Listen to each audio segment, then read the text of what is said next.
The ring had been cleaned up. Except for some pits, the fighting ground had been taken care of. Standing in the center, Lin Ke saw Chen Digua come step by step with a red handkerchief on his head. Chen's body was as strong as a bear, looking calm and imposing. The second leading fighter in the Capital College Martial Arts Club was directly influenced by Ren Li and Peng Liyun.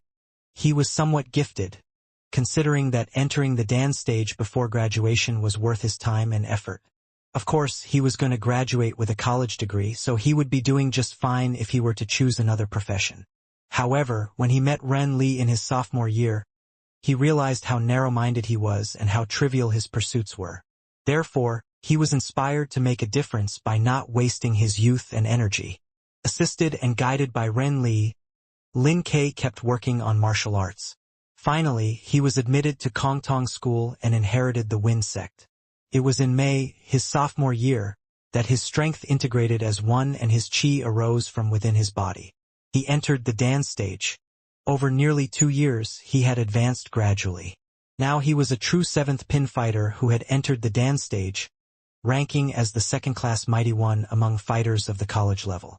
Of course, he paid the price. He was infected by Ren Li, and was often lost in the martial arts world when he was walking. He even picked a place to practice any time he felt like it. He ended up becoming a road idiot, somewhat different than Ren Li. And although he knew the road, when he came back around to himself, he found that he was in the middle of nowhere. Once, the club manager and deputy manager of the Capital College Martial Arts Club had gotten lost at the same time. He can be a tough enemy, Lin Ke thought. All the details of his enemy flashed across Lin Ke's mind. Chen Digua obtained his certificate of 7th pin half a year ago. Now he was getting stronger. Stepping forward a little, Chen Digua held his body still and took the stance with his right palm stretching ahead. This was called the fighting stance. His chi is guiding his moves, Lin Ke thought, keeping a close eye on his opponent. Lin Ke lowered his position and got ready to fight. The atmosphere turned serious immediately. In the area of the Songcheng Martial Arts Club, Yanzheka put her hands together, feeling nervous, and stopped chatting with her boyfriend. Lu Cheng leaned forward, putting down the energy drink, sedative and brain-invigorating fluid. He crossed his hands and stared at the ring. He had barely accomplished their goals. Their results now depended on his brother-in-law's performance. Ren Li will enter into the inhuman state this year, becoming a high-ranked fighter of the Dan stage. Peng Liyun will be even faster. As for me, my martial arts competence is of top 6th pin, yet my inner state is far below theirs. Danchi was a great leap, while Inhuman was just a promotion. Essentially, Danchi had a greater influence on fighters, but in actual fighting, entering the Inhuman stage could enhance a fighter's competence more than entering into the Dan stage could. But why was that so? Because as martial arts competence was improved, stronger might was gained. Even if it was only a tiny increase in competence, the effect would be significant. As the audience held their breath, the referee raised his right arm and then put it down swiftly. Start! Lin Ke stopped trembling. He held his breath and then directed his chi to his feet. His thigh and calf were swollen up immediately. His knees bent forward. Click! Lin Ke leapt ahead as fast as a shooting star. As a fighter, Chen Digua had repeatedly watched Lin Ke's fighting videos, and he was ready for Lin Ke's opening attack. Bang! Chen Digua raised his right leg. His twisted his ankle in midair, kicking out with a strong wind toward Lin Ke's eyes. This was the stern blade. But Chen Digua's strength and competence were less than Ren Li's, so he could not bring about a sharp wind sword. He could only use that skill to attack his enemy's weak points and to disturb his sight. However, Lin Ke's leap was so fast that if he was hit by the wind blade, the impact would be so hard that it could result in damage to his eyes and blind him. The wind was howling. Lin Ke put his left arm at his chest and defended himself while still leaping forward. He endured and directly broke through the stern blade. Of course, Chen Digua never thought his leg blade was enough to fight back his enemy. After kicking, Chen drew back, concentrating his chi and blood, strength and spirit. Bam! Chen's danqi was erupting out. He stepped forward and dragged his left arm behind. He looked serious, as if he was under a heavy burden. Meanwhile, Lin Ke stood still. His muscles vibrated and his fascia trembled. He turned the momentum into the power of his blast punch with his clenched right fist. Boom! Lin Ke's fists were like a cannonball, igniting the air in front of him and causing a blast that would have hurt any ordinary man. Bang! Chen Digua's left arm had reserved all of its strength, and now he pulled it forward like a steel whip, waving against Lin Ke's meteor blast and refusing to yield an inch. Chen swung his left arm and stirred a strong wind toward the ground.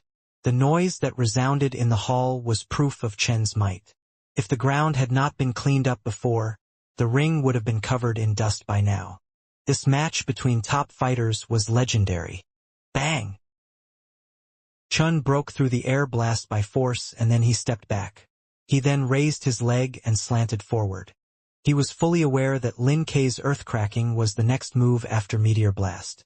So Chen carried out the Whirlwind, a secret skill in the Wind sect, as an attack and a way of escaping Lin's movement. Pop! He kicked with both of his legs, arousing a continuous wind blast that made him float in midair. Seeing this, Lin Ke bent his body and lowered his position, stretching out his arms. He kept punching wildly by his resilient fascia and flexible joints as if he had more than 2 arms. This was the 8-arm Divine Punch, the 113th skill in the fighting sect. Bang! The sound was intense and deep.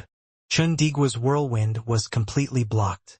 Before Chen switched to another move, Lin Ke changed his strategy and visualized a fiery shooting star across the sky.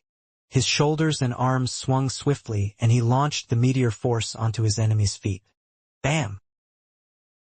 It seemed as if Chen Digua had stepped on a mine. He could feel the paralysis climbing up from his feet. He even felt that his right leg was no longer part of his body. It seemed disconnected somehow.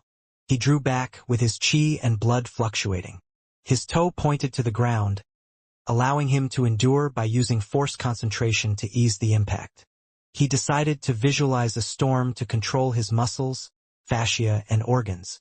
The interaction would create a series of vibrations that would restore the body. This was called the storm force of the Wind sect. He knew very well that if his qi and blood refluxed now, Lin Ke would seize the opportunity to carry out the earth-cracking. And then he would thoroughly lose his balance, and, afterward, Lin Ke's doomed death would take him down. So Chen needed to use another move. Chen Digua's body was permeated with qi, drifting in midair.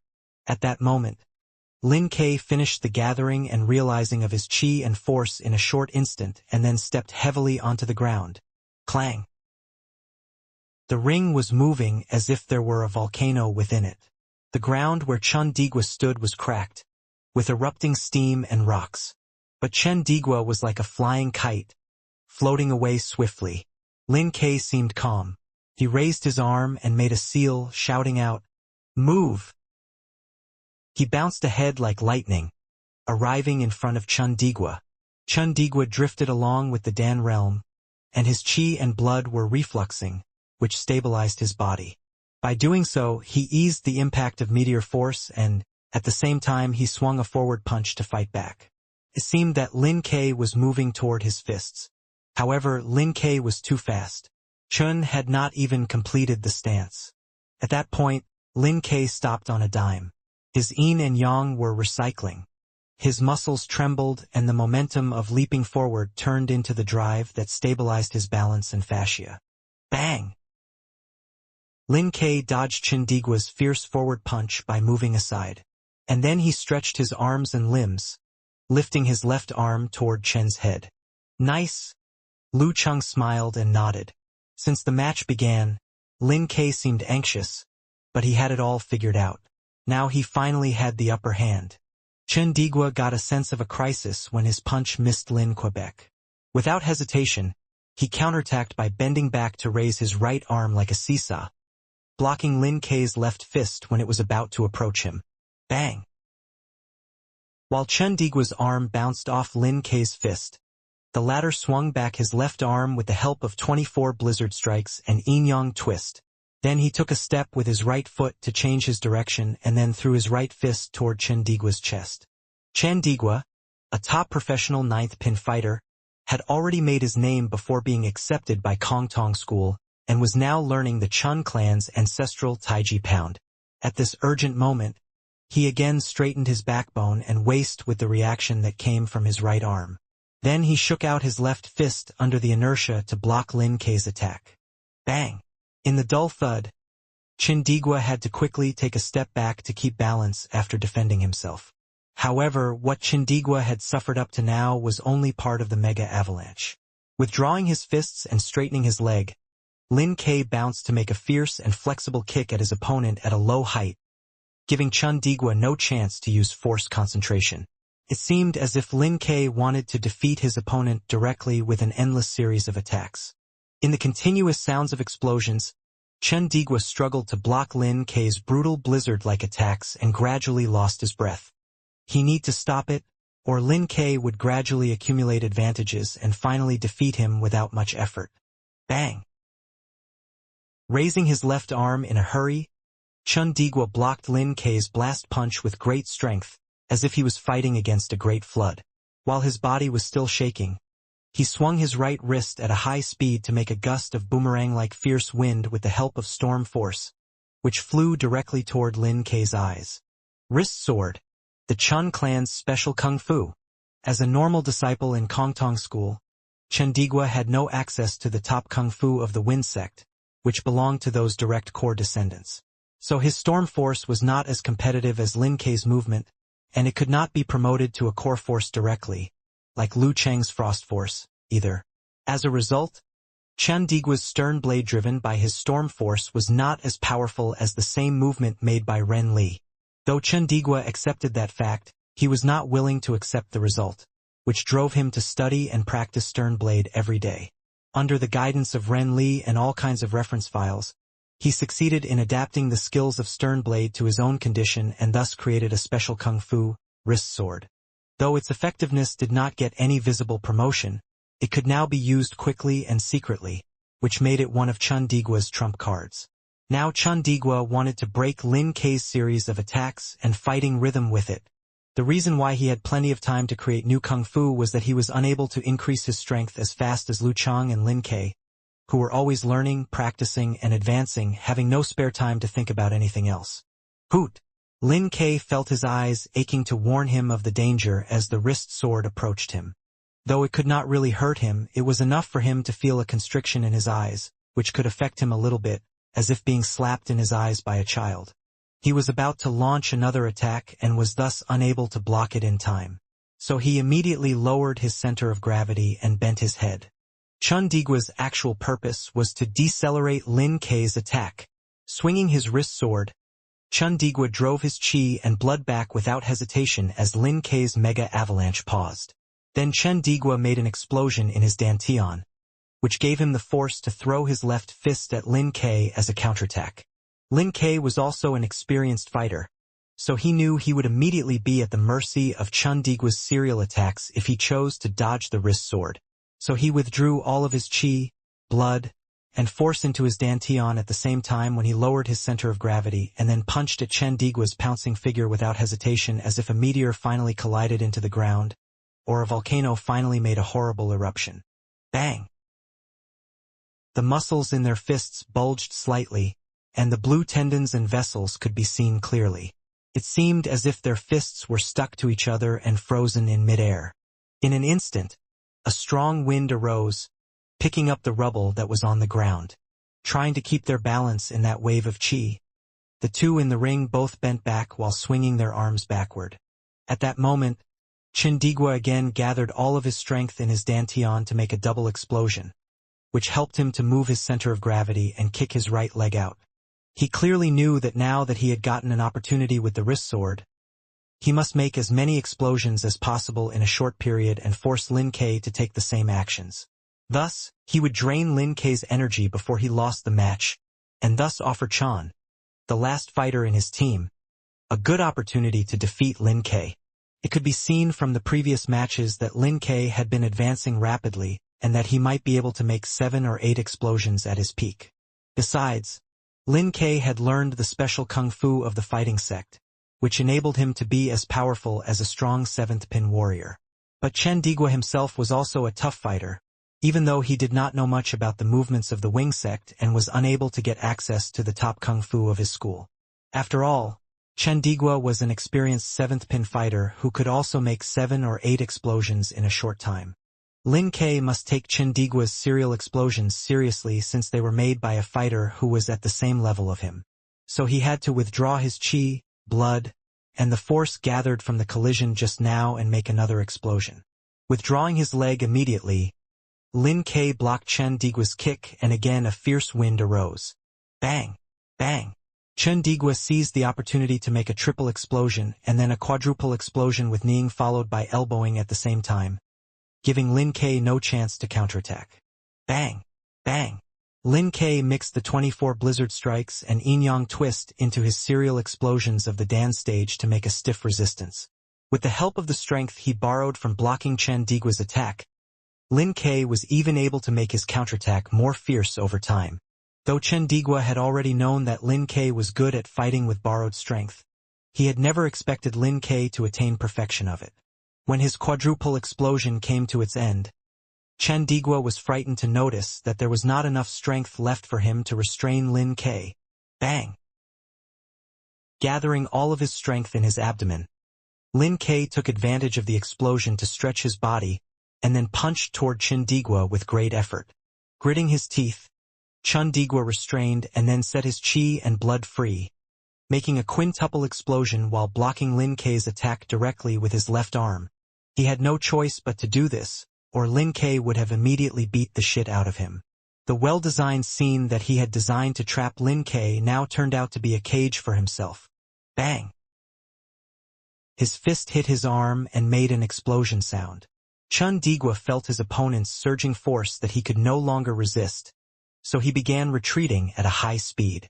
Focusing on Chen Digua with his deep, black eyes, Lin Ke withdrew his chi and force without taking any actions to preserve his energy. Then he made an explosion with his surging force to tighten the muscles in his legs. Taking this opportunity, Lin Ke stepped heavily onto the ground with his right foot, doing a forward roll and creating an opportunity for himself to use earth cracking, a special movement of unique skill of the fighting sect, before Chen Digua was able to drive his storm force. A sextuple explosion. Boom! The ring shook and cracked around Chen Digua's foothold, and then the surging force spouted from the break in the floor, which again made Chen Digua lose his balance. After borrowing the force from his stepping onto the ground, Lin Ke straightened his knees to pounce forward at Chen Digua. Then he stretched out his right hand, trying to grasp his opponent's shoulder with 5 fingers, which was actually the last movement of the serial attack, doomed death. When Lin Ke was about to touch Chen Digua's shoulder, the latter drove his chi and blood in time and then bent to narrowly dodge Lin Ke's grasping hand. Then Chen Digua drove the force in his dantian to swing his arm and grasp Lin Ke in turn. The 14th move of the Wind sect, Tangle. However, Lin Ke's doomed death was not as easy as Chen Digua had hoped. When his grasping hand missed its target, Lin Ke immediately took a step forward and bent to curl his arm, directly blocking Chen Digua's arm with his elbow. Now Chen Digua could no longer gather strength since Lin Ke had hit at his acupoints. Lin Ke defused an explosion of the Dan stage with the most normal movement. Then Lin Ke turned sideways to smash himself into Chen Digua like a falling meteor. Out of Chen Digua's expectations, Lin Ke's doomed death was not only the last move of his attack, but the start of a new one. Bang! Chen Digua raised his arm to block Lin Ke while continuing to retreat. Lin Ke slid to catch up with him and again stretched out his right arm to grasp him for another doomed death. When Lin Ke was about to grasp Chen Digua's shoulder, the latter took a quick breath, visualized wuthering wind in his mind, and then poured his force into every part of his body. All his muscles were bulging as if they were filled with gas. Lin Ke tried to close his fingers, but they immediately rebounded from Chen Digua's muscles. How could the wind be caught? Noticing this dilemma, Lin Ke again turned sideways. This time he used force concentration to stretch his body, and then again smashed himself toward Chen Digua with greater force. Bang! Chen Digua had just withdrawn his arm and put it in front of his chest, when Lin Kei's fierce attack broke his stance. He immediately lost the feeling of flying in the sky, because he was unable to drive another flood of force to support his movement in time. Lin Kei's attack was as impermeable as a tempestuous wave, and all the audience believed he would easily win this round. But Chen Digua had been dodging and struggling without being caught by Lin Kei, which tightened Lu Chang and the others' hearts even though they knew Chen Digua had already reached his limit. In Lu Chang and the audience's eyes, Chen Digua would immediately fly out of Lin Kei's attack range like a gust of wind once Lin Kei made a small mistake, which would result in another round of fierce battling. No wonder Chen Digua was an experienced 7th pin fighter. At that moment, Lin Kei pounced at Chen Digua a third time, still trying to use the doomed death with his right arm. On the other side, Chen Digua, who had already lost his stance and balance, had no other choice but to bend and struggle to drive his chi and force back. However, Lin Kei had learned from his previous mistake and immediately turned his grasping hand into a palm. Crack! He hit Chen Digua on his shoulder with the help of his swinging elbow, which shocked Chen Digua greatly and ruined his half-completed force concentration. While Chen Digua was still trembling, Lin Kei finally grasped his shoulder, visualized a meteor flying across the sky in his mind, and then poured his force into Chen Digua's body, restraining the movements of his tendons and vessels, and thus defused his resistance. Curling his elbow, Lin Kei jumped up with Chen Digua and then smashed him onto the ground with great force. The fighting sect's 10th move, Doomed Death. Bang! In the flying rubble and dust, Chen Digua lay on the ring, feeling dizzy and disoriented. His whole body was aching and he could not even move at the moment. Then he heard the referee's loud voice. Round 2, Lin Kei wins. Great!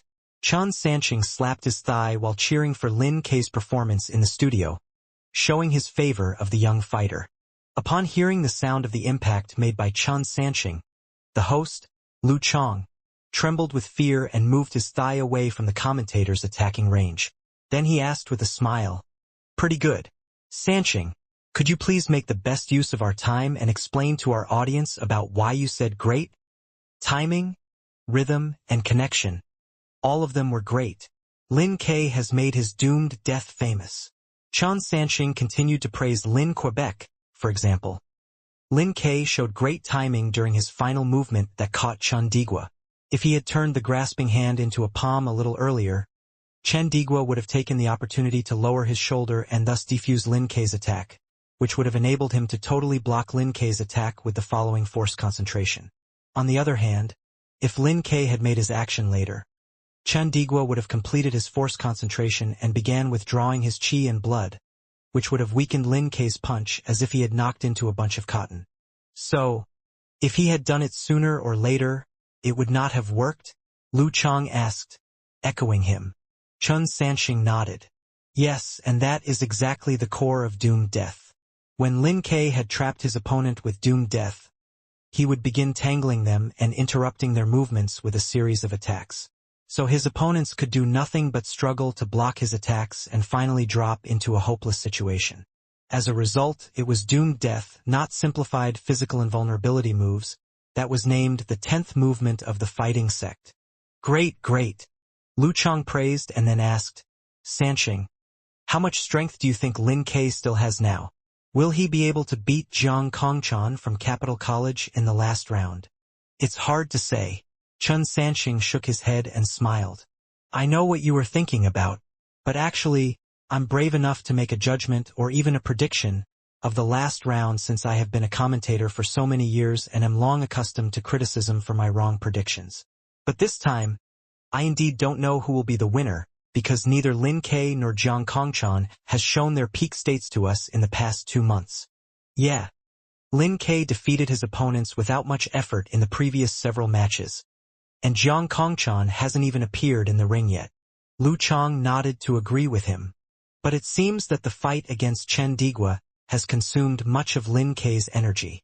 The program director turned the camera to Lin Kei standing in the ring, who was now gasping to compose himself, and his hair was damp with sweat. Yeah, Chindigua is a tough guy and only second to the top one among all the second leading fighters, so Lin K might have, at most, 30% or 40% of his strength remaining after that fierce battle. Jiang Kongchan reached the Dan stage this year and was enrolled by Kongtong School to be the successor of the Kung Fu of the Wind sect. And although what she learned was also not the core content, it was enough for her to advance by leaps and bounds. Now 2 months have passed, and it's really hard to analyze her present condition. Well, it is her, and not Jiang Jingfeng, that was chosen by Capital University, so it proves that at least she is better than a normal 8th pin fighter, Chun Sanqing said quickly. After reaching a new stage, most of the warriors would advance by leaps and bounds over a period of time because there was new kung fu and knowledge for them to practice and learn. Lu Cheng, Lin Ke, Ren Li, and Peng Liyun had all had this period, and Jiang Sanqing believed that Jiang Kongchan was no exception, even if the improvement she got was not as great as that of those abnormal ones. So, Jiang Kongchan is likely to win the match? It seems that Songcheng University is in danger, Lu Chang said with a thoughtful expression on his face. Then suddenly he smiled. You reminded me of something interesting. Is Capital College the training base for Kongtong School? There are so many disciples of Kongtong. Not all of them are. Take Jiang Jingfeng, for example. Qin Sanqing smiled. Now that Ran Li is in Capital University, all of the talented students will soon be sent to Kongtong School because of her relationship with them, and no other schools are as competitive as they are. But things are different in Shanbei. Lu Chang refuted him unconsciously. Fang Zhirong was selected as the successor of his ancestral kung fu before he entered the university. As for Su Wanyan, he hasn't made any improvements for a long time, except for advancing his supernatural ability, so he couldn't be enrolled by the Shangqing sect. But anyway, now he is counted among the Shangqing sect. Now you know that things are different in the martial arts clubs of the different schools. The moment Chun Sanqing finished his speech, the program director immediately turned the focus to the scene. Round 3 was about to start.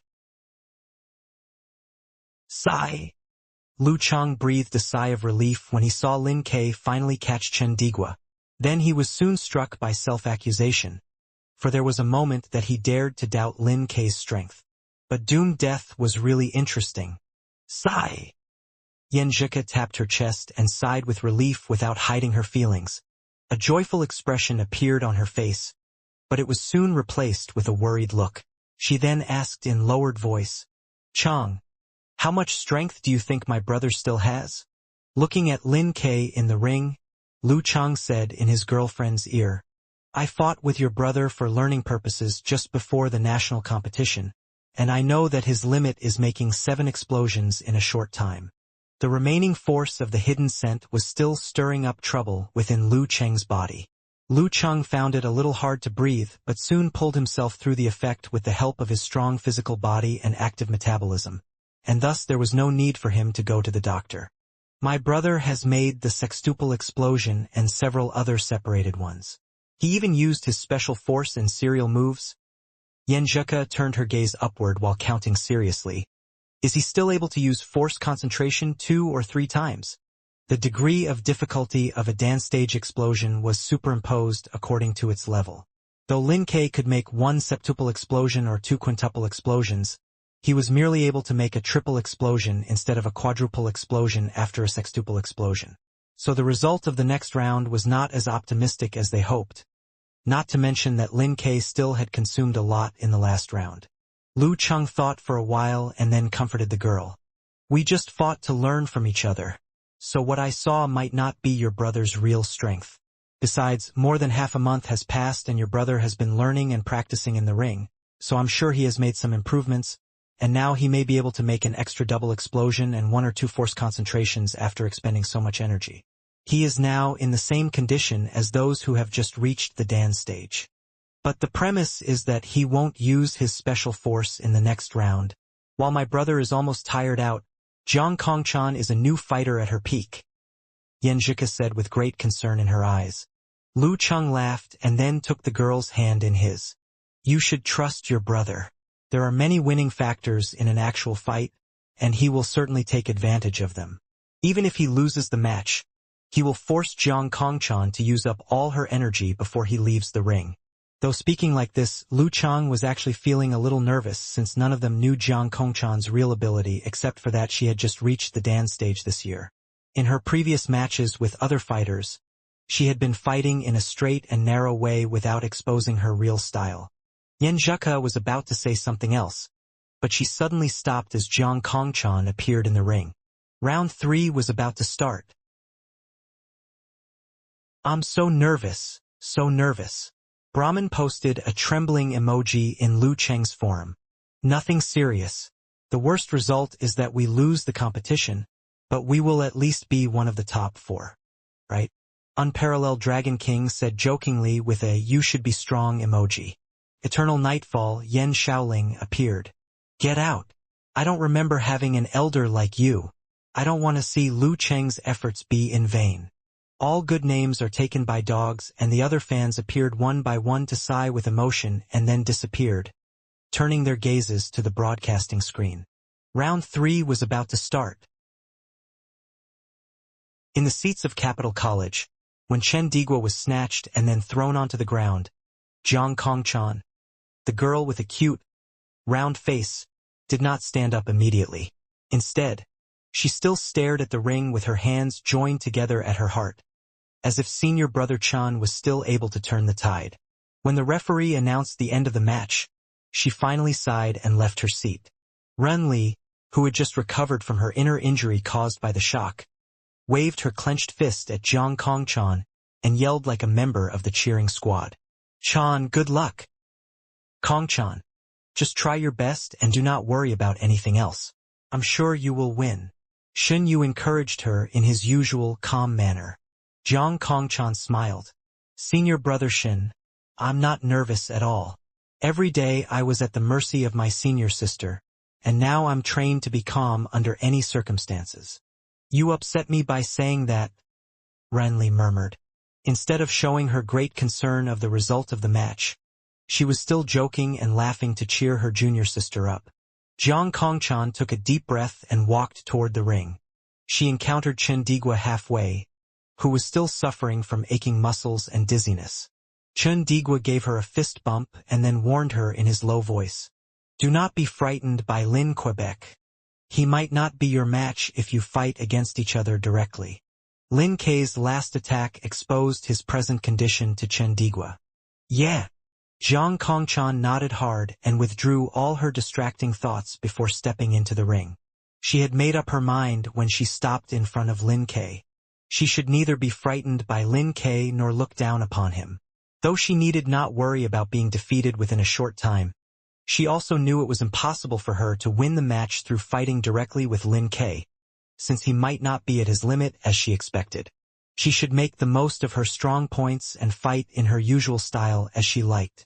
Looking around, the referee decided not to waste time. So he raised his right hand, waved it downward, and announced, "Start." Round 3 started.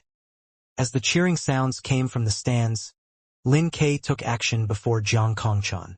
In the audience's eyes, he was just like a cheetah pouncing on his prey from 7 to 8 meters away. Jiang Kongchan felt both relieved and frightened. On the one hand, Lin Kei had really used up most of his energy in the former round, and now he was unable to use the dance stage explosion and the Xing formula at the start as they would cost him too much energy. On the other hand, Lin Kei had not lost his momentum at all in Jiang Kongchan's eyes, which showed he was really a tough fighter. Taking a step sideways, Jiang Kongchan turned in a clever way to dodge Lin Kei's attack and flashed to his side at the same time. Coming to an abrupt stop, Lin Kei transformed the kinetic energy into an impact force with his trembling muscles and fascia and threw out his arm to the right, making a thunderous sound.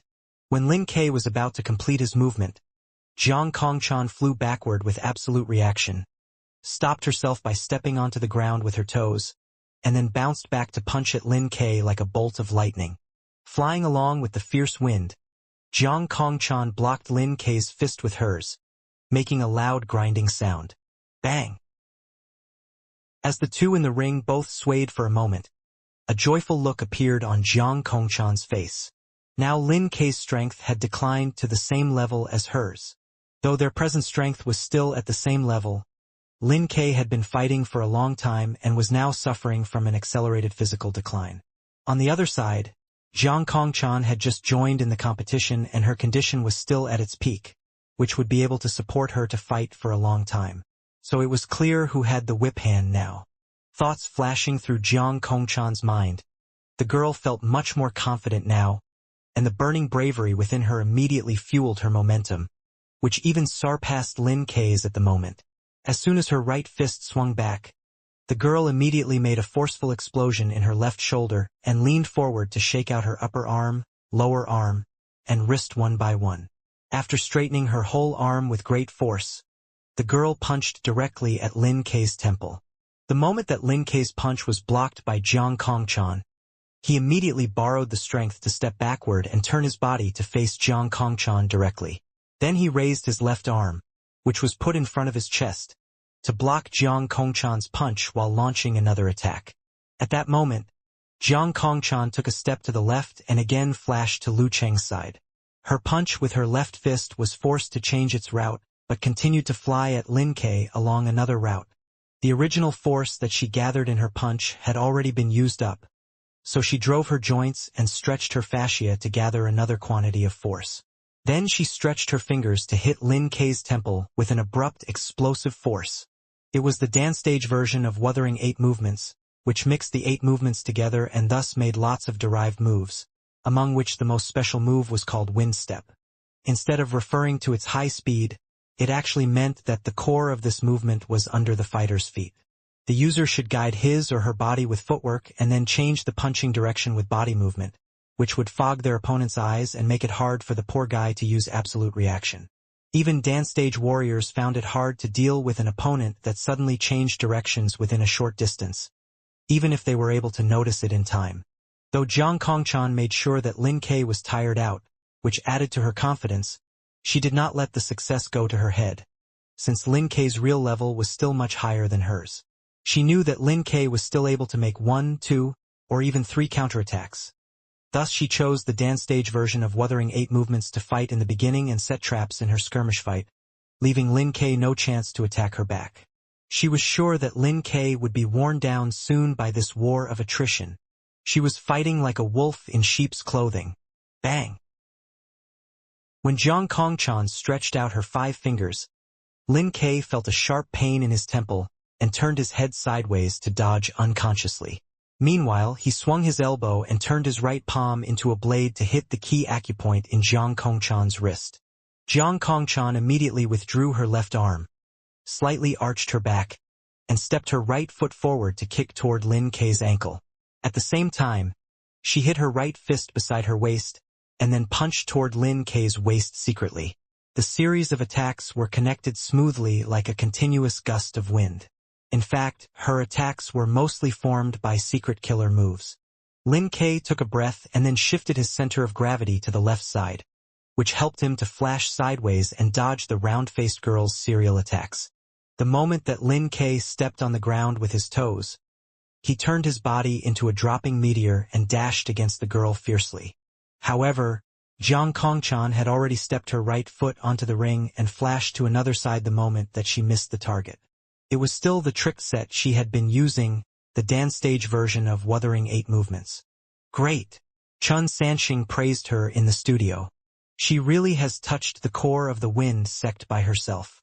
Now she is even able to make such great destruction with a normal wind sect movement, and there might be no one at the same stage that could surpass her in the most recent 5 years, except for Ren Li. What he referred to was not the fighter's strength but their understanding of the core of martial arts. Yeah, I still remember the day when Ren Li, who was merely an 8th pin fighter then, challenged a warrior stronger than herself. She kept moving like a gust of wind and no one could predict where she would land. Lu Chang echoed him. Ren Li was usually not strong enough compared to her opponents, and thus she was used to relying on her fighting skill instead of limited stamina and energy. In her previous matches with Lu Chang, Ren Li regarded Lu Chang as an opponent at the same stage as her, and thus did not treat him seriously and fought directly against him to gain the upper hand.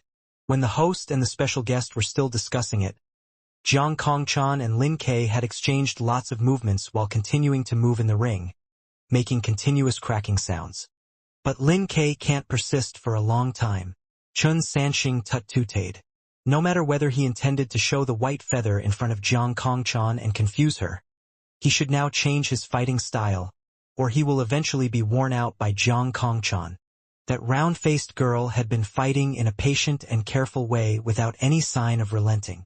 As his voice faded, Jiang Kongchan dodged Lin Ke's attack with a sliding step and then flashed to his back, where she shook out her right arm to strike the back of Lin Ke's head. Her movement was so quick and fierce that it tore the airflow.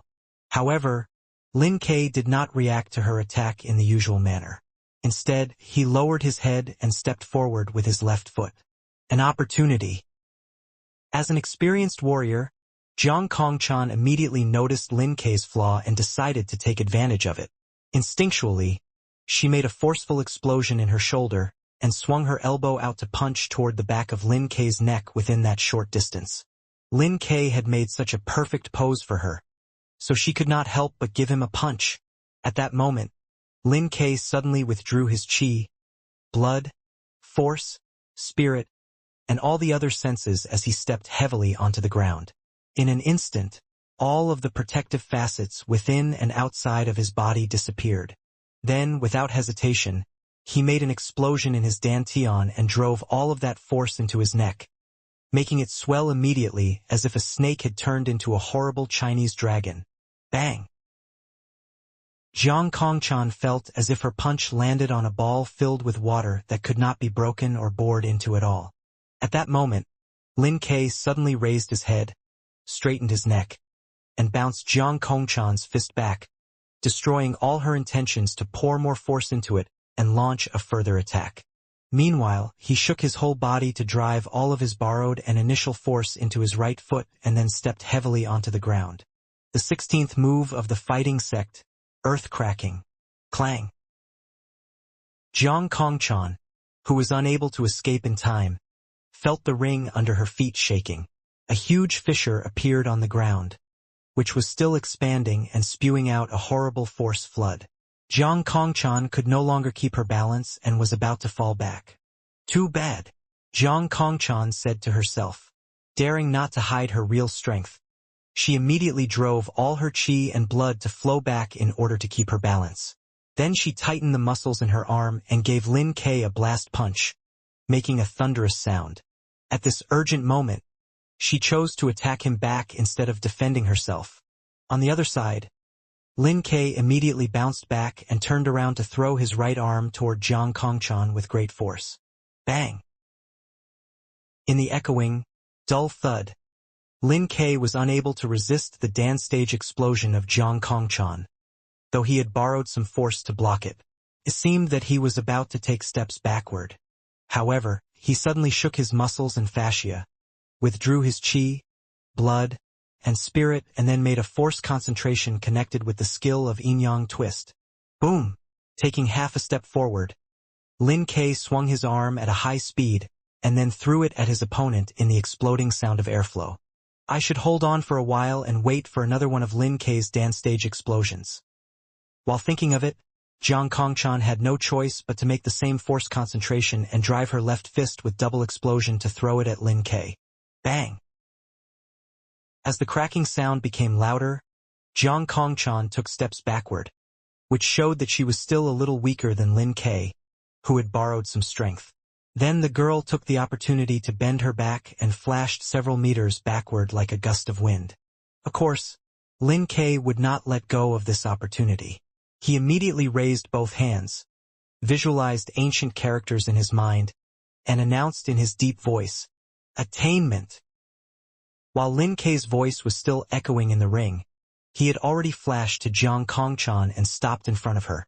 Then he again withdrew all his chi, blood, force, spirit, and all the other senses to make a punch as if a dropping meteor finally collided with the earth. When he breaks Jiang Kongchan's defense with this attack, his doomed death would begin to work. Jiang Kongchan had already made a double explosion and was now unable to withdraw all the force into his dantian within a short time. Taking a deep breath, she adjusted all her muscles, fascia, and organs and then visualized the corresponding scene in her mind. Crack! She blocked Lin Kei's attack with a normal movement. Bam! As if a bomb suddenly exploded near them, a strong airflow appeared to block Jiang Kongchan's attack. Struggling to pierce into the airflow, Jiang Kongchan narrowly blocked Lin Kei's fist. Blue tendons and vessels soon appeared in her arm, as she was no longer able to resist Lin Kei's horrible force. The moment her arm was bounced away, Jiang Kongchan soon lost her stance and began retreating while trembling. When Lin Kei was about to take a sliding step and punch at the girl with another doomed death, he got a sudden feeling of weakness, as if all his energy and stamina were hemorrhaging quickly. Is it the force of the plague sect? Has she mastered her own force? Jiang Kongchan had just reached the Dan stage 2 months ago without any supernatural ability. Even if she could have gotten access to a special force, there could not have been enough time for her to master it. In other words, her performance proved that she was not majoring in the Wind sect and minoring in the Plague sect. Instead, the Plague sect was her real major. With pupillary constriction in both of his eyes, Lin Kei felt that he was tired out and unable to gather strength in his muscles. He could not even take steps forward within a short period. Considering his physical abilities, even though he had used up most of his energy and stamina in the previous match, he should still be able to defuse a Plague sect force like this at the beginning of this round and prevent it from injuring him badly with a single force concentration. However, after making 3 Dan stage explosions, he was now at his limit and could no longer resist such a horrible force. Though he could bear the pain, he was unable to keep fighting while suffering from such a debuff. Besides, he could not defuse the effect of Jiang Kongchan's force with force concentration for the moment, because he needed to make another double explosion to manage it. However, he could no longer make any serial explosions after the previous 3 Dan stage explosions. When Lin Kei was forced to stop, Jiang Kongchan immediately adjusted her body condition with the skill of mercurial balance and soon got her balance back. But she did not use skirmish fighting this time after stopping her steps. Instead, she bounced forward to flash to Lin Kei's side and took the rare opportunity to kick him her right foot. When Lin Kei narrowly blocked her kick with his leg, Jiang Kongchan again jumped into the air and launched a series of kicks at Lin Kei. The 27th move of the Ice sect, Whirlwind. Crack, crack, crack. Lin Kei was too weak to get any chance to make a force concentration, and his stance was soon broken by Jiang Kongchan. The referee pushed Jiang Kongchan's shoulder down in time to stop her serial kicks and then announced, "Third round. Jiang Kongchan wins." Well, it seems that Jiang Kongchan actually majors in the Plague sect. If she had majored in the Wind sect, Lin Kei would have still been able to pull himself through and defeat her with doomed death. Plague sect force? It is really a surprise. Chun Sanqing sighed. Now Songcheng University is in danger. Though Jiang Kongchan used up much of her energy, she was still able to make at least 1 Dan stage explosion and several explosions with the Plague sect force. So it was very difficult for a top professional 9th pin fighter to defeat her. The ability to use force was a symbol of the 7th pin. As long as Jiang Kongchan's physical quality was up to standard, there was a great possibility for her to get a certification of 7th pin. As a result, Chun Sanqing did not think Songcheng University was able to be the winner. As Chun Sanqing was sighing with emotion, He Xiaowei wrote a Weibo. "Still remember what I said? Songqing's substitutes are too weak to compete with Capital College. Even Homer sometimes nods, so you shouldn't curse me by foretelling my victory just because I make some mistakes occasionally. Now do you believe what I said?" "Occasionally?" Someone replied to him with the emoji smile through tears. There was a line of similar comments following his. "I'm done. I'll jump out of my balcony after finishing this cigarette. I'll jump with you. Wait for me. I won't let you go alone." An all-knowing man in ganghood, who had been silent for a few days, also wrote a Weibo. Everyone has his or her ups and downs, and warriors are no exception. Though Run Li didn't perform well today, the result won't change. The implication was that although Lu Cheng defeated Ren Li today, he was actually still not her match because she was not herself today. As for whether Ren Li performed well or not, it was easy for him to find enough evidence, since everyone knew how to look for a bone in an egg. If there were still people doubting his conclusion, he would shove the result in their faces. For the moment, there was no one in the comments section calling him shameless because in Lu Cheng's forum, Yan Shaoling and the other fans of Lu Cheng who were likely to do that were all worrying about the fourth and final round. Are we really going to lose the match? Brahman asked with a depressed emoji. I don't know. Eternal Nightfall replied with a crying face. I'll make a vow. If we beat Capital College today, I'll get up early for 1 month. Well, did you skip all the lessons this morning? Unparalleled Dragon King was surprised. Yan Shaoling replied with a smiling while feeling tired emoji. Thank you, but all of our courses are selective and most of my professional courses in the morning are adjusted to be in the afternoon or evening, except for martial arts lessons. But it is not important. Now I wish you to pray along with me. We will finally beat Capital College. Why should we do that? It's normal for us to lose the match to Capital College since victory and failure are common to see at martial arts competitions. Road to the Arena added. As a fighter who majored in the Wuthering 8 movements, he always regarded himself as a disciple of Kongtong School, so it was obvious which team he supported. No, someone told me that once a warrior doesn't care about failing, instead of feeling depressed, the competition will blunt his response to glory and he will no longer get any stronger. Brahman replied with a beating a wooden drum emoji. The same for us fans and supporters. If we are indifferent to their victories and failures, we wouldn't love them any longer. Applause. You make sense. Yan Shaoling did not know what to say in such a situation. Come on. Make a wish one by one. If Songcheng University wins tonight, I'll go streaking in the public bathroom. All good names are taken by dogs said. Bull Demon King said jokingly, if Songcheng University wins tonight, I won't date any girls next week. I won't barbecue for half a month, Unparalleled Dragon King added. While everyone was making their wishes, Yan Shaoling sighed with relief and then many cats. Box. No. Dear cat reporter, are you nervous? Do you want to disclose the inside story? Many cats did not reply in time, for everyone in the seats of Songcheng University Martial Arts Club was focusing on the ring with a serious look. They did not even have time to check their cell phones. Lu Cheng followed Yan Zhika in standing up and smiled deliberately. In which way do you want me to cheer you up? I will do everything for you, even if you want me to dance the hula. He tried to diffuse his girlfriend's tension and stress with some jokes. Yan Zhika smiled. Taking a deep breath, she encouraged herself. If I win, you must give me a massage tonight until I fall asleep. You can't do anything else. Okay, no problem. Come on. Seize this opportunity and I'm sure you will win the match. Lu Cheng promised her without hesitation. Stretching his hand to give the girl 5, he grasped the girl's hand secretly. Ah! Yan Zhika nodded. In order to save time, she did not high-five Li Mao, Kai Zhongming, and the other fellows one at a time. Instead, she turned sideways and waved her fist at them. Then she walked toward the ring along the path that Lin Kei had just covered. In the seats of Capital College Martial Arts Club, Chin Digua exhaled like a bellows and then sighed. What a tough battle! If Jiang Kongchan had not mastered the force of the plague sect, she would have lost the match to Lin Kei, and the final year of her university martial arts career would have ended in regret. Fortunately. Be careful, Kongchan. Standing near Chandigua with his arms crossed over his chest, Shun Yu said to himself with great concern. Chan is always careful. Ren Li was drinking a can of soup called Juan, which helped nourish and regulate organs, while keeping her eyes on the ring. Chandigua nodded.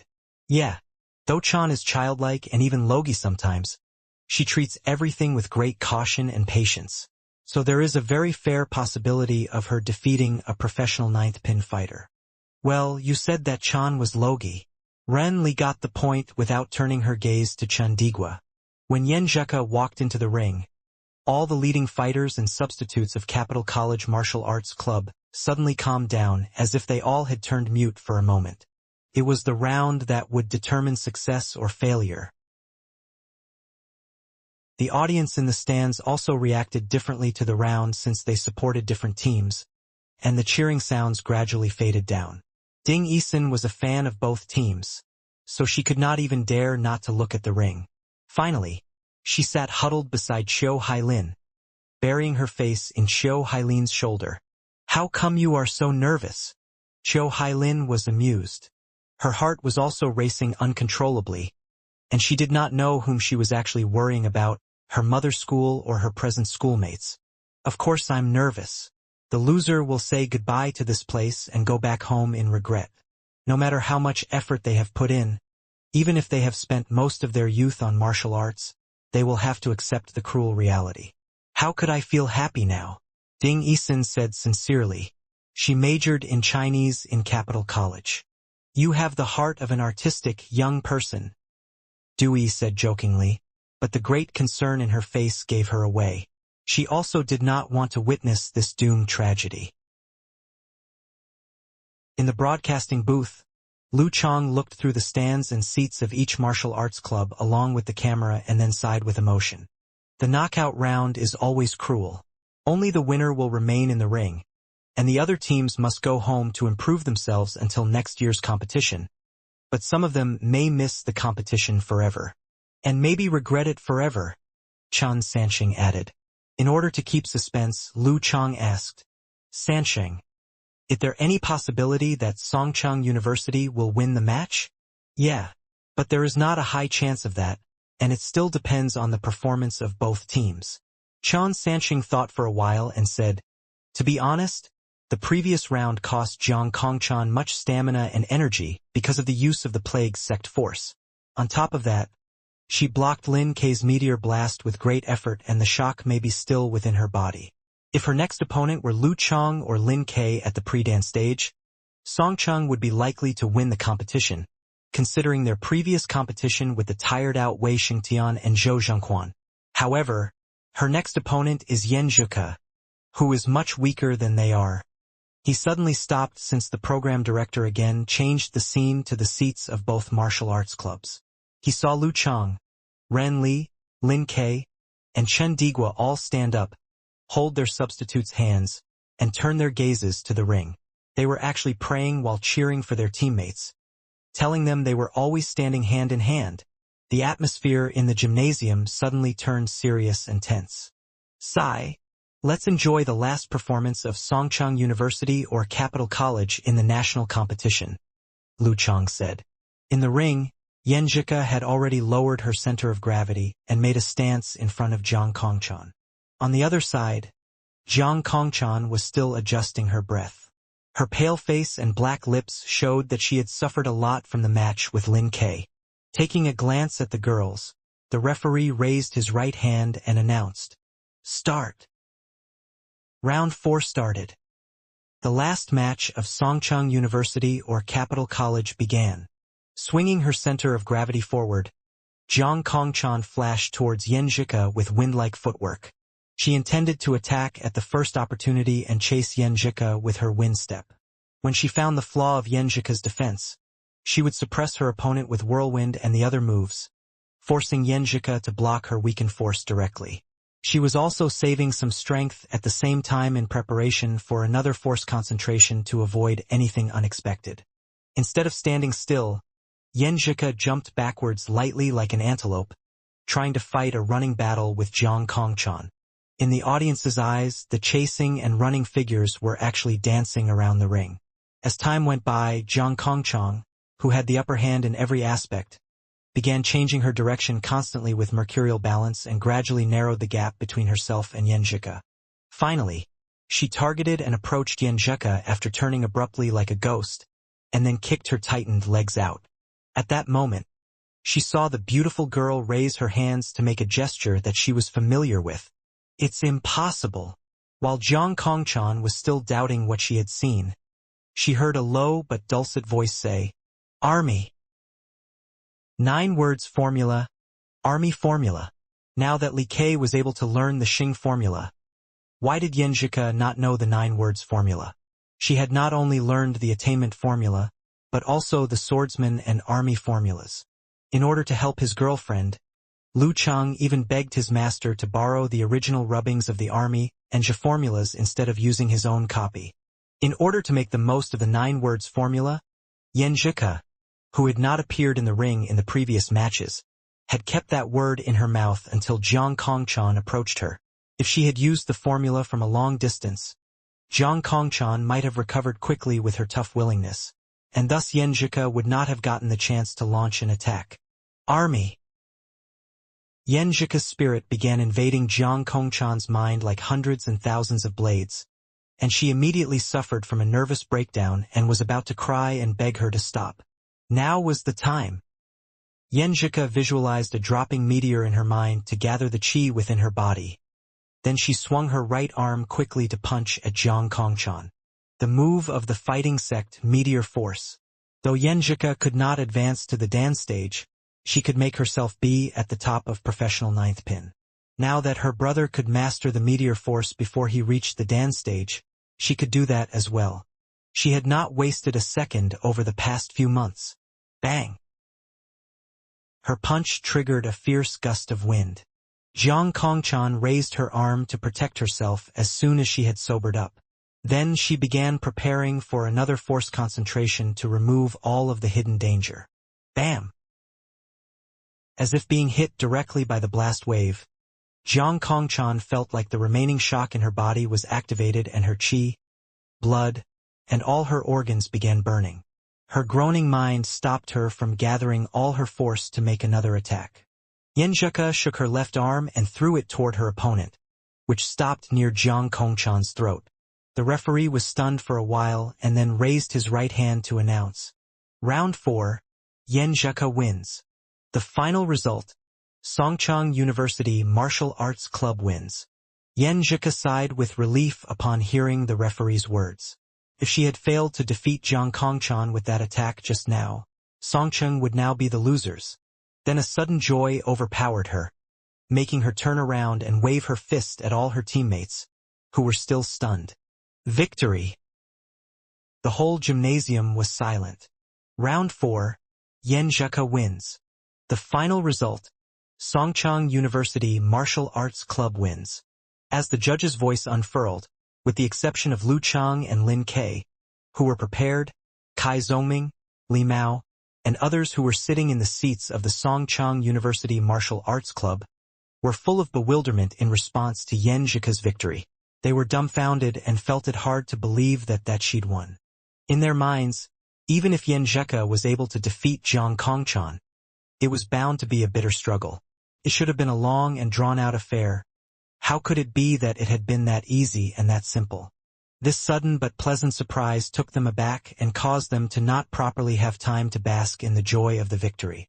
The crowd, watching from the grandstands, were the exact same as them. They'd forgotten to shout, clap, and cheer.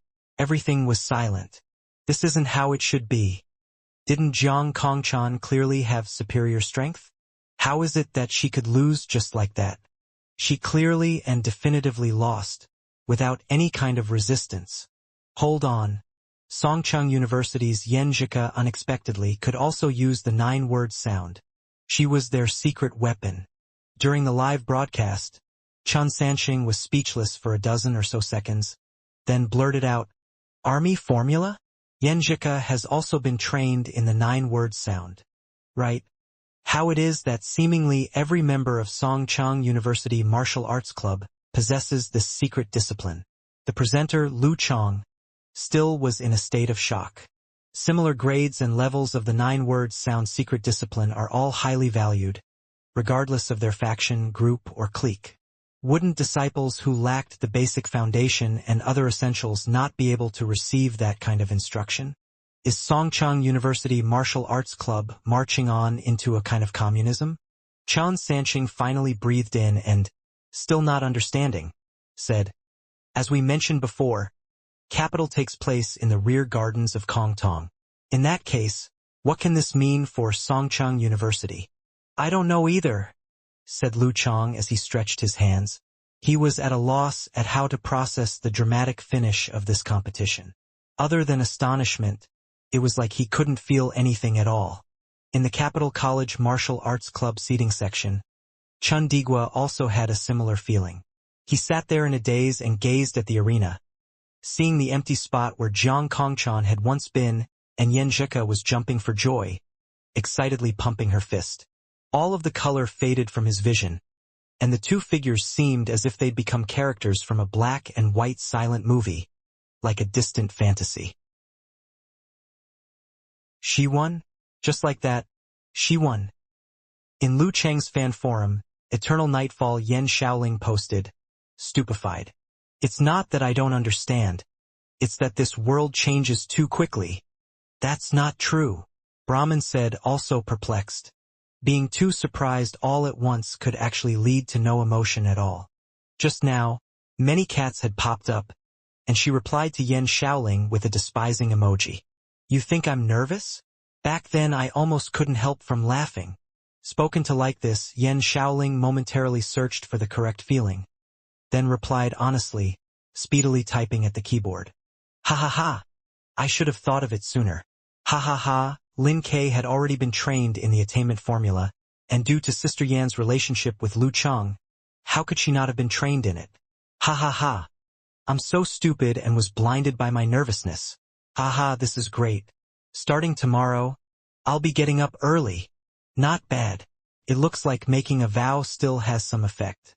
I'm also formally making a vow of chastity for a week. Yesterday my girlfriend went on a business trip for 10 days. Bull Demon King said comically. Unparalleled Dragon King said. Yen Zhika took a big risk just then. She waited for Jiang Kongshan to lean in close and then use the army formula. If she had been nervous and been slow by half a beat, then she'd have been kicked by her opponent and there'd have been no time to use the secret discipline. He was still reflecting on the battle that had just occurred and felt that the way in which Yen Zhika had executed the army formula move seemed a bit familiar. Her arms had shaken with great speed and her fists shot out like comets, causing the muscles in Jiang Kongshan's body to tremble. He felt it was exactly the same as Lin Ke's. Haha! Don't mind all of these details. Quick! Unparalleled Dragon King. Throw away your barbecue. Also, that streaking guy, get running. Yen Xiaoling excitedly blabbered. Allow me to finish eating this last piece of kidney. Then I can begin fasting. Unparalleled Dragon King replied, covering his face and sighing. Yen Xiaoling didn't pay any attention and obliviously continued. Ha ha ha, I think we're all going to be pretty busy for a while. We're going to have to moderate all the spam posts and watch out for all the haters. If there's any negative stuff out there, we'll have to make up for it with our own posts praising Songcheng University and Lu Cheng so that they don't jinx them. Very busy indeed. Just then, under the Weibo article, a comment by Superstitious Belief is Bad popped up like a weed. I must confess that I'm suspecting that Master he may have jinxed them. I apologize. I'll take 3 sticks of incense and pray to Master he for a week, and then another and another after that. My dear Lord he, your wish is my command. Anything to reverse some of my bad karma. Master he, I beg you, please insult me. Quick. Say that I'm worthless. That I spend every day playing games and watching competitions. How can I possibly pass my tests? Hey! All of you cocky SOBs, you can be next. You're shouting too slowly. Compared to He Xiaowei's humor, an all-knowing man in ganghood leaned towards a different style. Using a dancing emoji, Eternal Nightfall said, ha ha ha, ha ha ha. I'll just laugh. I have nothing to say. Damn, you're too much, Wonton Seller replied using a cat emoji. Brahmin001 replied with her mouth wide open. Lu Cheng's fan circle has started to migrate. Songcheng University's fan circle is following closely behind. Push, push. Don't line up with the rest of the travelers. Seeing all of this, the veins popped in an all-knowing man in Ganghood's forehead. His fingers slid down and he deleted the previous few Weibo posts that he had made. He then shut down his computer, put his phone on silent, logged out of the app, and tried to keep as far away as possible from all electronic devices. Everybody thinks themselves a hero until the wind starts blowing. Atop the arena, Jiang Kongchan shook hands with the excited Yen Zhika. Then she turned and ran back towards the seating area to share her joy with Lu Cheng. Although she was telling herself she always needed to be reserved and ladylike, She couldn't help but have a little pep in her step. Suddenly, she heard the silence of the arena start to break. One voice after another started to converge and come together until the sound of it reached her ears. Yen Zheka! Yen Zheka! She subconsciously slowed down and looked all around her, bewildered. This was her first victory against a major opponent in a key match, and the first time that she had received such intense acclaim. The crowd had regained their vitality. Naturally, they were quite excited to see an underdog take the victory. Not only that, but Yen Zheka was also an extremely pretty and feminine girl. Yen Zheka! Yen Zheka! The rallying cries came in great waves. Hearing it made her spirits soar, and her entire body from top to bottom brimmed with happiness. She raised both of her hands above her head and waved in all directions. She then quickened her step and rushed towards the Songchang University Martial Arts Club seating area. She couldn't wait to share everything with her little Chang. Lu Chang and the others used their hands to pull each other. It was as if they were enveloped in a surging wave that obscured Yen Zheka's line of sight. Lu Chang was extremely excited, and it was evident in his expression. Lin Ke was a bit stiff. It was obvious that he was not used to being in such close contact with others, but the corner of his mouth was still raised in a slight grin. Forgetting herself for a moment, Yen Zheka stepped across and hugged Lu Chang tightly. Her mind then cleared and she blushed shyly as she bumped fists one by one with Lin Ke, Kai Zhongming, and Li Mao. Victory! Victory! They smiled from ear to ear, and it was as if they'd forgotten any other words. All they could do was repeat that one word over and over. Victory!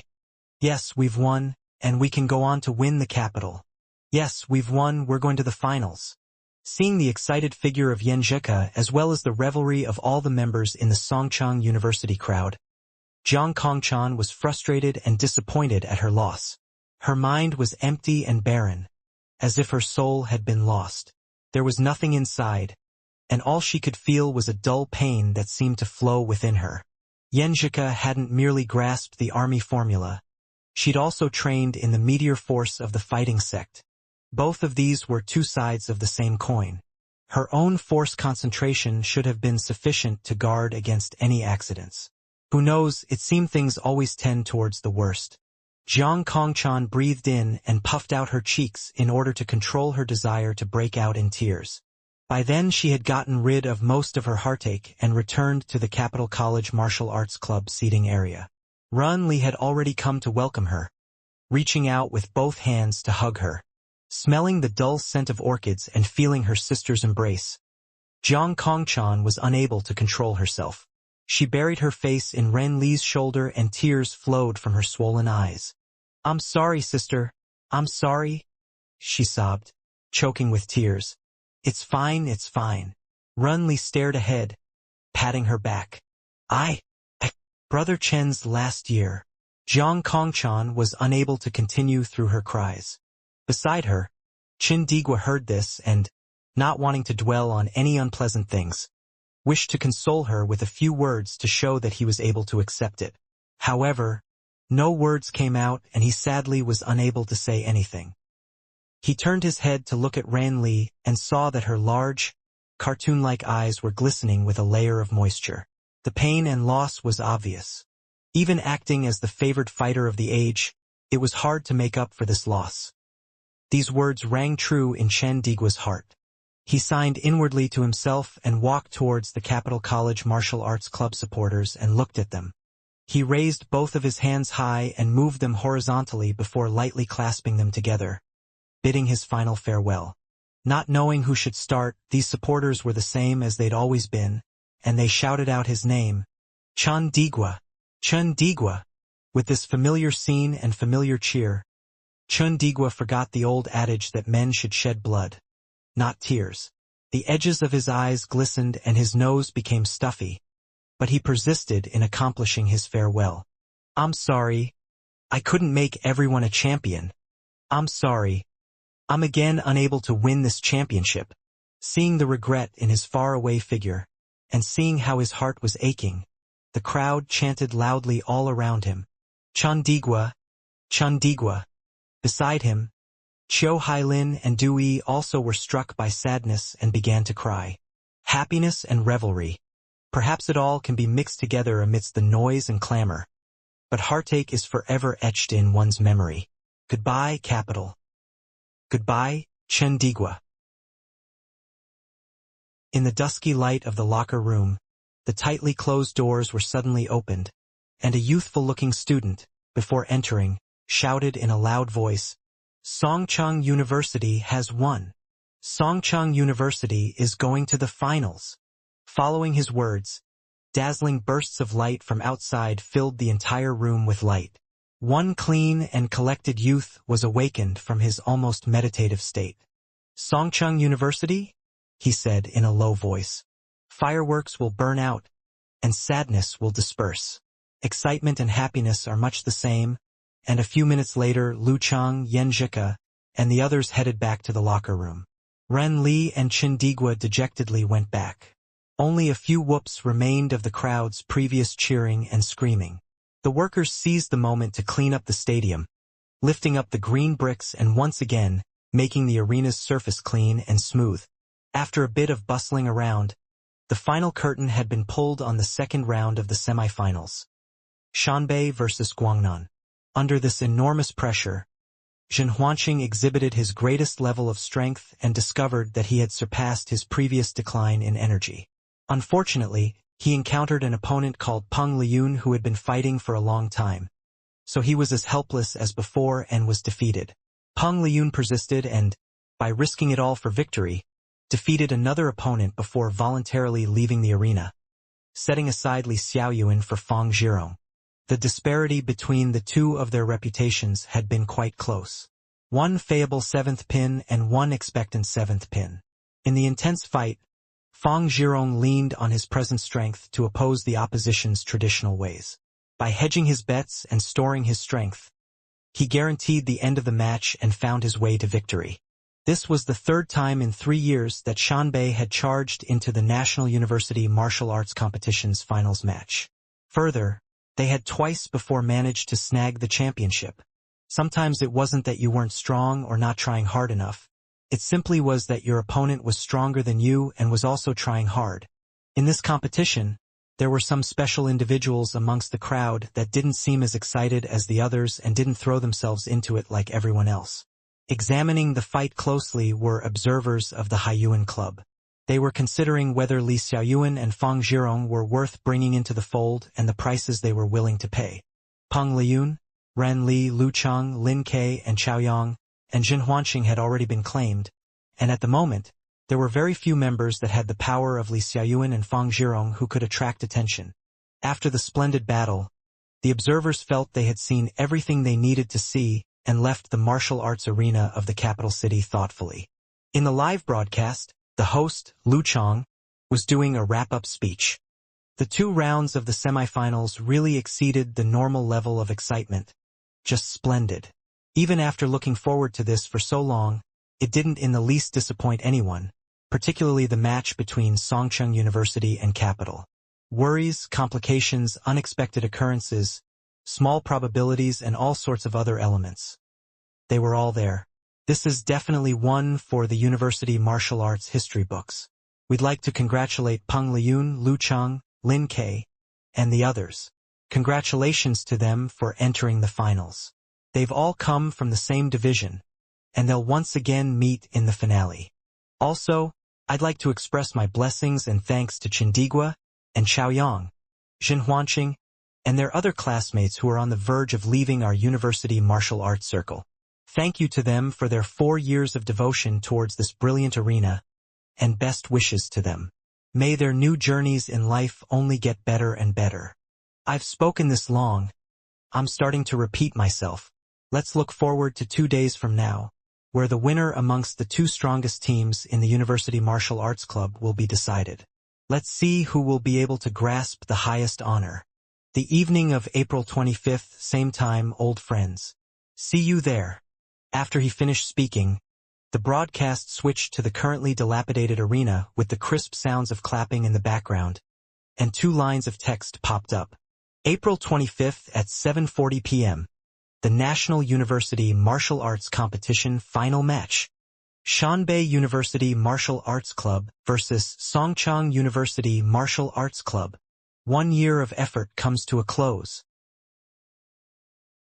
On the bus back to the hotel, Lu Chang and the others still didn't feel like they'd entered the finals.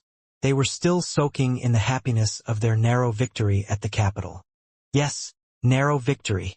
If Yen Zheke had been forced to use her secret moves too early, then the previously prepared Jiang Kongchan absolutely would not have taken the bait that easily, and she'd have trapped her in a consecutive moves trap. There would have been more than a 70% chance that she'd have won. If there is certain victory against a fallible fighter, then happiness won't last for long because it's regarded as inevitable. However, if you go through hell, rack your brain, and use every ounce of your strength to overcome a strong opponent, then the excitement and happiness afterwards will remain for quite some time, to the point where a few days, dozen days, even a few hundred days afterwards, you'll occasionally recall the event with a certain fondness. Yen Zheke currently resided in this state. She was obviously excited, and if it wasn't for Geezer Sure forbidding celebrations and staying up all night in order for them to keep their minds on the finals, she'd surely go out and celebrate with everyone. Watching his girlfriend turn into a little chatterbox, Lu Chang chuckled and said quietly, "Should we wait a while and sneak out to have a little date? Eat some food?" He actually would rather go back to the hotel and move on to a massage and whisper sweet nothings to one another. But seeing how happy little Ku was, it was obvious that she was hoping to do other activities to allow her soaring spirits from the previous competition to continue floating high for a while longer. That's not good. Yen Zheke stared out of the bus window at the brightly lit streets. Although she said this, her eyes were filled with eagerness. Sigh. Don't blame me. It's that Chung is always seducing me to do bad things. What are you scared of? My master is actually a big softy at heart. As long as it's not everybody going out, he'll surely look in the other direction. Lu Chang snickered, his mouth moving close to the girl's ear out of fear that behind them, sure Jiang Wo would hear them talking. Yen Zheke's ears were extremely sensitive, and just the slight caress of air caused them to become a tender pink, which was very attractive. She leaned her head, turned her eyes, and with an embarrassed face said, "Since you've invited me so earnestly, then I'll have to think about where we should go and what we should eat." While she was talking, the bus stopped at the entrance of the hotel, and everyone got off the bus in succession. Geezer Sure was the first to enter the lobby and headed towards the elevator, seeming to be in a hurry. Damn. He'd been so excited that he'd drunk all the alcohol he'd brought with him. Just then, out of the corner of her eye, Yen Zheke saw that there were a couple of shared bikes parked by the road. Her heart jumped, and she blurted out a proposal. "Chung, should we take a bicycle and ride it to the capital? We've been here for so long but still haven't gone out for a stroll." Seeing the brightness in her eyes, he couldn't imagine anything more beautiful. Without the slightest bit of hesitation, Lu Chang was about to respond, but Yen Zheke had already furrowed her brow and changed her mind. "No, you're in the midst of the plague sect, so your body still has a void. We can't ride this kind of bicycle." She actually wasn't very tired. Due to the speed of her victory, she hadn't used up much energy. All she'd used was the army formula along with meteor force, and that had been her full set of moves and evasions. Therefore, she still had energy to spare and wasn't the least bit exhausted. "It's fine. I recuperated earlier and got rid of all the negative influences before. Actually, back then, Run Li and I hadn't reached our limits." Lu Chang voluntarily consoled. His own spirit still hadn't been used up, and as for his strength, he had the Jin Dan to help replenish it, so he had even less of a problem. At the moment, the worst that could be said was that he felt like he was floating slightly, like his roots weren't too stable. No. Yen Zheke shook her head with concern and pursed her lips. She was deep in thought, trying to come up with a method that would be the best of both worlds. Suddenly, her dimples appeared as she smiled and said sweetly, "How about this? I'll ride the bicycle and escort you to the capital? Before, you carried me on your back, so this time allow me." Lu Chang went blank for a moment, and then with great interest replied, "All right." He wasn't worried that Ku wouldn't have the strength to carry his greater body weight. She had practiced the swordsman formula and her chi and blood was vigorous. She was at a peak professional 9th pin level. He'd wait for her to get tired, then he could take over, but first he'd let her fulfill her strange fantasy. Wow! Decided so quickly. Yenjika raised her chin adorably. However, her tone lowered, and she again furrowed her brow. A shared bike doesn't have a back seat. How could I carry someone with this? There is only a small frame in the front for storing things, so how could I find a place to put a chung this large? This is definitely a problem. The thought of Lu Chung passed through her mind as she pondered on how to find a solution. In this moment, classmate Little Ming happened to come over and said slyly, "Do the two of you need a bike with a back seat?" "You heard," Lu Chung blurted out in response. Wait. Shouldn't you have already gone into the hotel? The same as the others." "I'm waiting for Fang Yuan," Kai Zongming said with a sly expression. "You both were talking so loudly. I heard it from over 5 meters away. You need to consider our friendship and banter.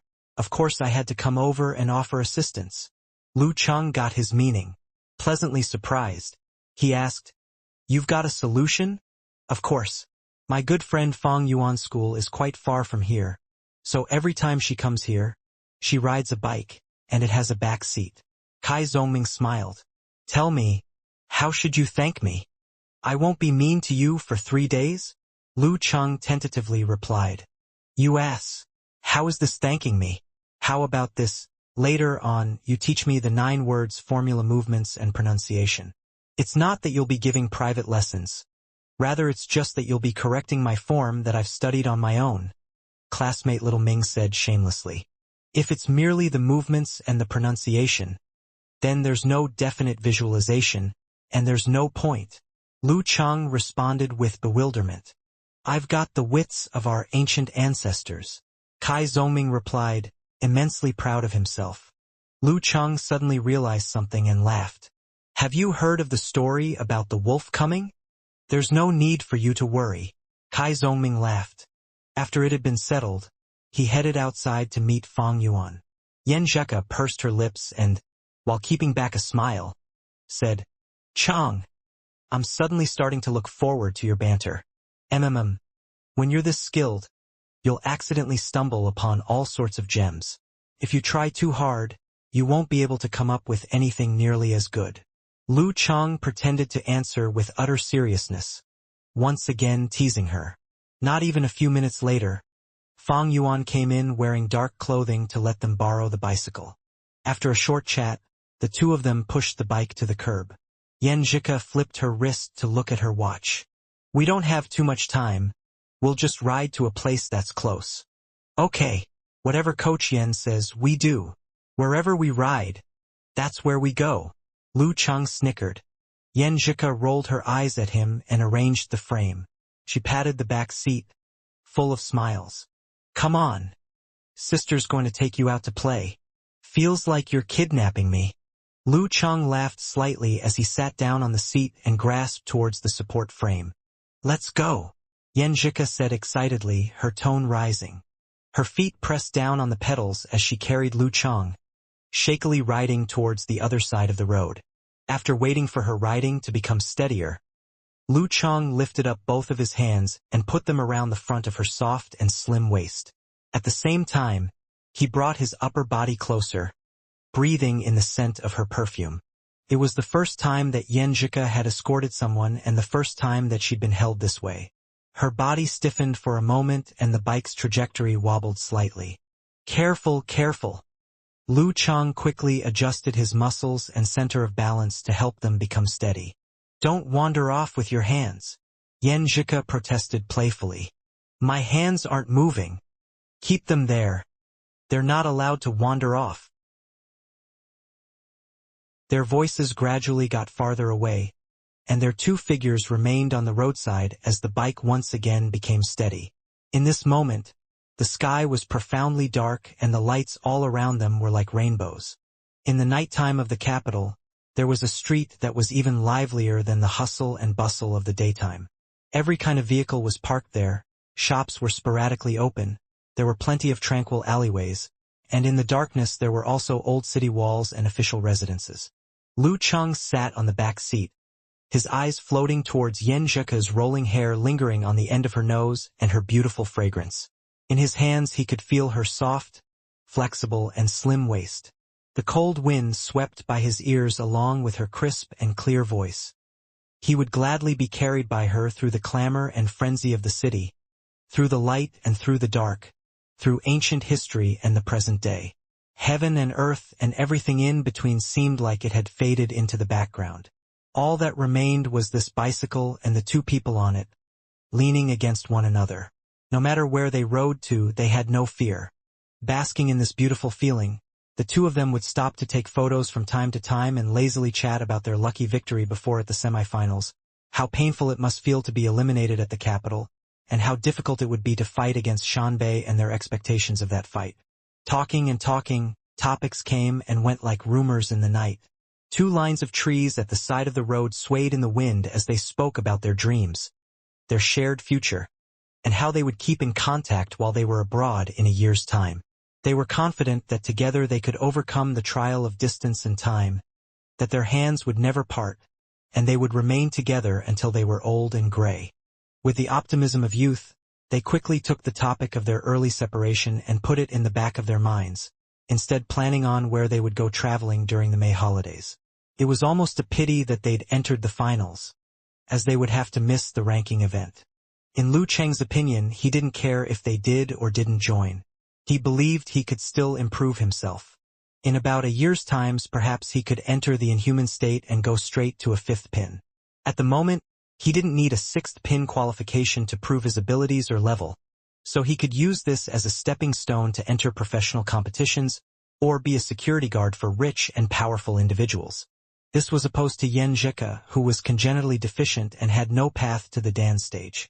Her aspiration was to receive a professional 9th pin certification. Next October she would have some opportunities. When the time came, one possible opportunity would be to become one of the top 2 names in the division and enter the group phase of the ranks at Songcheng University. There would be no need to join the first few rounds of the knockout, and there would be no conflict in the ranking event.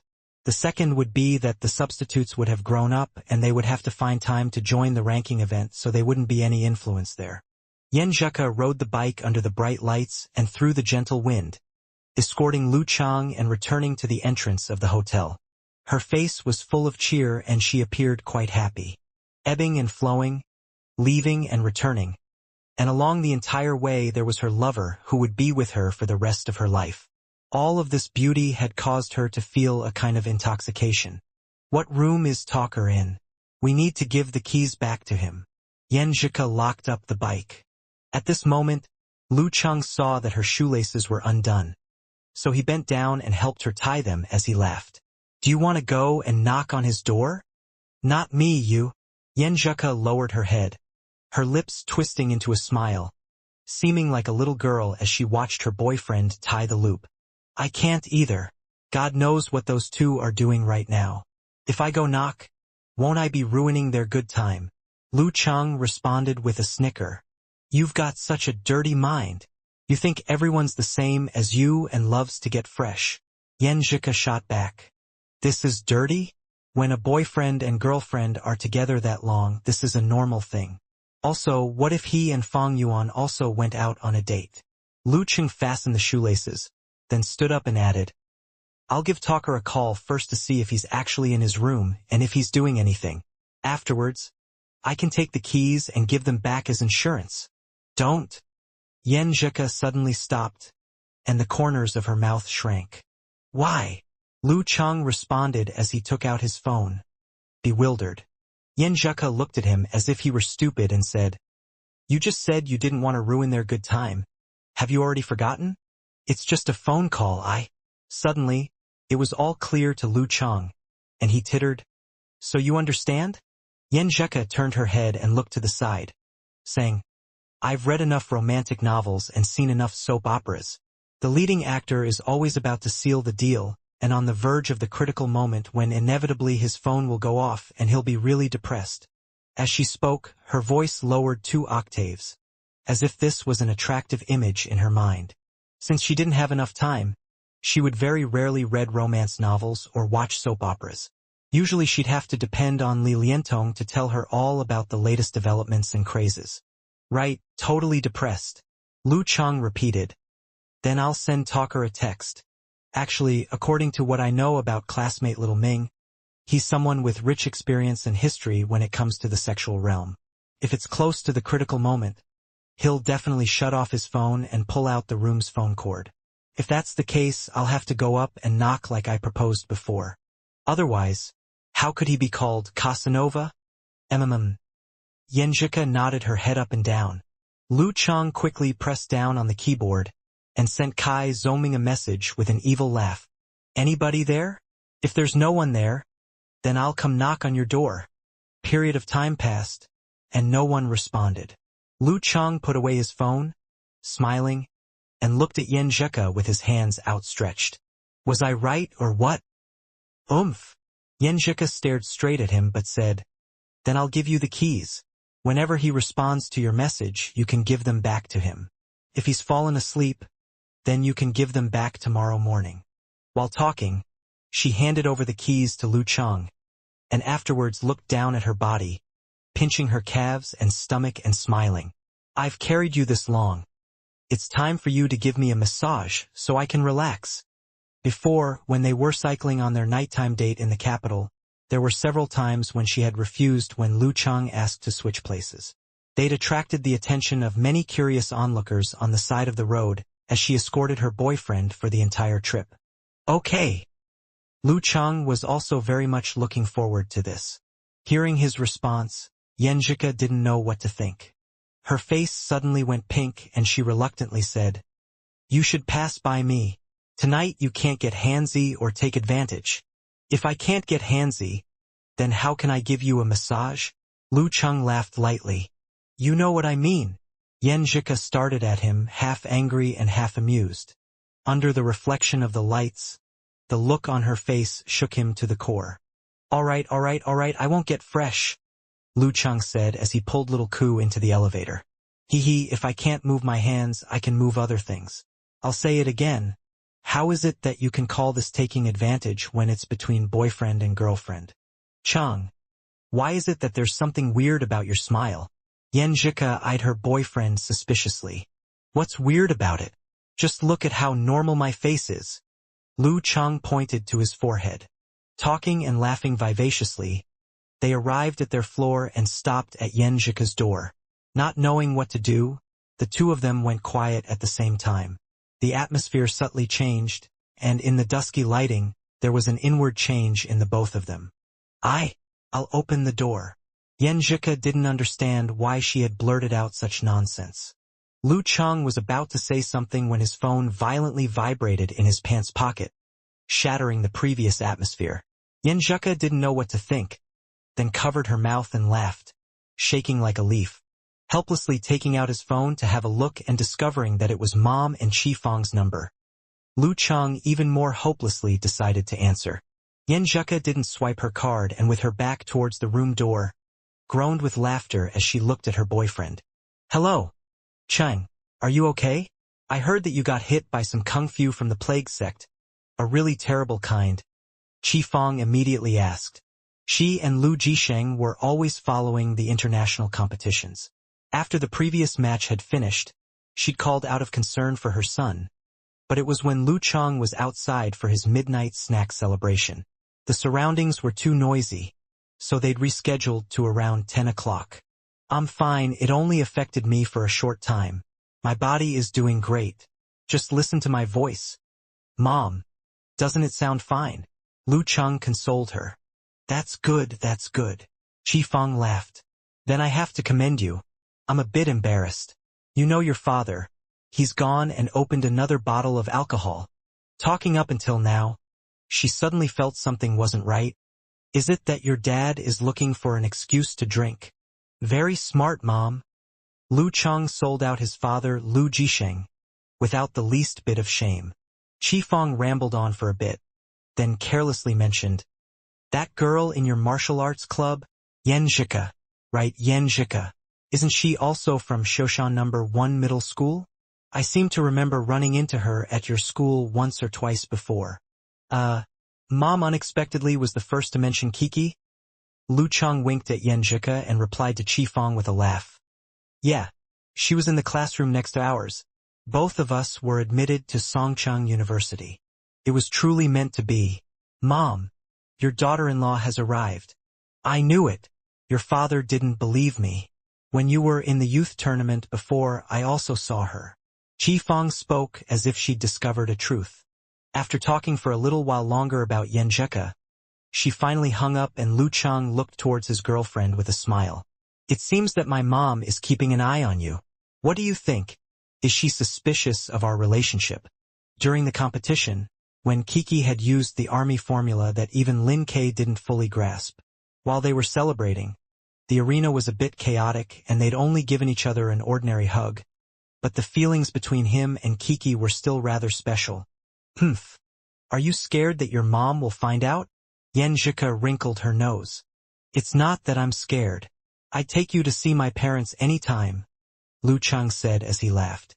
Yan Zhika raised her eyebrows when she heard this and her eyes softened. She turned around, swiped her card, and entered her room. You need to give me a good massage. She hadn't finished speaking when she abruptly paused. Turning back to look at Lu Cheng as she said, Cheng, if your mom is suspicious, then will my dad? Yes, up until now, Dad still hasn't called to congratulate me. It wasn't like this with previous competitions. Lu Cheng thought for a moment and arrived at a grim conclusion. I think it's possible. My mother must have noticed something, even though she doesn't know much about Ku, not to mention my father-in-law who dotes on his amazing daughter. Looking at the closed door, he said half-jokingly, Ku, do you think your dad and Empress Dowager are in there right now and waiting for us to come in? Are you stupid? Even if they came to the capital earlier on, they wouldn't have been able to get in. Don't forget that I'm the one with the room key. Yan Zhika rolled her eyes playfully and swiped the room card. After the beep, she pushed open the door and walked in, slightly hesitantly, as if she actually was afraid of finding her parents in the room. Fortunately, the room was empty, clean, and neatly set, with a hint of faint fragrance. I'm just trying to lighten the tense atmosphere in case you're nervous, Lu Cheng said with a smile.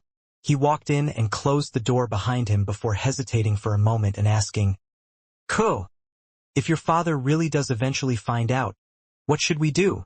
If he finds out, I'll bring you home. Yan Zhika stammered while waving her hands before finally finishing firmly.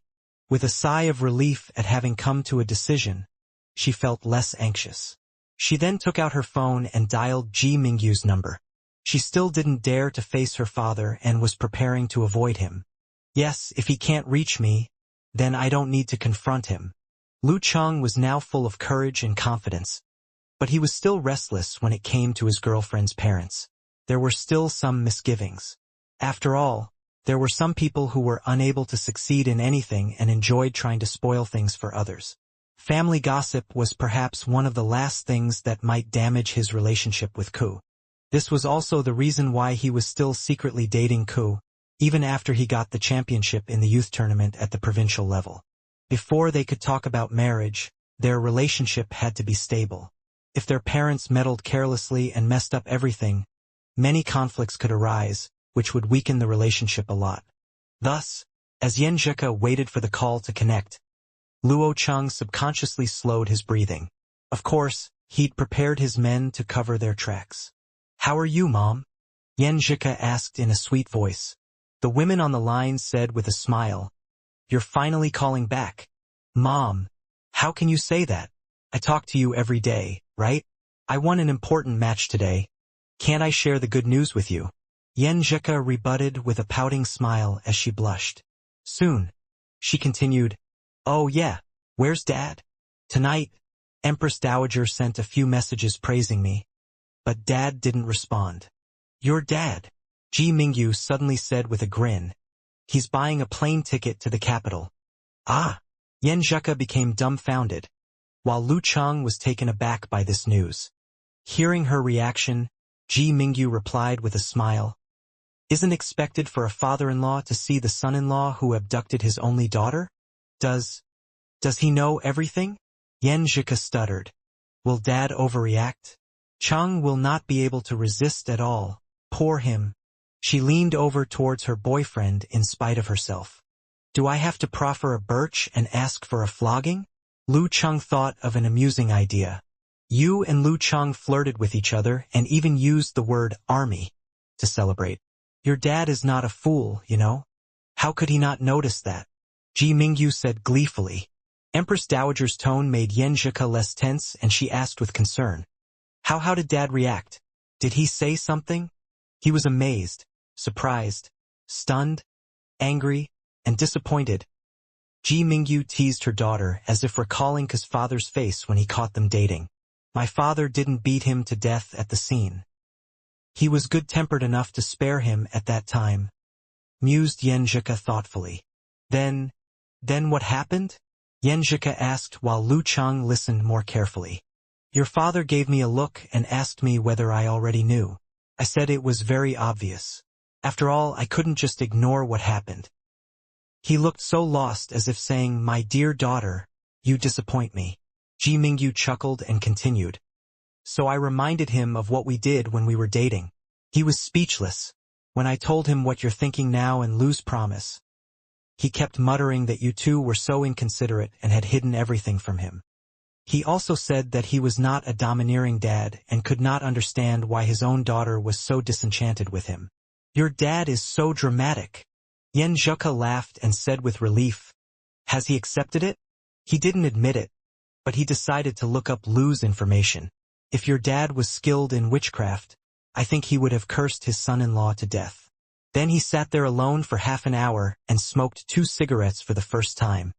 With those words, Ji Mingyu began to pity her husband and continued.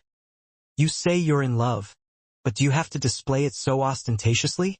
Can't you just keep it a secret until you graduate? Since your dad is so worried, he's already started picking flight tickets. He says it's so that he can cheer for you in your final competition and check out whether that Lu Cheng fellow is an honest and reliable boy, for the fear that you may be cheated. Alas, he's worrying too much. Hearing these words, Yen Zhika's heart warmed up and she asked, when will you get here? He booked tickets for the day after tomorrow. He has 2 operations tomorrow and doesn't want to disturb you before the final game. Play well and we will talk about everything else after the competition, is what he wanted me to tell you. Ji Mingyu clicked her tongue and continued. Your dad has finished bathing. Do you want to talk to him? Yes, please. Yen Zhika was full of guilt as she prepared to talk to her father. Hello, Ku. Are you back in the hotel after the celebration? Yen Kai's voice was low and magnetic, but he sounded a little tired. Yen Zhika answered in a flutter. We didn't celebrate, because I have to prepare for the final competition. I was out walking around with Lu Cheng and just came back. Since Dad doesn't want us to hide it from him, then I'll just tell him. A short silence followed, until Yen Kai sighed and said with a smile. Time really does fly. My daughter has already grown up. I don't want to stop you from dating in university, but I also don't want you to lose the freedom to be yourself. When you become more mature, then, well, forget it. Just do as you wish. Anyway, love yourself. If you have any problems, Mom and Dad are here for you. After the final match, we can have dinner with Lu. Okay. Yen Zhika nodded slightly, her eyes misting over, even though her father couldn't see her. Well, have a good rest for tomorrow's competition. Yen Kai hung up the phone with mixed feelings. Yen Zhika stared at Lu Cheng for a few seconds and she put her fist into his chest and said, with a half sigh, half smile, You must behave yourself, boy. Okay. Lu Cheng reached over and took her hand, taking her in his arms. It's even more nerve-wracking than beating Peng Liyun. I have to put on a good show for the final competition. Even though Yen Kai must have seen my games before as his daughter's classmate, this time is different. As a father-in-law seeing his son-in-law, he will probably be a lot more picky. After they had snuggled up for a while, Yen Zhika suddenly said, Oh no! What if my dad sees us? My grandparents, uncles, and cousins, what if they can see us? She took the phone, turned it around and said, "Ugh. I'm not calling them back to ask anyway." "Whatever." Lu Cheng wanted to laugh after hearing that, and he jokingly replied, "It's rare to see you like this." "Well, either way, my fairy is cute. Do you want a massage?" "Of course." Yen Zhika gritted her teeth. Lying in bed and having her muscle tension relieved by the tremor force, the girl was half nostalgic and half sad. "My mom said that when I was born, at first he wished I was a boy. Then he bought many books related to family education from infancy to adolescence. Once he got time, he studied them, trying his best to become a good father." "What a sweet and loving father-in-law," Lu Cheng praised him. He thought that Ku wasn't in the mood to make out with him, so he abandoned this idea and concentrated on massaging her while chatting away with her. "I'm not that kind of person. A man who only thinks about that. My dad expects a lot from me. He hopes that I can be an independent girl and establish good values towards love and marriage," Yenjeka said with a tone of regret, thinking that she had let him down. "But I don't really feel regret." Time moved quickly as they chatted away. The girl fell asleep while enjoying the massage. Lu Cheng stayed the night as he had the key. He took the supple and beautiful body in his arms, feeling quite satisfied and peaceful in his heart. Looking at the ceiling, he thought of the meeting with his father-in-law, the final match, and Shanbei. What's Peng Liyun doing now? With this thought flashing across his mind, Lu Cheng closed his eyes and fell asleep. In 2 days, I'm gonna have to fight him. In the swimming pool on the top floor of the hotel, bare-chested, Peng Liyun sat in swimming shorts by the swimming pool, watching the shimmering ripples spreading as if he was in Wonderland. He held his breath while his heart beat audibly as if he had returned into his mother's womb, which was surrounded by water. Return to nature and seek the root pulp. Everything around him faded away and all sort of thoughts came to mind. Peng Liyun lost all sense of time and everything else. He felt every subtle detail in his body as he sustained this wonderful state. All of a sudden, he felt a shock and rose to the surface before taking a deep breath of cold air. He wasn't muscle-bound but still had an explosive force. Good. Much better than last time. Another 2 minutes. Next to the swimming pool, Su Wanyan held up his phone in his hand and gave him a thumbs up. Getting to the bank of the swimming pool, Peng Liyun replied with a smile. It was so. His hair was wet and stuck to his head, giving him a masculine charm. You take a rest. I'll have a swim and relax a bit. Su Wanyan put down his phone and plopped into the pool. All of a sudden, he gave out a bizarre yell as if he had been poked by something, saying in confusion, "Was that an electric shock?" When he said this, he suddenly realized that his feet were treading on water, and he lifted his head, looking up at Peng Liyun, who was seated in the deck chair and lost in thought. On the same night, Lu Cheng and Yen Zhika went cycling and Peng Liyun practiced in the pool. The Capital College Martial Arts Club was silent and empty with all its lights off. Moonlight was spilling on the floor through the window when Chen Digua stood before the door of the locker room. He paused for a few seconds before taking out the key, opening the door, and walking in. Under what little light there was, he stuffed his hands in his pockets and looked around the place carefully. He took in the metal benches, the isolated bathroom, and the clean washroom. Chen Digua took 2 steps forward and stood before the lockers. With another key, he opened the one with his name on it. His locker was cluttered with things like shampoo bottles and backup razors. He took them out one by one and stuffed them inside his backpack. His movements were slow, as if he was weighed down by something heavy. It took him nearly 3 minutes to finish cleaning out everything. His lips stammered when he looked at the empty room. Using all his strength, he closed his locker shut and locked it again. Instead of taking out the key, he allowed it to hang there. The key swayed, hitting the locker with a quiet clatter. The corner of his mouth lifted when he gazed at the paper with his name on it. He turned away, eyes glistening. He pulled the paper off, smoothing and stroking it carefully before tucking it inside his wallet. He strapped on his backpack, put away his wallet, and walked to the door. Taking another step backward, he stared far into the distance. 10 seconds later, he grasped the door handle and closed the door of the locker room. Crack! With the faint sound of the locking door, Chun Digwa was lost in thought as if reflecting on his misdeeds. Once again he left the key on the door and toured the martial arts club carrying his backpack.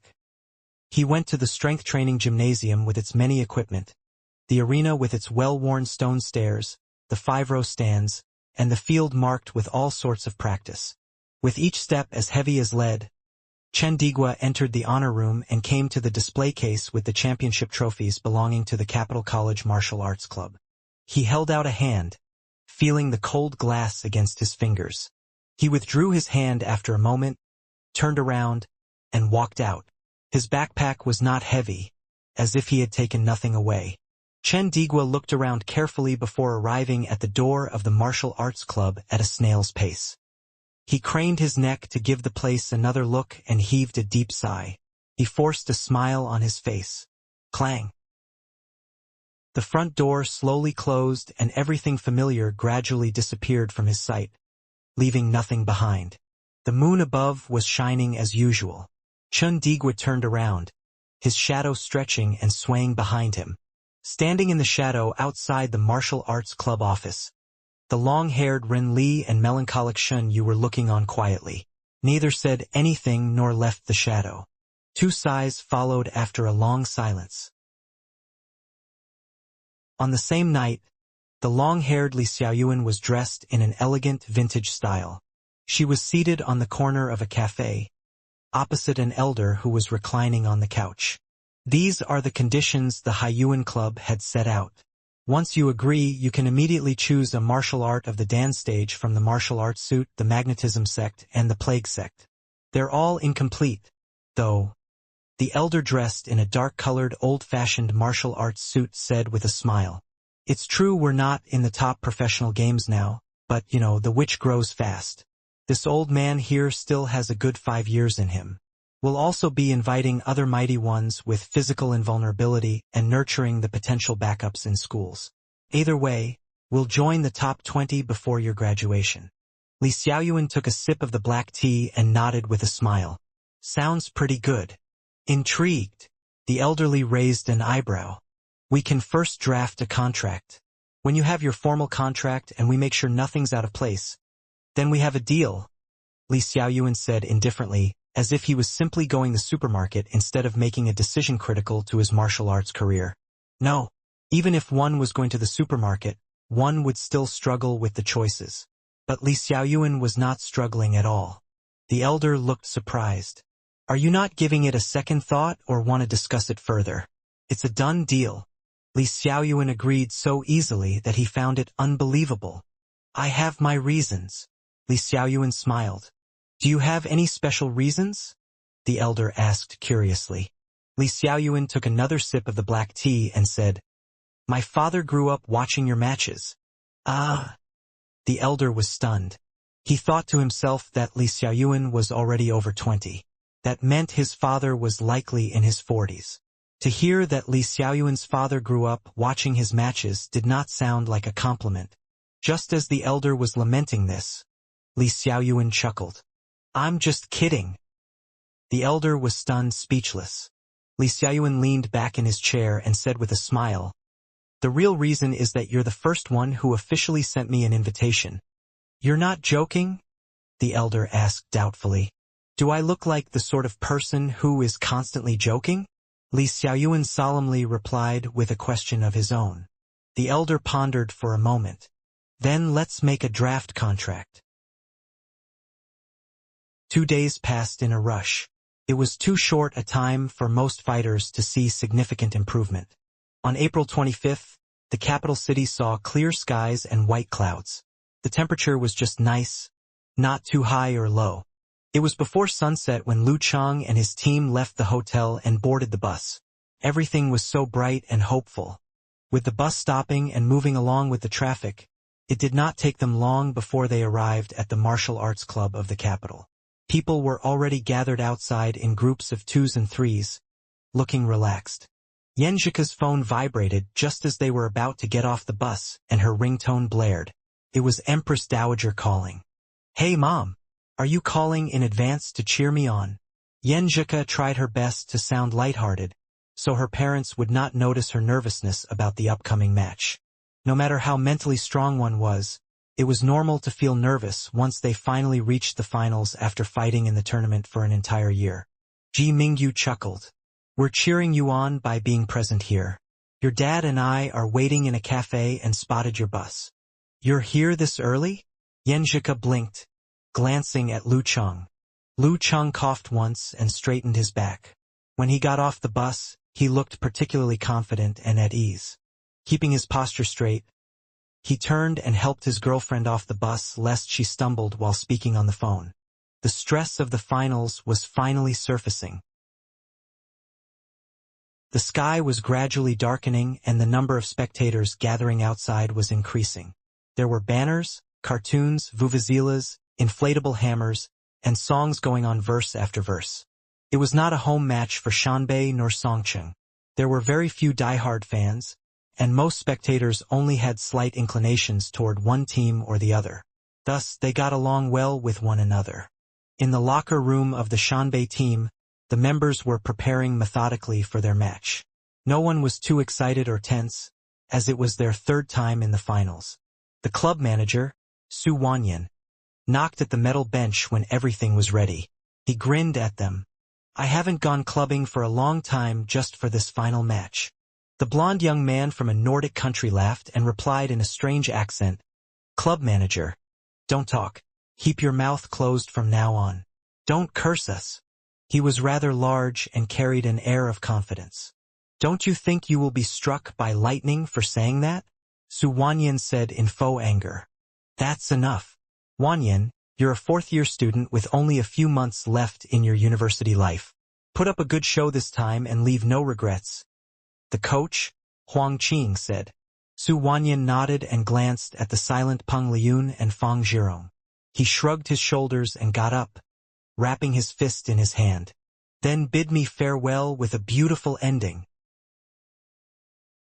In the locker room of the Songqing team, Geezer sure looked and coughed twice.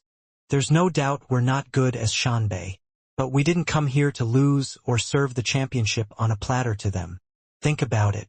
Our Songqing has never had a national championship. The honor room is waiting for you to fill it. There's nothing to lose or fear. Just go for it. Lu Cheng glanced at Lin Kei, who was burying his head without a word.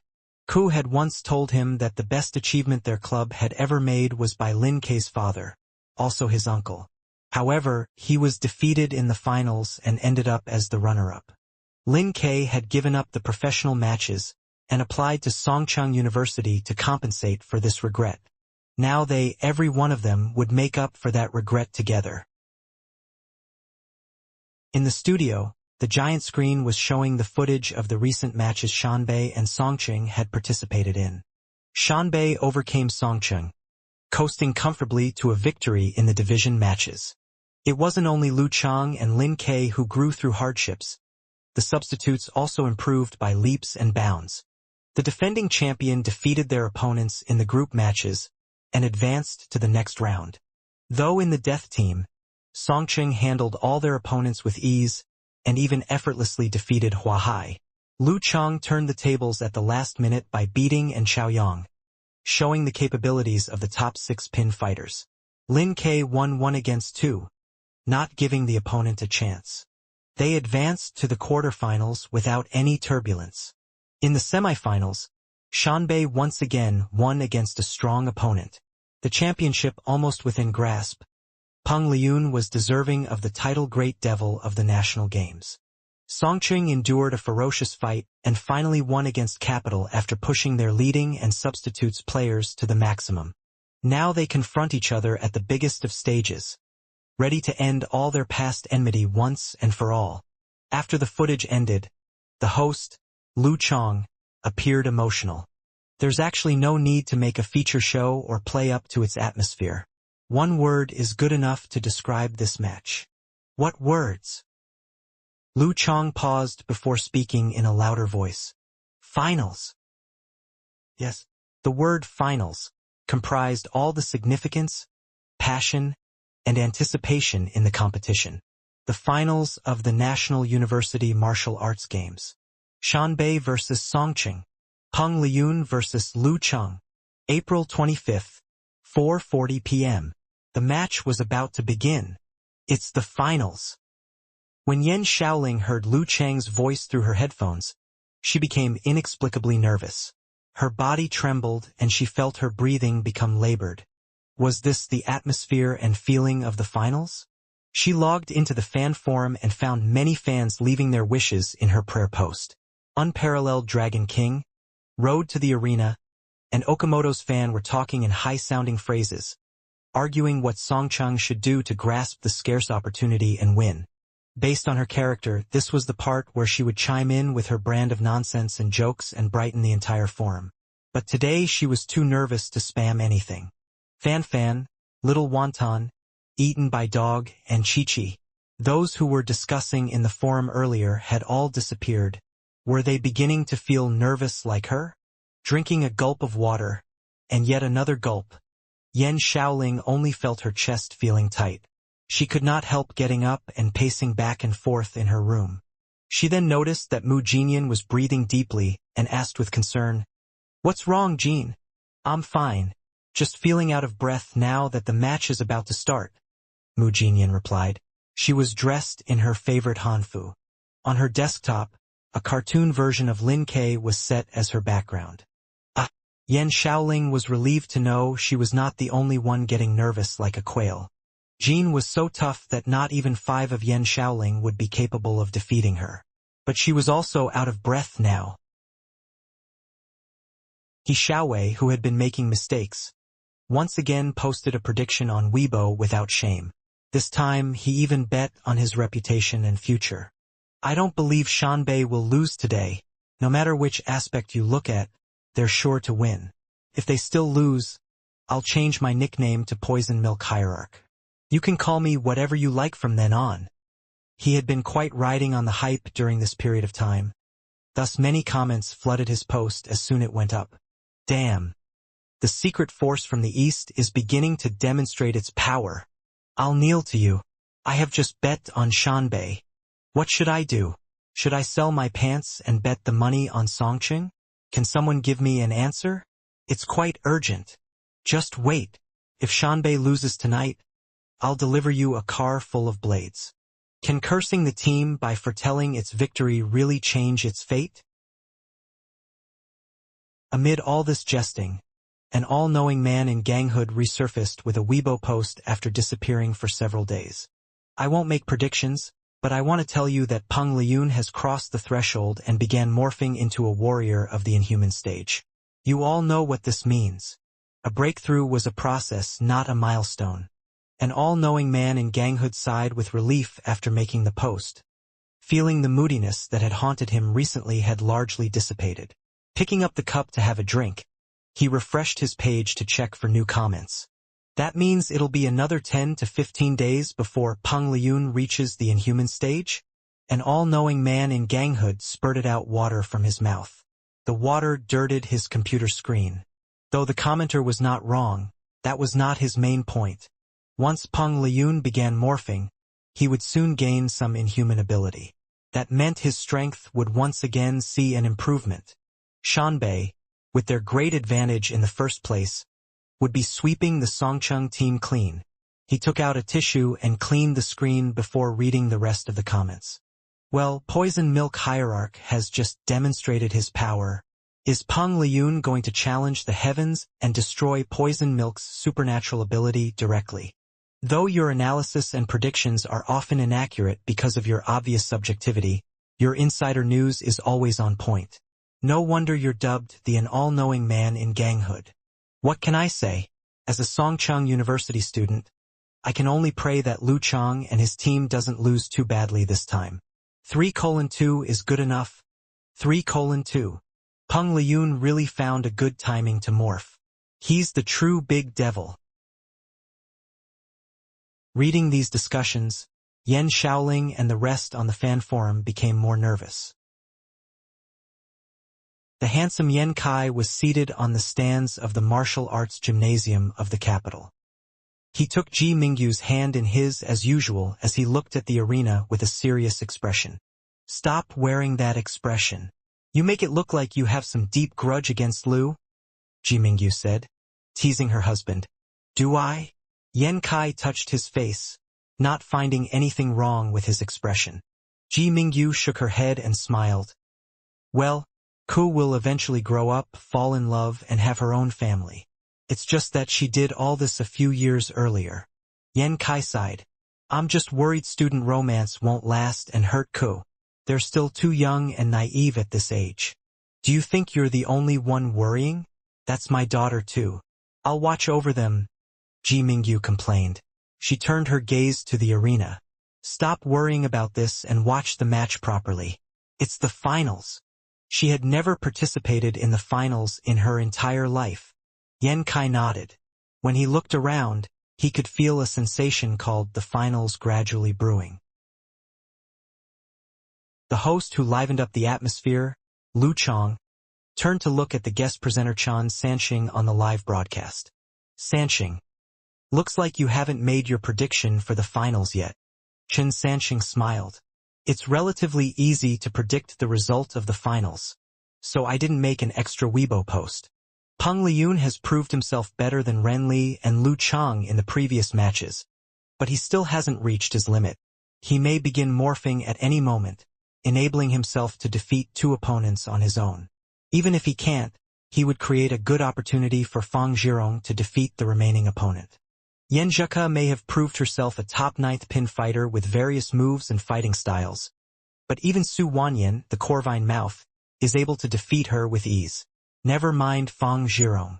No matter how we look at it, Shanbei has 70 to 80% chance of winning. But there are still many aspects to consider in a match, like their on-the-spot response and counteraction. Take how Lu Cheng's Kung Fu firmly prevails against Su Wanyan's. Even if the former is injured, he would still be undefeatable by the latter. That's why if something similar happens in this match, Songqing still has the hope of winning. That will have to depend on how hard they work to create that kind of opportunity. 20 to 30% winning chance doesn't mean Songqing is doomed to lose. I hope they won't give up and show us their spirit and tenacity. Lu Chang could not help laughing. That last sentence sounds like you're cursing Songqing. No, I'm sincere. Chen Sanxing shook his head with a smile. I know. You're cursing them sincerely, Lu Chang joked.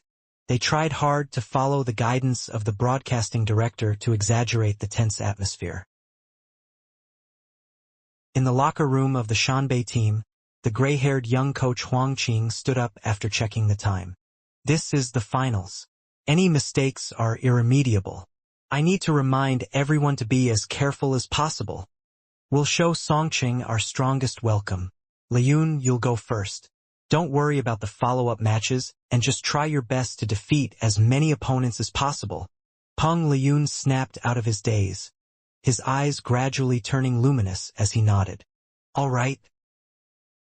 His voice was indifferent and calm, as if his victory was a matter of fact. Huang Qing turned to Fang Zhirong and said, Zhirong, you'll go up next.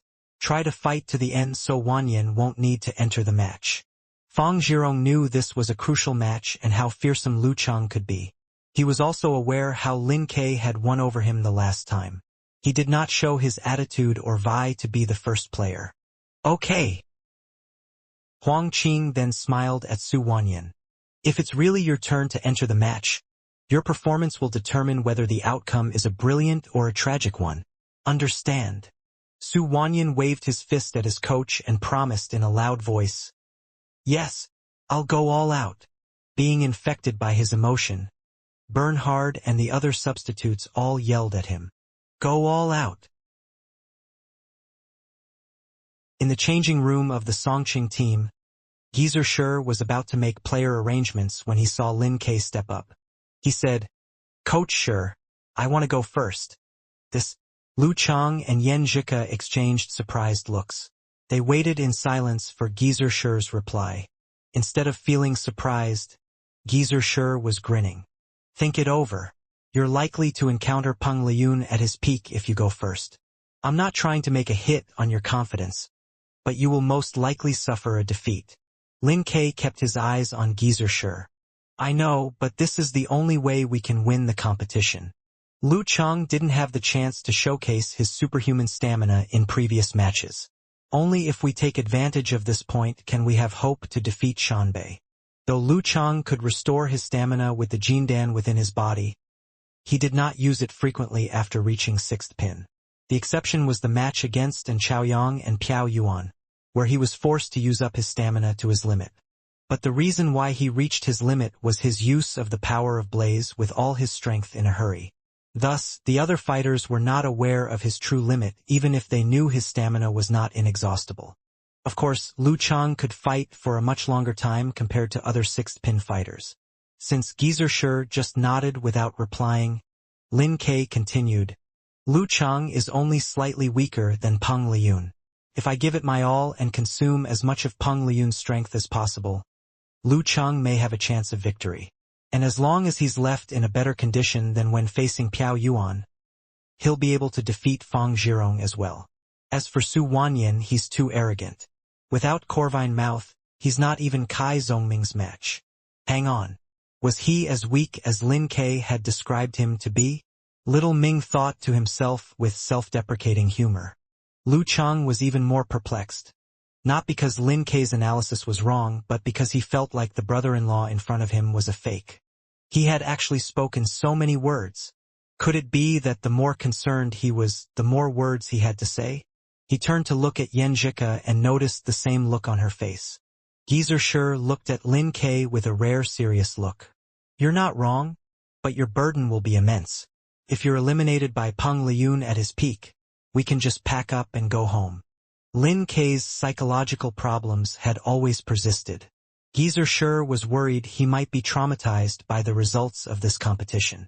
Lin Ke nodded without any change in his expression. I'm willing to take the burden. Great. Geezer Shi agreed without saying anything else. He looked at Lu Chang and said, Brat, you will take the second round and defeat Peng Liyun. Okay. Lu Chang took a deep breath and promised confidently. Yen, you'll round up the team. If you're lucky enough to fight Su Wanyan, don't be afraid. Just don't give him any chance to speak. Geezer Shi gave Yan Zhika a smile. Yes. Yan Zhika nodded with all her strength. Geezer Shi laughed and looked at Li Mao, Sun Jian, He Zi, and Kai Zhongming. Do you feel regret since I give you no chance to join the finals? Not at all. Kai Zhongming replied immediately. That's how I like it, Coach Shi. Just think about it. I just need to cheer for Chang and Lin Ke when they win and I'll be able to get my bonus. What a wonderful thing. Facing such a shameless little Ming, Geezer Shi was momentarily speechless. Time flew and soon, it was time for the final match. In their respective locker rooms, both teams were gathered in a circle. The Shanbei team took each other's hand, shook it and yelled, Champion! On Songqing's side, Lu Chang and his teammates put their arms around each other and yelled, Definite victory! Clang! The doors to both lockers' room opened and the coaches and players on both teams filed out. Under the leadership of Lu Chang and Peng Liyun respectively, the teams walked under the spotlight. The referee stepped into the arena to check the time. On April 25th at 7:40 p.m., the finals of the National University Martial Arts Competition began. As darkness fell outside, the audience began flooding into the martial arts gymnasium and cheering on their favored team with the slogan Champion. Suddenly, the radio announcer shouted, The National Martial Arts Final Match, Round 1. Peng Liyun. Lin Ke. A wave of cheers burst out of the stands to welcome the two leading players.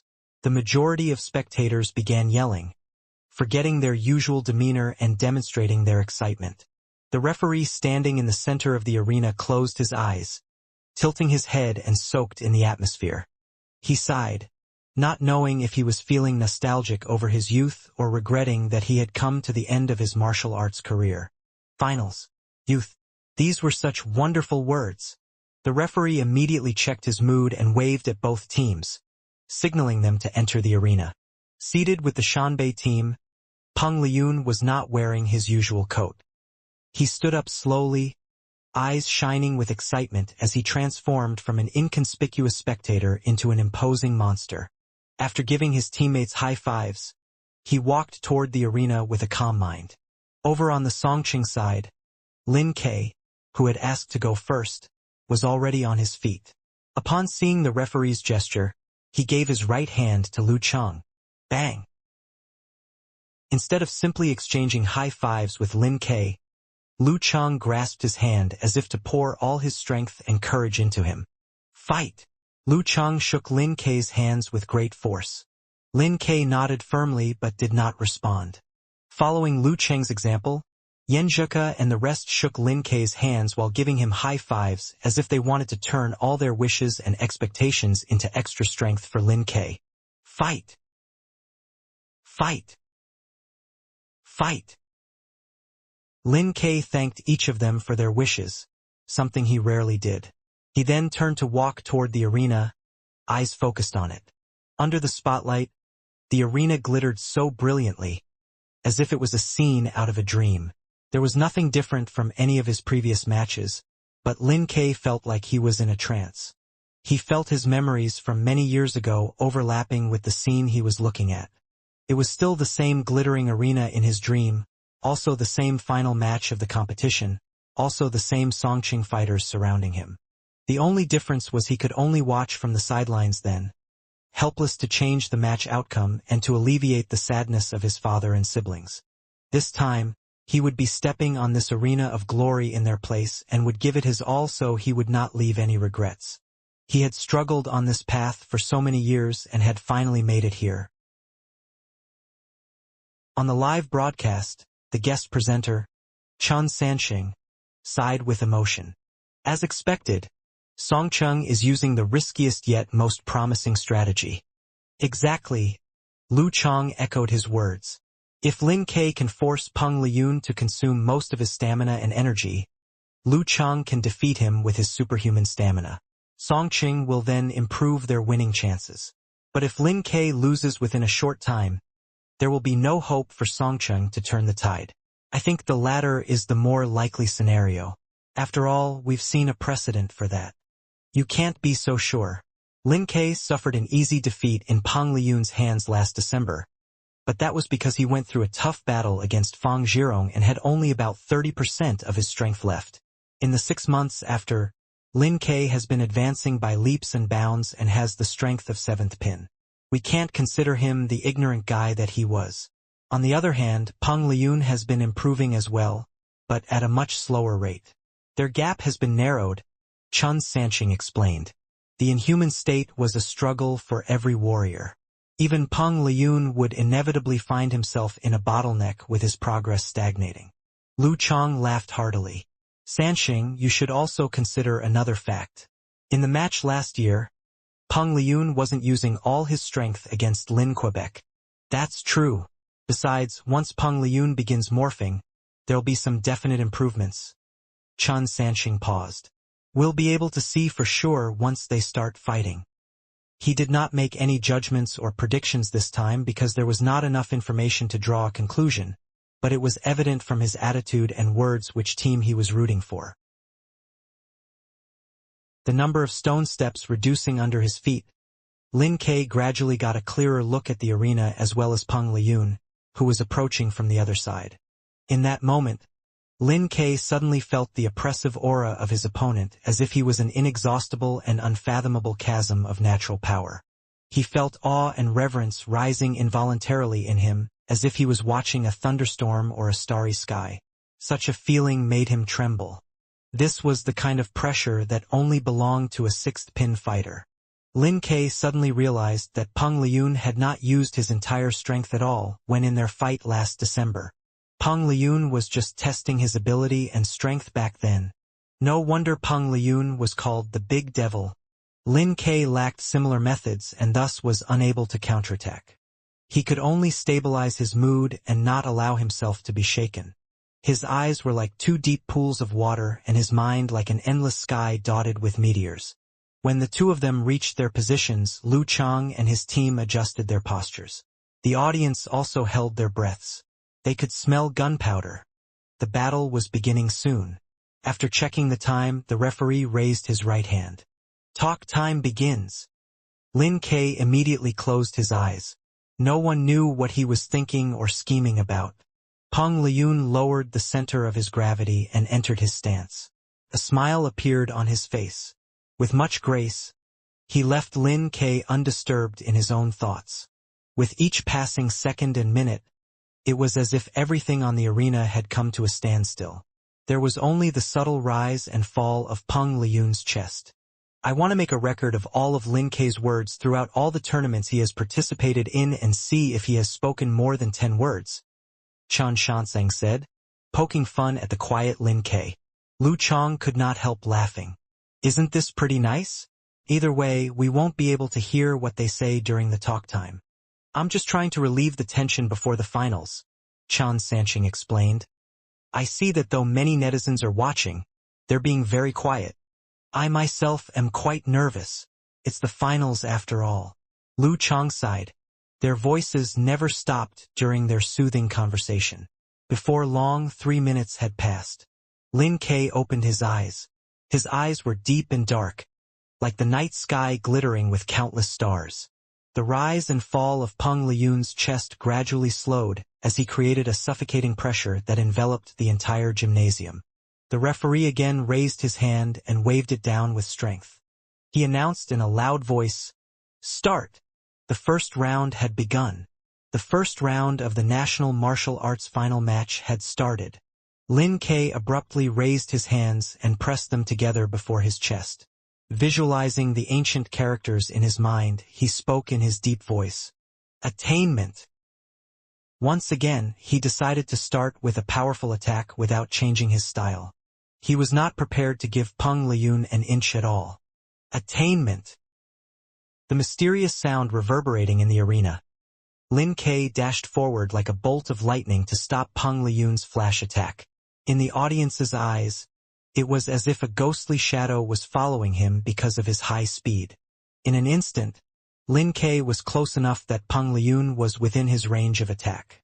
Peng Liyun drew his right arm backward as he lowered the center of his gravity, retaining his earlier posture. No one knew if he was unable to dodge or simply unwilling to. Just then, Lin K felt every inch of him go numb as if he was about to suffer a terrible attack. Sizzle!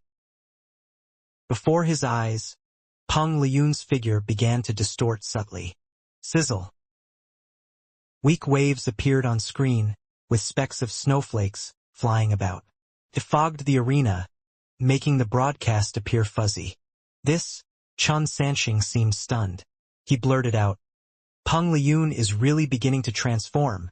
Since his root pulp had changed, he could now release an even greater power of thunder and lightning. Transformation? Lu Chong murmured to himself in astonishment. Though there were rumors pointing out such a possibility, it was still a shock to witness it truly happen. Once a fighter began to morph, he would no longer be an ordinary man. Peng Liyun could certainly get the certification of 5th pin before he entered the final year of university. With his thunder and lightning supernatural abilities supporting his present strength, it was not impossible for him to get 3 straight wins today. Songcheng and Lin K's risk were now all for nothing. Peng Liyun was the big devil indeed. Lu Cheng gasped, unconsciously standing up. He was not the only one. Yanzhika, Kai Zongming, and the rest were also on their feet. In the most critical moment, Peng Liyun had actually achieved a breakthrough. Was he the freaking hero of this novel? Right on cue, an all-knowing man in ganghood wrote on Weibo, "I told you so." He followed this with a shrugging emoji in a self-satisfied tone. "Superstitious belief is bad," replied with a silly dog emoji. Well, this is the strength of the favored fighter of the age. Over on Lu Cheng's fan forum, Unparalleled Dragon King sighed. If Peng Liyun gets 3 straight wins thanks to his breakthrough, then Songcheng will lose the game regardless of Poison Milk's curse. Peng Liyun is insanely lucky. The situation in the arena was already shifting as the audience was feeling both shocked and emotional. Lin K felt pain numbing his entire body as if every inch of his skin had been touched with static, evoking his absolute reaction. Amid these chaotic sensations, He gradually slowed his footsteps to a sudden halt. With his fascia and muscles grinding against each other sharply, he turned the kinetic energy into power channeled into his punching fist. At the same time, he tilted his head and listened to the wind to determine Peng Liyun's next move. Bang! With the withdrawal and release of his qi and blood, Peng Liyun tightened all the muscles in his arms, which were entwined with small electric currents, while swinging forward. Like a dragon emerging from the sea, he punched at Lin Kei's waist. This was the Divine Wrath Force, an advanced version of the Thunderclap Force. It was one of the most important forces in the Thunder sect. Bang! Lin Kei instantly swung his arm, returning a punch at Peng Liyun like a meteor streaking across the sky. Bam! The fists met with a burst of fierce wind, setting off a whistling gale. The snowflakes and weak waves obstructing the screen dissipated instantly. Peng Liyun shuddered as if hit by an explosive, and his muscles trembled and ached. On the other side, Lin Kei's hair was standing on end. He even heard his body sizzling from the inside. He felt half of his body temporarily paralyzed and found it hard to gather strength and make any moves. Due to the gap between their strengths, the collision exerted little influence on Peng Liyun. He was the first to recover his composure and made a forced concentration. Half a second later, Lin Kei also concentrated all his qi, blood, force, spirit, and all the side effects in his dantian. Bam! With his dantian exploding, Peng Liyun turned sideways to stretch his body and pounce at Lin Kei like a giant with the power of thunder and lightning. Lin Kei was half a step behind Peng Liyun, so he had to block his attack with tightened muscles and qi bursting out of his dantian. With Peng Liyun's static affecting his senses, Lin Kei began to make mistakes in his judgment of his opponent's attacks. He fell behind with each step, increasingly so. Bang! The thud on the arena was so loud, it piercing through the cries and cheers of the audience. Unable to hold on any longer, Lin Kei's body swayed and he had to take several steps backward. When Lin Kei was about to drive his qi and blood back to maintain his balance, Peng Liyun immediately lowered the center of his gravity. He then swung his body into the midair like a cloud and dashed to Lin Kei's side. The 36th stroke of the Thunder Sect, Flash Attack. Peng Liyun's eyes began glinting like two bolts of lightning as he approached Lin Kei. The visualization in his mind kept changing until it stopped at the vision of a cyan jade suspended in the air. Each stroke carved on the jade was formed by lighting, forming a complex text. Sizzle. The lighting flickered silver and white as the qi of yin and yang began colliding with each other. The 11th item of the Thunder Sect, a simplified trick of physical invulnerability. The Thunder Seal. This was specially designed for Peng Liyun. Bang! Peng Liyun's muscles tightened, with every segment filling with blood. Just then, it was as if he was a descending god of thunder, punching downward with his hammer-like fist to punish on behalf of the natural rule. Sizzle. A layer of electric current seemed to envelop his fist. At his current realm, his simplified movement of physical invulnerability was in any way inferior to Lu Cheng. Unable to dodge in time, Lin Kei once again used force concentration to keep his balance. He tightened his muscles with the power of the qi explosion in his dantian and punched upward with his left fist. Bang! With the explosion reverberating loudly, their fists were momentarily frozen in midair. A burst of light filled Lin Kei's sight as all his hair stood on end. Invisible smoke came out of his 7 apertures while his muscles trembled. His body was completely paralyzed. He could not move no matter how strong his will was, rendering his force concentration unable to be completed. Having not used his dantian explosion for self-protection, Peng Liyun also retreated a few steps. After regaining his balance, he instantly pounced at Lin Kei, who was still suffering from numbness. Shaking his shoulders, Peng Liyun was about to throw a punch. In the studio, Chun Sanqing lamented, As expected, Lin Kei lost to Peng Liyun.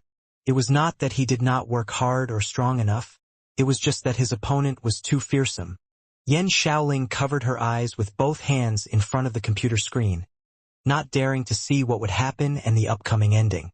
Mu Jinyan's teeth were clenched, sadness and regret coloring her eyes. Over at the Songqing team, Lu Chang and his teammates did not react. They were watching the arena with blank looks.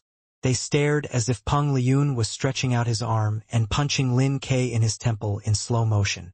Even if Lin Ke was able to recover from the numbness and make a forced concentration to protect himself, it was already too late. Great! In front of the screen, an all-knowing man in ganghood waved his clenched fist. This was the end. Peng Liyun was the true favored fighter of the age. When Lin Ke finally pulled through the numbness and regained his consciousness, he saw Peng Liyun's fist approaching him. Thoughts flashing across his mind one after another. He could sense nothing except for Peng Liyun and his fist. He was practicing in front of an aged arena when his father came to him. His smile was full of expectations as he said, "It's the finals tomorrow." Under the spotlight, he saw a figure being flung out of the arena. He remembered his father's unusually dejected expression. He was holding on to the railing, standing in front of his seat as a little boy, not quite clear of what was going on. Then it was his father's old wounds resurfacing and his face gaunt and aged. He stood in front of the display cabinet of all his trophies and said self-deprecatingly, "The only thing missing is the National Competition Championship trophy." He recalled the pungent smell of sterile water, walls painted blue and white, doctors and nurses running back and forth. His father who could only make weird noises with his throat, and his constantly crying mother. He saw himself huddled in a corner with a frightened look. These old memories lit not only the fire within Lin Ke's body but also the determination in his eyes. Just then, Peng Liyun's fist suddenly slowed down as if trapped in a swamp or loaded with a heavy burden. His body began sinking. The power of the stars. The power of the earth. Noticing Peng Liyun finally showing surprise on his face, Lin Ke clenched his teeth. All his muscles began squirming abnormally. His root pulp had begun showing signs of variation since the Spring Festival. Based on the regular procedure and experience of the predecessors, he ought to control the variation and slow down the changes within his body so as not to evoke a horrible backlash that would injure himself. He should be waiting until he reached the top 6th pin in 1 or 2 years before advancing at a normal speed. That would help him surpass many fighters and enter the inhuman stage. But he could not wait to compete for the championship in 1 or 2 years. He wanted to grasp the opportunity now at any costs. In January last year, Lu Chang had awakened his supernatural ability on the arena and defeated Yaoting, who was 1 pin superior. Today he wanted to do the same against Peng Liyun. He did not use this method in the semifinals because he might get badly injured and end up unable to return to the arena for half a year. He had been waiting for this opportunity. Lin Ke's indifferent eyes were fogged with a rare sentiment. He had never been more determined in his life. He wondered if his dad could see him now. He was fighting for the championship for Songqing. Bang! Lin Ke swung his right arm, punching Peng Liyun. A layer of fire and glaring light appeared on his arm as it rubbed against the air. The meteor was really streaking across the sky, in the ancestral house of the Ji family in Jiangnan province. Ji Zhenjiang smashed the rosewood teapot with 1 punch. He roared in a low voice, "What a farce!" The moment Lin Ke threw his fist, Peng Liyun felt the invisible restriction around him vanish. He immediately withdrew his arms with the muscles in his upper half and placed them in front of his chest. Bam! The true explosion reverberated as the meteor finally crashed onto the ground with sparks flying off in all directions. Peng Liyun was forced to take a few steps back, but he soon drove back his qi and blood to balance himself. With the complete release of his fearsome power, Lin Ke withdrew the force into his dantian and dashed to his opponent's side. Without hesitation, he began attacking Peng Liyun with as many meteor blasts as possible. Bang! Bang! Bang! After making 3 successive explosions, Lin Ke stared at Peng Liyun without breaking eye contact. He clenched his teeth tightly, enduring his pain. Bang! Bang! Bang! Peng Liyun made a series of forced concentrations while retreating in the rolling blaze, but he showed no sign of losing. His clothing was slightly burnt and his face looked pale. The Shanbei team were shocked as they exchanged glances, checking if they were daydreaming. The special commentator, Chen Sanxing, was also momentarily speechless, forgetting to give the audience an explanation.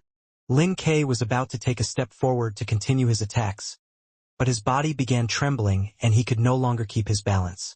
The sharp pain finally caught him as if he was dismembered. He paused and hopelessly stood in his place. He seemed close to collapse.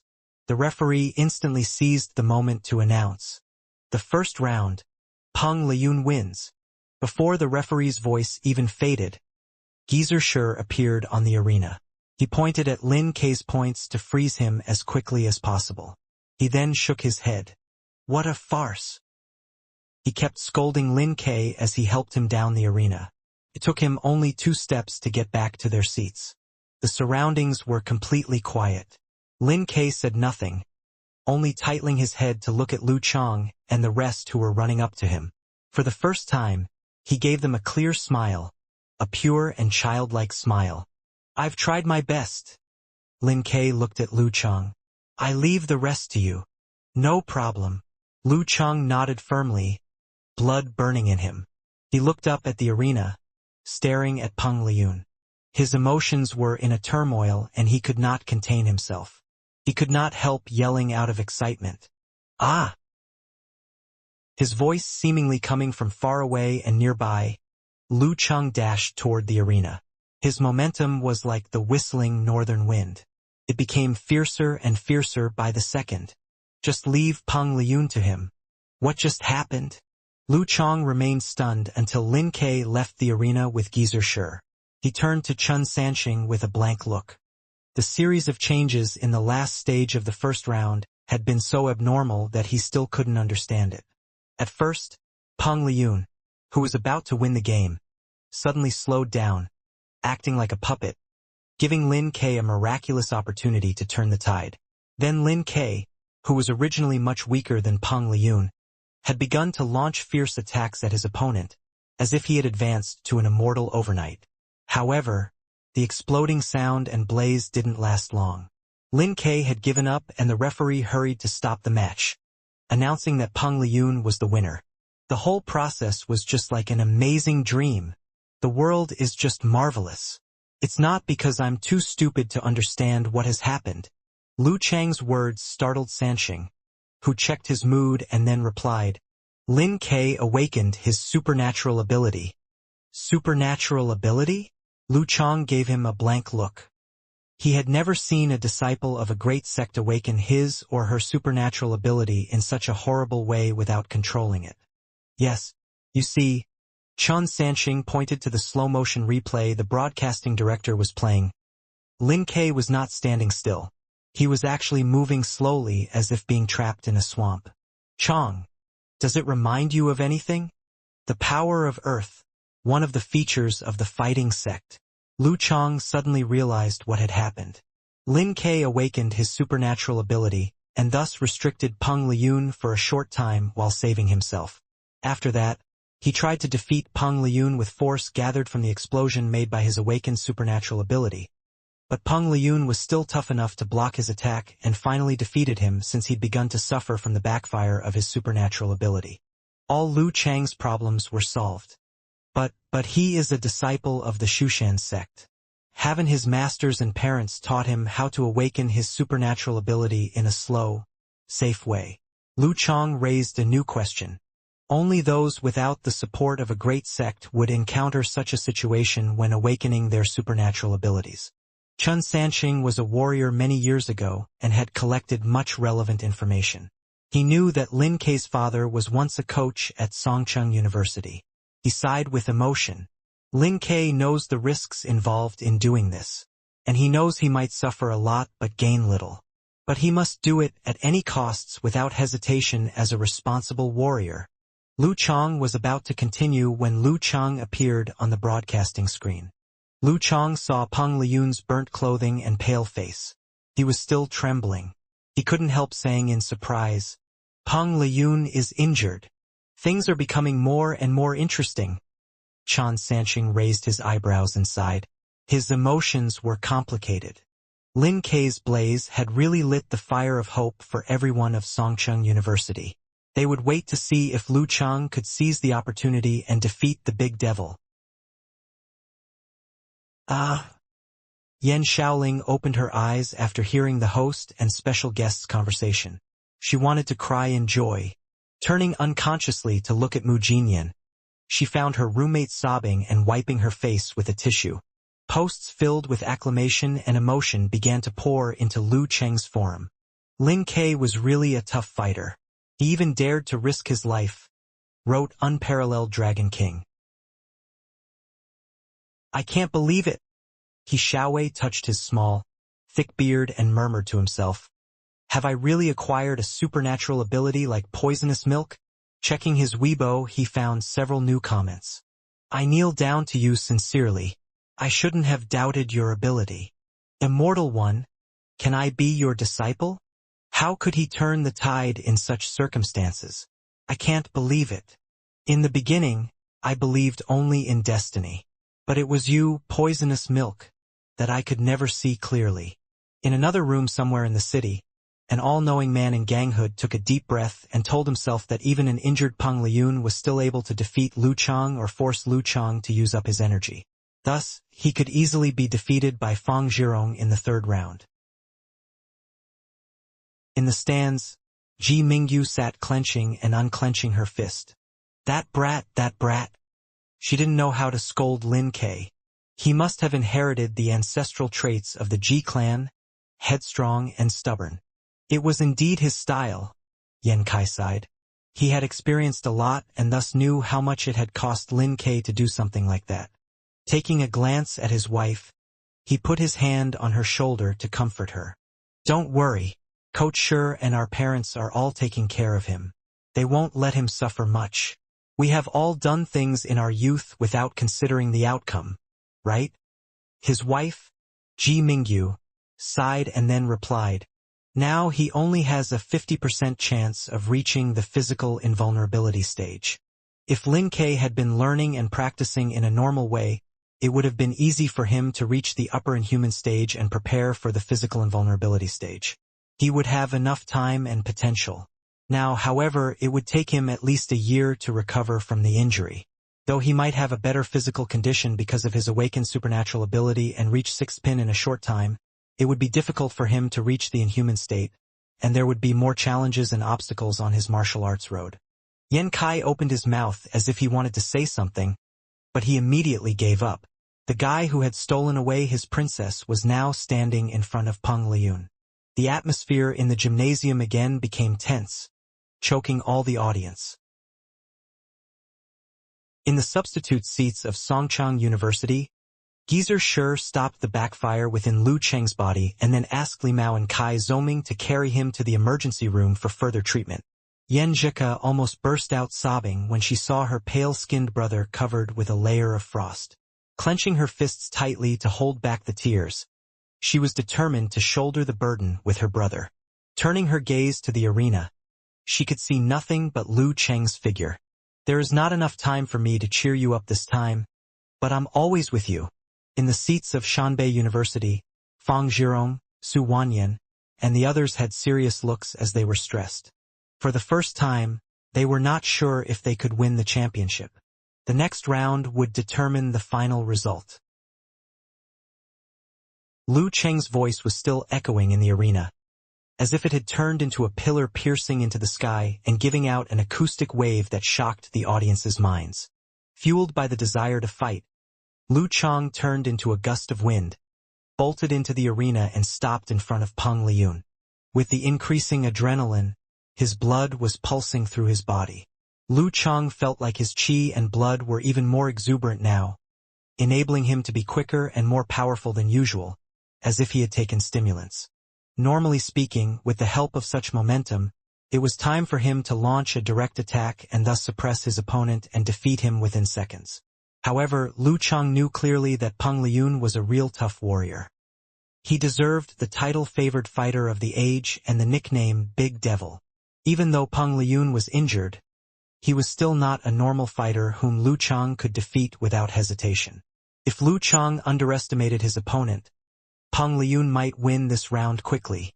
Of course, his present condition fueled by his inner blaze and excitement would help him a lot. He couldn't abandon this advantage. He should fight using the style Geezer had once taught him. Fighting fiercely while keeping your mind cool. As aggressive as fire, as calm as ice. Peng Liyun couldn't resist more than 3 internal explosions under such circumstances. Thoughts flashing across his mind. Then he saw the referee raise his right hand. In front of him, Peng Liyun's eyes were glittering like 2 bolts of lightning that lit up the surroundings. Lu Chang felt his soul trembling. The referee waved down his palm and announced, "Start." Crack. Lu Chang and Peng Liyun took action at the same time. Lu Chang made an explosion in his dantian, tightening the muscles in his legs and then pouncing toward his opponent. Peng Liyun withdrew and then released his qi and blood, lowering and lifting the center of his gravity in a short time. After which, he flashed towards Lu Chang with a flash attack. They both chose to attack their opponents directly from the start.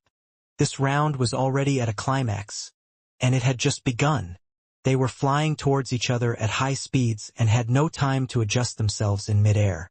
They had to change directions slightly and tighten their muscles in preparation for a collision. Bang! It was like a 2-car collision in the arena with a loud cracking sound and rolling air billowing. Lu Chang and Peng Liyun seemed to be pinned in midair, and the audience could see their trembling muscles and springing tendons clearly. In an instant, they separated and began to take steps back, cracking the stones under their feet. As soon as he balanced himself, Lu Chang arched his back with both arms hanging naturally, and then shook his wrist to throw a sphere of icy light and a fireball at Peng Liyun. The attack of ice and fire. Lu Chang made the series of attacks within a short distance. Peng Liyun was unable to take his Big Dipper stance in time. Now he could do nothing but block Lu Chang's attack with his flesh. The light in Peng Liyun's eyes became even brighter. Strips of lightning appeared in his palms. He clapped both hands in front of his chest. Bang! Unlike the sharp snap everyone had just heard, this time there was a clap of thunder bursting overhead. The sound waves and air surge immediately swept Lu Chang's balls of light and blaze, which hadn't formed completely yet. Lu Chang was shocked. Sizzle. Peng Liyun separated his hands, showing the blade-like lightning in between. Crack. He lashed out at Lu Chang with a horrible lightning blade. If he hadn't been affected by the thunder, Lu Chang would have noticed the moment Peng Liyun was about to separate his hands and would have taken action in time. However, now the die was cast. With a sizzle, Lu Chang's hair stood on end. His clothes were burned, exposing the scorched skin underneath. Thunder from a clear sky. Cloudless thunder blade, Chun Sanxing said in astonishment. He had never expected Peng Liyun, who was injured, to still gain an advantageous position and make an opportunity for himself within such a short time. It was a physical invulnerability killer move of the Thunder sect. Peng Liyun hadn't actually mastered it yet, even its simplified version. He was just imitating its key moves to create a similar movement. Peng Liyun bounced back smoothly and shot to Lu Chang's side. Then he visualized lightning attacking the ground and catching everything on fire. As if stimulated at the hub of qi and blood, his dantian, and coccyx by the lightning, a horrible force burst out of Peng Liyun's body. Tightening the muscles in his arms, Peng Liyun covered his fist with red blaze and charged toward Lu Chang at the speed of spreading fire. The 15th item of Thunder Sect, a simplified trick of physical invulnerability, Thunder Seal. This move helped him enhance his strength quickly with the blaze covering him. It wasn't until he'd begun morphing and acquired advanced supernatural ability that Peng Liyun mastered its core. At this moment, Lu Chang recovered from his numbness. Though he knew that Peng Liyun was a tough guy, and that he had the ability to defeat him even after suffering such a great injury, he had never expected that Peng Liyun should be so powerful and horrible as to endanger him at the beginning of the round. Turning his mind into an ice mirror to reflect every detail of the battle, Lu Chang stopped, completing his unfinished force concentration, as a thought flashed across his mind. Instead, he drove the cold wave to flow within his body and finally gather in his right arm. Crack! He made an explosion in his shoulder and raised his arm to block Peng Liyun's thunderbolt fire in a hurry. Bang! As soon as Peng Liyun's arm hit Lu Cheng's upper arm, he felt a burst of ice wave. Lu Cheng had lowered his center of gravity and then gathered all his qi, blood, force and spirit in his dantian, giving Peng Liyun a feeling as if he had punched into the air. The blaze that should have been spreading outside was restricted in its original position and put down by the icy mist. Lu Cheng was actually applying a strategy and Chaoyang had once used in a previous competition. He predicted Peng Liyun's movement with his ice mirror and then blocked the thunderbolt fire with force concentration. Of course, things were different now. The attack Lu Cheng was facing this time was different from and Chaoyang, and thus he must arrange the actions he should take in a different order. With and Chaoyang, he had to prevent his mind from freezing from the severe warning, which had forced him to withdraw his spirit. This time Lu Cheng was worrying about the burn entering into his body and causing internal injuries. As a result, Lu Cheng had to spout out the frost mist in advance to counteract the influence of the blaze. At this moment, since Lu Cheng had gathered all his feelings in his dantian, the balance within his body was broken and the wave of force began flowing towards his left arm. Taking the opportunity to visualize the thunder cloud in his mind, Lu Cheng shook his shoulders, tightened his muscles, and stretched out his left fist to punch downward. The first blow of thunder roar zen. Peng Liyun sensed the danger when his thunderbolt fire hadn't been completed. He had already withdrawn his qi and blood to make the same explosion as Lu Cheng. He flung his right arm to draw an arc in the air. Bang! The moment Peng Liyun's fist collided with Lu Cheng's, he felt a power much greater than his and a spreading wave of impact, shocking his muscles, tendons, and vessels immediately and sharpening his inner injuries from Lin Kei's meteor blast. Crack! Peng Liyun was forced to step heavily into the ground under such a horrible force. It stopped him from taking steps backward and defusing the influence. With the help of the force he'd borrowed from Peng Liyun's previous attack, Lu Cheng forced Peng Liyun to stop with just one joint attack. Now he had the opportunity to adjust his muscles and visualize a great sun in his mind. The torrent of blaze gathered together and began to shrink to a core in a pre-exploding state. Then a divinity with a human head and beast body appeared, suppressing all the force in the arena. The simplified physical invulnerability internal explosion. Just as Lu Cheng was about to raise his arm and make a key attack, the part of his body that had been hit by Peng Liyun's thunderbolt fire suddenly began to ache.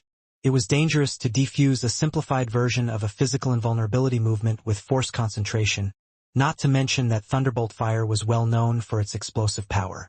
Though Lu Cheng had weakened the power of Peng Liyun's attack by defusing and borrowing, the remaining power had still injured his shoulder, fascia, and bone.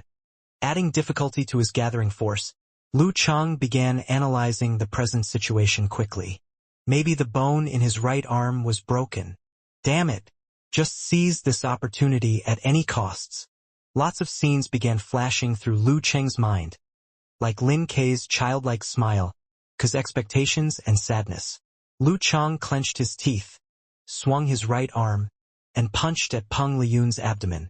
The moment Peng Liyun felt the shock and was forced to step into the ground, he immediately understood what would happen next.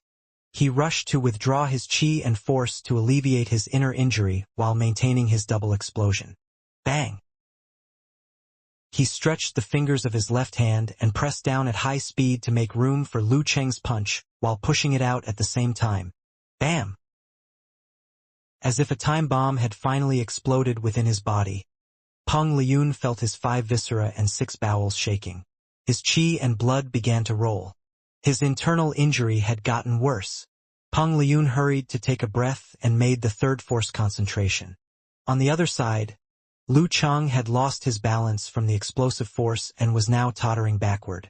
When Lu Cheng finally balanced himself, he immediately withdrew his qi and blood and jumped up to pounce at Peng Liyun. Crack! He punched Peng Liyun's temple. Peng Liyun remained calm in the face of Lu Cheng's attack.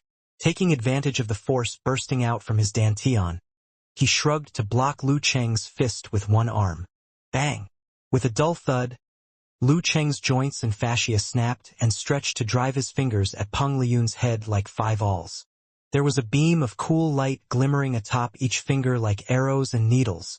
Ice Sect, 21st move, Aurora. In an instant, Peng Liyun felt his blood freeze. His temple was aching. He was forced to turn sideways to dodge using turtle shell. Then he felt Lu Cheng's Aurora. Of course, Lu Cheng wouldn't let go of this opportunity. He immediately visualized another great sun and was about to make another internal explosion with his left fist. Whirlpools appeared within Peng Liyun's body. They began spinning at high speed, covering Peng Liyun with a layer of vague electric spark. Lu Cheng felt a sudden repulsion force and was immediately pushed back 1 meter. Peng Liyun charged towards Lu Cheng. The visualization in his mind kept changing. A piece of jasper appeared in the air, formed by lightning. It had complicated characters on it. Sizzle. A dazzling light surged out as the two great forces representing yin and yang collided with each other. Crack. Peng Liyun raised one arm, tightened all his muscles, and punched downward with the power of a deity. An item of the Thunder Sect. A simplified trick of physical invulnerability. Thunder Seal. Lu Cheng immediately withdrew all his force and gathered it together in his dantian. He punched upward to block Peng Liyun's attack. Bang! Lu Cheng's hair stood on end once more and his head seemed to be fuming. He was now suffering numbness all over his body and couldn't keep balance. On the other side, Peng Liyun was forced to take a few steps back from the explosive force of Lu Cheng's dantian. Peng Liyun's retreat gave Lu Cheng several seconds to take a breath and get rid of the numbness with forced concentration. Without hesitation, Peng Liyun began making the same crazy serial explosions, throwing as many bolts of lightning at Lu Cheng as he could. Crack, crack, crack. Peng Liyun's attack was much like the divine punch that had once appeared in the arena, but it was slower and more powerful than that. It came in hard on the heel of Dan's stage explosion. With no time to gather strength, Lu Cheng had to make continuous explosions with the help of Ice Mirror's prediction to block Peng Liyun as fast as he could. Bang! Bang! Bang! The two began running and chasing, shattering all the tiles they stepped on into flying pieces. What a match! Chen Sanqing finally got a chance to make his comment. A little fierce. Yes, he used the word fierce instead of great or wonderful. Both Lu Cheng and Peng Liyun were able to create opportunities for themselves in the split second when their opponent was preparing for another movement. As a result, the collision of simplified versions of physical invulnerability hadn't appeared on the arena as expected yet, for the two fighters had been blocking each other's attacks with the explosion of dantian, which seemed to be so fierce. It proved that they had both met their match in the arena. Neither of them had taken the upper hand yet. Maybe Lu Cheng must endure this to defeat Peng Liyun. The big devil. Lu Cheng echoed with emotion. Crack, crack, crack. Bang, bang, bang. When the two had both finished their 9th explosions, Peng Liyun came to an abrupt stop and took a deep breath. Buzz. The whirlpools within his body began to spin crazily, creating an odd suction under the cover of lightning. Lu Cheng, who was punching at his opponent with tremor punch, was caught off guard and suddenly skidded forward. As an experienced fighter, Peng Liyun obviously knew more fighting skills than Lu Cheng. A chance appeared. Instead of gathering his force in his dantian or preparing to use the simplified version of physical invulnerability, Peng Liyun tightened the muscles in his right arm and threw it at Lu Cheng's neck as a single kick. Facing the approaching fist, Lu Cheng had only 2 choices. One was to give up his stance and roll sideways to dodge this attack. The other was to stand still and create an opportunity at the cost of getting himself injured. However, Peng Liyun's punch was followed by a series of attacks, and Lu Cheng couldn't resist them each time. Keeping calm, Lu Cheng lowered the center of his gravity and moved an inch to the right, welcoming Peng Liyun with his shoulder. He's finished, Chen Sanqing murmured. Crack. Peng Liyun hit Lu Cheng with his single kick. However, it was not Lu Cheng's bone that had broken but a layer of ice covering his shoulder. No one knew when or where the ice had appeared. Ice Sect, 15th move, Ice Armor. It was an application of supernatural ability that had only taken Liu Chang 3 days to master back in March. Though Liu Chang still couldn't block the simplified version of physical invulnerability and the Dan stage explosion, it was enough for him to resist other normal attacks. In a competition between the mighty, any mistake would lead to a crazy counterattack from the other side. Without hesitation, Peng Liyun drove his qi and blood back to prevent Liu Chang's killer move. Of course, Liu Chang couldn't miss this chance. He had already begun visualizing a great sun and the god of fire in his mind when he turned his body sideways. Stretching his body, Liu Chang drove the condensed fireball into his fist, despite the ache in his right arm, and gave Peng Liyun a quick punch. The simplified physical invulnerability internal explosion. The second bout. Bam! Though Peng Liyun punched downward in time to repulse Liu Chang's attack with the explosive force of his dantian, the horrible force in Liu Chang's fist still bit into his body and worsened his inner injury. He was aching all over, as if on fire, and almost spat blood. As a fighter with the same firmness of will as Liu Chang, Peng Liyun immediately withdrew some force to release the pain and launched a flash attack at Liu Chang. Liu Chang kept his stance with the Dan stage explosion, and was about to evoke Peng Liyun's inner injury thoroughly with Thunder Roar Zen, as he had done in the competition with Ren Li. However, Peng Liyun had noticed Liu Chang's injured right arm. He adjusted his footwork and began attacking the right half of Liu Chang's body, forcing him to block with his right fist. With the rising pain in his bone and fascia, Liu Chang had to slow down. Bang! Bang! Bang! Thunder Roar Zen echoed. Peng Liyun struggled to keep withdrawing and releasing the force in his dantian with 10 explosions. As for Liu Chang, his forehead was now covered with cold sweat as it became harder and harder to raise his right arm. Clenching his teeth, Liu Chang tried to stimulate himself with the pain. In the next round of attacks from his opponent, he suddenly stretched out his right hand to grasp Peng Liyun without defending himself. It was the time to take action. Crack!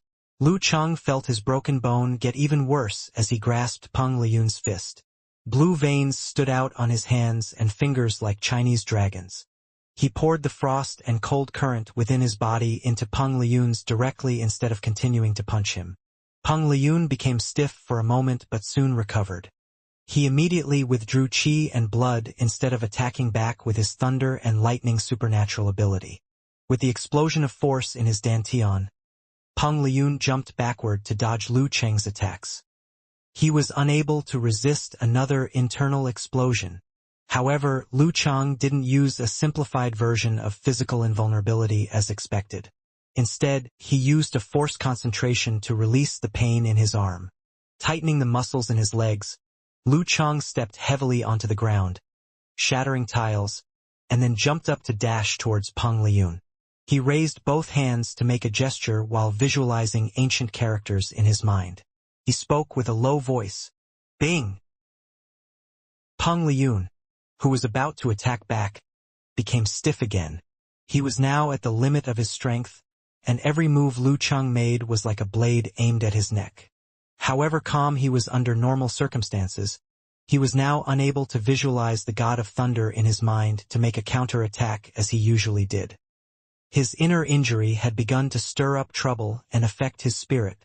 Now was the time. Fueled with excitement, Liu Chang again visualized a great sun with horrible blaze in his mind. The god of fire stepped out from somewhere in the air with his fire dragon to suppress the explosion in time. Bang! Staring steadily at Peng Liyun, Liu Chang tightened all his muscles and threw his left fist somewhere between Peng Liyun's chest and abdomen. The third blow of internal explosion. Peng Liyun struggled to raise his arms and block Liu Chang's attack. Bam! Peng Liyun's capillary vessels broke and painted everything he saw in red. A feeling of dizziness blocked all his senses. Despite his aching arm, Liu Chang stepped up to make his last punch and stopped his fist near Peng Liyun's neck. The referee raised his right hand and loudly declared, Round 2 Liu Chang. Round 2 Liu Chang had won. Liu Chang finally relaxed his muscles and took a deep breath. This might have been his most difficult battle ever. Peng Liyun had calmed down and was about to say something. Then suddenly he spat a mouthful of blood and fell onto the ground. The big devil had finally fallen. Bang! Bang! In the pool of blood that surrounded Peng Liyun, there were 4 teeth. The teeth rolled over and over. Looking at the scene before him, Lu Cheng felt as if he was watching the end of a film in slow motion, frame by frame, like a dream. He'd finally defeated the big devil. Though Peng Liyun had been injured before this round, he was still the big devil. Recalling all he had done in the match, Lu Cheng found that every second had been filled with danger. Frankly speaking, he would have lost the game if Lin Ke hadn't injured Peng Liyun beforehand. It was the first time that Peng Liyun had fallen due to lack of stamina since he'd begun fighting in the arena. In the past 3 to 4 years, he had lost several times in combat battles. But each time he had been able to maintain his public image. He had never been in such a wretched state. Lu Cheng exhaled to refresh his body. He knew he was lucky to have pulled himself through the fierce battle. The fact that he had finally defeated the invincible big devil was so exciting that he couldn't calm himself down. Though Peng Liyun had been injured in the first round and some might thus look down on Lu Cheng, the fact that the big devil had already begun morphing actually added to the difficulty of the second round. It made Lu Cheng feel at ease and justified. Not to mention, he had actually gotten the honor on behalf of all his teammates at the cost of Lin Ke's injury. Lu Cheng was so excited that he wanted to shout with joy, but he finally got himself under control and mixed all his excitement into his momentum. He turned his gaze to the freckled man, Fang Zhirong, who sat in one of the seats of the Shanbei University Martial Arts Club. Fang Zhirong felt as if 2 suns were shining straight into his eyes to force them closed. At the same time, a dreamy whistle began echoing in his ears, as if there was going to be a blizzard. Fang Zhirong's trembling body reminded him of the fact that Lu Cheng's momentum had reached its peak after the competition with Peng Liyun. If Lu Cheng had run out of stamina or been badly injured, Fang Zhirong wouldn't have been so nervous. Lu Cheng wouldn't have defeated Peng Liyun without the help of momentum. The second round had come to its end before Lu Cheng reached his limit. With his inhuman stamina, it was possible for Lu Cheng to win another round. His momentum was of great importance under such circumstances. Taking a deep breath to calm himself, Fang Zhirong stood up and walked towards the arena without looking at the others. This is the first time I've seen Peng Liyun in such poor condition. Lu Cheng sighed in the broadcasting room. Yeah, it was a really fierce battle, Chen Sanqing replied. He was writing something on a piece of paper. I never expected an injured Peng Liyun to be so hard to deal with, and I never knew Lu Cheng could persist so long. Lu Cheng's good timing and indomitable will are really admirable. Of course, Lu Cheng's martial arts base is still shallow compared with the experienced Peng Liyun. Well, what I mean is not Lu Cheng's kung fu, but his application and his fighting style in an actual combat. All in all, Lu Cheng is still too young. Yes, or he wouldn't have suffered so much. Lu Cheng nodded with a smile. But Lu Cheng really is a talented warrior, and he's good at fighting. And his performance in the arena always brings us a surprise. I'm sure he will soon be ready for another competition with a warrior at the top level below the inhuman stage. Chen Sanqing nodded. Peng Liyun's failure was perfectly logical and reasonable. The combination of Lin Ke's courage and Lu Cheng's strength and invincibility have created miracles. Though he was a little incoherent with excitement, he managed to make himself understood. Okay, Peng Liyun was helped out from the arena. Sanqing, how serious do you think his injury is? Could you please predict Lu Cheng's competition with Fang Zhirong? Lu Cheng asked. Chen Sanqing thought for a while and then answered. Peng Liyun was hit by 3 internal explosions and dozens of tremor punches, and he was also suffering from an internal injury. If he hadn't begun morphing and thus enhancing his physical condition, he would have been badly injured and would have to stay in bed for at least several months. But his morphing enabled him to persist until Lu Cheng made the 3rd internal explosion. This extended the fight longer than we expected, and actually worsened Peng Liyun's injury. On the other hand, Peng Liyun's enhanced physical condition helped considerably. In conclusion, it might take him 1 to 2 months to recover. Though the battle cost Lu Chang a considerable amount of energy, his inhuman stamina is different from ours and thus I can't make a normal deduction. In my opinion, Lu Chang should still have enough stamina to fight against a normal 7th pin warrior. But have you realized that Lu Chang's right arm is injured? His last attack worsened the injury, so he won't be able to use his right arm in the 3rd round. Lu Chang nodded. Yes, Peng Liyun also noticed it, but there was not enough time for him to take advantage of it. Lu Chang was actually fighting with one arm. So there is a good opportunity for Fang Zhirong in the 3rd round as long as he takes advantage of it. There might be a 60% chance he will win. Chan Sanqing added, if Lu Chang struggles to defeat Fang Zhirong, Song Chang will be the champion. Su Wanyan is much weaker than Lu Chang and will soon lose the 4th round as long as Lu Chang is still able to move. Are you sure? Even though Su Wanyan can't use his Corvine Mouth supernatural ability, he is still a professional 9th pin fighter. Lu Chang doubted Chen Sanqing's comment. Chen Sanqing smiled. It depends on how powerful his opponent is. For example, Lu Chang could make him suffer substantially with an army formula. For Su Wanyan is unable to resist it. The fact is that Lu Chang is a fighter of a higher level than Su Wanyan. He has various fighting styles, enough to suppress Su Wanyan's movements. Unless Lu Chang's right arm is injured badly again, and he is unable to make a gesture, he will... No. Even if Lu Chang loses his right arm, his momentum fueled with the victory of defeating the Big Devil is enough to frighten Su Wanyan to death. According to your analysis, Su Wanyan is one unlucky guy. But now that Lu Chang has reached his limit, will his supernatural ability to rebound against Su Wanyan also be weakened? Lu Chang asked in confusion. Since the supernatural ability always came from the variation of a warrior's root pulp and cells, it was closely related to the warrior's physical condition. Maybe, but will Su Wanyan dare to take the risk?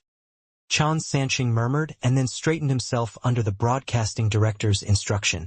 Anyway, Lu Chang is likely to win as long as he can pull himself through the 3rd round and meet Su Wanyan in the 4th round.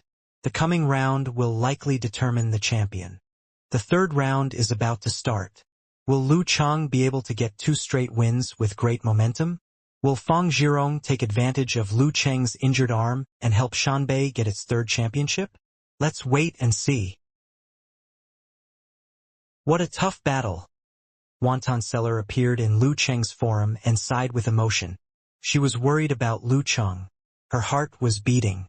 Unparalleled Dragon King replied jokingly, "That's why Peng Liyun is called the Big Devil. There was a moment where I believed Lu Chang would lose the game. I have dropped my cup out of excitement," Brahmin cried. "Our idol has suffered a lot. I hope he will get the Fate Yin Cup soon. Don't be so excited. We are still unsure which team will be the champion. Lu Chang can't use his right arm in the next round and we don't know whether he can defeat Fang Zhirong." Unparalleled Dragon King analyzed rationally. God prefers tragedy. Is it more expressive to see an aspiring boy fight to his last minute and finally fail in regret? I prefer to see your tragedy. Eternal Nightfall Yen Shaoling replied. She was nervous again and felt choked with sadness. They had been fighting their way to this stage. No one wanted to fall down outside the door of victory. The girls forgot to show their idol off on Weibo. Instead, they began praying for Lu Chang in the forum. On the other side, Okamoto's fan and the other fans began covering the webpage with posts of just 2 words. Winning streak. Winning streak. Winning streak. Damn it. Even the Big Devil was killed with your poison. A series of comments with the same contents appeared under He Xiaowei's Weibo. Am I as powerful as they say? He Xiaowei rubbed his beard and clicked onto the nickname-changing page. Thinking over and over again, he decided to ignore it and again post it on Weibo. I don't believe that Lu Chang will defeat Fang Zhirong with only one arm. Shanbei will end up winning the championship. The number of comments on his Weibo began to skyrocket. Well, it seems that you won't give up until Shanbei is killed with your poison. I admire you so much. Be careful. Shanbei might hire someone to kill you after the match. Is Shanbei really our rival? How much did Lu Chang pay you for your poison milk? An all-knowing man in ganghood also saw the Weibo post. It made him feel like he'd been hit with a stick. He wished he could be in charge of Weibo and kick poisonous milk out. He'd felt his heart skip a beat when Peng Liyun lost the round. He was even about to fall down with Peng Liyun. Just as he was soothing himself with the comment Lu Chang has an injured arm, while Fang Zhirong is at his peak, Poisonous Milk's Weibo post suddenly appeared before his eyes, making him even more depressed. He was encountering nothing but bad luck tonight. In the seats of the Songchang University Martial Arts Club, Yan Zheka clenched her teeth tightly when she saw Lu Cheng's injured arm and slower movement. Chang still needed to join in the next round with his injured arm. As thoughts flashed across her mind, she suddenly recalled the time when Lu Chang had gotten injured before. Lu Chang had once shown off to her how he could still eat with his left hand, but then screwed up his meal with a blank look. As a result, Yan Zheka had to feed him with flushing cheeks. With the help of these sweet memories, Yan Zheka smiled unconsciously. She felt her tension and hesitation release slightly. Despite the serious situation, she almost burst out laughing. Adjusting her facial expression quickly, Ke brought her hands together at her heart to pray sincerely. Lu Chang was recalling the same thing. In order to enjoy Ke's tenderness like that, he must prevent himself from leaving the arena in regret. He decided not to release the numbness with the help of Jindan. His remaining stamina was enough for him to make 4 or 5 explosions, and the Jindan would help him make 3 to 4 extra explosions. Fang Zhirong was unable to do this. Now that he was likely to win the match, he should seize the opportunity tightly. Lu Chang stopped planning for the next round and turned his gaze to Fang Zhirong in front of him. He heard the audience cheering. The referee raised his right hand. The key round that would determine the competition's result was going to start. The referee waved his arm down. Start! The hoary, deep voice echoed in the martial arts stadium, quieting the cheers and claps and drawing all the attention to the ring. It's time to decide the champion of this National University Martial Arts competition. While carrying Peng Liyun towards the emergency ward with Mao Chengjuan's help, Bernhard was distracted and turned around unconsciously. One is easily disturbed when concerned. He heard the sound of electric currents and then the silver electricity flew through his body. All his hair stood up. The numbing feeling went away immediately as Bernhard turned to look at Peng Liyun blankly. Mao Chengjun on the other side suffered the same electric shock and experienced shivering in his muscles. Peng Liyun chuckled and said, "Sorry, I had an emotional wave motion. Due to suffering from a severe internal injury, his supernatural ability of thunder and lightning went out of control as his mood fluctuated. No worries.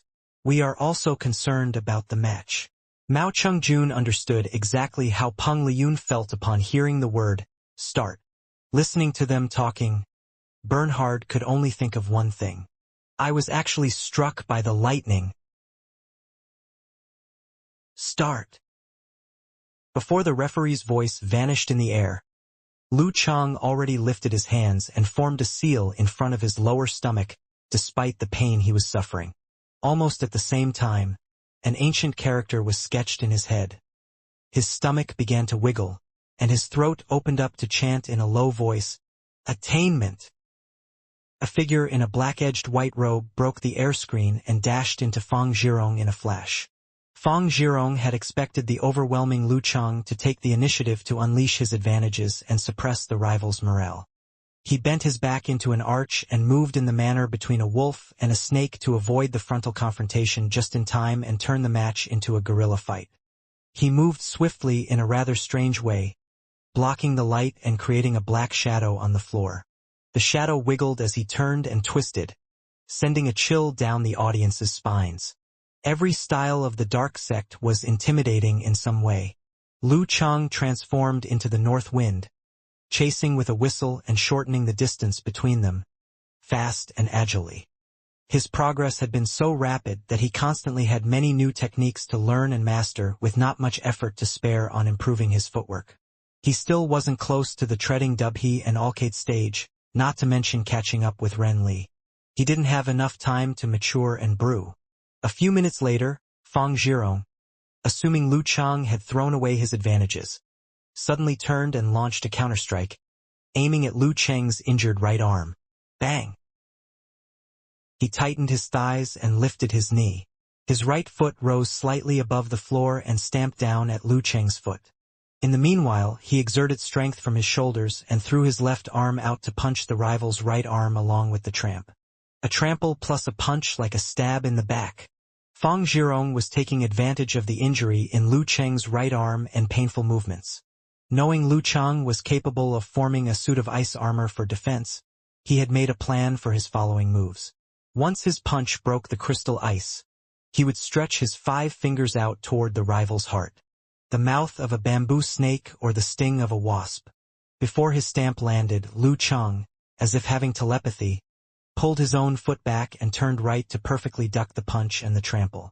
A master of the ice mirror by now, Lu Chang was able to sense every subtle movement within a radius of dozens of centimeters. Fang Zhirong's attempts had nowhere to hide. Lu Chang wouldn't have survived Peng Liyun's interlinked thunderstrikes without this. After the duck, a seal was formed in his hands and an ancient character floated in his head. All those dashes and chases Lu Chang had done were on purpose to lure this counterstrike from Fang Zhirong so he could duck with the ice mirror and launch a sound attack after. Damn it! Shocked by Lu Cheng's response, Fang Zhirong had to quit his move and begin to visualize. A faint, ghostly green glow shone in his eyes like a toxic viper. His neck bloated, and his tongue stuck out. The spirit and vigor secret art of the dark sect. Nightmare. Army. As the mysterious ancient sound flew out, a bloody, evil feeling of a massive war invaded Fang Zhirong's heart. He shivered with fear, his courage collapsing and his body becoming sluggish.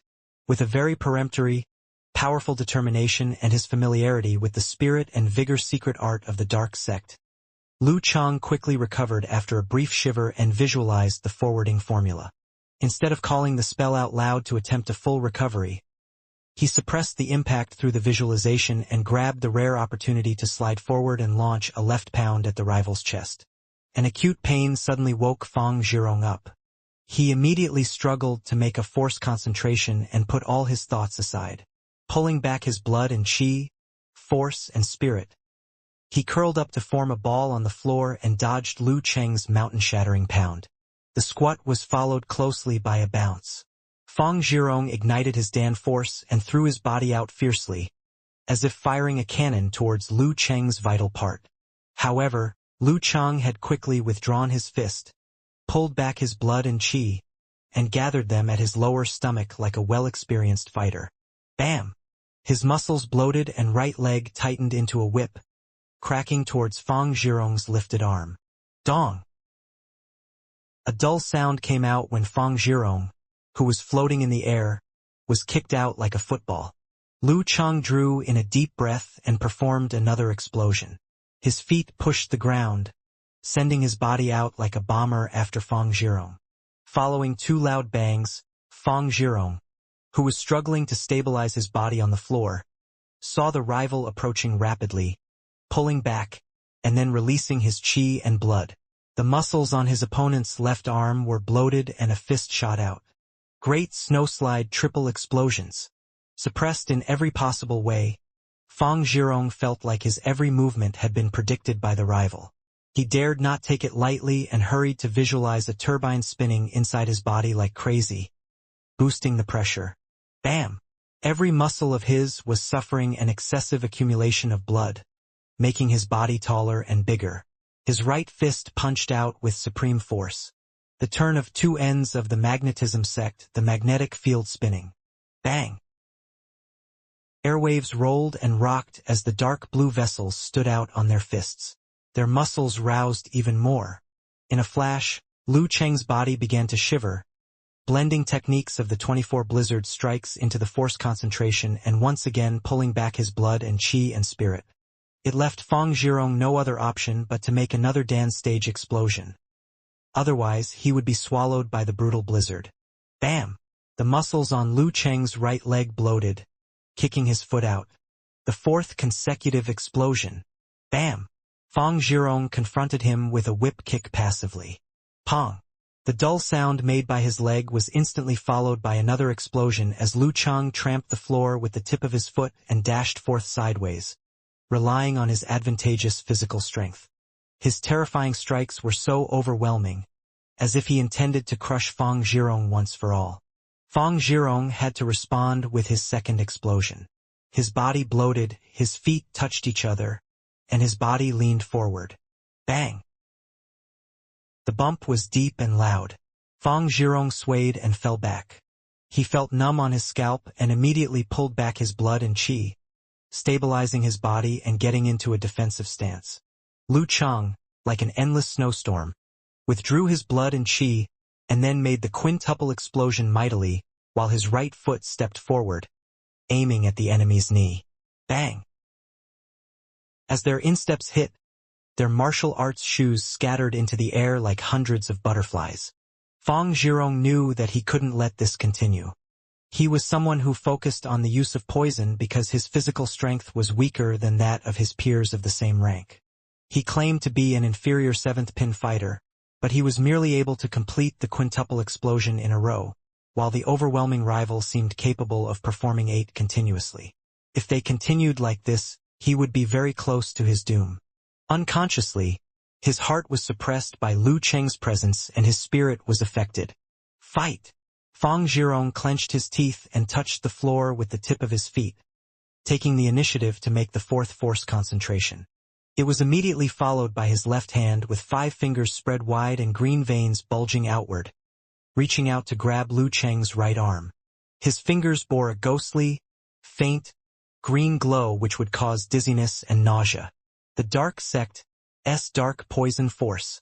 Normally, the launch of a Dan stage explosion along with the use of a sect force would be considered a great strike, which usually could only be performed by martial artists in the inhuman stage. However, Fang Zhirong's toxin was stored within his body and inside his fingers so that he could fuse it into his Dan stage explosion. Though this may have had risk of a possible boomerang effect. At that crucial moment, he made that killer move at the cost of his own health in hopes of turning the tide. Bang! As soon as Fang Zhirong reached out with his left hand, he realized that something was off from a very brief delay in Lu Cheng's brutal blizzard. Instead of completing another explosion, Lu Chang lifted his hands and formed a seal. He had read the target of Fang Zhirong's desperate move through his ice mirror telepathy and decided to take a reckless counterstrike. Crack! With horrible fear, Fang Zhirong's fingers broke the ice armor on Lu Cheng's right arm, tore his sleeve, and planted poison in his body. Although stunned by sudden physical weakness and mental weariness, Lu Chang managed to keep his face straight and began to chant in a low voice, "Army!" Once the qi of blood and evil invaded his head, Fang Zhirong lost his consciousness, trembling with fear as if surrounded by enemies. As the dark poison force crept in, Lu Cheng's internal injury from the earlier thunderstrikes was triggered, resulting in his body and mind weakening extremely fast and his capability of performing the Dan stage explosions decreasing. He struggled to make one last force concentration, suppressing influences from all aspects, turning them into the Dan force, and flowing it into his left arm. Bang! With such a short distance between them, his fist reached out like lightning and stopped right before Fang Zhirong's throat before he could recover. The referee raised his right hand and announced loudly, "Round 3, Lu Chang wins." Lu Chang had fought fiercely in this round and exhausted himself to the ultimate extreme. Despite the worsening injury in his right arm, he had managed to keep the entire fight under his control thanks to the ice mirror and the new tempo change technique he had just learned from Peng Liyun. Fang Zhirong had no chance to shine or to perform his newly mastered skills of the Plague Sect, Dark Sect, or Magnetism Sect. Lu Chang was completely overwhelming on the stage. He felt entirely free from worry, physically and mentally, and his fighting will rose up high. He could restrain himself no longer and let out another long shout like a response to the earlier one. "Yes, I made it!" As his shout echoed in the air, he turned to the Shanbei University Martial Arts Club's seating area. His eyes, which were like burning torches, locked on to Su Wanyan. Once their eyes met, Su Wanyan shivered unconsciously, just like how he would shake during every urination. Next! Moved by Lu Cheng's passion and fighting will or aroused by his long shout, the majority of the audience in the stands were fuming with enthusiasm and began to call, "Champion! Champion! Champion! Champion!" Today's Songcheng University, Lin Ke, and Lu Cheng deserved the championship. Su Wanyan finally broke free from Lu Cheng's stare and thought to himself blankly, "Damn it! I'm still here waiting to fight. Don't ignore me like that." To be honest, he was very disturbed and short of confidence. Lu Cheng, like Big Devil, should be high up there to worship, not to fight with. I wouldn't be like this if his supernatural ability didn't restrain my corvine mouth. The middle-aged, white-haired coach Huang Qing took a silent sigh before tapping Su Wanyan's shoulder and urging him gently, "Don't be afraid. Zhirong's dark poison force is much stronger than it was last year. I'm confident Lu Cheng is already at the end of his rope. Keep your mouth closed and take this fight seriously. You have a decent chance of winning." Comforted by these gentle yet certain words, Su Wanyan was mostly relieved from the nervousness and fear he was feeling. He nodded strongly. "Yes, I'll do my best. I'm in my final year of university. It has been remarkable if not perfect. I don't want a defeat to end my season." He stood up and took a deep breath, about to stride to the ring. Huang Qing, his eyes sparkling, reminded him, "Try your corvine mouth if you're in a hopeless position." The effect of most supernatural abilities would weaken as the bearer's physical condition worsened. As Lu Cheng was already at his utmost limit, he might no longer be able to repel the corvine mouth. However, there was always an exception. Even if Lu Cheng's supernatural ability had been weakened, it might still be able to suppress Su Wanyan's curses. Attempting his corvine mouth at the very beginning would be a gambling, unwise move with a 50-50th chance of success or suicide. So he better play this as the last attempt when he was in a desperate situation. "Yeah." Su Wanyan became a miser with words, imagining zipping up his mouth with a zipper as a reminder for himself not to talk recklessly. Dong dong dong. He strode out with fast and heavy steps. Fang Zhirong in the ring finally shook off the effect of the army formula. Although he was not severely harmed, his face was pale and his eyes were filled with anger towards himself and everything. In front of the worn-out Lu Cheng with internal injuries after a fierce battle with Peng Liyun, I had such an utter rout from the very beginning till the end. The entire fight was pretty much a joke. 1.5 years ago, he was a greenhorn with no martial arts experience. Far from me. Too ashamed to stay in the ring, Fang Zhirong turned around and headed to the locker room of the Shanbei University Martial Arts Club, his face red and eyes bashful and fierce. He clenched his teeth as Su Wanyan walked by and murmured with an attitude, "Don't be fooled by Lu Cheng. He's at his limits already." In the last bout, he had grabbed Lu Cheng's right arm, infused his poison force, and sensed his poor health condition. Su Wanyan nodded and his confidence was strengthened. "I'll finish this fight. I'll bring the 3rd championship home." I have to admit that the progress of this match went beyond my expectations. Chun Sanxing in the broadcasting studio sighed. "You didn't think Lu Cheng would win?" asked the host, Lu Cheng, in shock. "Didn't Sanxing just say that Lu Cheng had a 40% chance of winning?" "No, I knew Lu Cheng might win, but I didn't see it come so easily. Everything was so under his control." Chun Sanxing took a moment to think and added, "When I said, easy, I was not talking about saving his physical strength. It was an easy win because he had no actual threat at all and kept the initiative throughout the entire fight. He picked the right time and the right move to take his enemy down." What does it mean? Not only his physical quality, moves, and supernatural abilities, he is actually superior to Fang Zhirong in many aspects, maybe even more than one stage or one rank. It was very rare for a martial artist below the inhuman stage to master the ice mirror. Most top professional 6th pin fighters couldn't do it.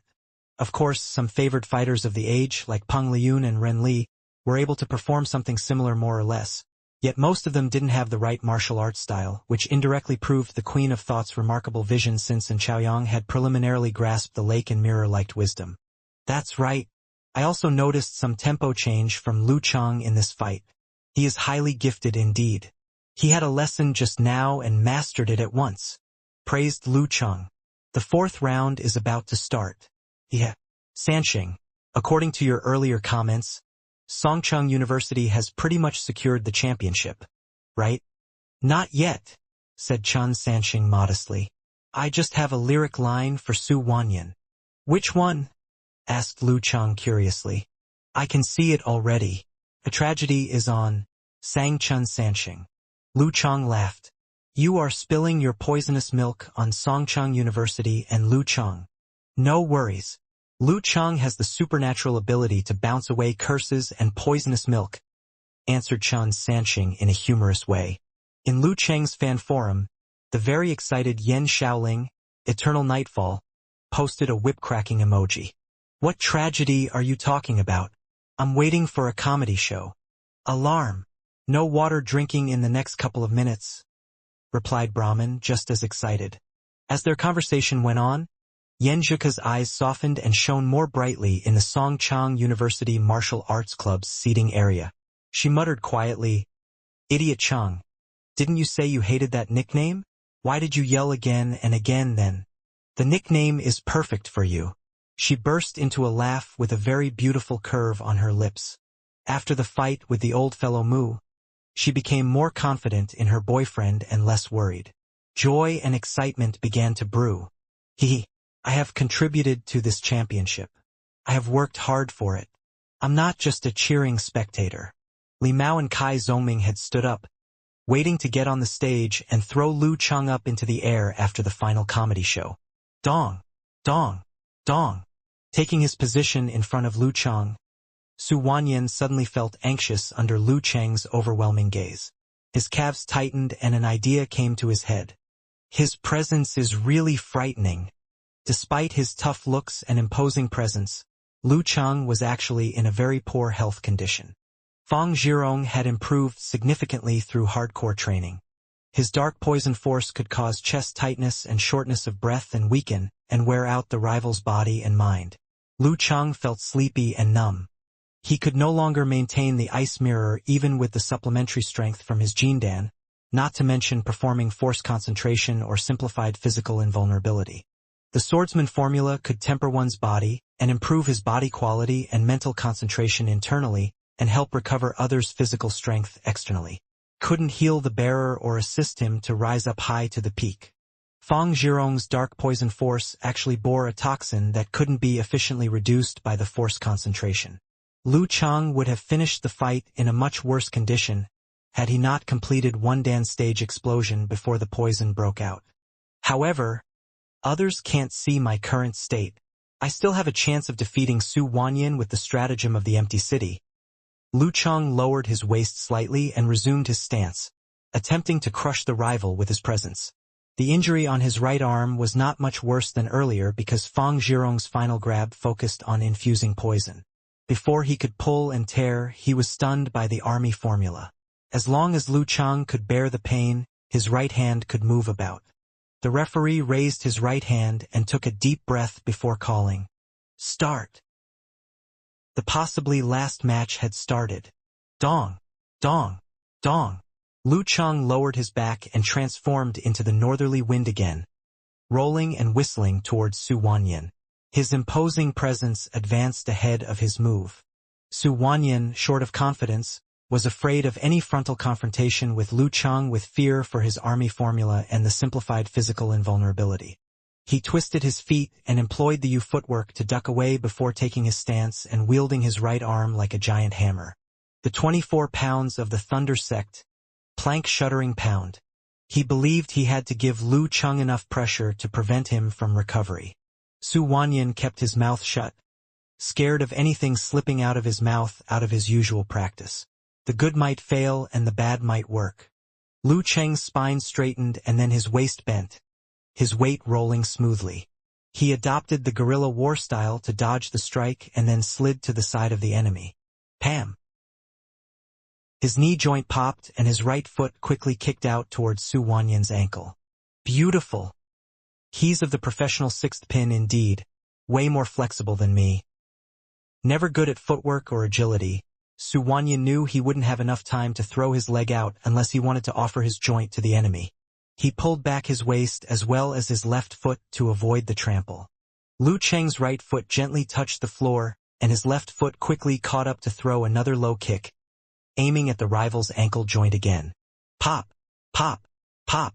He kicked 3 times and Su Wanyan took 3 steps back, his panic gradually replaced by calm. The engagement between them had revealed how weak Lu Cheng was. His lost faith began to return and his morale increased. Lu Cheng continued with another stamp, and Su Wanyan retreated again, preparing to throw his leg out to begin a fierce wave of counterstrikes. Lu Cheng's body leaned back, pulling the force away from his leg as he had planned. His leg became soft, as if boneless. Both of his hands were raised and a seal was formed, his face solemn and serious. This is a tempo change. This is the army formula. Su Wanyan was terrified to death. Since he was in the middle of a step back, he wouldn't be able to avoid the frontal confrontation of secret discipline this time unless he quitted his stance. In a flash, he stopped thinking and pressed his tongue against his teeth. He took a gentle bite in hopes of irritating his brain with pain to resist the invasion of the army formula, which was his planned countermeasure after watching many match videos. One of his hands lifted and the other pressed down, blocking his vital parts. As long as I can survive this bout, he will be at his limits and victory will be mine. Su Wanyan cheered himself up. In front of his eyes, the serious-looking Lu Cheng suddenly put on a smirk. His left hand, with a formed seal, reached out at lightning speed. His wrist hooked and then shook to shoot out a white beam along the floor. I'm sorry, but this is not the army formula. Where would I find the strength to perform another army formula? Holy crap! Anger rose in Su Wanyan's heart and the pain traveled from the tip of his tongue to his head. His stance couldn't be changed in a flash. Holy cow! This bitch! Kai Zongming opened his mouth wide and blurted out, amused and annoyed. Cheng just stole my idea. Bang! The cold beam hit Su Wanyan's legs and a white crystal flame rose and froze his body. Now is the time. Lu Cheng bucked up and straightened his back to throw another beautiful kick gracefully at the vital part between Su Wanyan's legs.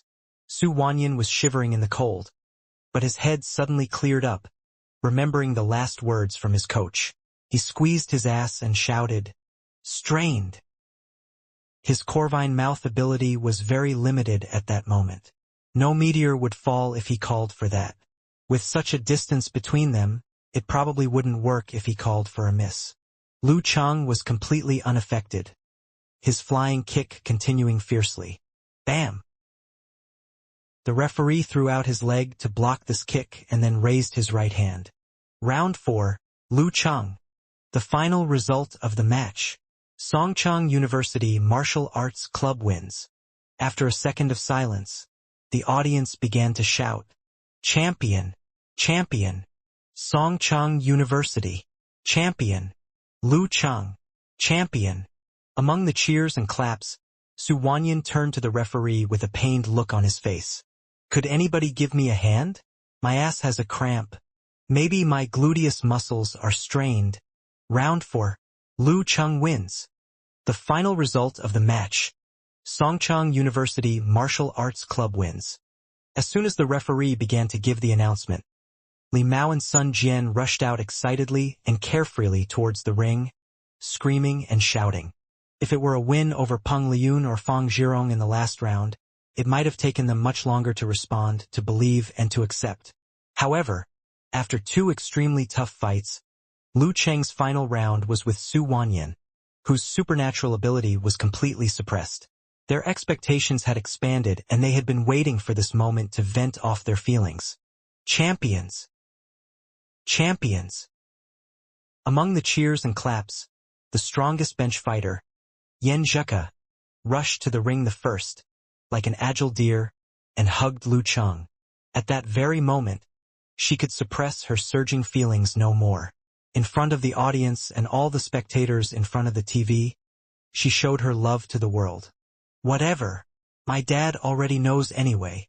During the process, though extremely excited, She carefully avoided her boyfriend's injured right arm. Unlike his well-prepared teammates, Lu Cheng was still in a trance.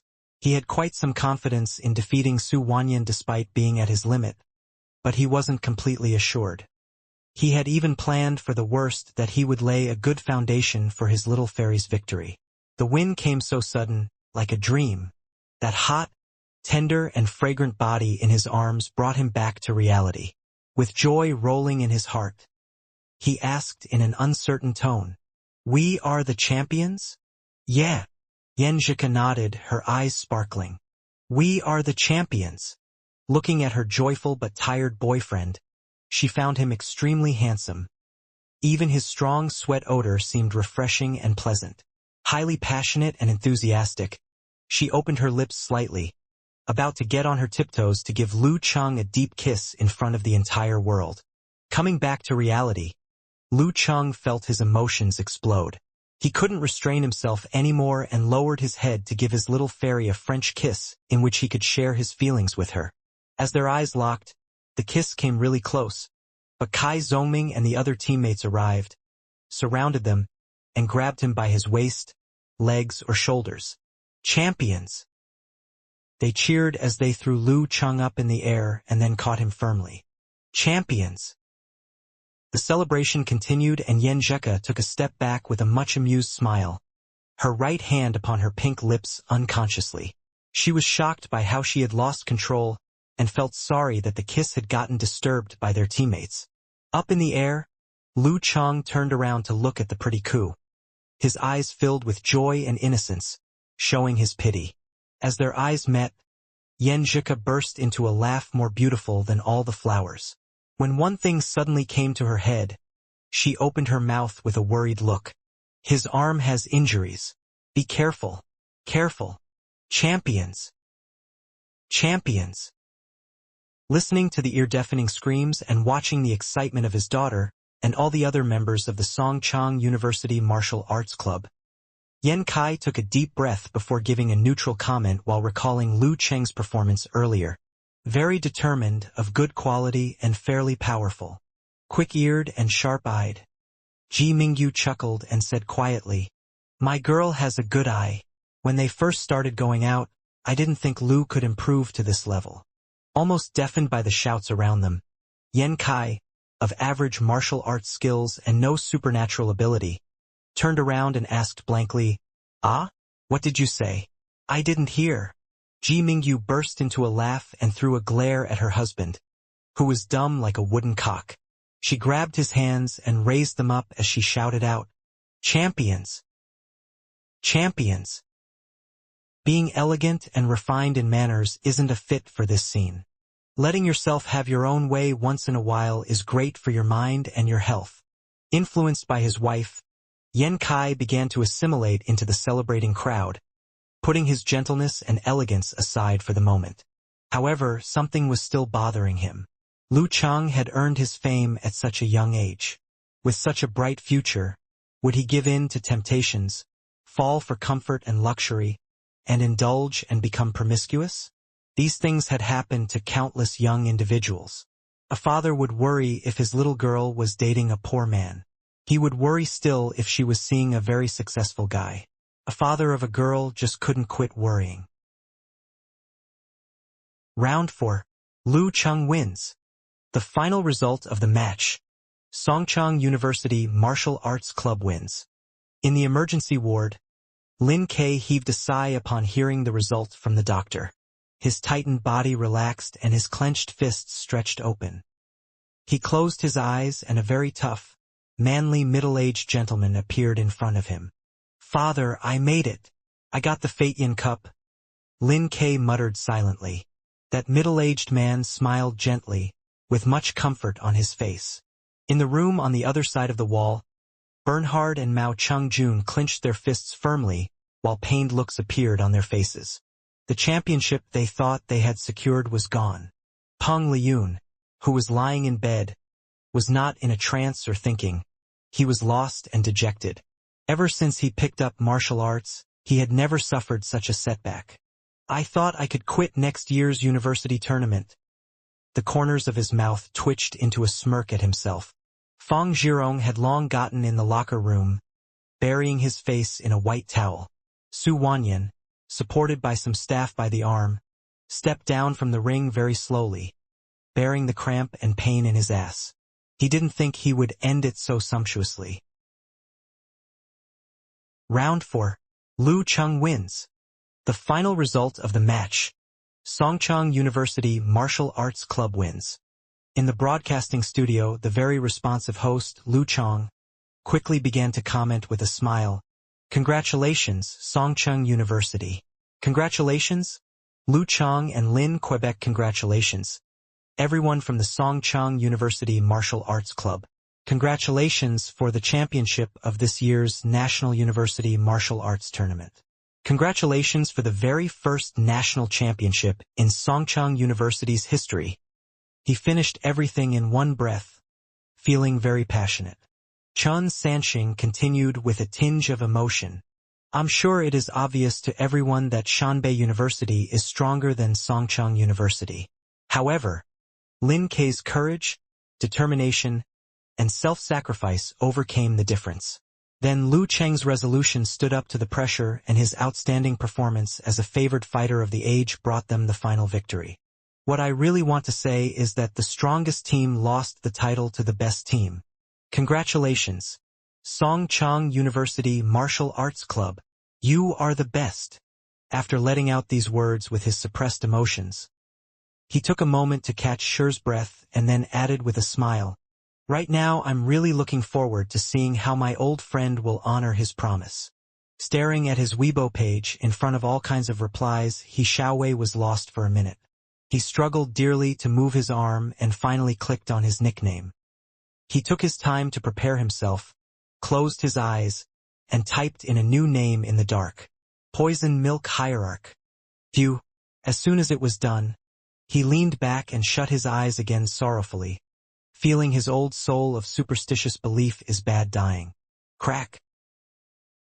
After the referee's announcement, an all-knowing man in ganghood pounded the table with fury, breaking his treasure into pieces.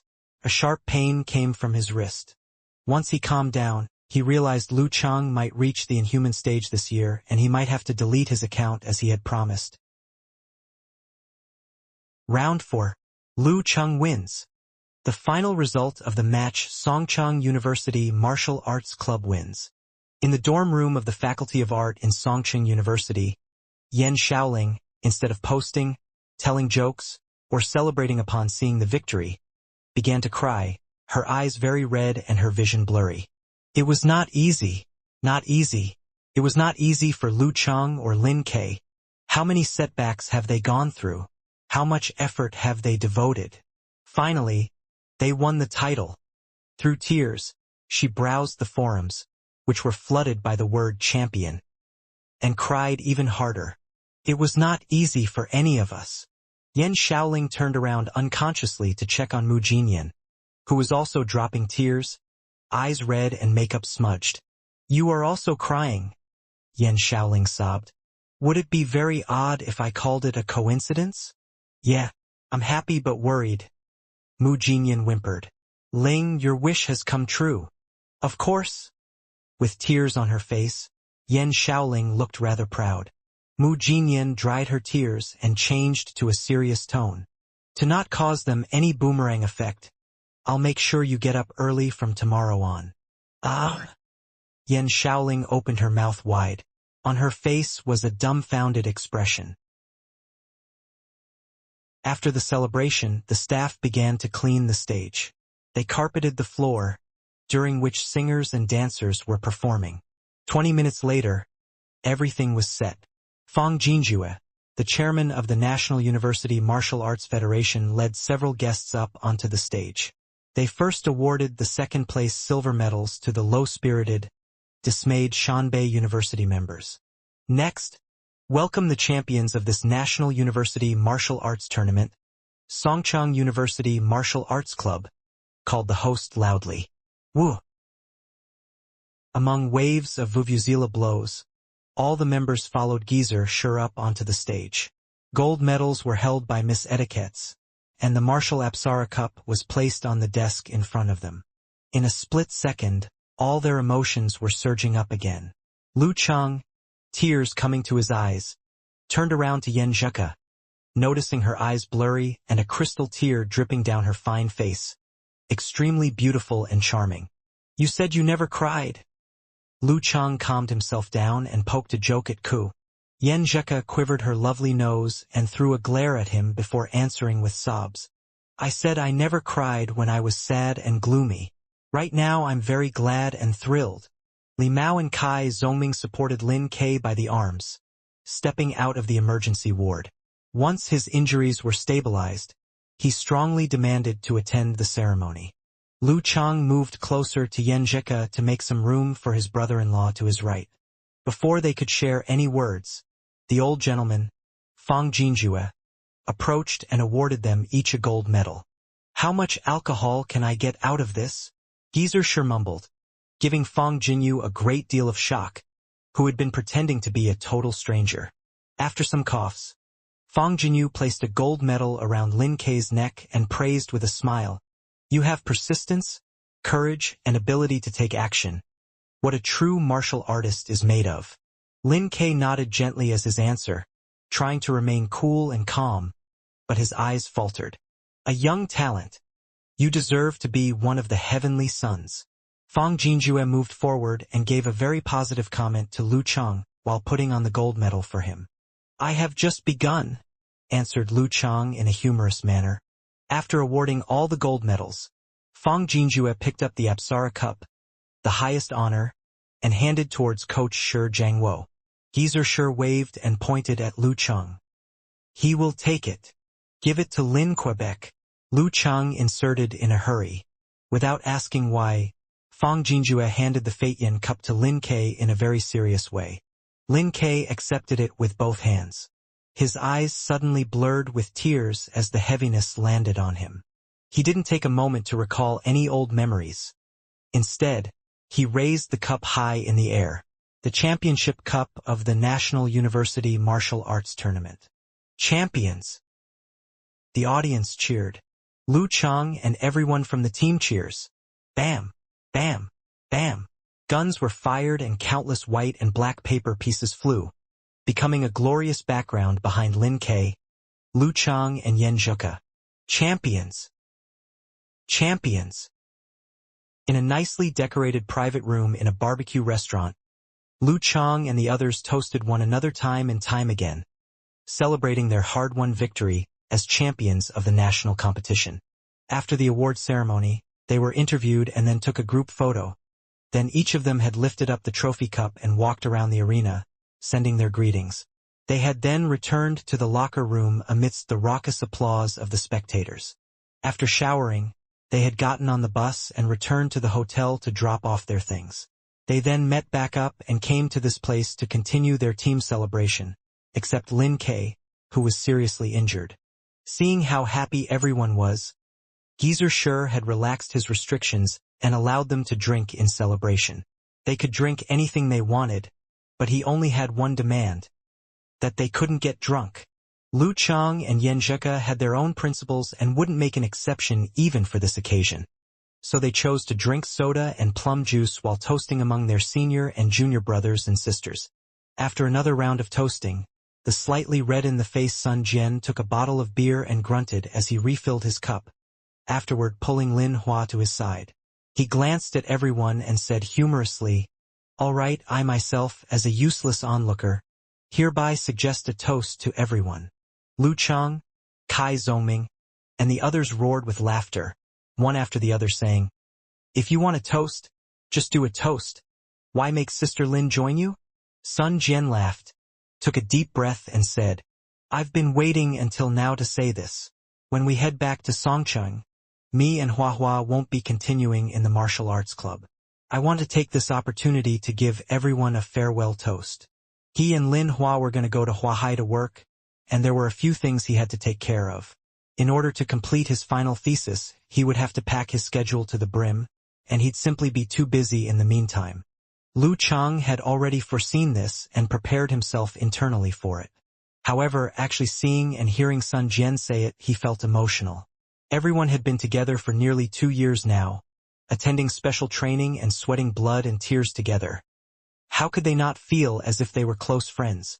However, every banquet must end and everyone must go their separate ways when it's finished. Not waiting for Kai Zhongming and the others to open their mouths, Sun Jian said with great emotion, "Even though during this national competition, I wasn't like Hua Hua and I couldn't drag up a chance to get in the arena, my impression is just as strong as before. I don't feel like I'm not a member of this team." Arriving at this point, he smiled. "When I first entered the martial arts club, all I wanted to do was train in order to be in a competition and be able to vent out my frustrations. I never imagined that I'd be at any kind of district contest or national competition until I met Brother Chun and you all, forget it, I can't say anything bad about you guys. Anyway, for those 2 years, I never felt that I was really a member of the martial arts club.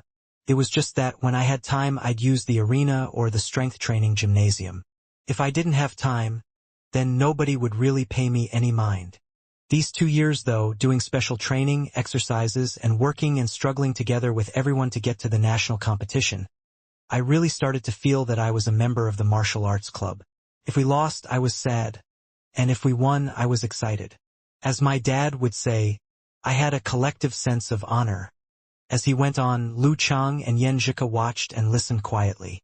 Reaching the tail end of his speech, Sun Jian grunted and drank from his cup of beer, and then broke out by saying, "This cup is a toast from the eternal substitute Sun Jian." Lu Chang and the others each lifted up their glasses and, after drinking a mouthful, responded in unison, "Let's make a toast to senior brother Sun."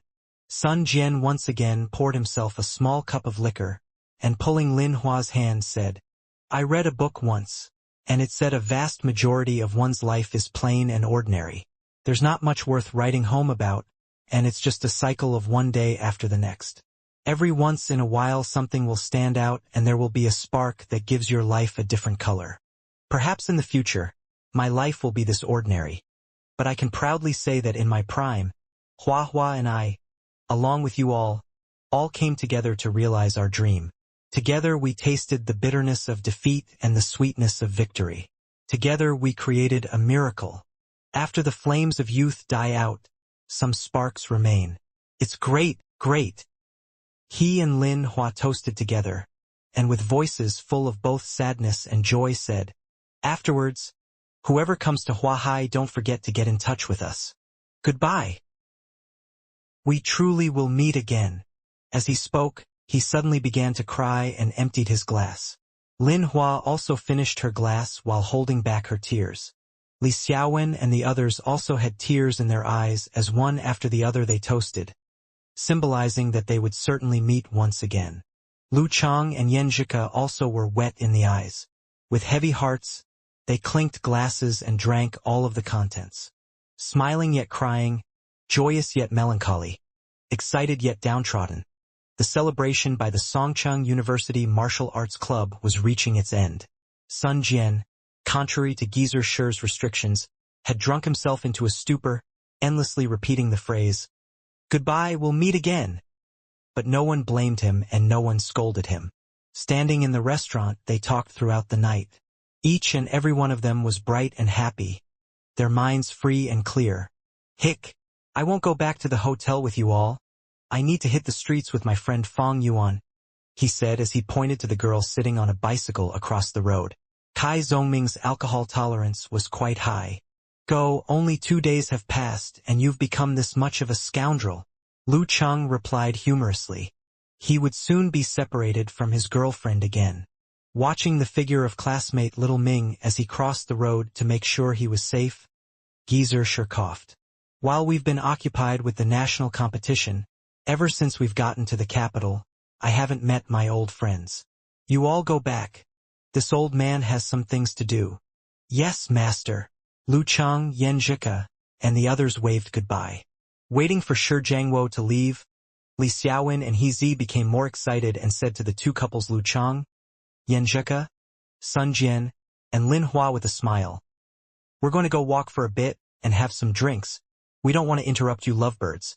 "Be careful," Lu Cheng warned. "There's no need to be worried. We've got a bodyguard." Li Xiaowen laughed dryly as he pointed towards Li Mao. As they laughed, they all crossed the street, taking their leave abruptly. At the same time, Lin Hua flagged down a taxi. Pointing at Sun Jian, he said to Lu Chang and Yan Zheke, "He's so drunk. I've got to take him home. Are you two going together?" "The hotel's not very far. We are planning on walking back," Lu Chang said with a grin, helping Lin Hua lift Sun Jian into the car. "Bye-bye." Lin Hua sat down and lifted down the car window, waving his hand at the two of them. "Bye-bye." Lu Chang and Yan Zheke responded with a laugh. As the car started to move and leave, suddenly all that remained was the cold night wind. The clamor and liveliness of before had already transformed into silence and tranquility. After getting used to this for a moment, Lu Chang held in a smile and put his left hand over his chest. With a gentleman's posture, he bowed his waist and said, "My beautiful madam, no, beautiful fairy, may I invite you to join me for a stroll?" His right shoulder was wrapped with several layers of bandages and bound together with a clamp. As a result, he could only clumsily wave ahead. According to the doctor's advice, due to his body's healing abilities, he'd be much less hindered after a couple of days passed. After 3 weeks or so, he'd be as good as new. Of course, this was on the condition that he didn't hurt himself again. Yan Zheke burst into laughter and said, "Such a damaged individual shouldn't be acting so much." Even though she said this, she still gave her right hand and allowed Lu Chang to hold it. With the wind blowing, the two of them leisurely wandered down the street, bathing in the neon lights and enjoying the afterglow of being together. When brother Sun Jian and sister Lin Hua said goodbye just then, I really was sad. Yan Zheke suddenly sighed in the midst of their idle chat. Lu Chang also had the same feeling and nodded his head, but he teased, "Coach Yan, I remember what you taught me. There are 2 kinds of friends. One kind only crosses paths for a short period of time and inevitably, gradually drifts apart. There's no need to be so heartbroken." A vicious smile gathered on Yan Zheke's face, and she gritted her teeth as she rolled her eyes at him. "I understand this." But there was no reasoning with emotions. Being subjected to such a fierce and angry gaze by Yan Zheke, Lu Cheng's heart suddenly skipped a beat. Using his periphery to look around, he used his chin to point towards a quiet alley with no one in it. "Let's go over there." "Eh?" Yan Zheke blinked in bewilderment. "We can take a shortcut over there," Lu Chang said without skipping a beat, pulling her closer as they entered. Seeing her boyfriend be this insistent, Yan Zheke's face was full of confusion. However, she didn't have any hesitation. As their pace once again quickened, the bricks shook underneath each step they took, and her skirt waved like in a dance. Lu Chang clung to her and looked ahead. After they had gone a few steps inside the alley, he suddenly used some force to pull her close into his chest. Yan Zheke raised her head and was just about to say something when Lu Chang used his own mouth to block up hers, passionately and fervently. "Oh, oh," she uttered as her body softened. Her 2 hands grasped Lu Cheng's clothes, and she was the first to stick out her tongue, allowing her boyfriend to taste its sweetness. Lu Chang kissed harder and more intensely, breathing in her warm and supple smell, feeling her delicate and splendid body. After a moment, they finally separated, breathing softly. Yan Zheke's eyes again lit up as she looked at Lu Chang and said full of happiness, How are you so excited? You just want to head straight back to the hotel." Lu Chang snickered. "I thought that tonight your mom and dad would surely come and find you to have a heart-to-heart. So when we get back to the hotel, we have to separate after a short time. So kiss first and talk later." You've become a master."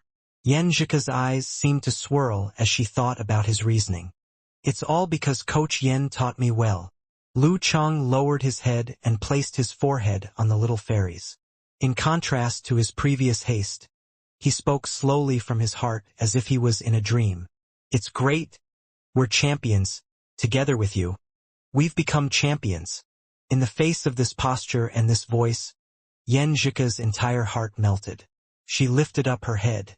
Her pink lips separated slightly and her eyes sparkled as they looked at her boyfriend, waiting for him to kiss her. Lu Chang naturally gave her what she desired. The two of them were intertwined, continuously stroking and brushing lightly. A path that should have taken a few seconds took half an hour. As they finally arrived at the entrance of the hotel and saw the figures of Ji Mingyu and Yen Kai, a car rushed up and stopped beside them. The door opened. Stepping out in a pair of casual pants and t-shirt, a cool and collected Lin Kai stood in front of them conspicuously. "Brother!" Yen Zhika subconsciously yelped. Lin Kai nodded his head slightly.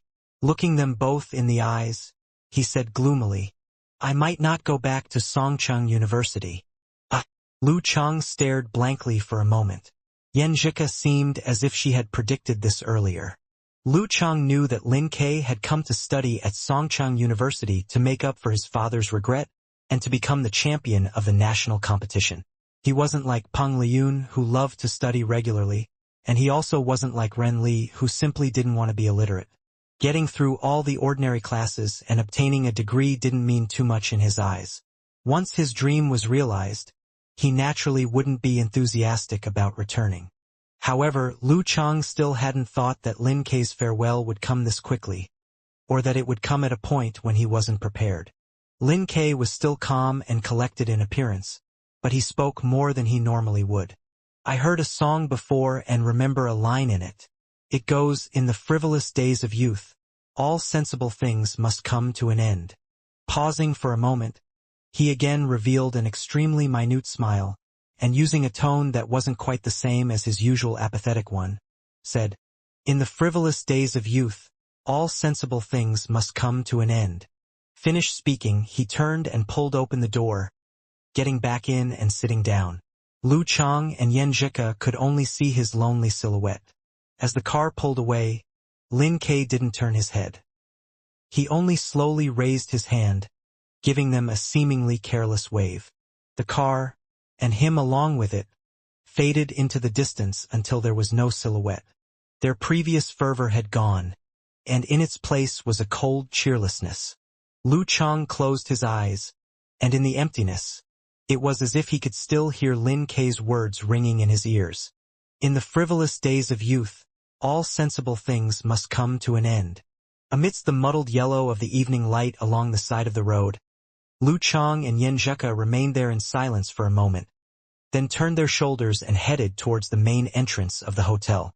"My brother's sudden awakening is probably a result of him being scolded by Grandpa," Yen Zhika said indistinctly as she walked.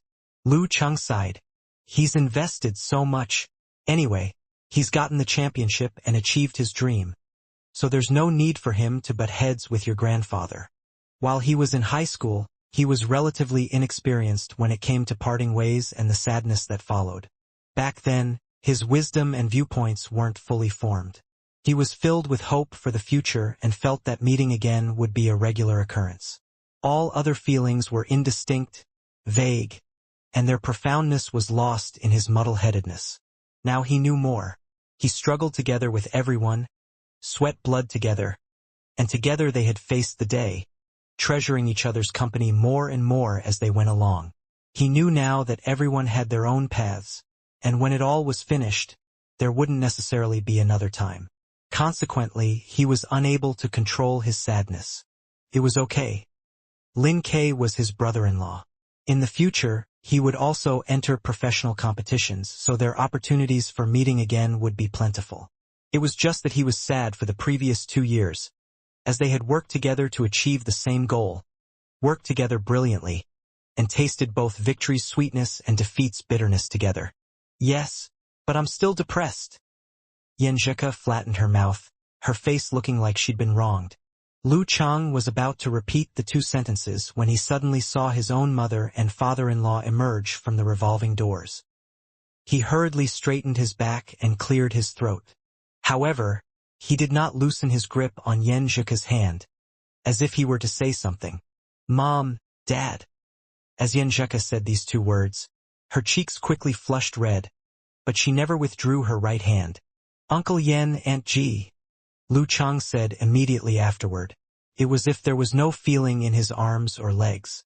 Yen Kai saw that they were tightly gripping each other's hands, nodded her head lightly, and responded to Lu Chang's greeting, "Okay." His mouth opened and then closed as if he wanted to say something, and in the end didn't open again. Ji Mingyu chuckled. Lu, how's your injury? Is it all right? You did really well in tonight's competition. It was quite eye-popping. You're exaggerating, Auntie. It's nothing major. After a few weeks, it'll be fine. Lu Cheng responded straightforwardly. Not bad, look after yourself. Kiki, sleep together with Mom tonight. Us two girls can talk and make your father sleep on the sofa outside. Ji Mingyu said, laughing as she glanced at her daughter. Yenjika nodded. Then she leaned her body towards Lu Cheng to say, I'll go with my parents first.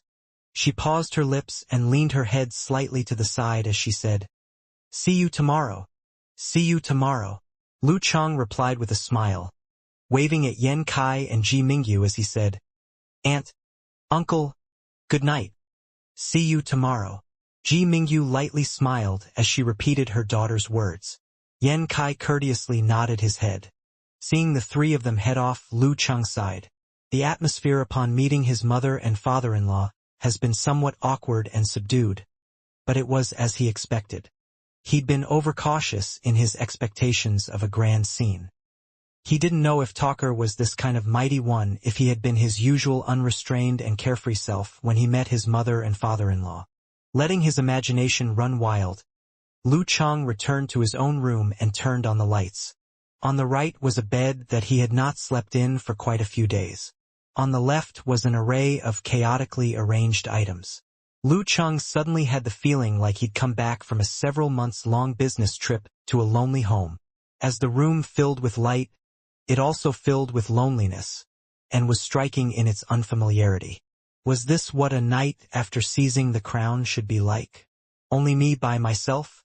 Lu Cheng sighed, didn't change his shoes, and went to lower the curtains. The building towered above the outside. The lights of thousands of homes were lit up like stars in the sky, flourishing but also lonely. After staring in a daze for a moment, Lu Cheng suddenly felt his phone vibrate. Taking it out, he saw that Yenjika had sent a message. I'm talking with my parents.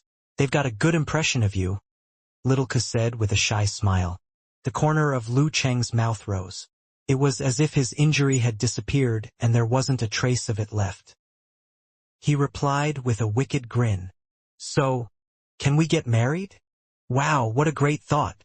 The revolution still hasn't succeeded. You must continue to fight hard, comrade, Yenjika said, replying with a hand making a fist. Lu Cheng laughed despite himself and lifted his hand up to see the pledge ring on his finger. Then he once again glanced towards the outside. This time, he felt that the lights in the night outside put out a calming and soothing warmth in order to help the passerbys help find their way home. The next day, the national competition champion Lu Cheng rose early as he always had. There was no slacking or goofing off. His arm had an injury, so it was hard to perform a lot of moves. He could only focus on inner training, footwork, and his legs. The morning light could always shift and give way to wind, blowing in contrast to one's wishes. At 7:40, Lu Cheng finished his usual training and returned to the hotel, washing his body with some difficulty. At that point, with nothing to do, he suddenly felt some strange emotions. It felt as if them obtaining the national competition championship wasn't real and that it had been some sort of dream. If it wasn't for the gold medal hanging by his side, he was afraid he truly would be unable to believe it. It hasn't even been one day. How can I already be reflecting on it? Lu Cheng shook his head and laughed despite himself. With his heart pounding, he took the card, left the room, and prepared to hail a cab to the capital's martial arts arena. XX. Unconsciously arriving at his desired destination, he put on a pair of sunglasses, stuck his hands in his pockets, and slowly walked towards the entrance of the martial arts arena. Around the square inside, there was no trace of the waves of spectators who had come and gone the night before. Even the floor had already become neat and clean. Not a single trace or vestige had been left behind. Passing by a few men and women who were coming to open their stores, Lu Cheng's didn't know why his mood had become so splendid. Even the shadows on the bricks underneath his feet as he walked seemed pleasing to his eyes. The main entrance of the arena reopened. It was desolate, with not a trace of any human beings inside. On both sides of the walls hung posters of his and Peng Liyun's confrontation. Laughing lightly, Lu Cheng stuck his hands in his pockets and slowly walked closer to the arena, looking for a place to sit down.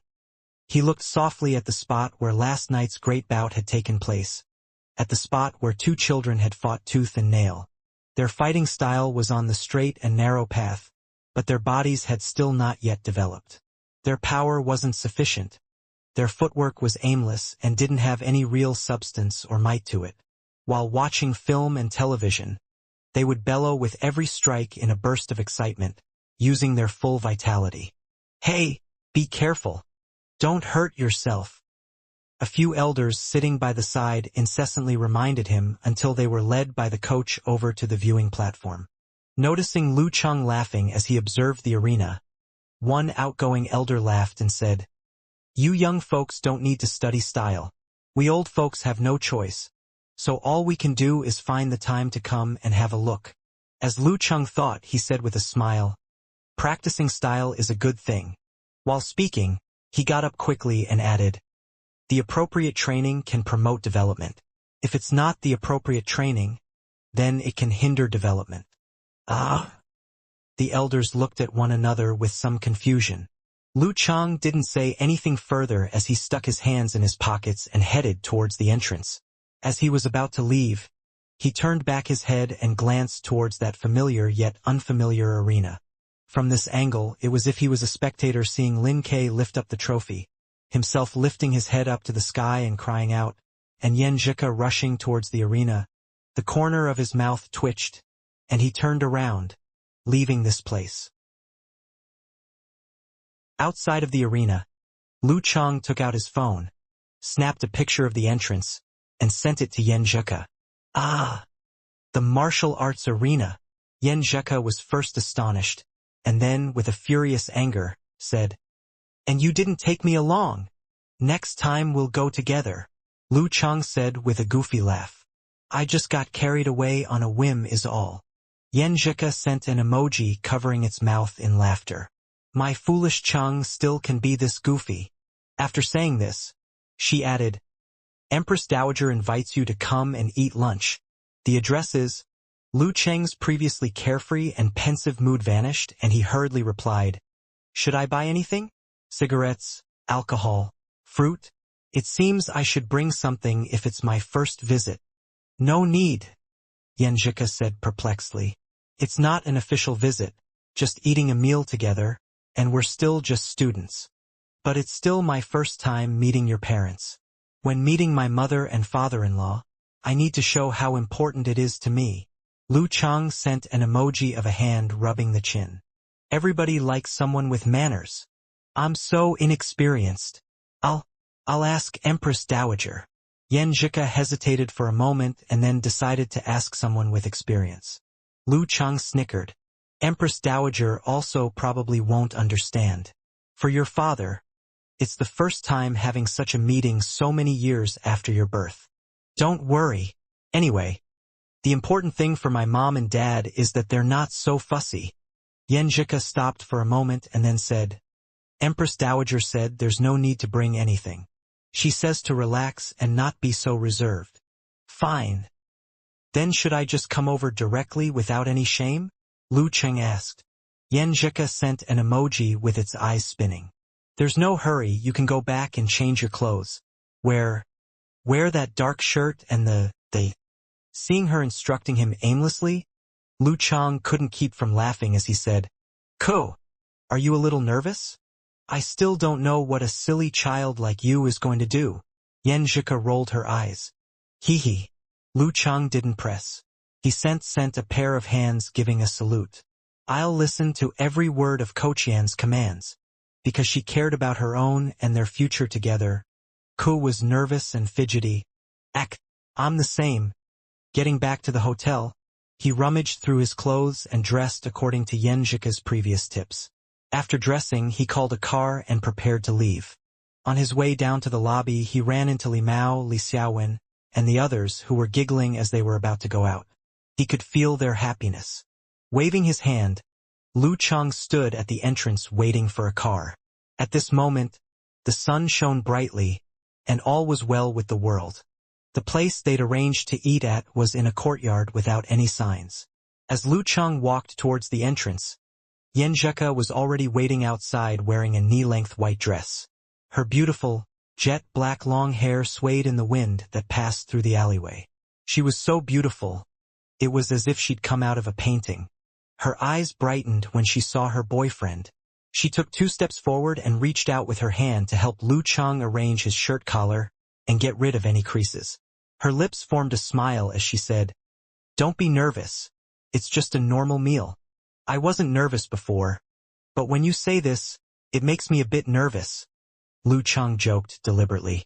Yan Zheka's eyes were filled with beauty. She looked him in the eyes and, pulling his non-injured hand, turned and headed towards the courtyard. "Let's go." Passing through the worn and aged entrance, going through the arch that was covered with flowering vines, and over a small, crystal-clear pond that emitted a fresh fragrance, Lu Cheng and Yan Zheka entered through the east side of the house. They came into a secret room that felt quite warm. A simple and unadorned table stood by the window. Outside, flowers were in bloom, which created an air of elegance as they swayed lightly.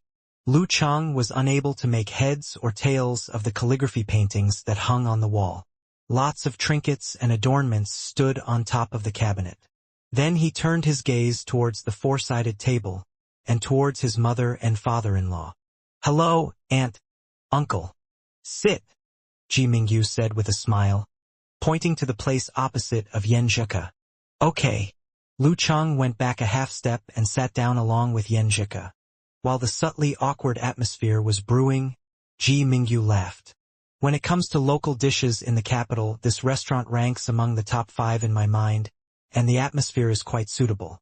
Hehe, while I myself prefer food similar to food from Shoshan, you should quite like it.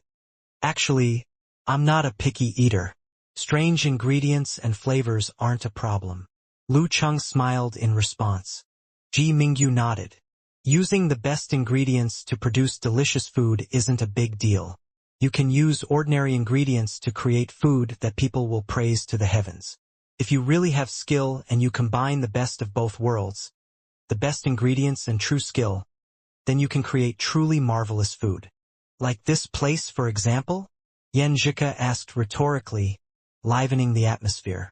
As the full-of-energy Empress Dowager took the initiative of leading the conversation, the awkwardness dissipated and Lu Cheng became more relaxed. He spoke and interacted all within the norms that the occasion dictated. Yan Kai didn't speak to him. He would merely add a sentence or two to Ji Mingyu's from time to time or sigh as he watched Yan Zheka feed her crippled boyfriend, his heart aching at his daughter's affection and attention towards others. Kareli had grown up. A whirlwind of dishes came and went.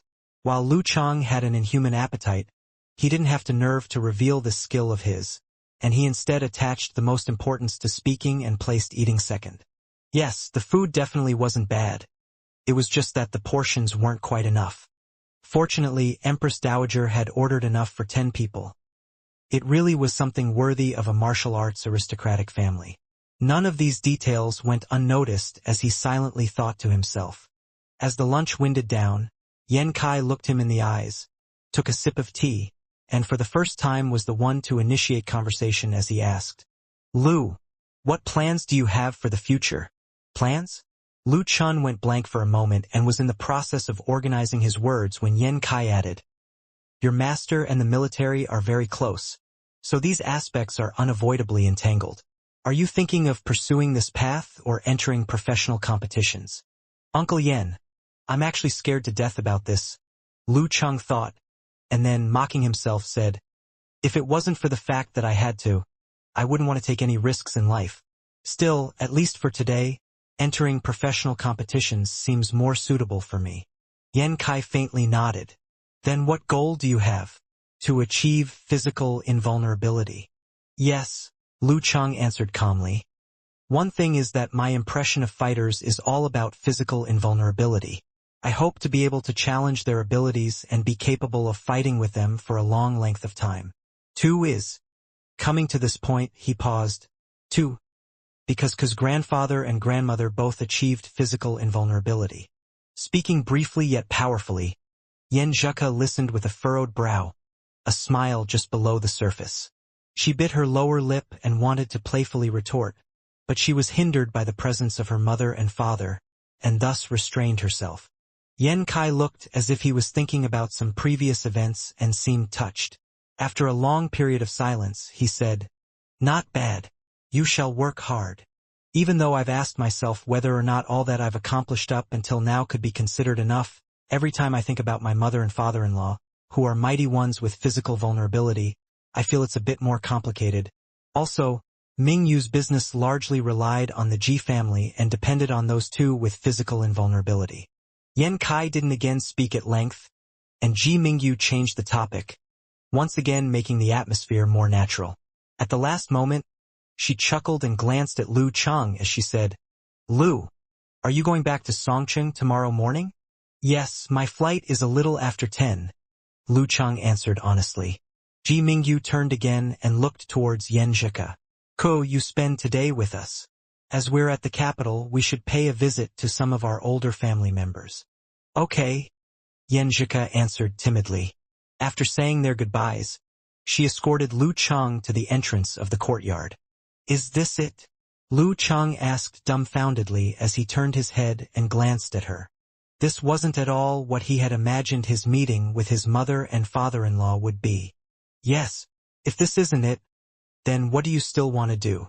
Yen Zheka blinked, asking with a smile. "Shouldn't they have asked me more specific questions about my situation? Like my name, what to call me, where do I live, how many people are in my family, are we wealthy or not?" Lu Cheng said with a slightly joking tone. According to other people's experience, meetings such as this were more like interrogations. "Ha!" Yen Zheka laughed brightly. "They don't want to dig up your specific situation. They figured that they shouldn't and rather should ask me privately. How could they just directly ask you? If they were that rude, it'd be so awkward." "Fine." Lu Cheng exhaled. Yen Zheka pursed her lips, and with a sudden urgency, looked around and added, "Empress Dowager right now is really happy about you. She thinks that you've got a gift and that you're a reliable person. She says you can do whatever you want to accomplish. She supports you. My dad has no choice but to accept." Lu Cheng's heart was filled with happiness, and he purposely said boastfully, "Could you say that the more the mother-in-law sees her son-in-law, the more satisfied she is? Don't flatter yourself." Yen Zheka turned her head and rolled her eyes at him, but she was unable to conceal the joy in her eyes. The two of them exchanged a few words and then each headed back. Lu Cheng had no plans for the afternoon and was relaxed, but he was unable to find a few of his high school classmates in the capital to meet up. So all he could do was chat with them on QQ for a while and waste the day away. When it was nighttime, Qifeng, according to her everyday ritual, gave him a call a little after 10 o'clock and shared how much praise she had received that day. The next day, Lu Cheng still did not slack off and went to the park nearby to do physical training as he always had.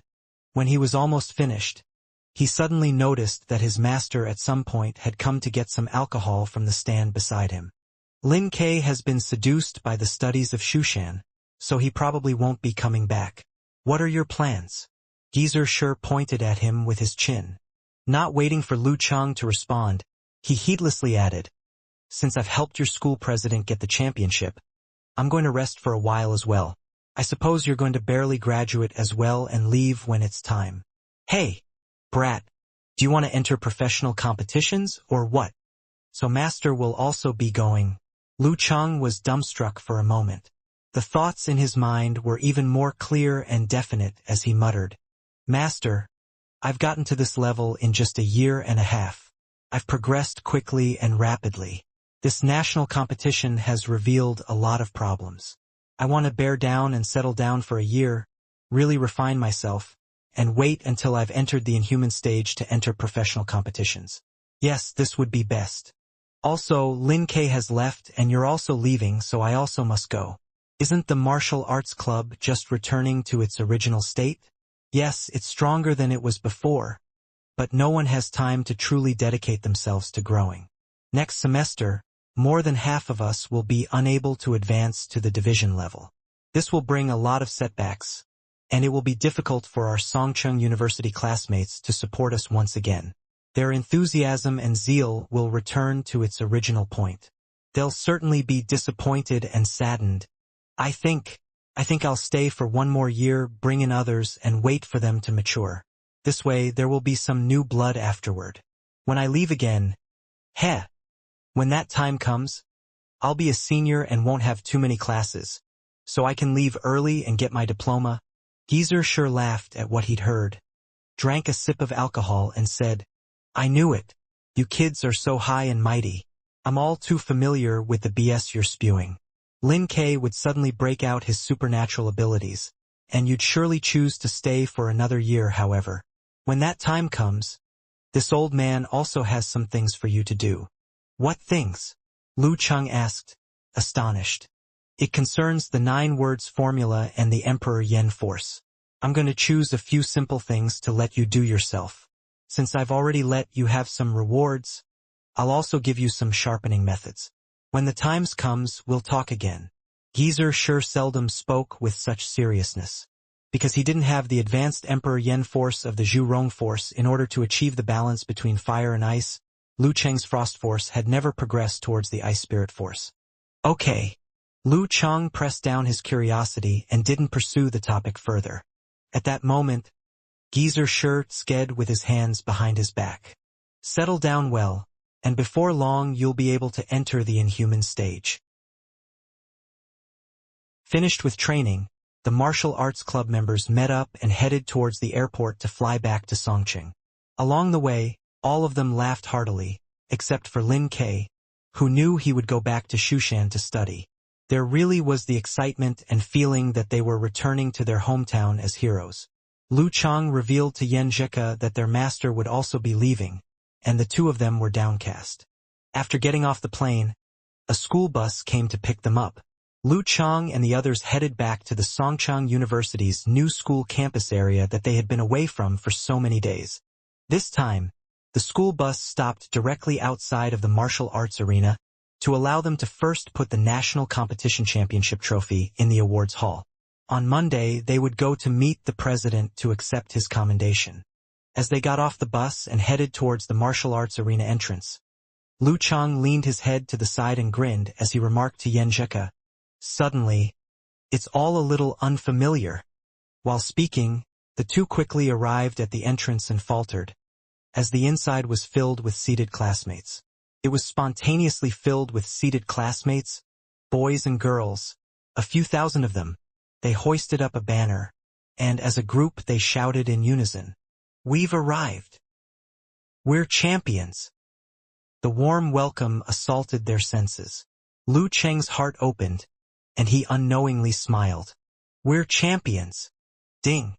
A new message came in, and Lu Cheng picked up his phone. Apparently, his champion prize had arrived.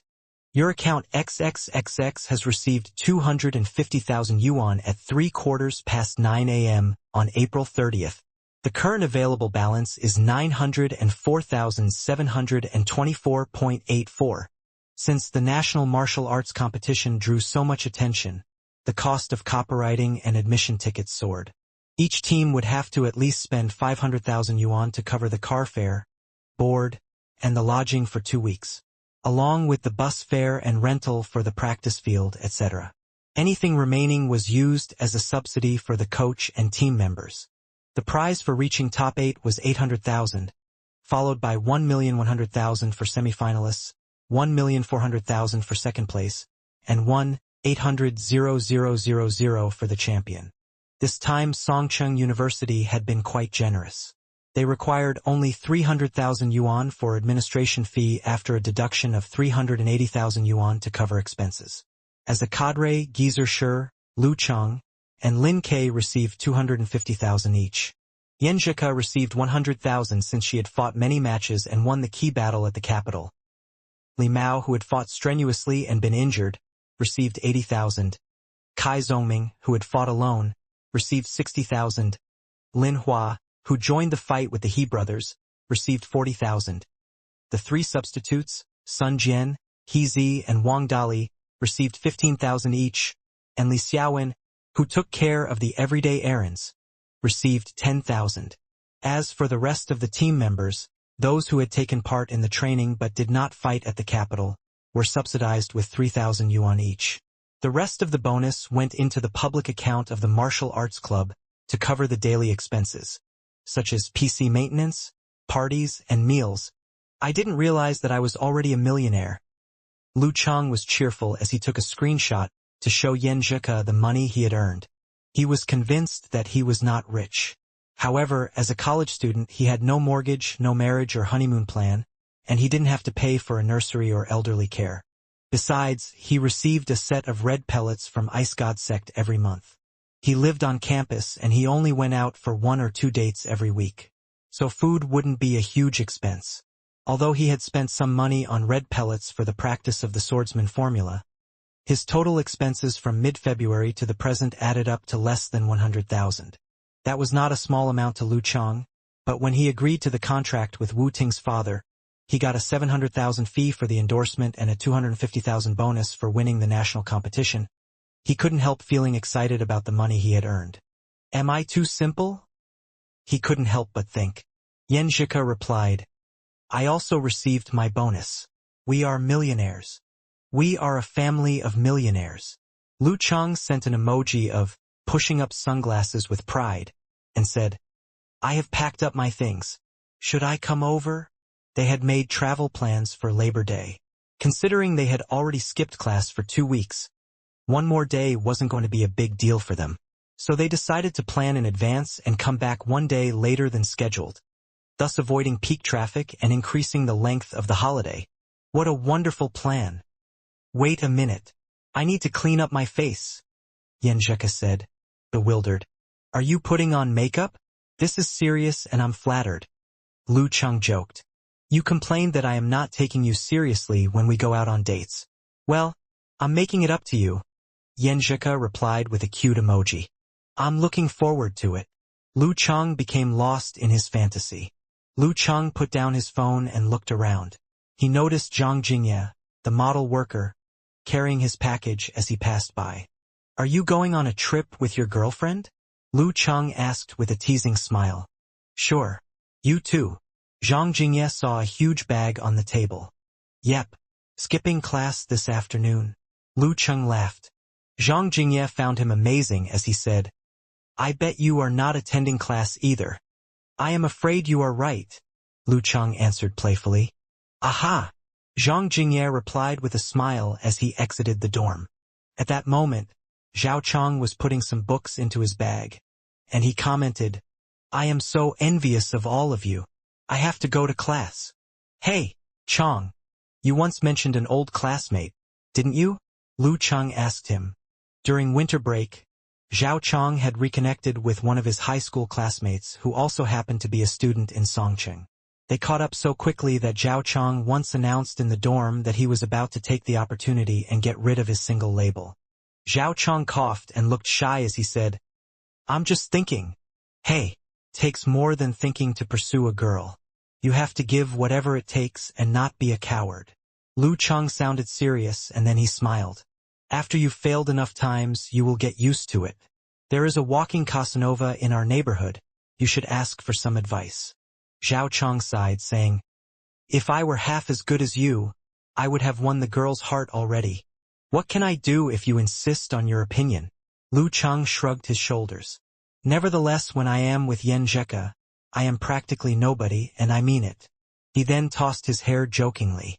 To be honest, Lu Chang made a substantial breakthrough in regards to his relationship with Yan Zhike because they shared a common experience during the challenge tournament of the Warrior Sage, which had been an inspiring and miraculous journey. Lu Chang's quality and potential had won Yan's heart. Bravery was necessary when pursuing a girl, but it wasn't enough. After all, any girl being chased after does not have to accept. You are right. Zhao Chang understood and muttered, Never mind. Some adults reminded us to spend more time on studying instead of dating. Lu Chang was speechless as he watched Zhao Chang leave the dorm with his bag. After killing time by playing with his cell phone, Lu Chang finally received a message from Yan Zhike. 5 minutes and then you can come. Sure. Lu Chang replied as he carefully picked up his bag. He would rather wait the 5 minutes outside of Yenjika's dorm. As he left through the door, Qiu Zhigao came back with his face covered in sweat and said, "It's late. We're about to be late." Seeing Lu Chang, he put on a smile and asked, "Chang, please be honest with me. Can I achieve the amateur third pin before graduation?" After hard work for 4 semesters, Qiu sadly found out that he was not a gifted student. Although he had passed all of the exams, he never ranked in the top 20%, so a scholarship was out. So he started to face the reality and picked up martial arts. He hoped to get a certificate of the amateur third pin to be more competitive in the job market. Based on your physique and strength, insist on working out 3 times a week and we will see. Lu Chang answered affirmatively. Qiu Zhigao was exhilarated. Lu Chang was a master in the college martial arts circle in his mind. If Lu found him okay, it would be okay. All right. If possible, could you give me some advice? Or if there is anything I can do that will help, please let me know. Old Qiu was in a rush to the classroom, so he picked up his bag and took a quick shower in the bathroom. Everyone chooses a different path. Lu Chang sighed and left the dorm with his bag. He then glanced into the neighboring room and he was astonished with what he saw. Little Ming was either focusing on studying or writing something. "What's wrong with you?" Lu Chang blurted out in confusion. Kai Zoming raised his head and answered gruffly, "What's wrong with learning? We will have almost a month without school. So I decided to keep up with my studies." And then he put on a relaxed smile as he said, "Though, Fong Yuan said so. Why don't you go to the classroom?" Lu Chang asked absently. "Is there something wrong with studying in the dorm?" Little Ming asked in reply. "You cannot withstand the temptation of computer games there. Actually, phone games are even more popular. I can play wherever I like, even if I don't have a particular place to study." Kai Zongming sounded quite serious. Lu Chang retorted, "But the atmosphere in a classroom is different. Everyone else would be studying, and it would be shameful for you to play your phone game." Kai Zoming replied in disapproval, "Chang, do you think I am the kind of person who would be influenced by others or the atmosphere? And you think that that would cause me to focus on my studies instead of games?" "No?" Lu Chang gave him a thumbs up and then left through the door. Lu Chang only had to wait a few minutes outside of the number 3 dormitory building before he saw his girlfriend come out carrying a new suitcase. She was pretty and elegant, like a fairy from a painting. Yenjika was beautiful when she put on some makeup. Lu Chang couldn't help but stare, and Yenjika felt satisfied as she raised her head. "Here, let me." Lu Chang tried to take her suitcase. "Never mind, you disabled man, I'm fine," Yenjika joked. Lu Chang laughed, saying, "Seriously? Disabled man? Ha ha." Yenjika chuckled as she responded, "You have to take my hand." Lu Chang smiled. "It's fine. I can walk and I can take my fairy's hand." Yenjika heard her cell phone ringing as she was about to say something. "It's my grandpa." She looked at the screen in puzzlement before she answered, saying, "Hey, grandpa." "Hi, Ku," Ji Jianzhang said, while smiling, in his slightly old voice. "Bring Lu Chang home this holiday so your grandma and I can get to know him." "Ah." Upon hearing her grandfather's instructions, Yenjika was a little stunned. Unknowingly, she looked towards Lu Chang, who was standing in front of her. She did not respond immediately. "What is this all about? Why did Grandpa suddenly ask me to bring Chang to Jiangnan? He should have said it earlier." Lu Chang had become someone with a strong grasp of the senses and emotions around him. He had already heard and expected the conversation. With a small smile, he gave his girlfriend a small nod to indicate to her that he did not have any issue. Even though he could not travel solo with Ku, which was disappointing, to be able to gain the approval of her elders meant that he could enter her home with his head held high. This would give her a great sense of security. Anyway, there would be more opportunities to travel together. After she had asked for her boyfriend's view, Yenjika somewhat recovered. She puffed her cheeks and said, "Grandpa, why didn't you say so earlier?" Chung and I have other plans. Alright, we'll go over. We'll go and change our tickets now. Ji Jianzhong gave a small smile and said, I thought you would take the initiative to bring him to me. I just kept on waiting day after day. There was still no word from you, so I had to be this thick-skinned and ask him myself. After hearing all these words, Yan Zhika turned pink with embarrassment. She smiled forcefully and said, I was waiting for the summer vacation. She was worried that her silly Chung would be bullied. So she intended to bring him to the Ji family after he had entered the inhuman stage. There's no better day than today. Send Lu's details over. I'll get someone to make arrangements. Ji Jianzhong chuckled. After the call, Yan Zhika peeked at Lu Chung. She said in a cute but embarrassed manner, This grandpa, we've already booked our tickets and accommodations. It's all right. A vacation to anywhere is still a vacation, right? Lu Chung laughed good-naturedly. But then my strategy won't be of any use anymore. I can only rely on Coach Yen to lead the rest of the way. Don't worry, I won't lose you. Yan Zhika's eyes transformed into a happy upwards arch. Then, to intentionally liven up the atmosphere, she said, So upsetting. We can't get a full refund. This is all Grandpa's fault. We need to get him to give you a huge red packet. Red packet? Lu Chung asked, not understanding her words. Jiangnan's customary practice. Those official couples cough. Yan Zhika's face flushed bright red again. She looked away and twisted her head towards the sidewalk. The first time the partner visits, the elders of the family will give a red packet. Grandson-in-law's red packet. Lu Chung concluded with a bright smile. To be honest, he was not nervous about meeting Yan Zhika's grandparents. In his generation and teachings, the parent-in-laws were the ones directly related to his girlfriend. Hence, he would naturally pay more attention to them or feel more nervous about them.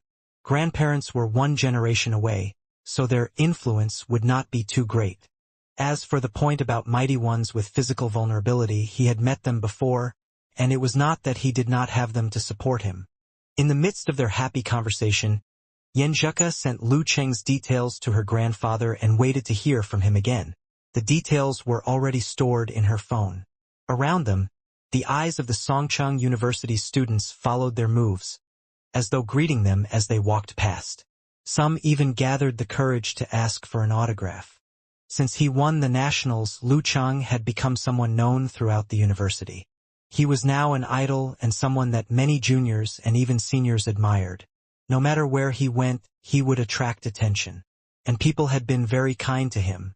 He was thinking about the strong sunlight and bright smiles from the people around, and wanted to pull Ku along to look for a cafe to take some shelter from the sun and the crowd stares.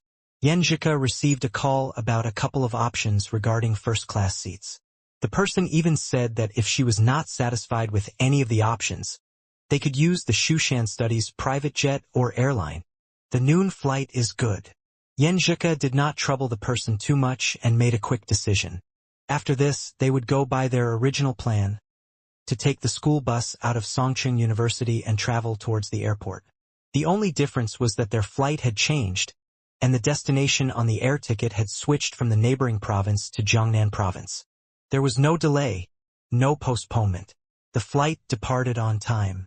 As Lu Cheng drank the mineral water that he chilled, he asked his girlfriend casually, "Ko, I'm thinking of a question." "What?" Yan Zhika turned to look at him, her eyes clear and looking at her boyfriend prettily. "Are you going on a trip with your girlfriend?" Lu Cheng asked with a gentle smile, because he knew that he had passed the Empress Dowager stage, and that his father-in-law had no objections. He was asking this question for fun, just a way to have some couples interaction. Yan Zhika looked upwards. While biting her lower lip and her dimples appearing, she said, "Of course, I'll have to listen to them." "Oh." Lu Cheng was a little surprised. "Ko, our dear Ko, this answer is not right." Seeing his reaction, Yan Zhika covered her laugh as she giggled. With great joy, she said, "You're so easy to trick." After teasing him, she pursed her lips. As she considered the question carefully, she said, "I'm the one who's getting married, not them, so my opinion matters the most. Of course, I'm happy that they have no objections. But even if they do, I'll still go for what I want. As long as I've the ability to feed myself and have a good time, the opinions and views of others are just decorations. I never thought that the blessings of parents from both sides were important. Back then, Empress Dowager didn't give her blessings, but they're still living happily, right? I just realized that you're greatly influenced by Empress Dowager. Lu Chang broke out in a smile after hearing her. What matters most is what is in front of me, right? Yen Zhika ended her sentence with a slightly higher pitch. She asked him, how about you? If your parents don't like me, what will you do? Damn, karma does bite back with such questions. Lu Chang chided himself. He tried to squirm his way out with a compliment. Our dear Ko, you're so cute. So kind. So beautiful. So lovable. My parents will definitely like you. Then he stopped for a bit and with a more serious tone he said, my thinking is about the same as yours. Yup, brainwashed by Coach Yen. Also, maybe my wings have hardened. I now have some ability and the foundation not to rely on my parents. I could live well by myself, so their opinions would only be references. I'll be filial, but that doesn't mean that I have to listen to them all the time. Actually, at home right now, I make my own decisions. His current position in the family was a natural progression. As long as he did not have a weak character and was not blinded by filial piety, he could make his own decisions. So since he had some career achievements, it was almost always him who was making the decisions on behalf of his parents, and not the other way round. Yen Zhika listened to Lu Cheng's words quietly. Her eyes sparkled, but right at the end, she burst out in giggles. Cheng, haha. I just thought of a sentence. Haha. Forgetting one's mother after marrying a wife. Hey, be serious. Lu Cheng helplessly raised his hands. For couples, as long as they were serious about their relationship, as long as they thought about spending their lives together and wanted to get married, they would have fantasies about the future together and discuss details of marriage life. Before they knew it, the plane started its descent and then landed steadily. After the plane had slid for a while, Lu Chang and Yen Zhika got off the plane and walked towards the arrival hall. While making their way there, the girl received a call. She turned towards Lu Chang and said, Chang, let's head to the car park directly. Brother Lingqian is here to pick us up. The previous generation of the Ji family had Ming in their names. This generation it was Ling. Ji Lingqian was not from Ji Jianzhang's bloodline, but from his brothers. He was a 28-year-old fighter. He had entered the inhuman stage 2 years ago, a fifth pin. He was the deputy CEO of the Ji family security business and had good relations with Yen Zhika's side of the family. Yen Zhika's uncle's daughter, Ji Lingxi, was the closest cousin of Yen Zhika. Her second uncle had 2 children. Her older cousin, Ji Lingfang, and younger cousin, Ji Lingyun. Brother Lingqian will come personally? Haha. Every time you say his name, I think of pocket change. Lu Cheng joked. His left hand pulled the suitcase along, and his right hand held the girl's hand. Yen Zhika pressed her lips and laughed softly. Actually, me too. Sometimes I burst out laughing when I call him. Later, you can just call him Brother Lingqian with me. For my grandparents, you can call them Grandpa Ji or Grandma Do. You could also call them Senior Ji or Senior Do. She talked about how he could greet them seriously. Before long, the pair had found the spot where Ji Lingqian had mentioned earlier. There was a navy blue sedan there. Ji Lingqian was tall and lean with good-looking eyes. He was calm and was dressed casually in dark colors. After seeing Lu Chang and Yen Zhika walk over hand in hand, he shook his head and smiled. Lu Chang, didn't you hurt your arm? Don't spoil my sister. Brother Lingqian, what are you talking about? He's the one who is holding on to my hand and didn't allow me take my own luggage. Yen Zhika whined a little. Brother Lingqian. Lu Chang copied how Yen Zhika called her cousin. He smiled and moved his right arm a little. It got a little better already. Ji Lingqian sighed. Seeing you guys like that reminds me of my first love. I get in. We can continue in the car. The car door opened, revealing a spacious carriage. There was a curtain that separated the back seats and the driver's seat, blocking the driver's view of what was happening behind. The seats were facing each other. There was a small fridge and a bar. There was plenty in the car. After they had loaded their luggage, Lu Cheng did not explore the car further. He followed Yanjika and sat into the car. Ji Lingqian swiftly sat opposite them. "Anything to drink?" He smiled and pointed to the bar. "I'm good. I drank a lot on the plane." Yanjika looked at Lu Cheng. "How about you?" "I'm good too." He shook his head in response. In the midst of their chatter, the door closed and the car started to move steadily and quickly in front. Ji Lingqian crossed his arms in front of him and leaned backwards. He chuckled and said, "Lu Cheng, I'll just call you Lu. If I don't, we'll seem too distant. I've watched a couple of your key matches in the university tournament. Not bad. Ku has a keen eye for talent. So much better than me during the old days. No wonder Granduncle invited you over." He turned towards Yanjika. "Granduncle has been a little hasty with this matter. Not everyone is around because it's the holidays. I'm around because I just came back from an exhausting work trip in the south. So I got called to add to the numbers. I thought Grandpa had it all planned out. This is also good." Yanjika was slightly suspicious at first. Then she let out a sigh of relief. In this case, Cheng only needs to meet the grandpa and the grandma. This would be less awkward, much more manageable. He was her boyfriend, so of course she would be worried and feel pity for him. What's so good? Lingxi and Lingfang said they'll rush home to meet the favored fighter of the age. Ji Lingqian added mischievously. Regardless of whether Ji Lingqian was honest or sincere, after hearing this sentence, Lu Cheng felt somewhat proud. During the journey it was mostly Yanjika and Ji Lingqian talking. Lu Cheng would just speak a couple of times. However, it was not awkward or too formal. When the car arrived at the Ji family's old mansion, it entered the premises. After the engine was turned off, Lu Cheng looked outside the window. Through the tinted glass, he saw a man with slightly white sideburns standing. "Grandpa!" Yanjika leaped off the car and greeted her grandfather joyfully. Lu Cheng followed behind and greeted the elderly man respectfully. "Good evening, Senior Ji." This was the famous heaven-leaning sword.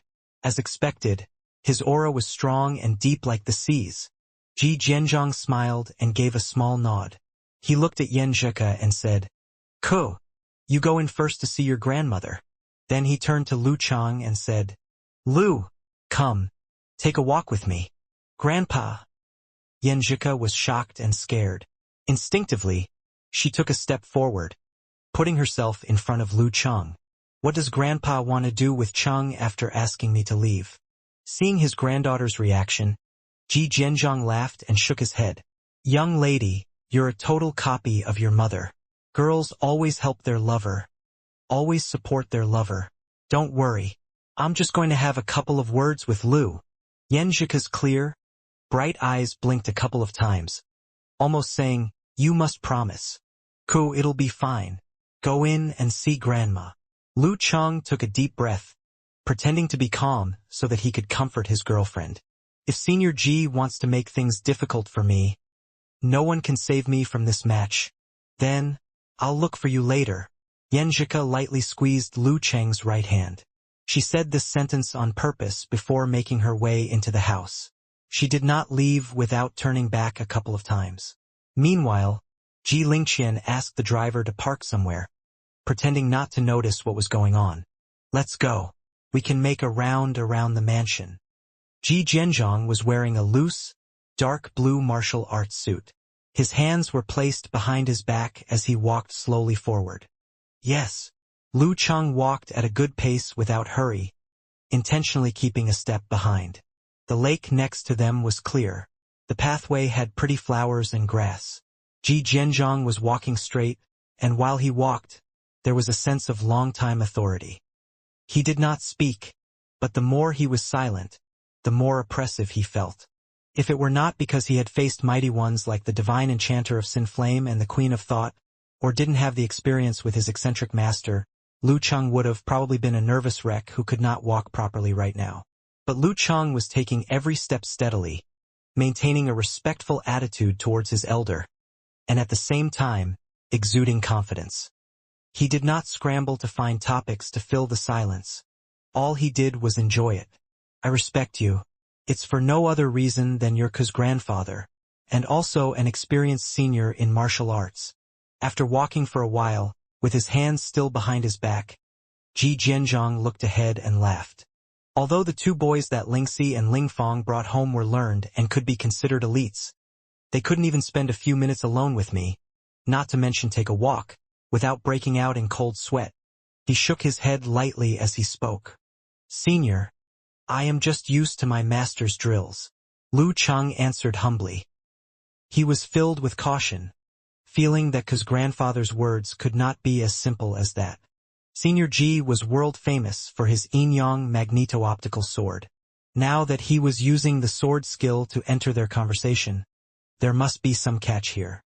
With your master's temper and character, it must have been not easy to have a disciple like you. Ji Qianzhong let out a deep laugh. He turned and looked towards the sky. With a somewhat old but floating tone, he said, Ko, that girl. She has always been physically weak, congenitally deficient, so naturally, us, the elders, would spoil her a little more. I'll take good care of her and not let her experience anything bad. With simple words and a short sentence, Lu Cheng gave his promise. How she could get better in the end and grow up healthily was mainly because her grandmother and I had taken some measures. We know her body condition even better than her parents. There's this one thing that we've always kept hidden from them, Ji Jianzhong said slowly. He had already lowered his eyes and kept them at the ripples of the lake. What is it that has to be hidden from Empress Dowager, father-in-law, and even Ku herself? Lu Cheng thought about it to himself. Somehow it did not feel right and he started to be anxious. With Senior Ji's status and position of today, with his love for Ku, he would never joke or cheat me on such matters. What's going on? Just as his mind started to run wild, Ji Jianzhong stopped walking suddenly and turned back to look at Lu Cheng. His eyes were sharp, and with his deep voice, he slowly said, Because of Ku's body, it may be difficult to have children in the future. Can you accept that? His words were like his sword, hard and sharp, with nothing to hide, straight to the heart. Phew! Lu Cheng heaved a huge sigh of relief. This, compared to the crazy thoughts of her not being able to live past 30, was so much better. For him, at this age, with the school environment that he was in, he did not have many thoughts about the next generation or children. At most, only when Yan Zhika talked about it. He did not have too deep a desire for it. His felt heart heavy after hearing this news, but what he felt was heartache for his girlfriend. He felt sorry for her. He looked up and met Ji Jianzhong's eyes.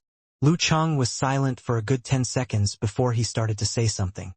I'm with Ku because I like her, not because she can give birth. Ji Jianzhong squinted a little. He let out a small laugh and said, Don't say it in such an absolute manner. You're still young. Perhaps you still can't imagine it. Wait till 10, 20, 30 years later. Everyone around you, your friends, your relatives, will all have children. Will you still say that you have no regrets? No disappointment? No wants? Because he was describing it in such a vivid manner, even with Lu Cheng's current age and experience, he felt an indescribable sense of heaviness in the heart. His expression darkened a little. He shut his eyes and tried to imagine such a future. With a deep and firm voice, he said, I can accept it. At most, we can adopt a child. Even if we didn't adopt any children, there is a saying, right? When a couple is together, the love will eventually become family. Then I can just treat Ku as my daughter and love her like that. This could be considered having a child. Of course, this saying was not sufficient an explanation to someone outside their relationship. Ji Jianzhong's expression was solemn, his hands still behind his back. He then asked another question. Even if you can accept, can your parents accept it as well? Your family? The atmosphere of their talk was getting heavier and heavier. Lu Cheng could almost imagine the heavy silence of his parents. He took a deep breath and relaxed his fist. Ku is marrying me. Not my parents, not my relatives. If they can accept it, it'd be good. If not, it doesn't stop us from being together. At most, for my family, I'll handle it and not let them have any contact. Less contact, less interaction, less friction. Ji Jianzhang looked at Lu Cheng solemnly. He did not continue asking questions. He turned back away and continued walking forward. With a relaxed tone, he said, "Not bad, but don't mind this too much. It's just difficult for her to conceive. Doesn't mean that there is no hope. With your vigor, qi, blood, and body that is almost entering the inhuman stage, the odds are with you." While he spoke, the corners of his lips edged up, revealing a faint hint of a smile. It was no longer as solemn and serious as earlier. Lu Cheng was stunned. "No need to mind this too much. The odds are with you. This means that all the worry, struggle, and heartache that I experienced just now were just part of a speculation? Did I just waste my emotions for nothing? Grandpa, you're the serious and revered elder that could talked about. You're a senior that I respect and look up to. How could you? How could you cheat and test me with such matters? I'm just a kid." "No, wait. He didn't cheat me. He just didn't finish talking about the matter. No one fears real skills, the only fear is a deep ambush." Ji Jianzhang could somewhat sense what Lu Cheng was thinking. He started to smile brighter. He stopped walking and waited for the young man. He tried to change the topic and said in a relaxed manner, "Actually, I've known for a long time that you both were together." "Huh?" Lu Cheng was lost once again. Known for a long time? For how long a time? Seeing that he had caught up, Ji Jianzhang put his hands behind his back once more and proceeded to walk slowly. Grinning, he said, "It's an old mansion, so the sound isolation is not too good. My ears are functioning rather well, although I wouldn't intentionally go and eavesdrop or something. That girl, sometimes she gets too happy and doesn't bother to control her volume. Coincidentally, I walked past her room one day, and I heard a couple of lines. Plus, that boy from the Xie family mentioned it once or twice. You've always been performing well. During the New Year celebrations, that girl pretended and found a whole load of excuses just to get you the 9 words formula. So I just went with the flow and agreed." "Damn, Grandpa, you're so sharp. Does Ka know that?" Lu Cheng's mouth was half opened. He was having difficulty in closing it. To think that we've been so careful all this while, secretly doing this and that. In the end, we didn't even manage to hide it from anyone. Wait, no. Just father-in-law. Poor him. On that note, since Empress Dowager had a similar experience, Senior Ji would obviously be extremely sharp and sensitive to such signs. Once bitten, twice shy. At this very moment, within Lu Cheng, the impression of Ji Jianzhang had transformed. It was no longer a strict and serious senior, but a doting grandfather. If he were to say that his master was one who pretended to be deep but was a straightforward person, Senior Ji was the true cunning fox. At that time, Ko was so pleased with herself. After he said so, Lu Cheng almost laughed out loud. He mischievously thought about Ko's reaction if she were to hear about this. Ji Jianzhang shook his head and laughed. The next time he opened his mouth again, it was on a different topic already. "Lu, do you use the balance of ice and fire to do your forced concentration?" As an elder of the Shushan study, he had experience with countless cultivation theories and manuals. So, naturally, he could see more than the usual physical invulnerability mighty ones. Plus, his topics were jumping and changing constantly. Lu Cheng could never figure out what was next. Just like when facing the hard-to-predict sword moves, he could only be in a passive position. After thinking for a while, Lu Cheng answered frankly, "Yes, my master has some relations with the military, so I've had early exposure to cultivation, and together with other physical conditions, I combine them together." Ji Jianzhang thought about it for a while and nodded. "Then, if you are to advance further, if you want to break into inhuman, you need to have greater grasp and enlightenment about ice, fire, yin, and yang." Before Lu Cheng could respond, he continued talking. "I entered martial arts with the yin-yang magneto-optical sword, and I'm also in charge of the Tai Ching moral chapter in the Shushan study. So I have got a good grasp of yin and yang." Just as Ji Jianzhang finished his sentence, Lu Cheng suddenly felt the sky darken. It was like the starry skies were almost touching the ground and melted into one with the lotus pond. Like dream, like reality. He did not speak another word. As he walked with Ji Jianzhong, he had his eyes half shut, trying to sense and feel the intriguing momentum of not being able to tell the state of fantasy from reality. Fire as yang, ice as yin, bright stars as yang, the endless dark sky as yin, to move as yang, to be still as yin, to turn naturally as yang, to counter as yin. Everything in the universe all come from one. Each and everyone, each and everything have two sides, yin and yang. With overflowing senses, Lu Chang remembered what he had learned as 0 as yin, 1 as yang, 00111100, infinite things, matters all can be described as such. Unknowingly, Ji Jianzhong had stopped walking. The surroundings were bright, flooding with sunlight. There were no deep, dark, starry skies. At this moment, the two men had returned to where they started. Understand it already? Ji Jianzhong asked as he gave a gentle smile. A little, Lu Chang answered honestly and somewhat embarrassedly. A little is good. Ji Jianzhong laughed and waved his arm. He started to walk towards the main hall. Lu Chang stood there, surprised. In his mind, countless thoughts started to fly. Ku and I aren't married yet. It's not convenient for Senior Ji to teach me anything directly. So he could only use such a method for me to feel and understand his yin-yang balance and momentum. Is he trying to give me a secret boost into inhuman? The minute Ji Jianzhong entered the house, Yan Zheka rushed out and asked Lu Chang with both worry and curiosity, "What did Grandpa say?" Looking straight at his girlfriend's clear eyes, he stifled his laughter and replied solemnly, "He's worried about our future children. Full score on his ability to summarize things." "What?" Yan Zheka appeared dumbfounded, blood rushing to her fair cheeks. She said in disbelief, "That's impossible. Grandpa would never talk about things like that with you. How embarrassing. What kind of person would discuss future children in their first meeting?" Lu Chang burst out laughing. Clearing his throat, he said, "In the beginning, Elder Ji said you were born weak and may have trouble giving birth. Why am I unaware of this?" Yan Zheka blurted out.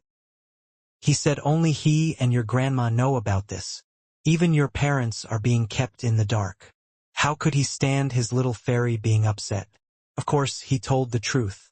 He added, "It's difficult, not impossible. Your grandpa is happy that I'm strong and close to reaching the inhuman stage. Besides, I'm energetic and full of vigor. It's not a big deal. Either way, we're just like any other couple." Yan Zheka's lips parted as if she wanted to say something. In the end, she made a little complaint, partly irritated and partly amused. "You make it sound so perverted." Before she could lament over her poor physical condition, all her feelings of dejection were dispelled. She felt rather complicated about this. Perverted? Don't let dirty tongue influence you too much. Either way, this proves that we're a match made in heaven, Lu Chang said, taking the chance to flirt with his girlfriend. Yan Zheka rolled her eyes, but her eyes were full of laughter even as she snorted. "Grandpa must be testing you with this." She didn't ask for Lu Chang's reply. Grandpa's satisfied expression told her everything she needed to know. Her eyes gleamed with soft light when she thought of the answer, attitude, and determination Lu Chang had prepared. Her heart leaped with embarrassed joy, and for a moment, she was too embarrassed to look at him. She gave him a quick glance and put on a show of calmness. "Let's go and see Grandma." "Okay." Lu Chang grasped her hand and walked with her side by side. On their way inside, he described how her grandpa helped him with momentum. "Love me. Love my dog, you know?" An elated Yan Zheka began praising herself. Yes, it's all thanks to my association with my fairy." Lu Chang burst out laughing as he continued. "Your grandpa was already aware that we were dating. The 9 words formula he gave me during the Spring Festival was actually a gift." "What?" Yan Zheka was briefly stunned and only reacted after hearing a complete explanation from Lu Chang. She withdrew her hands to cover her face, voice shaking with embarrassment and nervousness as she said, "I don't want to go in anymore. Chang, let's leave. This is too embarrassing. Grandpa and Grandma must have been laughing at me back then." Back then, she was even proud of her acting skills and wisdom. Lu Chang struggled to contain his laughter, appreciating his girlfriend's reaction. He finally reined in his feelings and began comforting the girl. "Forget about it." Yenjika glared at her boyfriend before entering the living room. Though she had calmed down, she was still pouting. In the living room, Ji Jianzhong and Dou Ning were seated in the first two seats. They exchanged a look and a smile when they saw their dearest granddaughter's expression. Feigning ignorance, they asked Lu Cheng to sit. When it came to Ke's grandma, Lu Cheng had always carried a deep respect for her. She became a mother of 3 by the time she was 29 years old, yet was capable of reaching the physical invulnerability state.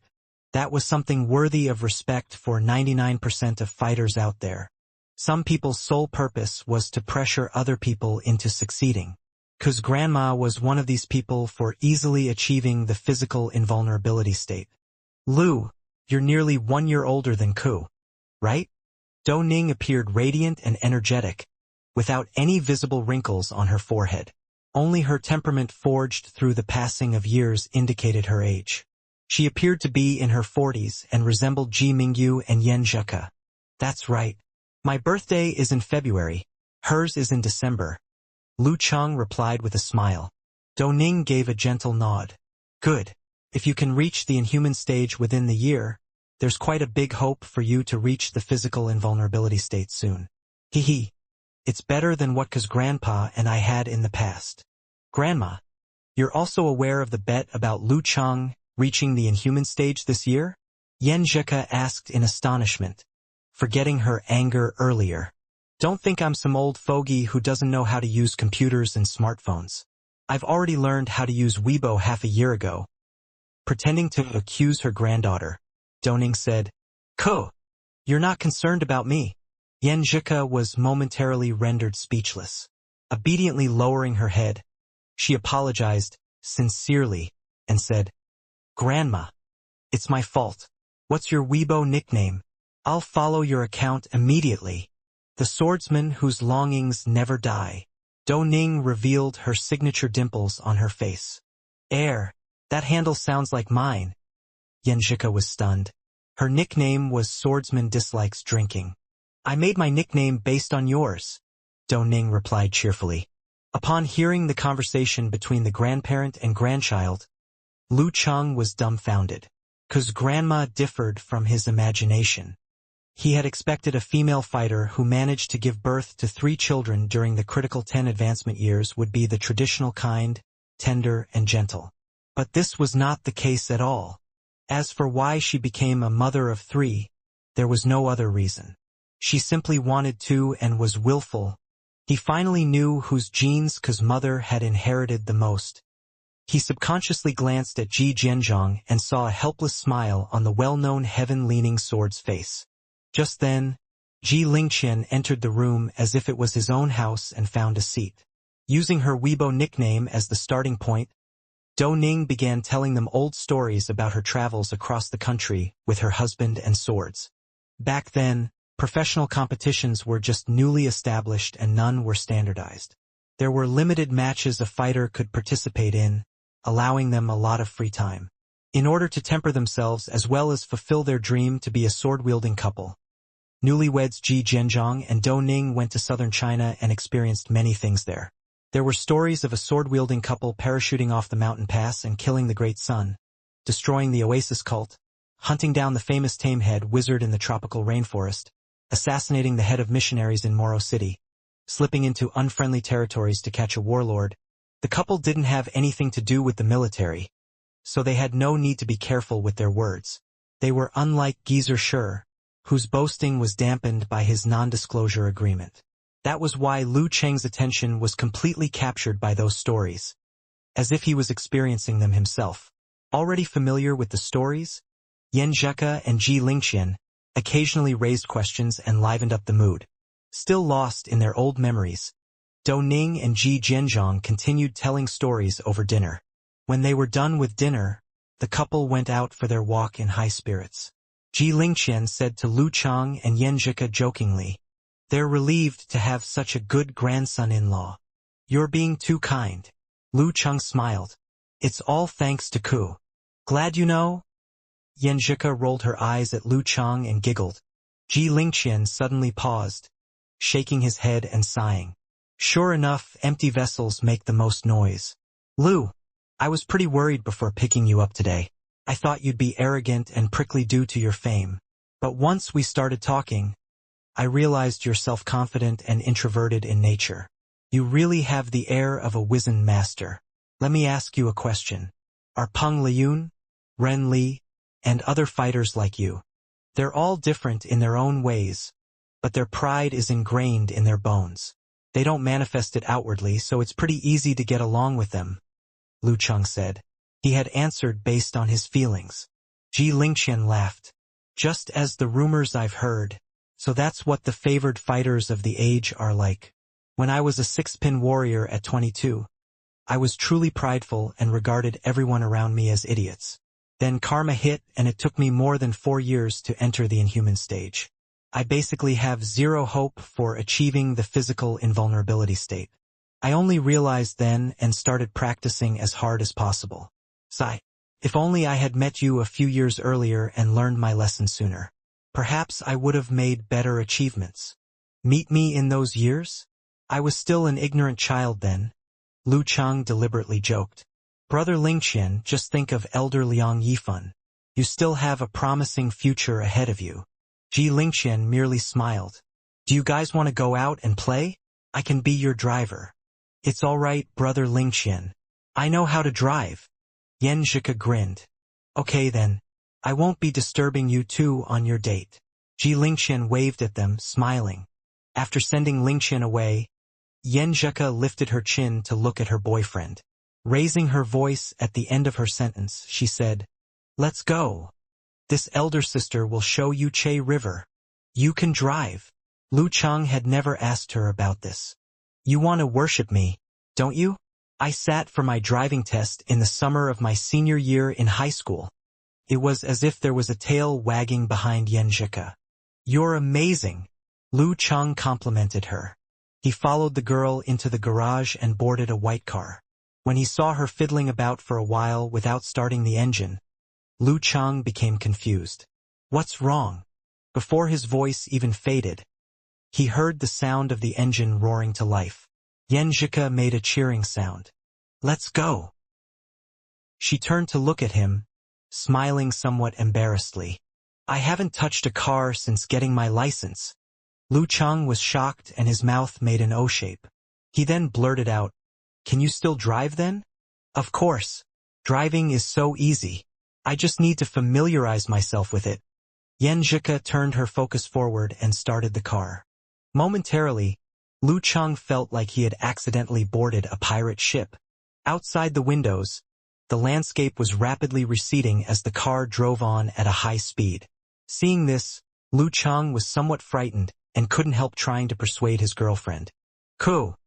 There's no need to go that fast. She shot him a glance and eased the accelerator to slow the car.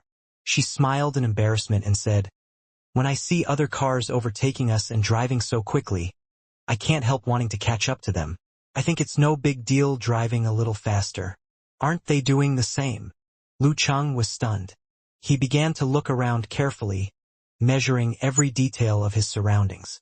What are you thinking about? Wearing her white flats, Yan Zhika once again subconsciously pressed on the accelerator. He replied with a complicated expression on his face. I'm considering my options if there's an accident. How will I gather strength, stop the car with my feet, and resist the collision? She eased her foot off the accelerator, not knowing what to say. When the car stopped at the crossroads, her voice carried both mirth and frustration as she asked, Is my driving that bad? Except for the ignition part, I think the drive has been pretty smooth. It's not the matter of bad driving. Your way of thinking isn't right. You can't keep wanting to overtake others and drive so fast. You should control yourself and the car, or you'll suffer one day. Lu Cheng was worried Ka might get into an accident when he wasn't around someday. That was why he gave her a rare serious warning. Yan Zhika pouted. Okay, I'll try my best. The light turned green and the car once again moved. Taking Lu Cheng's suggestion, she drove smoothly and steadily this time. Even though she wanted to surpass the other cars occasionally, she managed to control herself in time. Where are we going? It was only now that Lu Cheng relaxed and began enjoying the scenery of the skyscrapers and rivers of light outside. Yan Zhika smiled, revealing her dimples, and said softly, "Elder sister will show you the night market of Lin Ning. Later, we'll go enjoy the breeze by the riverside." Lin Ning was the provincial capital of Jiangnan province. Night market? What kind of night market? Lu Cheng recalled the flea market he once saw in Shoshan. Hehe. You'll know when you see it. Yan Zhika cheerfully kept it a mystery. They finally stopped at a lively street half an hour later after driving on erratically. Lit up with countless street lights, the street was as bright as it was daytime. Many pedestrians chatted as they thronged the 3 rows of simply decorated shops. Yan Zhika successfully parked the car with the help of the automated parking system, greatly satisfying her. She took Lu Cheng's hand and pulled him into the night market. There were many cheap products for sale here, such as clothes and phone covers. There were plenty of delicacies to be tried as well. Lu Cheng extended his left hand, putting it on his girlfriend's shoulders. He pulled her close to him so she wouldn't be touching any of the other night market shoppers. The two thronged the night market, occasionally stopping at the stalls. Yan Zhika was enjoying the fun of bargaining. Though she didn't think much of the goods, she wanted to experience life. She even criticized her boyfriend for never learning how to bargain. His conversation with the seller was always in this order. "How much?" "150. "Can you make it cheaper?" "Nope." "Okay, I'll take it." After walking for a while longer, she took him to a roadside stall and ordered 2 chicken chops. As they waited for their food, she said, "They started their business here and it's now a national chain restaurant. But only the food here is still delicious." "Really? I think the rest of the chain restaurants are still pretty good," Lu Cheng asked with interest. "That's because you've never eaten anything good in your life." Yan Zhika shot him a despising look and said pitifully, "Such a pitiful child. Let elder sister broaden your horizons." Their orders arrived midway through their conversation. They each grabbed 1 piece of chicken chop and began eating as they walked hand in hand. As they walked, they both felt like they were high schoolers on a date. "Ah, you're right. This is really better than the one in Songcheng." Chewing on the tender flesh of the chicken chop, Lu Cheng praised the food and devoured half of it within seconds. She looked up at him with a smug smile. "I told you so. You're the one who didn't believe me. Come, let's take a photo." She took out her phone and made Lu Cheng lean into her. They both lifted their chicken chops and took a photo together. She had never been the type of person who enjoyed taking photos. Yet, for some reason, she had begun recording all their interesting experiences together this way. Snap! Yan Zhika pursed her lips and tilted her head, putting on a pretty image. Lu Cheng remained indifferent and casual before suddenly chuckling. "Cool. Didn't you say you rarely eat at roadside stalls? Where did you hear about this chicken chop stall?" "From my cousin. Sister Lingxi once took me here," Yan Zhika replied, a sweet smile appearing on her face. Lu Cheng nodded. Sister Lingxi really knows how to enjoy life. Ji Lingxi was the eldest female in Yan Zhika's generation within the Ji clan. She was 4 years older. Though born with abnormal strength, she didn't like martial arts and chose to major in management. But she still reached professional 9th pin in her first year in university and touched the threshold of the Dan stage in the 2nd year after graduation. She was a particularly playful person. She had dabbled in everything from skateboarding, surfing, singing, dancing, traveling, hiking, sailing to collecting things. She was also interested in experiencing different local customs and exploring different food stalls and interesting shops. All in all, she was the kind who enjoyed both formal and casual life. As they chatted and laughed, they walked from the chicken chop stall to the end of the night market. They tasted food from stall after stall, all recommended by the food expert Ji Lingxi. They took a detour, finally returning to their car outside the night market. They drove to the riverside and took a walk in the breeze to help with their digestion. Ning River was broad and rippled with jade-blue water. The water vapor refreshed their skins and souls. Pulling Lu Cheng by hand, Yan Zhika balanced herself along the guardrail, staggering and giggling like a child. Taking a look at her watch, she said with regret. It's pretty late. We should go back. We can stay out tonight, Lu Chang said half-jokingly. Yen Zheka rolled her eyes and replied in his tone. Then my grandparents will chase you down through 8 whole streets. I'm trembling, Lu Chang joked. It was his first time visiting his girlfriend's family, and he was already abducting her away. Was he asking for a beating? They went inside the car from both sides. Yen Zheka was about to fasten her seatbelt and start the engine when she felt a great force pulling her to Lu Cheng's chest. You? When she lifted her head, she met Lu Cheng's burning eyes. Considering the fact that they had shared a bed during the national competition, Lu Chang had long become deprived of his girlfriend's affections after being under the careful watch of Yen Kai and Ji Mingyu. It was easy to go from depravity to decadence, but difficult the other way around. Yen Zheka closed her eyes and straightened her neck, cooperating with him.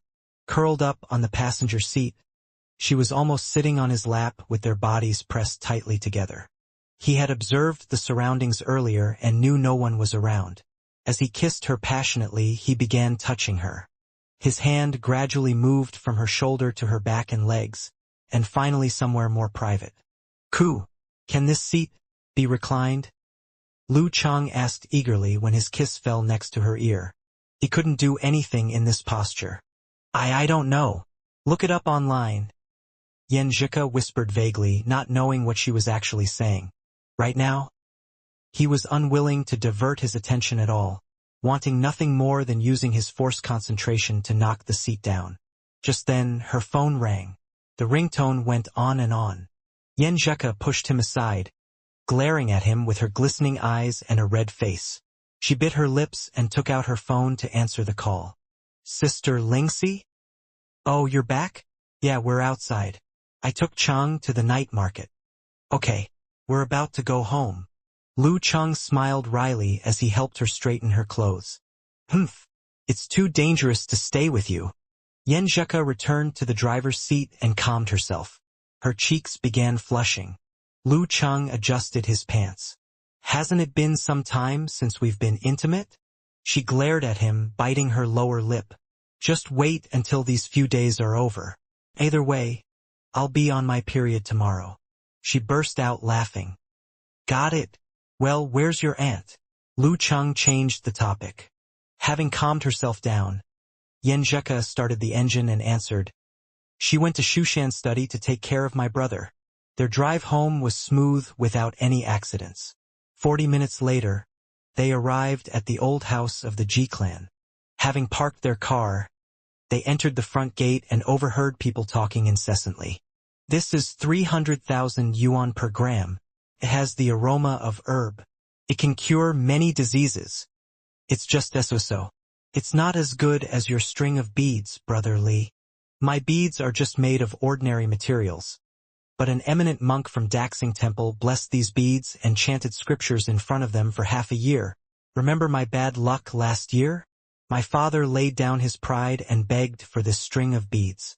It's hard to say how much it truly costs. That's enough. Don't brag about this each time you come. If you're that great, get us a string of beads each. What was that? Lu Chang was astonished. He completely didn't comprehend the conversation earlier. Yen Zheka glanced at him and said in a low voice, Don't worry about them. That's the kind of nonsense they like playing with. She twisted the knob and pushed open the door. They saw 2 men and 2 women chatting in the living room. Lu Chang recognized Ji Lingxi at once without any need for introductions. The girl resembled Yen Zheka's mother even more than Yen Zheka herself. Tall and graceful, her only flaw seemed to be her lackluster eyebrows. You're back. Ji Lingxi's attire of white t-shirt, jeans, and heeled sandals showcased her perfect body shape. She stood up and greeted them with a smile. Come, let me introduce you to Zhang Li, the young master of Jingdi Corporation. His father is very close to the eminent monks in Daxing Temple. Zhang Li's skin was tanned with ordinary facial features. There was a string of brown beads wrapped around his wrist. Ji Lingxi pointed at the other man, smiling. This is Han Jingchao. His mother is the chairman of our Provincial Martial Artist Association. Han Zhengchao was more handsome, but his dark circles were dark, indicating his lack of vigor. There was a green pendant in his hand. Ji Lingxi turned to the girl with long, curly hair. This is Guo. Ko, you should know her. We dined together several times. Her father is now the sole person in charge of his company. She then pointed at Yan Zhika. I don't need to introduce her, do I? My cousin Yan Zhika. So many boys pursued her, but some other guy managed to get her. Ko. Introduce him yourself. Yan Zhika looked at Lu Chang and thought for a while. Her lips curved and she said, without any fanfare, "This is Lu Chang. This is Lu Chang." She introduced him simply, without fanfare, but it was enough to turn the mood in the room solemn. Zhang Li and the rest of the guests momentarily became quiet. Look, this is the favored fighter of the age. Ji Lingxi was the first to break the silence. Smiling, she turned to Yan Zhika and complained. They were so excited and curious about Lu Chang that they came here to wait for you shamelessly. They wanted to see the favored fighter of the age in person to confirm if he really had 3 heads and 6 arms. So I'm a monster in your eyes? Lu Cheng joked. No. You reached the top 6th pin after only learning martial arts for 1.5 years. You're not a monster but a Superman. Zhang Li smiled. This relatively level-headed man kept rotating his string of brown beads. Yes, a Superman. Han Zhengchao gave an exaggerated laugh before asking in confusion. Lu Chang, why do I find you a little different from the one I see on screen? Different?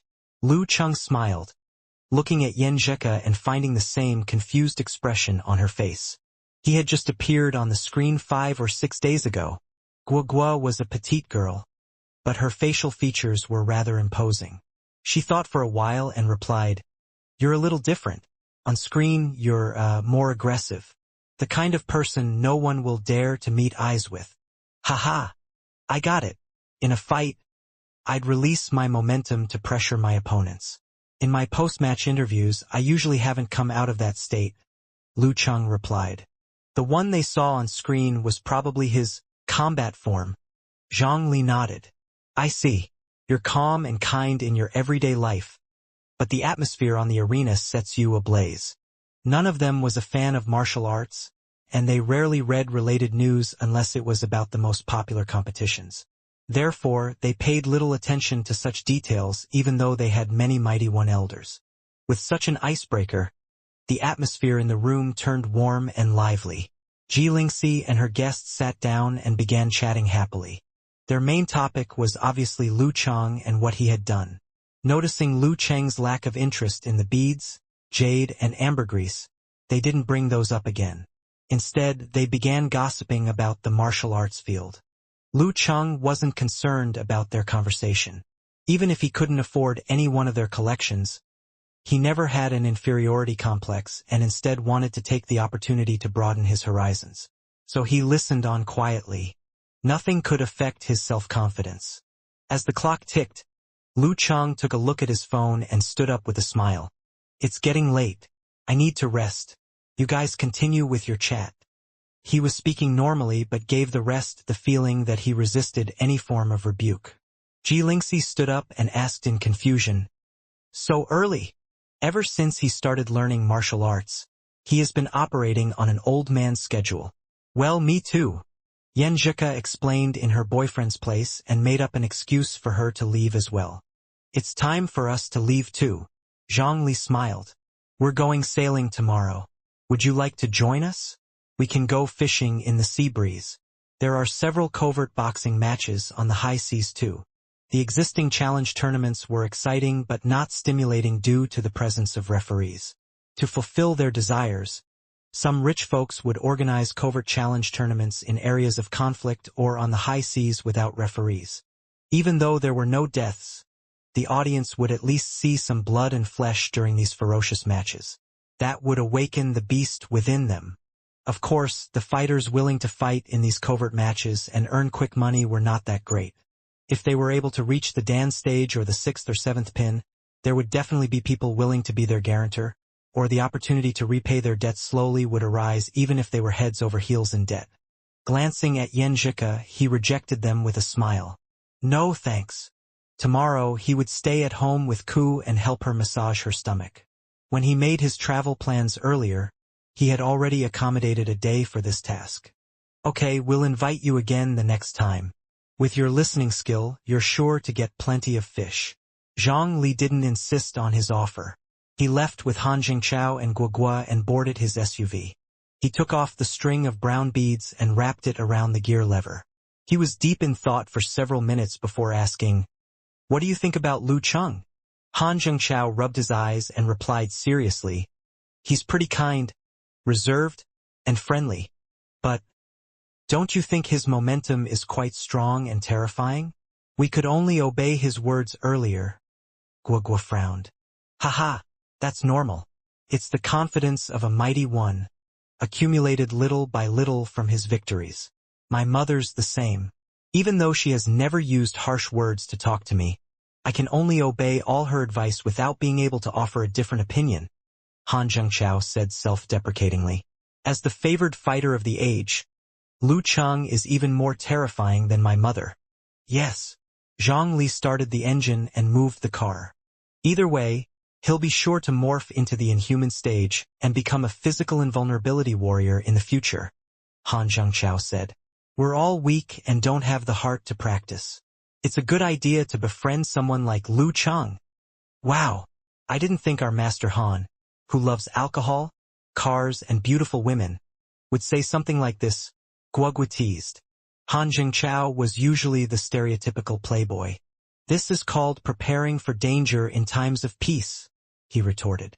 Zhang Li nodded in agreement. I'm glad you understand. That proves my persuasion all this time isn't useless. Why do you think Lingxi went home today?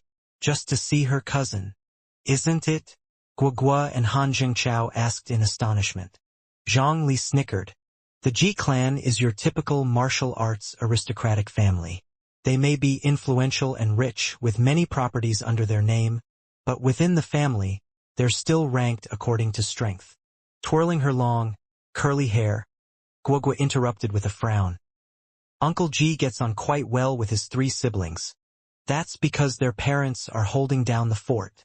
Don't you know where there are people, there's the pugilist world, and where there are money and power, there's conflict? Uncle Ji kept so many mistresses just so he can have talented children to lay a foundation for himself. But none are promising enough for him to bring home. Zhang Li sighed. You don't know how many tears Lingxi has shed for this. She seems to play around with all her heart. But she knows this truth better than anyone. She knows she won't go any further in her martial arts career, and she doesn't want to fight for anything. She just wants to maintain her current position and lifestyle. That's why keeping up her relationship with Yan Zheka, who she already gets along with, is the most practical choice. Never mind the fact that Yan Zheka also has a truly great fighter for a boyfriend. Lu Cheng might have thought that there were many tough fighters close to his age after meeting so many favored fighters of the age recently. But the truth was, such fighters were pretty rare. The only person Zhang Li and Han Jingchao knew who was even close to that level was Lin Ke. In a world where a high-ranked inhuman fighter of the Dan stage could enter the upper levels of civil service, it was completely reasonable to assume Lu Cheng, a favored fighter of the age likely to reach the physical invulnerability stage, would be greatly favored in the Ji clan. Brother Li, a stunned Han Jingchao couldn't help gasping. You've kept so many secrets to yourself. He could see through everything so clearly. Zhang Li sneered. With the size of my clan, do you think I could survive if I'm not at least that smart? Do you think I would still be the young master? He paused and sighed again. I truly admire Lu Cheng and his fellow fighters. They're invulnerable and have no need to fear all these struggles for power. Either way, I'm looking forward to the opportunity to help or get help from him. Whichever way it was, he could develop a closer friendship with Lu Cheng. Under the watchful eye of a physical invulnerability mighty one in the house, Lu Cheng didn't attempt to sneak into his girlfriend's room and instead stayed inside the guest room of the Ji clan's old house. After washing up and lying on the bed, he received a call from his mother. After chatting for a while, Qifeng said mysteriously, Your brother hit the jackpot lately. Ah! Lu Cheng wore a dumb look on his face. Lu Yanwei had really succeeded in his business? He didn't tell Lu Chang. Erzi has expanded his business to Shoshan and asked your brother to help him. He even gave your brother shares, Qifeng said, gossiping with great enthusiasm. She didn't envy Lu Yanwei. After all, her son was far more promising, and not everyone could match up to his achievements. Lu Chang momentarily blanked. Who's Erzi? Qifeng was speechless for a while. One of our relatives from Qingfu, our hometown. He's been visiting your grandparents often recently. Ah, I remember him. He's pretty nice, Lu Chang said. But short-sighted. He actually asked your brother to help him with his business. Doesn't he know how many businesses your brother has failed in? Qifeng said, insisting on her perception that Lu Yanwei didn't have the talent for business. Lu Chang laughed. It's fine. We're not the ones suffering the losses. That's right. Oh, by the way, your father got promoted recently. Fatty Gua is letting him manage the entire factory and even wanted to give him some shares. Chang, is it thanks to you? Fatty Gua mentioned this as soon as you became the national champion. As the saying goes, what is it again? Qifeng was not well educated and had forgotten what she was supposed to say. Gild the Lily? Lu Chang chimed in. Fatty Gua is a pretty decent guy. Didn't he help us through hard times in the past? Yeah, but if he really asks for your help, don't worry about us. Do it if you can and just say no if you can't, Qifeng advised with concern. Yes, yes, Lu Chang replied, smiling. When the conversation ended and the surroundings fell into silence once again, Lu Chang sighed with emotion. Ever since he was crowned champion in the national martial arts competition and was even dubbed the favored fighter of the age, everything around him was changing. These changes might have begun a long time ago, but they were never this clear.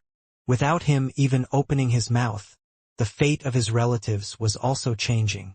Only now did he truly understand what it meant to experience a change in one's social identity and position. While Lu Chang was engrossed in his conversation with his mom, Jilingxi had removed her shoes and was seated cross-legged on Yanzhika's bed. She smiled faintly at her cousin, who had just put on her nightdress. Ko, you're so good at keeping secrets. Am I still your sister? I didn't even know you were dating until I saw you two embracing in the finals several days ago. If Yanzhika heard this yesterday, she would have felt a little smug for being able to keep her relationship a secret. But after Lu Chang told her the reality of her family, all her self-satisfaction dissipated. She replied helplessly, I didn't lie to anyone. Grandpa and Grandma already knew about it. Isn't it because you're so busy enjoying life that you didn't spare a thought about your sister? She had kept everyone in the dark. Yet who shouldn't know the most her father found about it? She wondered if there was any meaning at all to the secrecy and caution she and Lu Chang adopted back then. Momentarily tongue-tied, Jilingxi combed her hair and said, Didn't I tell you there were a few boys who wanted to pursue you? What did you say then? You said you don't want to date at the moment. Weren't you lying to me? Midway through the conversation, she mimicked her cousin's voice and tone. I didn't lie. I already have a boyfriend then. How can I find another? I have to be faithful in my relationship. How can I cheat on him? Yanzhika argued with faux seriousness. As she said that, her lips curled with unconcealable mirth. She had already prepared her excuses. The corners of Jilingxi's mouth twitched. I really want to pinch your cheeks. Yanzhika used to have a baby face in her childhood, causing Jilingxi to nearly develop the habit of pinching her cheeks. Without waiting for her cousin to reply, Jilingxi changed the topic and gossiped with great enthusiasm. Ko, when did you start dating Lu Chang? How long have you been together? Jilingxi had asked similar questions on QQ, but Yanzhika would skillfully deflect the topic. She didn't really want to share her private romance with Lu Chang with others, even if it was her cousin. Now Jilingxi had finally found the chance to ask her face to face. Yanzhika frowned. She bit her lips and replied reluctantly, We started dating on Valentine's Day last year. She suddenly felt a sweetness in her heart and added subconsciously, He had been pursuing me for almost a semester before that. She really wished she could experience being pursued by Lu Chang once again. Back then, she was still ignorant and didn't manage to enjoy the feeling. Recalling the introduction of Lu Chang she had read, she asked, Valentine's Day last year? He hadn't reached the 9th pin then, right? He was probably a weak 9th pin fighter then, Yan Zhika retorted seriously. Ji Lingxi took a deep breath and her eyebrows knitted. She said in astonishment. In other words, he was still a rookie without any signs of being the favored fighter of the age when you started dating? Cool. You really have an eye for choosing your boyfriend. I didn't expect him to be so talented and reach the 6th pin in such a short time. Yan Zhika looked up and bit her lower lip. I just found him to be a pretty simple boy who was particularly attentive to me. He was motivated and willing to work hard. I only fell in love with him after talking to him and experiencing many interesting moments in the challenge tournaments together. Her voice gradually became soft and happiness was apparent on her face as she spoke. Ji Lingxi could even read the happiness in her watery eyes. For a moment, Ji Lingxi felt like she couldn't meet her cousin's eyes. That was how glaring Yan Zhika's happiness was. Why were all her 3 boyfriends trash without any sense of responsibility? Why was Ku so lucky to just simply get a favored fighter of the age by choosing a random 9th pin rookie classmate? Was there something wrong with her eyesight? Or was it her criteria for choosing a boyfriend? When Yan Zhika was done reminiscing, she turned toward Ji Lingxi, who appeared stunned. She waved her hand in front of her cousin. Sister Lingxi? Ji Lingxi came to herself and decided not to continue this depressing topic. She laughed. Ko, did my call earlier disturb you and Lu Chang? Yan Zhika was momentarily confused before realization dawned on her. Her cheeks immediately flushed when she recalled what she had done with Lu Chang in the car. She still blurted out in embarrassment. No! Heh, I'm pretty experienced after all. Never mind my first love. I've already gone through a couple of serious relationships. Do you know what you sounded like on the phone? Even as a woman, I was attracted by you. What would a man think? I'm sure they'd kneel down and satisfy all your demands. Ji Lingxi joked, pointing at her cousin's clavicle. Isn't there evidence here? Yan Zhika looked downward in bewilderment and saw the visible love bite on her clavicle. Her top earlier had a tulle fold collar, and she was careful to mask the love bite in an act of elegance. Not even Lu Chang was aware he had left a mark behind. It was only when she put on her nightdress that everything was revealed. She felt her cheeks burn with embarrassment and wanted nothing more than to dig a hole and hide in it. She vaguely felt like she was caught committing adultery. Embarrassed and frustrated, she jumped out of bed and rushed to the full-length mirror. She took a photo of her clavicle and sent it to Lu Chang. It's all your fault. My cousin saw it. Lu Chang was just done lamenting how his relatives were experiencing a change in fate because of him when he saw his girlfriend's message. Replying with a blushing emoji, he hurried to explain, I was too excited then, witnessing what Yan Zhika was doing. Ji Lingxi suddenly felt dejected. This was the kind of pureness that one could only experience with their first love. Her first relationship ended without fanfare, and was not even worth calling first love. She then threw herself headfirst into her second relationship and gave it her all. But when it ended, she felt as pained as if she was hovering between life and death. By the time she dated her 3rd boyfriend, she felt like an aged woman who did more thinking than doing. She had already lost that kind of pureness. When Yan Zhika returning to bed with an embarrassed face, she controlled her mood and put on a smile. Ko, let's sleep together tonight. I still have many questions for you. Okay. Yan Zhika hesitated for a while before agreeing. When Ji Lingxi returned to her room to shower and put on her nightdress, Yan Zhika threw herself onto her bed. She buried her face in the pillow, her legs swinging behind her. She was planning to calm herself down and reduce the redness on her cheeks, but inexplicably recalled what had happened on the riverside and her excitement at the time. The familiar scene crossing her mind. She suddenly sat up and clicked open the search engine on her phone while biting her lower lip. She seriously recalled the brand and model of the car they drove and typed some words in the search bar. Her eyes filled with embarrassment and joy. Can XXX car's passenger seat be flattened? How to do that? The results came up instantly. She had just gone through the top few results when she received Lu Cheng's call. "Ko, what's the brand and model of the car we drove?" Lu Cheng asked. Yan Zhika flushed when the familiar question came up again, and she replied with gnashed teeth. "Pervert." "Pervert?" Lu Cheng was confused by the weird answer. He simply found the car to be fast and steady. If he wanted to buy a car someday, he could consider the same model. How did he become a pervert? Not managing to get an answer out of Yan Zhika by the next morning, Lu Cheng temporarily set it aside. He woke up on time, washed up, and went outside.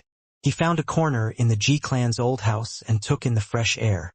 He started visualizing the Zhi formula as well as its corresponding internal training methods of Frost Force and Zhu Rong Force. His injured arm would only be healed by late May, so he was in no hurry to practice his movement. Instead, he began withdrawing his qi and blood to get a better understanding of force concentration on the base of ice-fire balance. At the same time, he started digesting the yin and yang information from Yan Zhika's grandpa.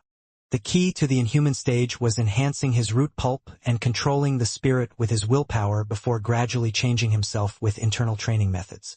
As time passed, the sign of supernatural ability would appear within his body and his physical condition would also morph. But that didn't mean that anyone with supernatural ability could enter the inhuman level without putting in effort. It was one thing to gain skills after entering this field, but another to enter this field because of some skills. The two concepts were fundamentally different. Lu Cheng's ice and flame supernatural abilities were awakened by his Jindan and driven by the mixed power within his body. They were different from his Frost Force and Zhu Rong Force. To enter the inhuman stage, he still needed to polish himself with internal training methods and adjust his root pulp to meet the need of his Kung Fu instead of his Jindan. When his supernatural abilities could mesh with Frost Force and Zhu Rong Force perfectly, he would acquire the main key to the inhuman stage. He withdrew all his qi, blood, spirit, and force to keep them in balance. He then released them to form a flood of power. He did this to observe what was happening within his body, especially the changes of yin and yang, ice and flame. Before he knew it, the sun had risen and his surroundings became dazzlingly bright. He withdrew his stance and ended his morning exercise. He hadn't reached the standard of a top 6-pin fighter in all aspects. He still had a long way to go before he could enter the inhuman stage. With a calm mind, he returned to the house. He came across Ji Jianzhang and Dou Ning, who nodded at him with satisfaction. Ji Lingxi went sailing after breakfast, leaving Lu Cheng and Yan Zhika at home. Yan Zhika returned to her room when her stomach started hurting, with Lu Cheng sneaking in with her. He laid down beside her, massaging her stomach with his warm palm. Burying herself in the familiar chest while enjoying meticulous care, Yan Zhika felt like her pain wasn't that bad. She glanced at Lu Cheng and recalled her conversation with Ji Lingxi. "Ko, are you still going abroad?" "Of course." "You're willing to leave Lu Cheng behind?" "You're not." "Well, worried something may happen. I believe in him as well as myself." "Then enjoy your relationship. You only have a year and 3 months left." Yan Zhika became dejected upon recalling Ji Lingxi's words. She couldn't help moving closer to Lu Cheng. She only had 1 year left. She should cherish each day with Lu Cheng. After Yan Zhika's pain from the first day of her period receded, she and her boyfriend followed tour guide Ji Lingxi and had a good time in Linning. On the afternoon of the 4th, they left on their return journey. Other than Yan Zhika's aunt, who was in Shushan study to take care of Lin Kei, her 2 uncles and 2 cousins, Ling Fong and Ling Yun, gave 1,000 excuses to not come back and see her. After returning to campus, Lu Cheng and Yan Zhika once again lived productive lives. Their special training remained on schedule each day, and they also took on additional classes to make up for the lessons they had missed. Luckily, they had spent most of their spare time studying during the national competition after analyzing their opponents. They managed to catch up with other classmates and good graces were within their grasp. After the end of her last exam, Yan Zhika was about to go and wait for Lu Cheng when the monitor told her to go to the dean's office. She texted Lu Cheng, "Cheng, I'm going to the college office. Wait for me." She then followed the monitor to the dean's office, where she saw 3 students in the same co-cultivation plan as her. The half-bald dean cleared his throat when he saw that everyone was gathered. Ivan University requested to bring forward the date of the co-cultivation plan date. They hope you'll go there in your 3rd year 1 year ahead of time. This way, you can adapt yourself to the new environment sooner and get better grades through it. We're in favor of this suggestion.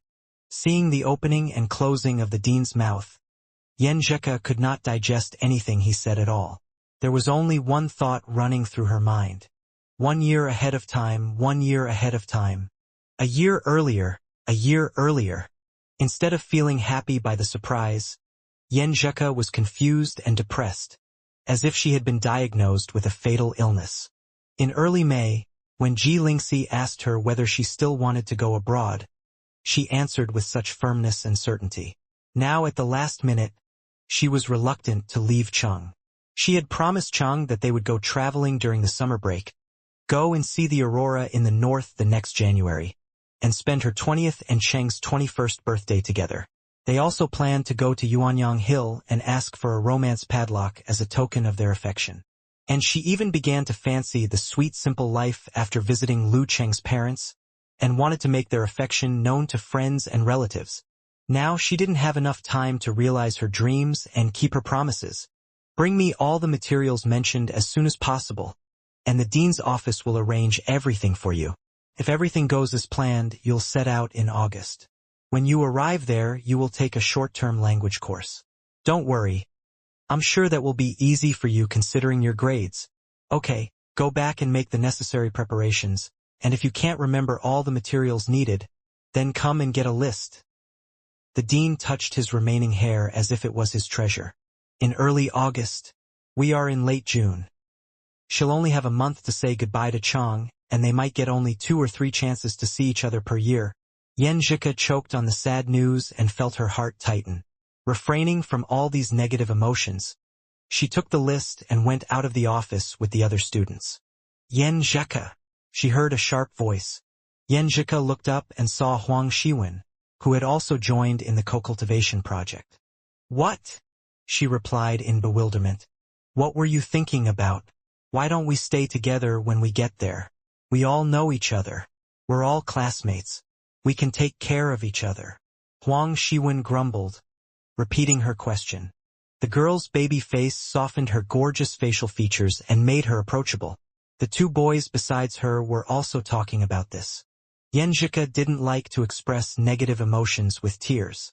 Instead, she was used to keeping them to herself and prevented them from affecting others. When Huang Shiwen stopped speaking, she had already managed to control herself and put on a smile. All right. I'd love to if my parents don't have other arrangements. They left the academic building and decided to keep in touch by cell phone. Walking towards the school building under the shade of trees, Yenjika felt that the sad news had made her mind gloomy. There was even a moment when she thought of giving up this opportunity.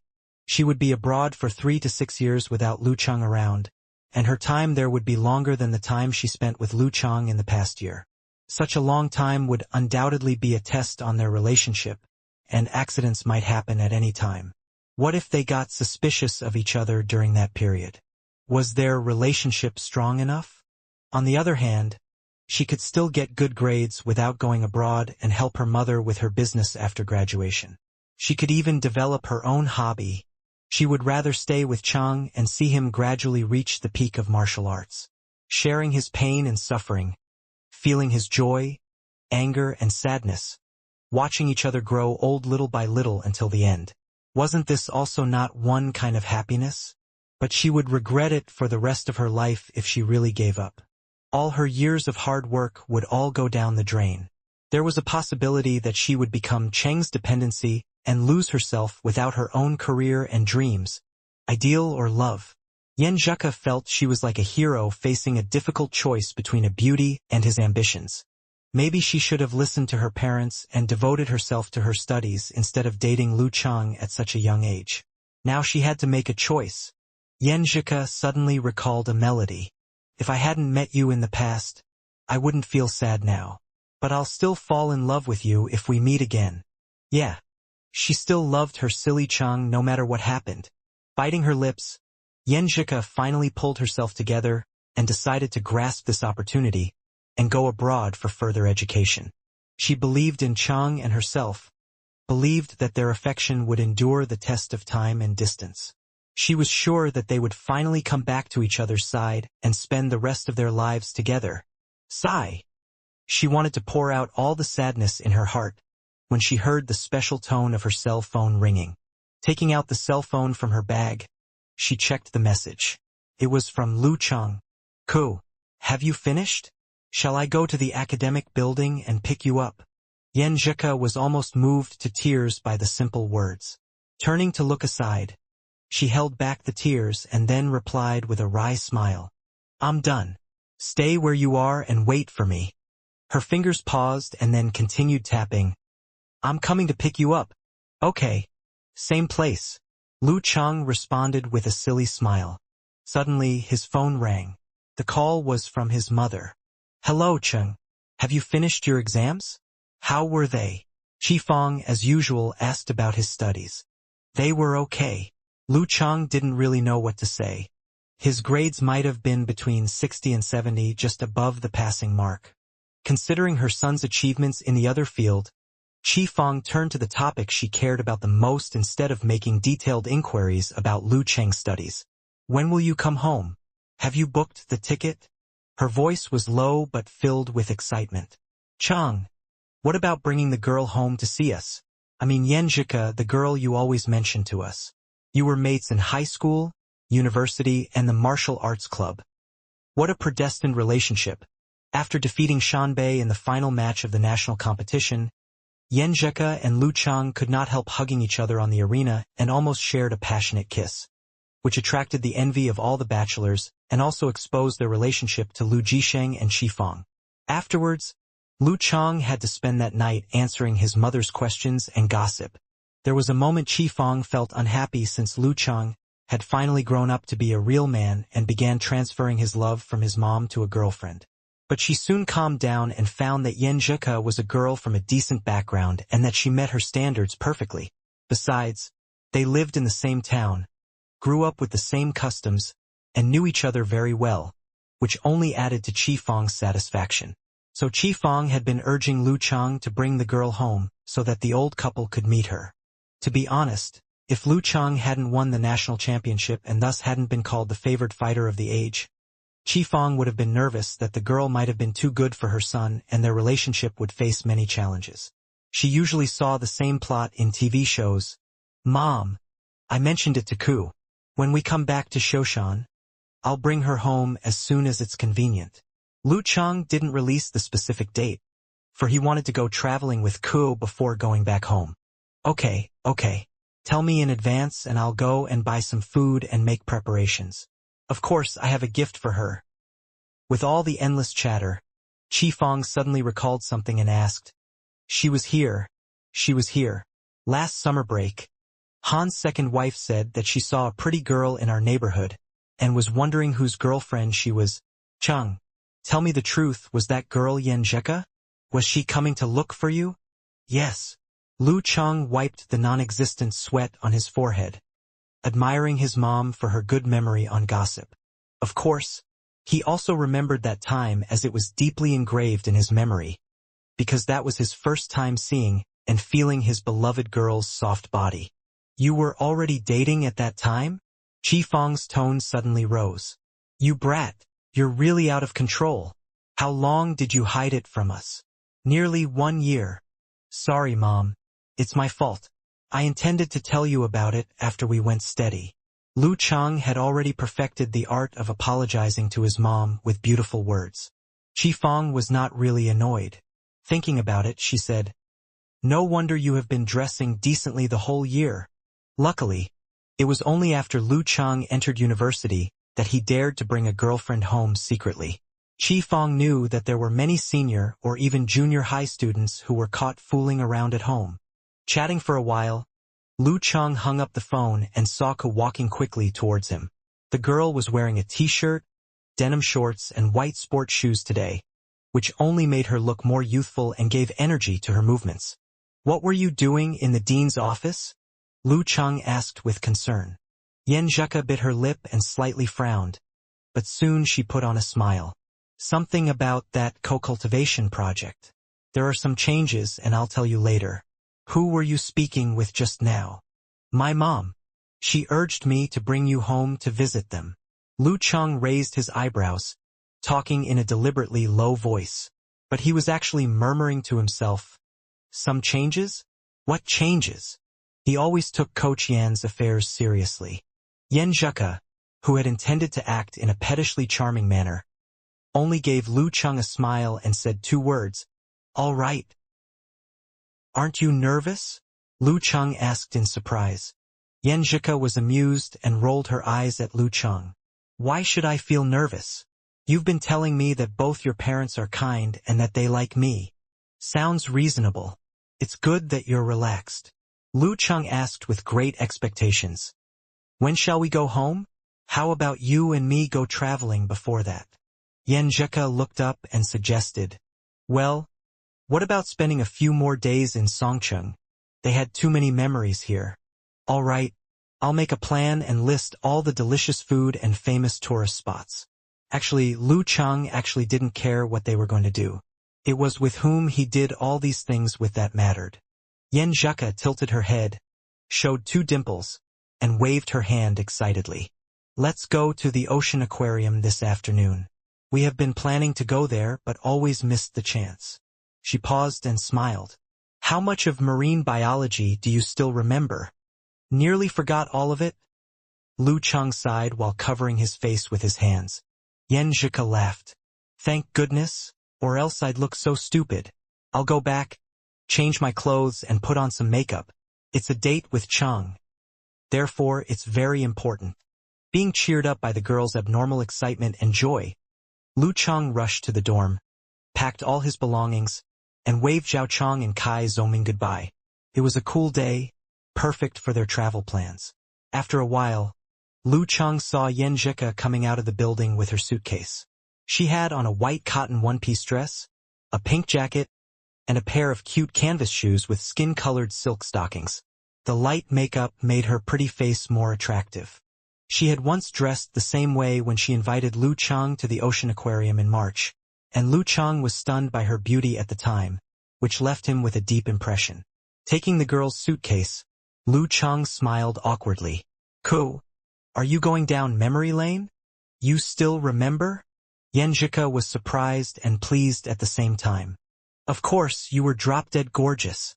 How can I forget? Lu Cheng said softly. Yen Zheka smiled proudly and then waved her palm. We're going to make up for our aborted date last year, so everything should remain unchanged. I'm looking forward to it. Lu Cheng replied with a big smile. Coughing to hide the expectation in his tone, he added, I've already booked a single room in a hotel. Considering our relationship, there was no need to book 2 rooms, right? Okay. Yen Zheka nodded slightly while looking forward. Getting his girlfriend's approval and regarding it as a breakthrough in their relationship, Lu Cheng couldn't help walking at a brisk pace with great joy. So as not to annoy the shy girl, he stopped talking about the accommodations and raised another question instead. A date that makes up for last year's regret? To make up for everything? But I forgot what I was wearing last time. Yen Zheka thought for a while and then burst out laughing. I also don't remember. What she could remember was Cheng's tired look and wrinkled brows, which evoked in her a desire to kiss him. Recalling the old memories, she smiled silently and looked down at her toes, putting her arms around Cheng's elbow to get closer to him. It's all right. We boors pay no attention to how we dress, and we can even wear the same kind of suit every day, Lu Cheng said with a self-deprecating humor, using his nickname given by the girl. Chatting and laughing, they arrived at the downtown area and got off the school bus, finding the 5-star hotel where Lu Cheng had booked a room for them. On their way to the reception desk, Yen Zheka came to an abrupt stop and then turned her gaze aside. Taking her ID card out of her purse as if all was normal, she told Lu Cheng, Go and check us in. I'll wait for you here. Her cheeks began to flush. Lu Cheng could barely hide the smile on his face since he could easily read the girl's mind. After taking Ka's ID card, he calmly said, "Okay." Every time they spent a night out together, they always booked 2 rooms. When they became close enough to share one room, he began checking in alone since it was impossible for the shy girl to check in together with him. Well, she'll eventually get used to it. For now, she'll just leave it to her cheeky Chung. After unloading their luggage, Lu Chang went to the reception desk with their ID cards. "We have an online reservation." The reception girl glanced at him and was stunned. "Lu Chang?" she blurted out. "You know me?" Lu Chang smiled. "Of course." The girl nodded vigorously. "I watched you in the national competition. I liked your performance very much. So cool. So amazing." She was too excited to form words. "Well, I'm a celebrity now. Should I cover my face and wear sunglasses next time?" Lu Chang was dumbfounded. Thank you. Could you please sign an autograph for me?" The girl began checking him in, but was immediately taken back by the ID cards. 2 people. Darn it. So embarrassing. Lu Chang replied calmly. "Yeah, me and my girlfriend." "Okay." The girl got a copy of the ID cards and checked them in without saying anything. Finally, she gave Lu Chang a receipt. "Sign your name here, and also on that blank paper. Please, to you shall we." Returning to Yenjika's side with the room card, Lu Chang said, 1506. Yenjika glanced at the reception desk with curiosity. "What were you talking about?" "That girl at the reception desk recognized me from the national competition and asked me for an autograph," Lu Chang replied honestly. Yenjika was stunned, and her cheeks flushed again. Turning backward, she whispered with shyness, "Let me go." She never expected that they would run into one of Lu Chang's fans the first time she decided to share a room with him. Now she was too ashamed to face anyone. "If only I had known earlier, I would have checked in by myself and let Chung sneak into the room." "What are you worrying about? We are perfectly justifiable." Lu Chang comforted her with a smile. "Now that we have the room card, those who like gossiping have already begun making up stories about us. Just let them go." After thinking about it, Yenjika curbed her mood swings and went to the 5th floor with Lu Chang, putting their luggage in the room. "What shall we eat for lunch?" Lu Chang looked at the overcast sky outside the window. They finished the exam at 10 a.m., and it wasn't even 12 yet. Yenjika replied without thinking, as if she had already made preparations. "Dingshang sautéed crab in hot and spicy sauce." "Where we went for our first date?" Of course, Lu Chang couldn't forget it. "Yes, let's reminisce the old days." Yenjika nodded with a cute expression. After arranging their belongings, the 2 of them went out hand in hand, arriving at their first rendezvous by taxi. Luckily, it was still in business. Lu Chang felt so happy when he saw the restaurant sign. He hoped that all the sights that bore his sweet memories would remain unchanged forever. So did Yenjika, who wore a sweet smile, showing her dimples. As they entered the restaurant, before the waiter could say anything, Lu Chang glanced at the menu and then ordered 2 people, a 199 yuan set, 12 crabs, handmade noodles, steamed shrimp dumpling, beef. The waiter was stunned. Please slow down a bit so that I can take notes. Don't all the customers order their crabs first and then the other dishes after they sit down?" Yenjika couldn't help smiling. Lu Chang was just repeating the name of the dishes that they had ordered during their first date. But this time he doubled the amount. How could Chang still remember them? She was greatly moved and said jokingly, "Well, you are good at answering questions in advance. We ordered them the first time we came here, right?" Lu Chang held Ka's hand in his, and they found themselves 2 seats. "You still remember that?" Yenjika rested her head on one hand while watching Lu Chang with her glittering eyes. Lu Chang smiled. "I watched you carefully to see what you liked or disliked, so the dishes we ordered left a deep impression on me. But it was not until we came here that I recalled them." Yenjika was moved almost to tears upon hearing Lu Chang's explanation. Turning her gaze aside to hide her expression, she calmed herself down and then changed the topic. "I also paid attention to the dishes you liked or disliked.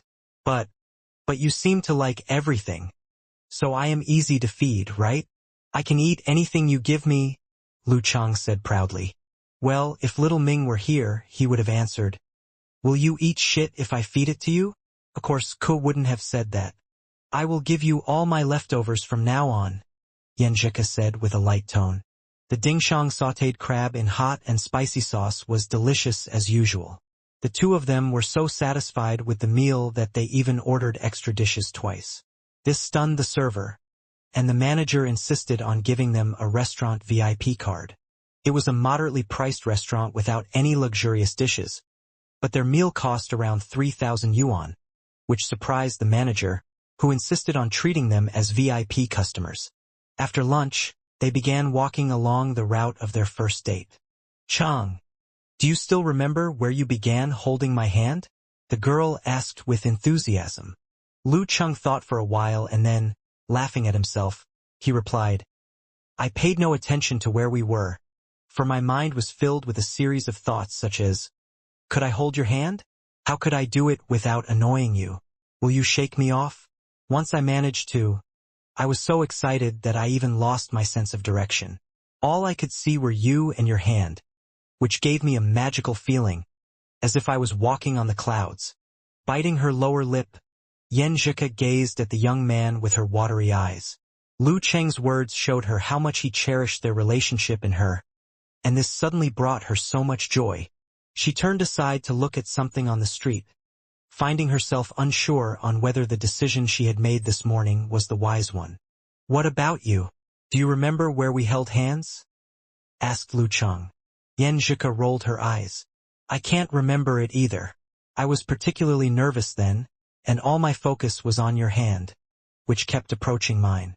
I was wondering whether you wanted to hold my hand or not. I actually didn't know how to react if you really did that. If I refused, you might have been disappointed. But I didn't want to accept you in a hurry lest I be regarded as ungraceful. All in all, I was in wild flights of fancy, and I felt lucky that I didn't bump into other pedestrians. However, I finally found you a dull boy who dared not to touch my hand, so I took the initiative to hold yours. Recalling all of their feelings and thoughts in the old days, they smiled at each other and raised their clasped hands at the same time.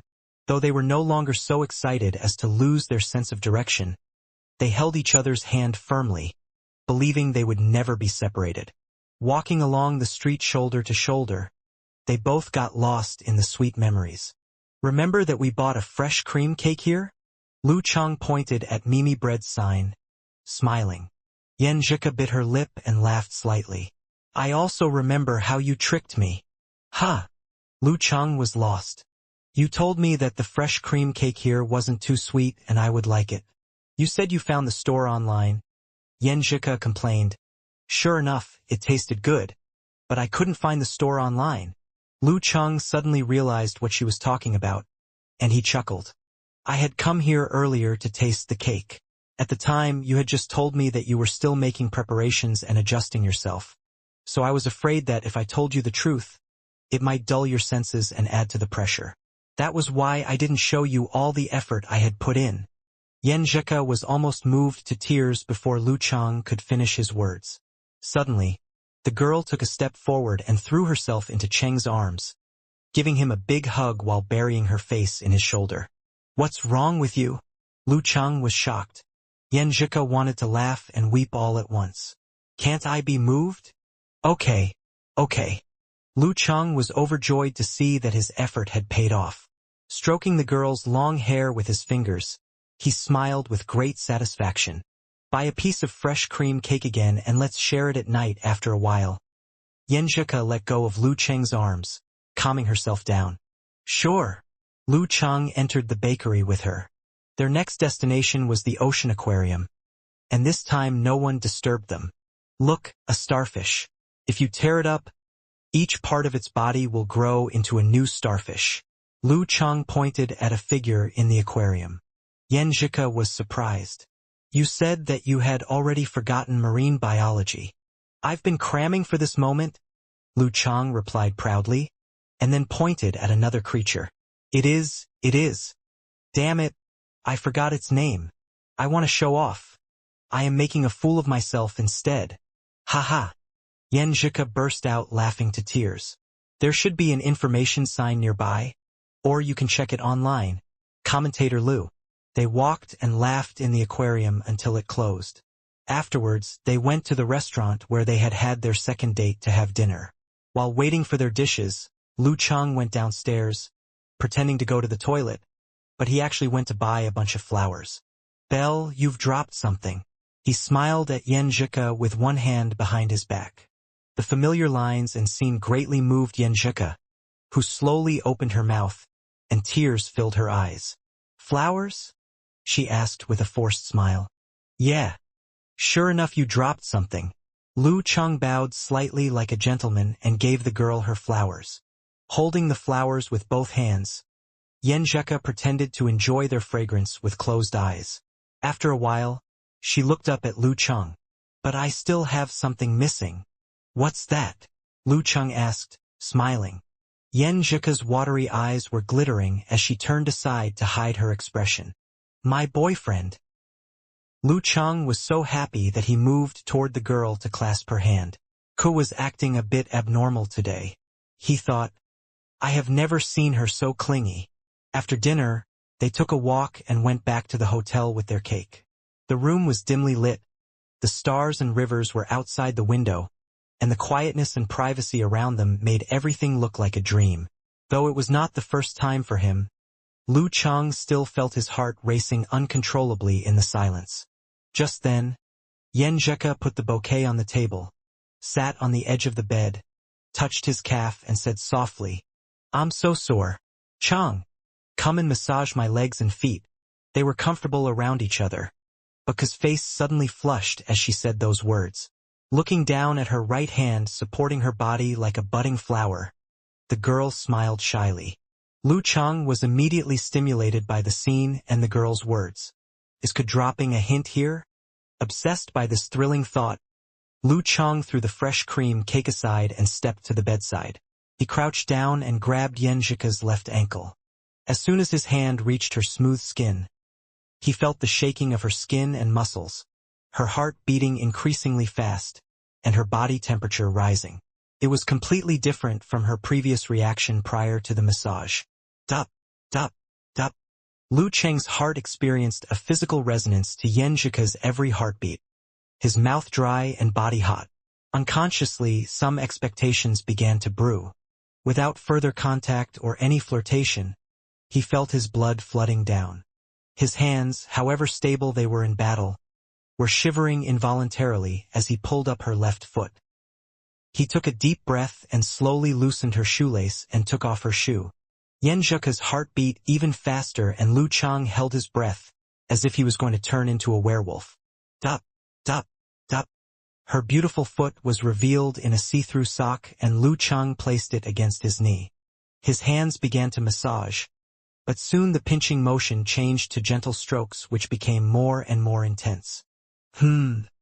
Finally, a long-suppressed sound slipped out of her throat, her lips pursed tightly. It was the straw that broke the camel's back, a call from his little fairy, and the firing of the starting gun. Lu Cheng suddenly lost control and lowered his head, moving up slowly and leaving a hot, exciting line on her body. When he finally straightened his body and pinned the girl down on the bed, Yan Zhika had begun to respond, shy but just as intense. Pervert, quit kissing me? She complained in a very gentle tone while pushing her lips forward and sticking her tongue out to engage in Lu Cheng's hungry kiss, feeling her cotton dress close to being torn apart under his rough movements. Her pink jacket fell on the floor, followed by her white dress that was light like a cloud and Lu Cheng's clothing. Turn off the light! Yan Zhika shouted subconsciously between her heavy breaths. However, this time Lu Cheng didn't listen to her. In the warm light, Lu Cheng kept the incredible beauty in his head in the manner of making a pilgrimage or a blasphemy. He once again lowered his body and began to kiss her from her forehead, her palpitating eyelids, her long, thick, and gently trembling eyelashes, her ruby-red ears, to her lovely nose tip. In the opposite direction from earlier, Lu Cheng moved all the way down and Yan Zhika grabbed the sheet with both hands, tight or loose, her lips pursed closely, and once in a good while an inviting sound slipping away. Her brows suddenly knitted, face red and hot, and gritted teeth opened, letting out a long, soft whine from her throat. Lu Cheng's blood was boiling. He quickly removed their one last piece of clothing, her underwear hanging by her stockings at her ankle. They were finally completely naked in front of each other. He pressed his body down, supporting his weight with both hands so Yenjika didn't have to bear the entire heaviness. He had been longing for this final physical and spiritual connection with Ku. Every time, he would advance aggressively and then quit with respect when she firmly demanded him to stop. At this very moment, he was passionately kissing, touching, and moving his hips, pretending this was all he planned to do. All of a sudden, he felt surrounded by wetness and a slippery smoothness. His surging joy was soon replaced by an abrupt terror. He looked up at the girl, seeing the flush of her face, around her collarbones and further down, and tears in her sparkling eyes like stars. She turned her head away and bit her lower lip hard, without knowing Lu Cheng's further advance. Ku, Lu Cheng called. Upon hearing her boyfriend's scorched, desirous voice, Yenjika's eyelashes flapped quickly. She slowly closed her eyes and squeezed out a very quiet answer. The heavenly hum made Lu Cheng more excited. I'll find us a condom. Why didn't I listen to Talker's advice and keep one condom on me? There has to be one in a 5-star hotel room. Well, I'll receive some odd eyes during checkout, but nothing is more important than this now. Before Lu Cheng could get off the bed, Yenjika grabbed his wrist. Afraid of looking at his eyes, she tilted her head and said, "No need." Ah! Lu Cheng was stupefied. Grandpa said, "Before you reach the inhuman stage, it's hard, very hard for me to." Yenjika was too shy to finish her sentence. On her mind was a crazy idea. Grandpa said it would be hard for me to have children. I can't get pregnant easily before Chang reaches the inhuman stage. Let's give it a try. If it happens at such a low chance, it must be fate and I'll stay. I want to be irrational once for Chang. That's right. Lu Cheng was not willing to part with this soft, warm body at all. He got back to the position and resumed his kisses and strokes, adjusting his movements while gazing at her tightening frown and increasingly red face. He advanced carefully and gently. Inch by inch, he finally reached the end and felt their bodies become one. Yenjika suddenly straightened her waist and wrapped her arms around his neck. Her lips close to his ear, her breaths fragrant and hot, and her cries bearing pain and affection. Chang, Chang, Chang. There seemed no end in her voice, and Lu Cheng's heart became friable. He felt the girl little by little melt into his marrow. Ko! He responded in a very low voice, and completely lost control of himself. Squeak! The very stable hotel bed started to make noises. A while later, a suppressed moan burst out like a heavenly note, followed closely by stronger squeaky noises and a satisfied male sigh. They spoke out their love to comfort each other's body and soul, and their whispering went on and on. You didn't take a shower. Gross.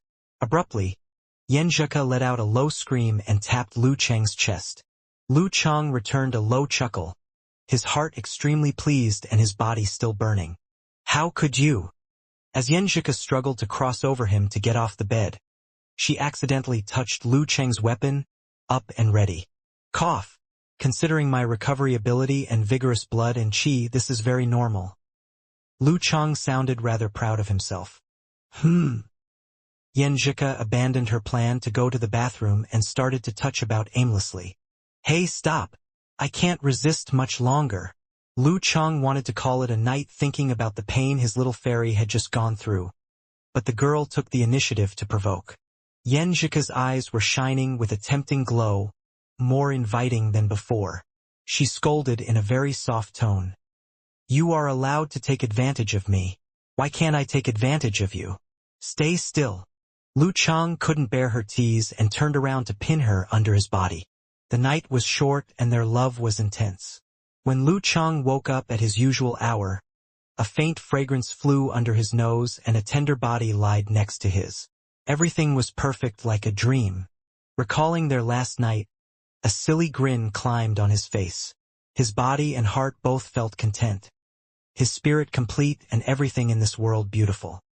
He raised his head a little to look at Yen Zheka curled up like a baby in his arms, her innocent face with a faint pained expression, her dark hair, fine face, and her delicate, unforgettable skin.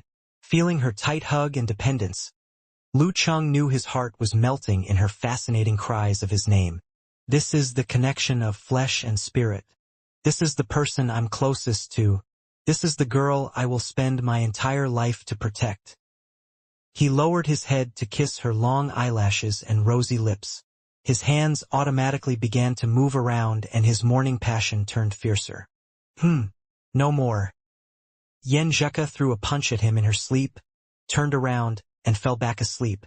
Lu Cheng struggled hard to get up, concerned about how upset and uneasy Ke would be if she woke up alone without him. He almost gave up on his morning exercises. Is this what Ke meant by a good man caught in the long-lasting affection? He poked fun at himself before getting changed for his training. His body and mind were both very excited. He slept merely 2 hours last night, but he didn't feel tired at all. People are in high spirits when involved in happy events. When Lu Cheng started to feel the forced concentration after his basic training, he could tell his determination was firmer and no one and nothing could defeat him. This is the life I'm going to defend. The ice and fire twisted and embraced, pulling the most subtle responses from his body. The ghostly chill was flicking and the dark flame dancing. Lu Cheng's heart finally caught the sign in the perfect satisfaction and grabbed the tip of every cell and every drop of his body that made up his body. This is the root pulp. He opened his eyes very pleased. The grasp of the root pulp indicated his path to the inhuman stage.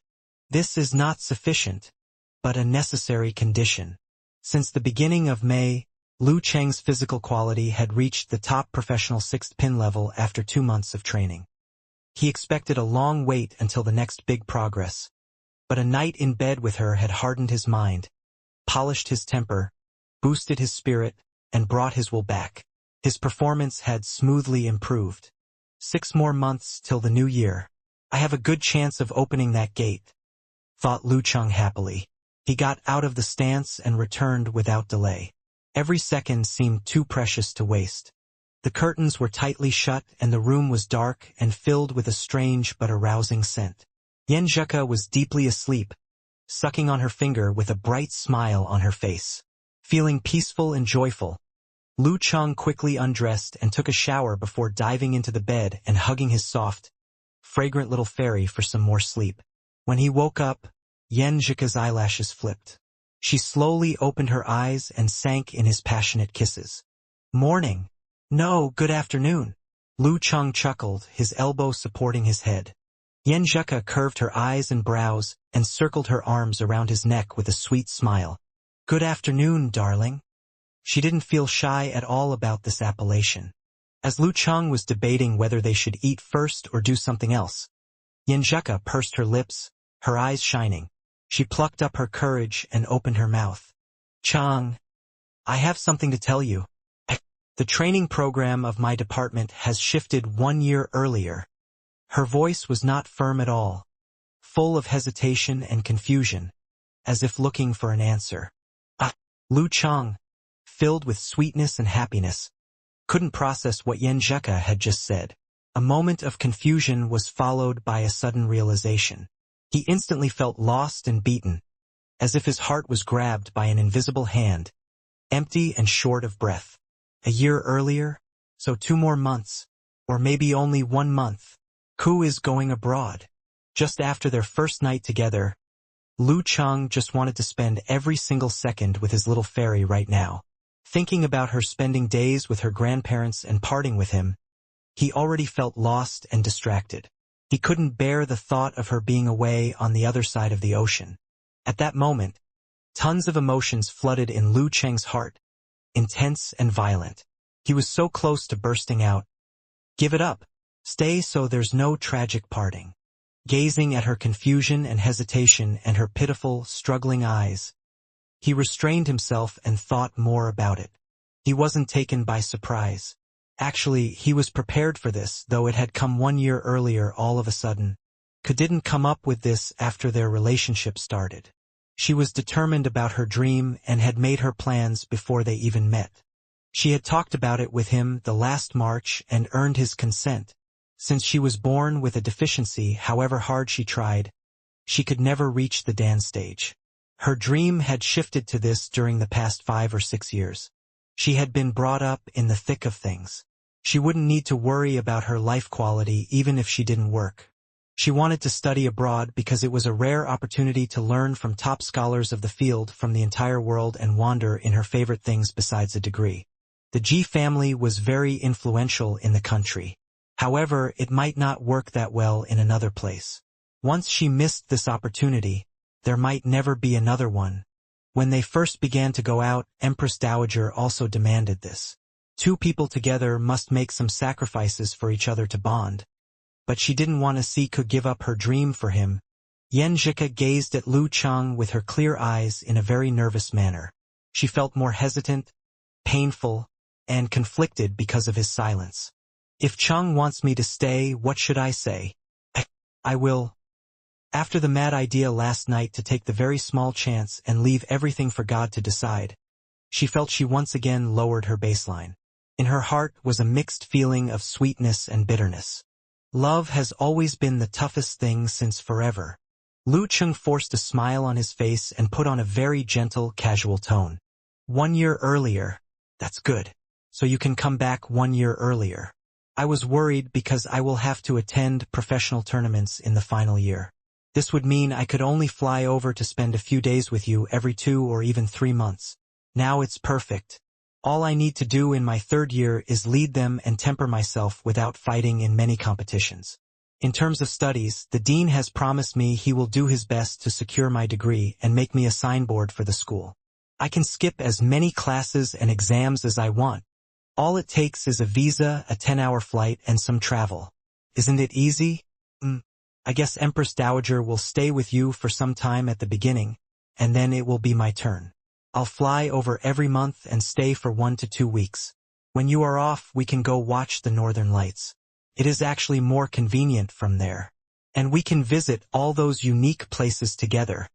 Yen Zhika was stunned by his long speech. She had tears in her beautiful eyes veiled by a faint layer of fog. And my master told me more experiences before the physical invulnerability stage will be a big help for my future progress. During my time with you in the States, I can experience the American fighting styles. They are the heart of the Western world with very different martial arts characteristics and advantages. Before Lu Cheng could finish, Yen Zhika suddenly sat up and hugged him tightly, burying her face in his muscular chest. She sobbed, "Cheng, I don't want to go. I don't want to part with you. Cheng, Cheng." Her cries reminded Lu Cheng of their first time having sex, melting his heart thoroughly. He lay down on his back with the girl resting on his chest and stroked her slightly messy, sweaty hair. He put on a gentle smile. "Silly. Are you sure you don't want to go?" The sadder, the stronger. Yen Zek raised her head and ceased her tears, her rosy lips moving but no words coming out. That master was really old, and his health was declining. After this opportunity, there possibly wouldn't be another one, not to mention it was unknown if he would live much longer. After his passing, his outstanding disciples would begin to establish their own kingdoms due to their differences in their scholarship. A sacred place with this many top scholars gathering together just wouldn't exist anymore. You should go. I want you to become better with me together, not sacrifice yourself. In return, I'll do my best to become a better me, so you can't throw me off," said Lu Cheng with a soft smile while gently caressing her. But, you'll have to give up so much this way." Yen Zhika bit her lower lip with her white, tidy teeth, and the hesitation in her voice remained. "How did the roles change? How come I am here convincing Ku to go abroad?" Lu Cheng let out a bitter laugh before answering seriously. "We are going to spend our entire lives together. How can we count who is giving more? Besides, you must give as well. Every time you have a holiday, you must come back to spend time with me. Every day you must say a few sweet words to me. When you feel fragile in front of difficulties, You must be honest with me and I'll fly over immediately. After learning Yenjika was planning to study abroad, he had been reading similar posts, learning from others' losses and gains, which was why he said those words. Yes, I promise. I swear. Yenjika heaved a sigh, relieved from her burden with the answer. She pursed her lips, nodded, and gave out 3 fingers, looking extremely adorable. Lu Cheng stroked her lovely nose and smiled. Look, I'm capable and available to fly over and stay with you for a dozen days every month. Yeah, a small parting will bring us even closer. If it's not very safe over there, I'll pay to hire a female dance stage master from the Shushan study or the Ice God sect to protect and accompany you. Every year you can come back at least twice. This way, the challenges of time and distance will be lowered to the minimum. I read a book before, and one line from it has stayed with me. All fears of long-distance relationships come from our hatred towards our own incapabilities. He smiled and his eyes became firm. This might sound arrogant. I'm training my ass off to advance and make progress because of my personal interest, my desire to challenge my idol, and my determination to make the difficulties between us no longer hard and reduce the impact left on us by all those challenges. This is the true meaning of guarding. If one's girlfriend is abroad and the boy has money and time but is unwilling to put in some effort to make their relationship work, he is all talk, not to mention selfish. As soon as Lu Cheng finished, Yenjika, appearing drunk in his words, climbed up, lowered her head, and placed her lips on Lu Cheng's mouth for an intense French kiss. During the kiss, her beautiful body without underwear was revealed in front of Lu Cheng's eyes, igniting his passion and boiling his blood. Yenjika suddenly stopped and punched Lu Cheng, blushing. You pervert. I was so touched. How could you? How could you? She was too embarrassed to finish. Lu Cheng responded with a dry chuckle. Can't help it. Phew. Yenjika burst into a laugh and the gloominess completely vanished. She pushed her body up and locked her tempting eyes on Lu Cheng, suggesting in a quiet but determined tone, Cheng, let's get married. Lu Cheng was startled and asked confusedly, Are you asking me to marry you? Yes. Yenjika nodded like a chick picking grains. Lu Cheng suddenly got a hold of himself and looked at Yenjika earnestly. For real? This is not a joke? Not a maneuver? Yes, said Yenjika while counting her fingers. Her eyes were filled with tenderness, and her smile bore a mixed tinge of resolution and impulse. First, we are both 18, adults, ready for a legal marriage. The country didn't have the idea of late marriage and late childbirth. Second, our household registries are both in school. We can totally take them out before the holiday begins, continued Yenjika with a pair of deep dimples in her cheeks. Lu Cheng was feeling drunk in her words. She took a deep breath silently and looked at Lu Cheng, blushful but firm. Third, I'm not forcing you to wait. I'm making a promise. I can keep myself until the end. I want you to know I want you. I do. My future half is you and only you. I want to marry you. I want to be your wife. I do too. Before Yenjika even asked, Lu Cheng's answer jumped out already with a tinge of emotion. Let's go back to school now and make up an excuse to borrow the household registry. Then we go buy a ring. How can we get married without a ring? Yes. Yenjika's vision was foggy again as she nodded gently. This is the wedding of Chang and Ku with no guests. Every youth is accompanied by impulse and insanity. As they reached the decision, Lu Cheng and Yenjika's hearts were filled with joy for their reciprocal love and excitement for their coming marriage life. She attempted to throw back the covers and get out of bed but immediately covered her body once she saw the marks and stains on her fair skin from last night's passionate actions. Blushful, she gave Lu Cheng a gentle kick with her left foot. Bring my nightie over. Completely taken over by her great sexual desire, she didn't have time to change last night at all. Lu Cheng chuckled as he affectionately squeezed her foot and got up, stepping to her suitcase completely naked with beautiful muscles and lines. He found a slash-neck nightdress under her secret glances. In the meantime, she quickly put on her underwear under the quilt, recalling their first night together. With 2 feet on the carpet, She suddenly frowned with a pained look before she could stand up. "Are you okay?" Lu Chang approached at once and held her, very concerned. "It's your fault." Yen Zheka lifted her right foot and stamped him with little force before continuing. Again and again. Her voice lowered and the redness quickly spread from her face to her neck. "But you started the second round." Lu Chang defended his innocence. "My fault then." Yen Zheka threw him a glare and the pure yet tempting expression in her eyes turned Lu Chang on. He wanted to stay in the room with her forever. Lu Chang put on his mature voice and a loving smile. "It's all my fault. 100%. He happily took the blame. Except for the second time, he did take the initiative in every round, longing for more and more after the first taste of it. At times he did act very rough, forgetting how delicate Ku was until she called for a truce.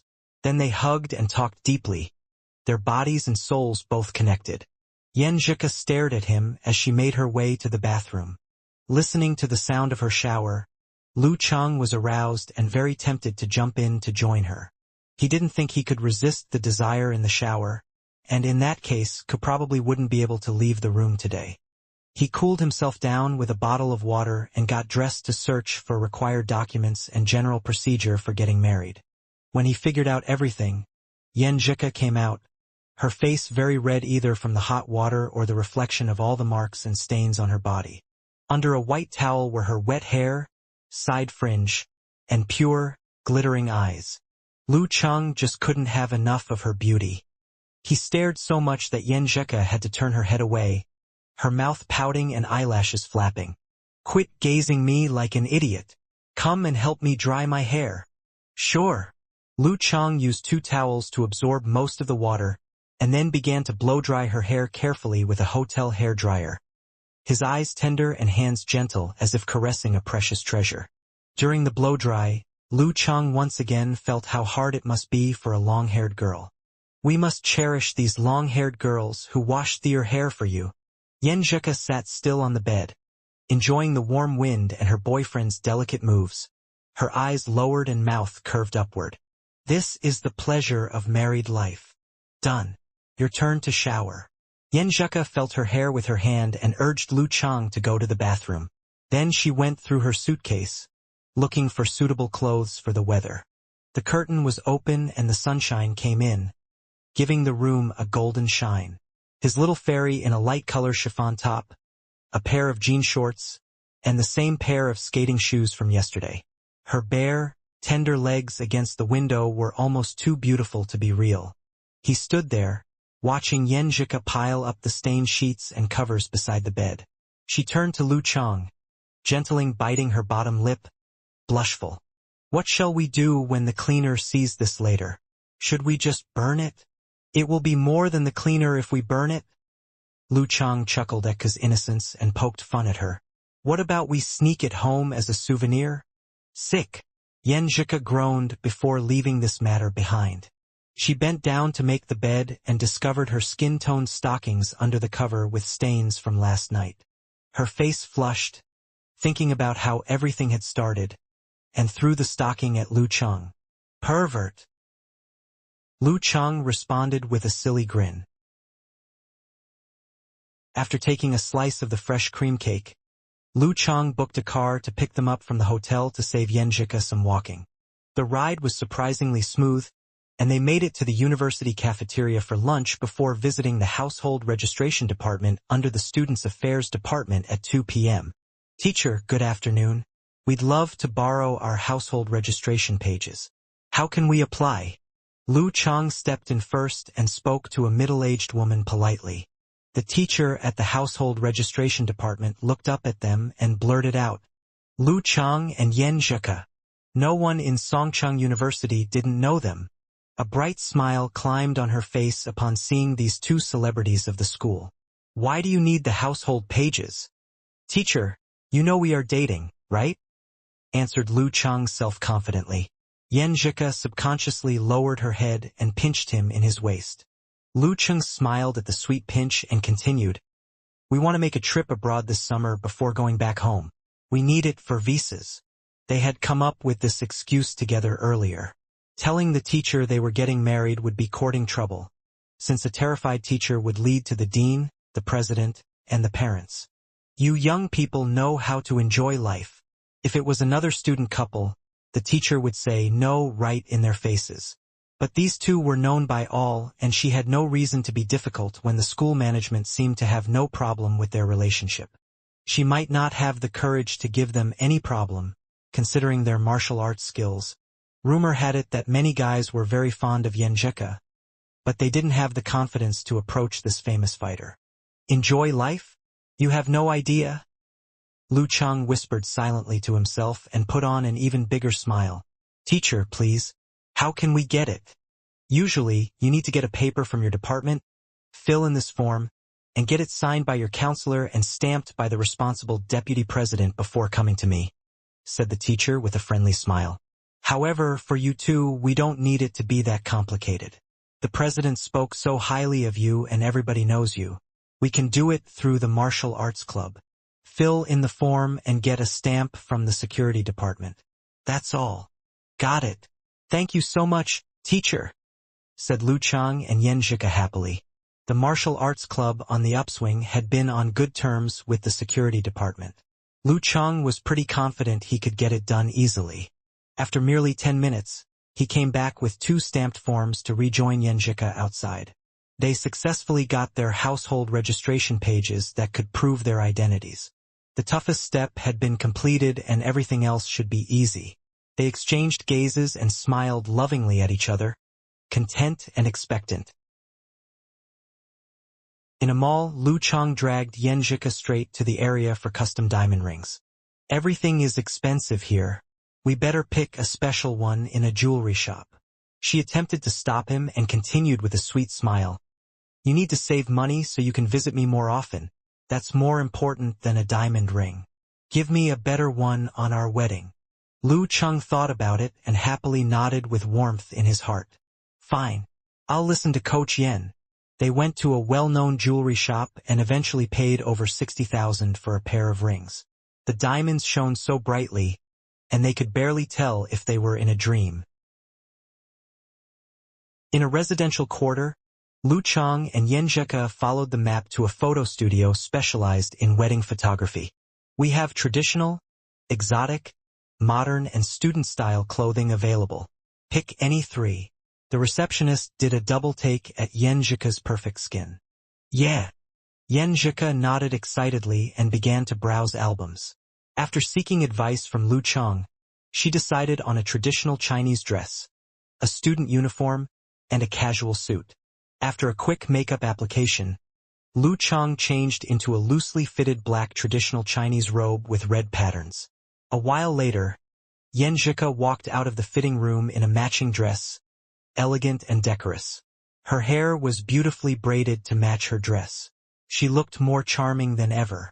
As she made her way towards Lu Chang step by step, the wedding march was played in his head. He couldn't help stepping forward to receive her. His romantic imagination didn't last long. Soon, the photographer began to give commands. Get closer. Put your heads against each other. Don't touch. Perfect. Stay.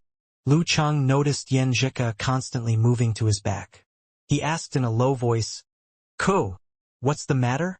Yenjika cast a glance at him and smiled. I want to stand a little bit away from the camera so my face looks smaller. The wedding photos are for life. Lu Chang didn't say anything, but the happiness in his eyes was obvious. The photos were ready very quickly. They took a cab and arrived at the marriage registration office in the Civil Affairs Bureau just after 4:30 p.m. They read the posted requirements carefully. Yenjika stayed in the office to fill in forms and Lu Chang took everything to get copies. Everything was done by 4:36. They managed to take a number before the staff got off work. It was just an average Thursday, June 26th. Not many couples were waiting ahead of them. After 10 minutes, it was their turn. They each took a seat and handed over their papers. Lu Chang and Yenjika looked at each other, seeing the same excitement, expectation, joy, and nervousness. A lady in her 50s browsed their papers carefully and double-checked everything in their database. She blurted out, "You are students?" Before they could say anything, she saw a professional eighth pin, Dan's stage on her screen, and began to process their marriage certificates without a word. A few minutes later, she put photos on the certificates and handed them to Lu Chang and Yen Jika. "Don't forget to update your marital status on your household registration pages in the police station." Update. Lu Chang shared a puzzled glance with Yen Jika. "We are married now? We are legally married?" The procedure was too simple to give them any time to adjust. After the lady kicked them out of the room, they began to feel the change in their status. Yen Jika opened the marriage certificate of Lu Chang and looked at their photo in traditional Chinese clothing and the date June 26th under it, smiling and showing her dimples. She took out the male one of the pair of rings with a diamond in a decorative design. Her eyes announced her feelings out loud. She grabbed Lu Chang's left hand, put the marriage certificate in his hand, and slowly put the dazzling ring on his ring finger. As the ring slid on tighter and tighter, Yen Jika's eyes became watery and emotions flooded into her head. The boy who ran until he was out of breath to chat with me, the youth who used to be so helpless whenever in front of me, the classmate who did everything to make me happy, the man who traveled far and waited all night in the rain just to see me, the boyfriend who never complained about his weariness, the silly Chang who cherished me in his hands as if I were a piece of treasure, and the determined Lu Chang who became a martial artist because of me is now my husband. He is my husband now. As husband and wife, we are to grow gray together. The atmosphere suddenly became solemn. Lu Chang took out the female one, much bigger and with a more elaborate design. He held her tender hand, gave her the other marriage certificate, and put the ring on her ring finger. In the beautiful sunshine, everything was brilliant. Yen Jika looked at him, shy but determined, her lips pursed and her head still. As the ring slid on her finger, Lu Chang was suddenly overwhelmed by a mixture of feelings. Yen Jika's figure from the past flashed in his head. The classmate from next door I went by just to have one glance at, the goddess I couldn't resist locking my eyes on, the beautiful girl in a white and red suit of traditional Chinese robe in front of the martial arts club entrance, the gorgeous figure I could only dream of, the well-cultured lady way more lively and more interesting than my expectations, and the stubborn maid who would never cry for sorrow, the cute coo who accepted my love confession and wanted 5 minutes to just laugh, the little elder sister who is always so good at throwing a tantrum, the straightforward Yen Jika who loves to communicate, and the little fairy who has occupied all my beautiful memories about girls, is now my wife. She will be my wife starting today. The change of status gradually caught up with them. Yen Jika unrolled her eyebrows and smiled at Lu Chang so beautifully. "Mr. Yen, nice to meet you." A huge deal of joy began to roll in his heart. He responded gently, "Mrs. Lu, nice to meet you." He couldn't help giving Yen Jika a big, tight hug, and he whispered to her ear, "Wife, wife, wife." Yen Jika felt drunk in his voice and replied in a very quiet voice, blushful, "Husband." The bright sunshine seemed to last forever. They walked out of the building hand in hand and got in the back seat of a cab to their dinner destination. As the car took off, a song came on the radio. How deep and intense love is enough for two people to promise each other the rest of their life. What deep and intense love is enough for two people to promise each other the rest of their lives. The slow melody lingered in their ears. Regardless of the overall style, Lu Chang was already feeling warm and fuzzy inside after hearing that line. It sounded so pure, giving him a sense of serenity and blissfulness. He could not help but turn back to look at Yen Jika, only to see her also turn towards him with clear, bright eyes. Their eyes met and they both smiled. Yen Jika snuggled against Lu Chang and reached out to hold his hand. Their fingers crossed and the wedding rings knocked against each other with a tinkle. Their hands were on their laps, holding down the little red book. With heavenly beams shining upon them, she leaned over and put her forehead on her newly registered husband's shoulder. Feeling that weight, Lu Chang had an unexplainable feeling that he never had before. Suddenly, there was the sense of a heavy responsibility. Together with it was a never-ending joy. This girl's life journey, happiness, and suffering will now be my responsibility. I want her to smile purely and without worries for life. The car continued to roll on as the music echoed, as though they were driving the path to eternity. During the dinner, amidst the shopping and flowers, Lu Chang and Yen Zhika would get excited talking from time to time, and then quieten down from time to time. They would look at each other lovingly. It was like they only needed to exchange looks. Without any words, the connection between them beat the connection of countless people. Slowly walking through the clouds, the pair finally returned to the hotel, back in the warm, cozy room that had been cleaned and tidied. Cool. Ever since we got our marriage certificate, you became like a newlywed wife. Wait, no, you're a newlywed. Lu Chang put down the cake and things that they had bought earlier. He teased his girlfriend. Wait, no, his wife. Yen Zhika pretended to glare at him and said with a joking tone, "We haven't been married long and you want the couch already? With such a huge matter, such a sacred matter. Can't I just be silent for a moment? Aren't you the same? Like a lost goose. Can't even remember how to talk. All you know is to look at me and smile silly." As he heard her words, he could not help but smile. Yen Zhika put down the luring roses and glanced at the little red book in her bag. Suddenly, she got emotional again. It's so magical, Cheng. Did we just get married like that? We're now husband and wife. Lu Chang looked into her eyes and answered with a chuckle. Yes, yes, the little fairy from the heaven is finally my wife. Yen Zhika's eyes glimmered and her dimples danced. She smiled softly and said, Coach Yen will also be your advisor for life. After saying that, the two of them laughed. Cool. Chang. This time, the term of endearment was no longer as each other's girlfriend or boyfriend. They were now man and wife, starting on a new journey in their lives. Cool. Chang. In the midst of the soft mumblings, Yen Zhika's eyes glittered. Lu Cheng's body and heart tingled. The two of them got closer and slowly closed their eyes. They leaned towards each other and their lips touched. A soft thud. Yen Zhika's bag dropped onto the floor. Piece by piece, their clothes fell onto the ground. This time, the lovebirds were soft and passionate. It was no longer as vigorous as yesterday. Their eyes were open, looking at each other, looking deep into each other's eyes. Besides kissing, there was almost no distance between them. Yen Zhika hung around Lu Cheng's neck and looked at him lovingly. She panted slightly, feeling every gentle thrust going straight into her heart. Lu Cheng felt warm, wrapped, and embraced by the girl. They were melting together, heart and mind, soul and body. Without any sense of time passing, there were soft groans, and they stopped for a bit, enjoying every moment, every bit of being with the person they loved so much. They hugged. So this is our first night as man and wife, my beloved wife?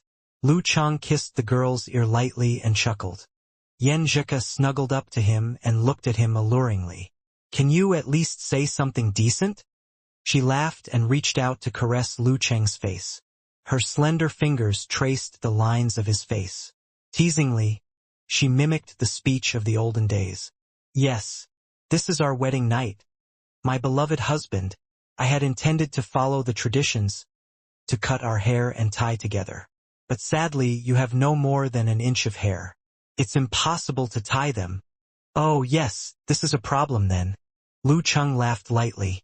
He humorously said, Didn't you say I have a pair of trousers made of hair on me?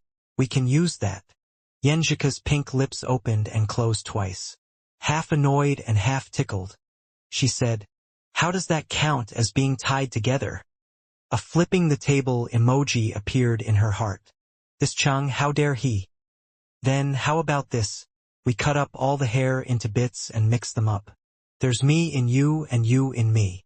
Lu Cheng's fingers ran down her back that was glistening in a thin layer of sweat.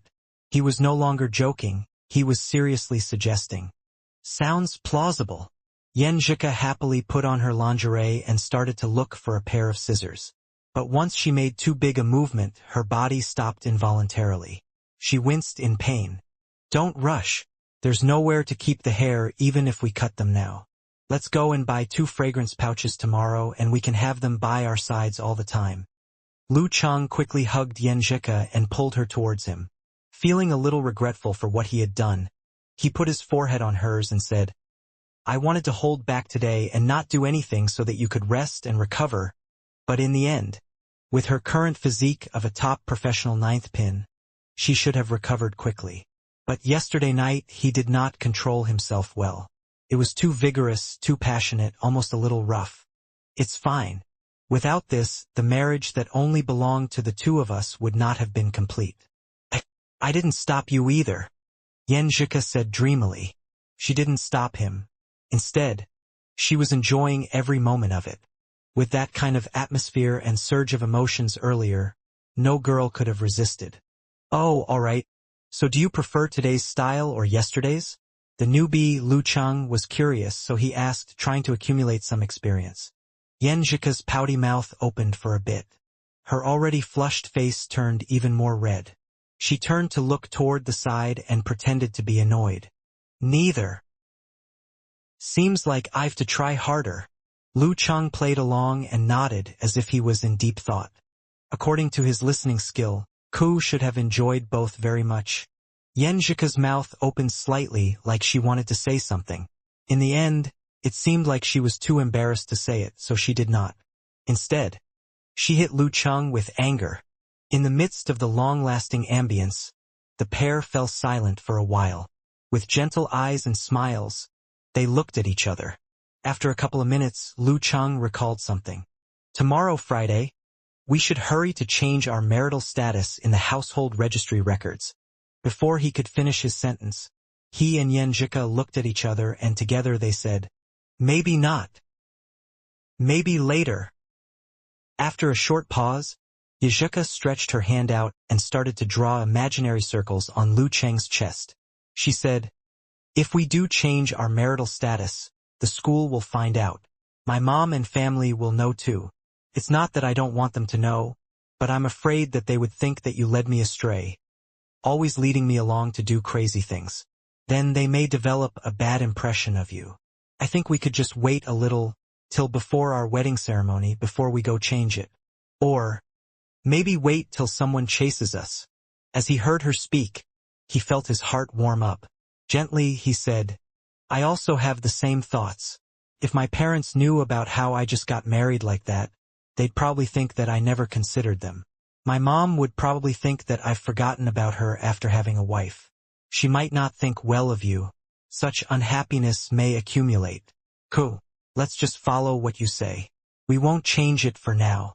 Wait till they chase. If they don't, then we wait till we have our ceremony. If my parents find out, I'll just say that it's my fault. It was me who got afraid. It was me who didn't have the confidence. So I asked you to marry me in secret." Yes, same for me. If my parents find out, I will also say the same thing. I'll say that I was worried that I'll miss you and so I was selfish for once and pulled you to get married." Yan Zhika's brows relaxed and she smiled at him warmly. In front of their parents, they would put all blame on themselves and protect the image and relations of their partner and parents. The two talked a lot. They reminisced a lot, talked about the future a lot. It was only at 10:30 that Yan Zhika suddenly remembered that she wanted to take a shower quite some time back. In such summer heat, after running around the whole day, even a fairy would sweat. She had intended to shower clean before spending the first night with Lu Chang. But in the midst of passion, she forgot about it. Now she was even more untidy. How dirty! Upset. She hit Lu Chang lightly before putting on her lingerie and flipping out from the quilt. She walked to the sofa nearby and put on her nightgown. Looking at her feminine curves and smooth, white skin, Lu Chang quickly chanted the forwarding formula in his heart, trying to suppress his stirring feelings, afraid that he would not be able to hold back and pounce towards her once again. The night was beautiful. Unable to hold himself back from Yan Zhika's unintentional seduction, he did not manage to clear his mind and heart. He did not manage to sleep on time. Of course, considering that he had to wake up earlier tomorrow, plus her body was almost at its limits. The girl drifted off to sleep after having another exciting round. Next morning, Lu Chang woke up on time. Unlike the usual days, he did not only have thoughts of training in his mind. Instead, he turned one side, leaning on a raised arm. He looked at his wife endearingly, his little fairy. Yenjika was sleeping soundly. Her lips were in a cute pout. Her nose had a little arch up, sharp and cute at the same time. Lu Chang could not help but to kiss her once again. He took a deep breath and forced himself to get up. He did not dare to turn back, afraid that he would not be able to resist the temptation to stay. He quickly washed up, put on his clothes and left the room quietly. He headed to where he trained yesterday morning. This time, his shoulders, his chest, and his heart were just a little more stable than the past. Somehow, he felt an urge to level up and do even better in martial arts. It was like all the hurdles were no longer hurdles. Bam, bam, bam, pam, pam, pam, punch after punch, kick after kick. Every move was as swift as the wind. His heart and mind were clear and serene. With the root pulp that he was already so familiar with, he was calm and steady, filled with a positive atmosphere. He felt root pulp was the first step towards the inhuman stage. He was waiting till he could borrow some determination, spirit, and some internal training method to slowly lead it to change. Then he would be another step closer to opening the doors to the inhuman stage. Lu Chang was at the first step. He had gone through what many would have taken ages to cross. He was at a stage of precipitation. He was strengthening his foundation. With a target in mind, he now had a new strength to practice hard. After a tough training, he felt like he had received a lot. His mood got brighter, and he almost wished that he had wings to fly back to the hotel to be with his wife, Ku, to share with her his progress. He ran back. When he entered the room, he found that Yenjika was already awake. The pair celebrated his breakthrough for quite some time. Just as Lu Chang was contemplating to go out to buy a fragrance pouch, Yenjika suggested, "Chang, let's head back to school and return the household account book. At the same time, we could treat Dirty Tong and the rest to a meal." In the past 2 days, her mind and heart were filled with Lu Chang. She completely forgot to bid her roommates farewell. If they went back any later, Li Liantong and the other girls would have returned home, and there would be no chance to gather again before she leaves the country. Sure, Lu Chang knew that his wife was rather close with her roommates. Since they would not know when they could meet again, it was only logical that they meet now. After eating the cake and pastries they'd bought the night before, Lu Chang and Yenjika left the hotel holding hands. They took a bus and headed back to the old campus, first buying a few different kinds of spice bags from a store just outside, and then leisurely walking to the bus stop, swaying and recalling the 4 semesters they'd had at Songcheng University's new campus. At the Weishui Lake School building there was a long bridge, a lakeside veranda, and other kinds of scenery. As the scenery reflected in Yenjika's eyes, a sadness rose in her heart that was hard to explain. She leaned closer to her previous boyfriend who had now become her husband, holding him tighter. With a kind of special connection, Lu Chang could sense the sorrow that Ku was feeling at their imminent parting. His right hand looped around and grasped her shoulder, nestling her closer to his chest and comforting her spirit with his warmth. In the quiet but not oppressive atmosphere, the 2 lovers got off the bus, swaying their hands as they tightly held them together. They strolled towards the administrative building, hurrying to hand in her residence permit to the branch manager before they got off work. The excuse that they were going to use was an indisputable fact. Because the joint exchange program that Yenjika was participating in had been moved up a year, the school needed to help handle all of the procedures. The 2 of them didn't have time to get a visa to go abroad, so all they could do was turn in their residence permits in advance. As for Lu Chang obtaining an American visa, he didn't plan on doing so himself. He would prepare it through the Ice God sect, which was more dependable and convenient. If he went himself, a dangerous guy like him approaching the inhuman stage would certainly be examined thoroughly. After everything had been handled, it was approaching noon.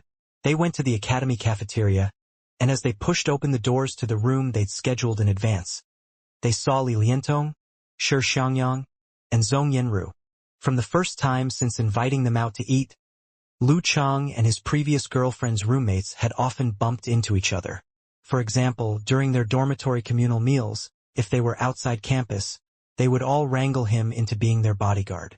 If they were on campus, once they were finished, he would also come and meet Yen Jika, walk off the meal they'd just eaten, and arrange another meeting. After obtaining the national competition championship, the two lovers had gone out to eat with them 3 times, so they weren't strangers to Lu Chang. Simultaneously, they all smiled and one after the other greeted them with, "Hello, big martial arts family." Lu Chang was already used to being poked fun at in this way, and he raised his hand and waved it in response. "Hello, comrades." Hee hee. The girls all broke into laughter as they waited for them to saunter over. They took their seats and also took the menu, tossing it towards Lu Chang, putting him in charge of the selection. They then looked towards Yen Jeka, and all at once discussed her going abroad to study. "How can it be this sudden?" Li Liantong said, maintaining her silent and composed manner. "Ko, how many years are you going to go for?" Zhong Yenru asked with concern. She had somehow known this would happen before. "Boo-hoo-hoo. I can't stand to see my sweet, bright, and soft go. Even though I've already got a boyfriend, it's you who I love the most." The tall Shi Xiangyang exclaimed, her eyes seeming lost and confused. She was half joking and half truly heartbroken as she spoke. She was the second of Yen Jika's roommates to say goodbye to the single life. After 2 semesters of seeing others have boyfriends and girlfriends while she remained single, she'd had enough.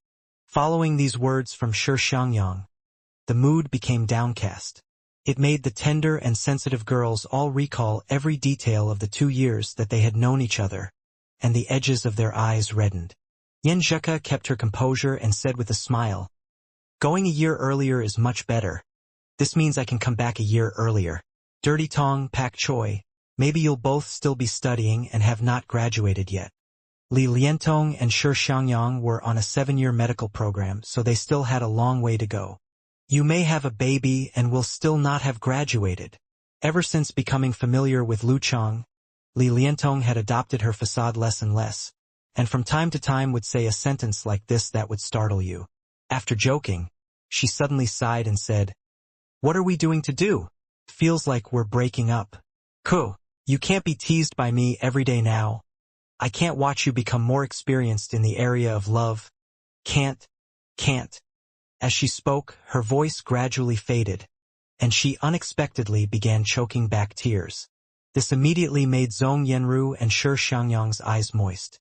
By bringing up this topic, the atmosphere became more and more melancholy, making Lu Chang also feel unhappy. He told himself before that it was best to have faith and not let his emotions towards her get in the way of his decisions and make him lose his head. It wasn't like he would be looking back on their parting that was coming in just over a month with great sentimentality, so just concealing it was best. His attitude had become quite regimented as he didn't want to influence his fairy's mood. He blew out a breath of air, then stood up and said, "I'm going to order the food and go to the restroom while I'm at it." It didn't feel right to call in the waiter in this kind of situation. "Okay," Yen Jeka said as she struggled to maintain her composure. Waiting for Lu Chun to exit, Li Liantong grabbed a tissue and wiped the corners of her eyes. She decided to change the topic and liven up the atmosphere. The corner of her mouth rose, and she looked at Yen Jeka.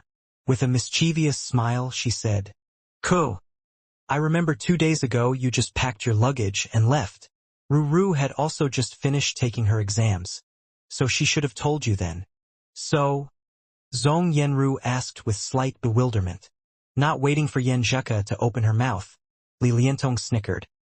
"After being gone for 2 days, how is it that you so suddenly come back to school and invite us out to eat?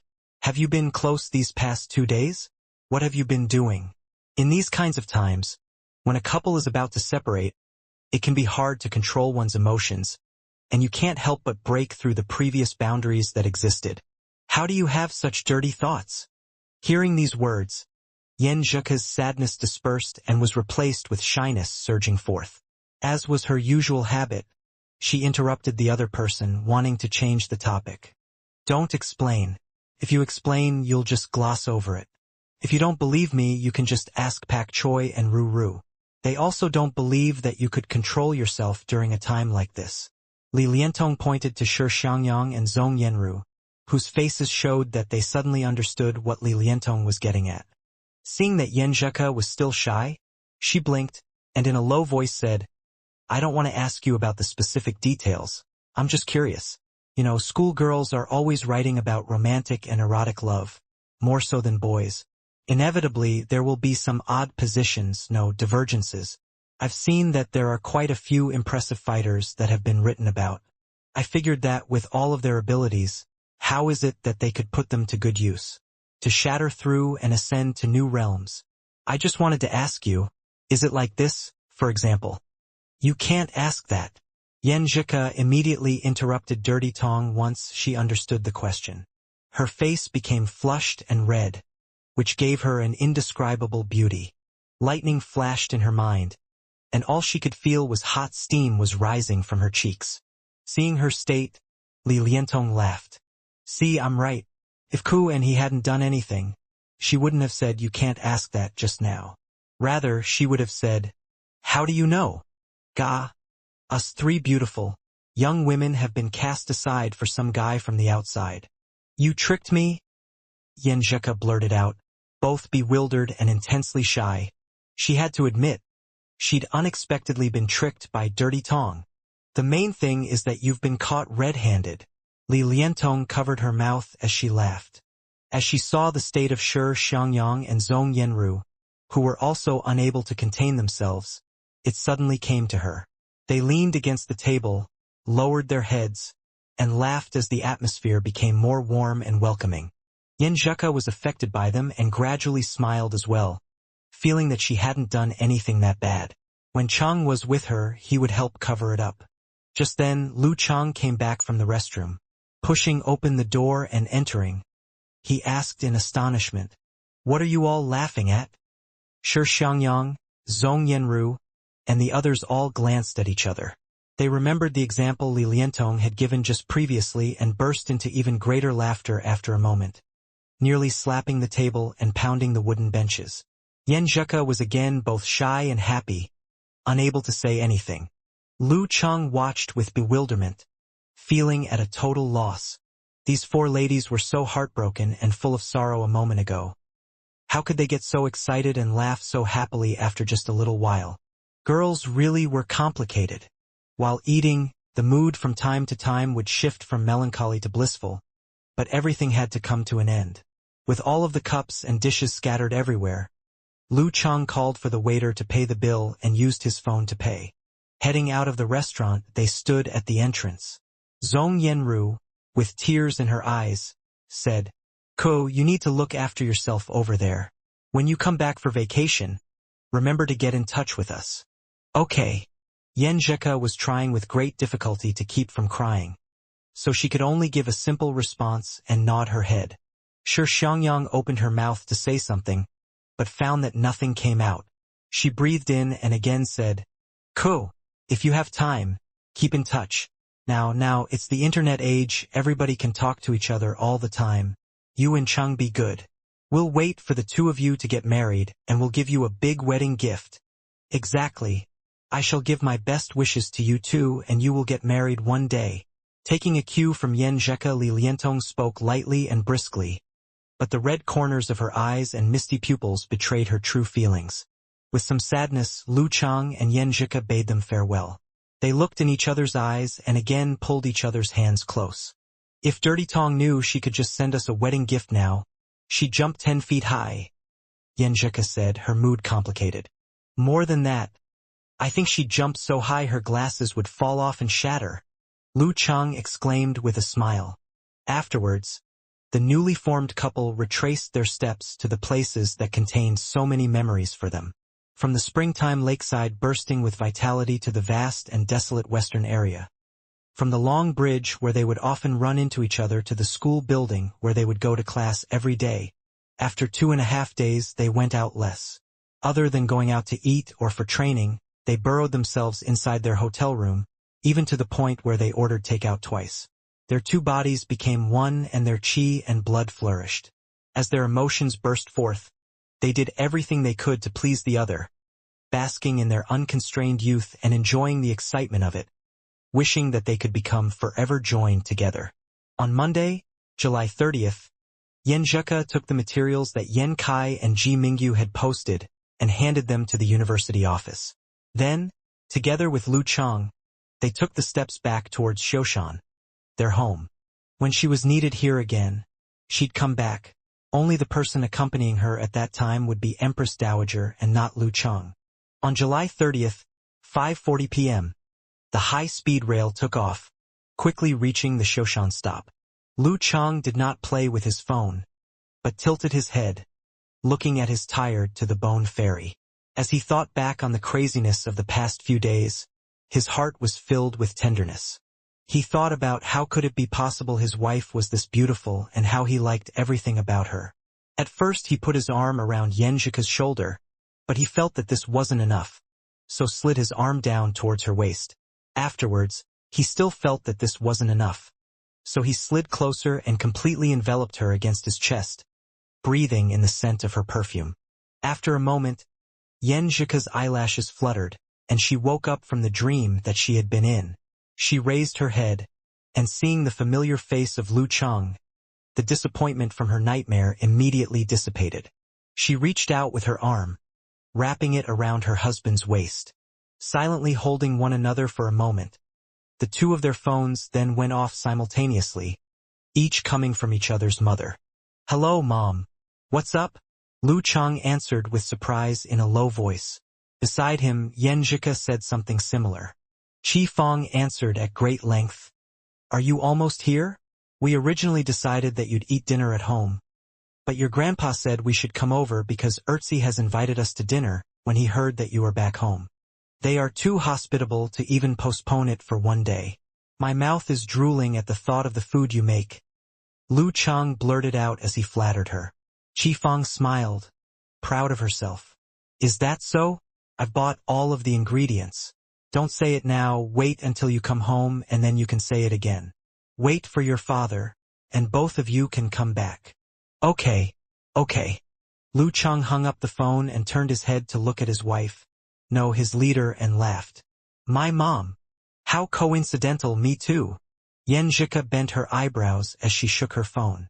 Empress Dowager is standing over there in front of the plaza. Thoughts swirled in Lu Chang's head, and he snickered. "There's no need for me to avoid them now. Now I can take you directly to them." "Cool. What do you think? Should I change it and call them Mom and Dad?"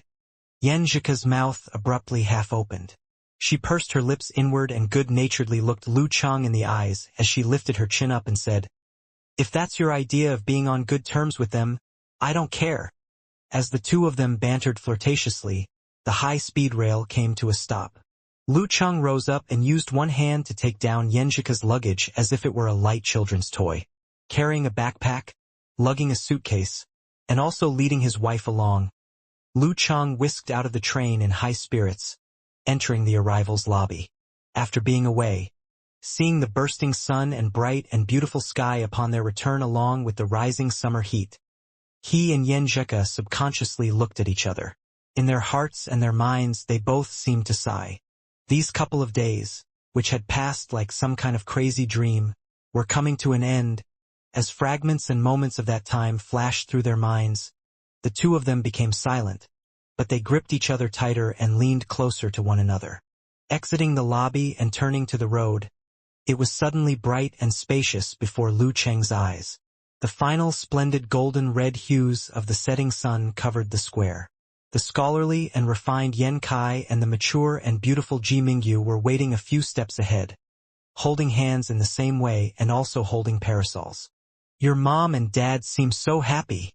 Lu Chang broke the silence, complimenting them sincerely. And this was after being together for more than 20 years. Yan Zheke raised her head with pride and said with a smile, "You best work hard, young man. This is the model example you need to achieve. All goals are meant to be surpassed." Lu Chang responded with a chuckle. While talking, the two of them had entered within earshot of Yan Kai and the beaming Ji Mingyu. Lu Chang, somewhat lacking in confidence, said loudly, "Uncle, Auntie." "Mom, Dad?" Yan Zheke said, not releasing Lu Chang's hand as she coquettishly announced these two words. Ji Mingyu was about to speak as her eyes glanced over her daughter, but her mind suddenly came to a halt. Even though there was some exhaustion hidden in Ka's expression, her entire being radiated with beauty. She was positively glowing, and it was enough to make any mother feel a bit afraid. Putting the pieces together, with her going abroad very soon and the imminent fact that she would then have to part with her boyfriend, Ji Mingyu, with her experience, could guess what had happened. However, she did not blame Lu Cheng in any way, as he had entered the dance stage and became the youth tournament champion. She had thought that these two young people would taste the forbidden fruit soon enough. In light of this, she has subtly hinted to her daughter to take the necessary precautions. She hadn't expected this boy to be able to restrain himself for long, recalling once again how her daughter had not given up on her dream because of this, and how it was obvious that her boyfriend was being understanding and supportive of her. Ji Mingyu viewed Lu Cheng in a higher light, and she was pleased. "So now that you've got a boyfriend, you can't give your mother a kiss?" she joked as she glanced at her daughter, lifting her left arm. Yan Zhika's face blushed. She released Lu Cheng's palm, took half a step forward, and gave Empress Dowager an intimate embrace, saying delicately, "Of course not." Due to her own private lifelong matters, she still felt ashamed in the face of her mother and father. Ji Mingyu turned and looked towards Lu Cheng, laughing warmly as she said, "Where's the Lu family's home? Let's go, we can drop you off on the way. Getting another car is too much of a pain." "Okay. Thank you, Auntie." As his mother-in-law had extended an olive branch, Lu Cheng didn't conceal anything. After talking, he silently mouthed towards Yan Zhika, expressing that what wanted to say was, "Thank you, Mom." This caused her to wrinkle her nose and stare at him softly. The Yan's car was parked outside of the square. Along the way, Ji Mingyu and Yan Zhika propped their parasols. Yan Kai and Lu Cheng walked alongside each other, listening to the mother and daughter chat, occasionally chiming in with a few sentences. After putting the luggage in the SUV, Lu Cheng and Yan Zhika sat in the back row, fastening their seat belts together. After starting the vehicle, Yan Kai turned his head to look at his daughter and laughed. "Ko, your grandma and grandpa have invited you to go to Zhengke County for a while to keep them company. They're afraid that after you go abroad, it'll be hard to see you again until you come back after a year." "How's that possible? Of course I'll come back for the national holiday. It's basically the same as it is now." Yan Zhika subconsciously explained herself. "Your grandma and grandpa's thinking is that calling on the phone isn't very convenient." Yan Kai smiled warmly. Yan Zhika looked up as she said, "Then we can video call online. That way they can see me directly." "That's right. This time I need to teach grandma and grandpa how to use that." Listening to their conversation, Lu Cheng suddenly felt a kind of loss. Ko was going to go to live with her grandparents for a few days, which meant that they would have to be apart for a while. Their time together before she went abroad was quickly becoming shorter and shorter. Just then, Yan Zhika turned her eyes and glanced at him. With her face blushing, she said firmly, "Dad, wouldn't Grandma and Grandpa like to meet Cheng? When it's time, I will go together with Cheng." Ji Mingyu, who was driving, laughed despite herself, half out of disdain and half out of pride. She didn't know if her daughter coming into her own was a good thing or bad thing. Yan Kai was silent for a moment and laughed with mixed emotions. "That's fine." Upon hearing this pleasant surprise, Lu Cheng's melancholy disappeared, and he was unable to help himself from pulling his little fairy's hand towards his side. As they looked and smiled at one another, Yan Kai was already asking, "Then when are you going to go?" "We'll wait a few days. I need to take a trip to Cheng's family." Yan Zhika glanced around nervously, and the more she spoke, the lower her voice became. The disgraceful daughter-in-law must meet her in-laws. Also, she'd gone from a theoretical daughter-in-law to becoming an actual daughter-in-law. Even though Yan Kai had prepared himself, he still felt a particular kind of melancholy. In his mind, his daughter was still young. How could time fly so fast that his daughter was already going to see her in-laws? "Then you'll need to prepare well. I remember I didn't quite understand all of it in those years, and there was no one to teach me, so I made a bit of a fool of myself on the first visit," Ji Mingyu said angrily, full of remembrance of those times. Yan Kai mumbled. Send my greetings to Lu's parents. In Shoshan, unless it was a blind date of two youths, the parents of both parties should not meet with each other when it was time for the younger generation to meet the elders. They had to wait until the younger couples solidified their relationship and were prepared to discuss marriage. Only then could they professionally arrange a few set times to meet in order to determine the wedding date and other details. Thank you, Uncle Yen. Lu Cheng hurriedly sent a greeting in the place of his mom and dad. After a short while, according to his directions, Ji Mingyu parked the car on the opposite end of the street. The real-life daughter-in-law, mother-in-law, and father-in-law all waved goodbye as Lu Cheng entered the familiar yet somehow unfamiliar neighborhood. The overall layout of the area and the arrangement of the buildings had not changed. 10 years had passed as if it had been one day, like being frozen in time. The passers-by's coming and going were the same as well. They were just a bit more mottled, had more gray hairs, and there were more fresh newly born faces. The new Lu family home that they'd purchased at the end of April was finished with its renovations. But they still had to wait for a while. According to Qifeng, they had to wait until October and then could choose a day to move in. As Lu Cheng walked down the road, some people called out, some sent their greetings, and others asked their children to take him as example, causing him to smile endlessly. He briskly stepped up the stairs, took out his keys, and opened the door. He still hadn't entered when he saw his mom come over and welcome him, laughing as she said, "So fast! Uncle Yen and them gave me a ride." Lu Cheng answered calmly. Looking at the living room, he asked, "Where's Dad?" "Him," Qifeng responded gruffly. "Ever since he became the factory director, he's been busier than before. He insists on saying he can't let down others' trust in him, and every day when it's 6:30, he's still not home. Don't mention your father." She turned and said with a smile, "When is Jekka coming over? You need to remind your mother, so I can be well prepared." Her daughter-in-law was on the verge of paying a visit, so she had taken the initiative by taking Yen Jekka and omitting it to become Jekka.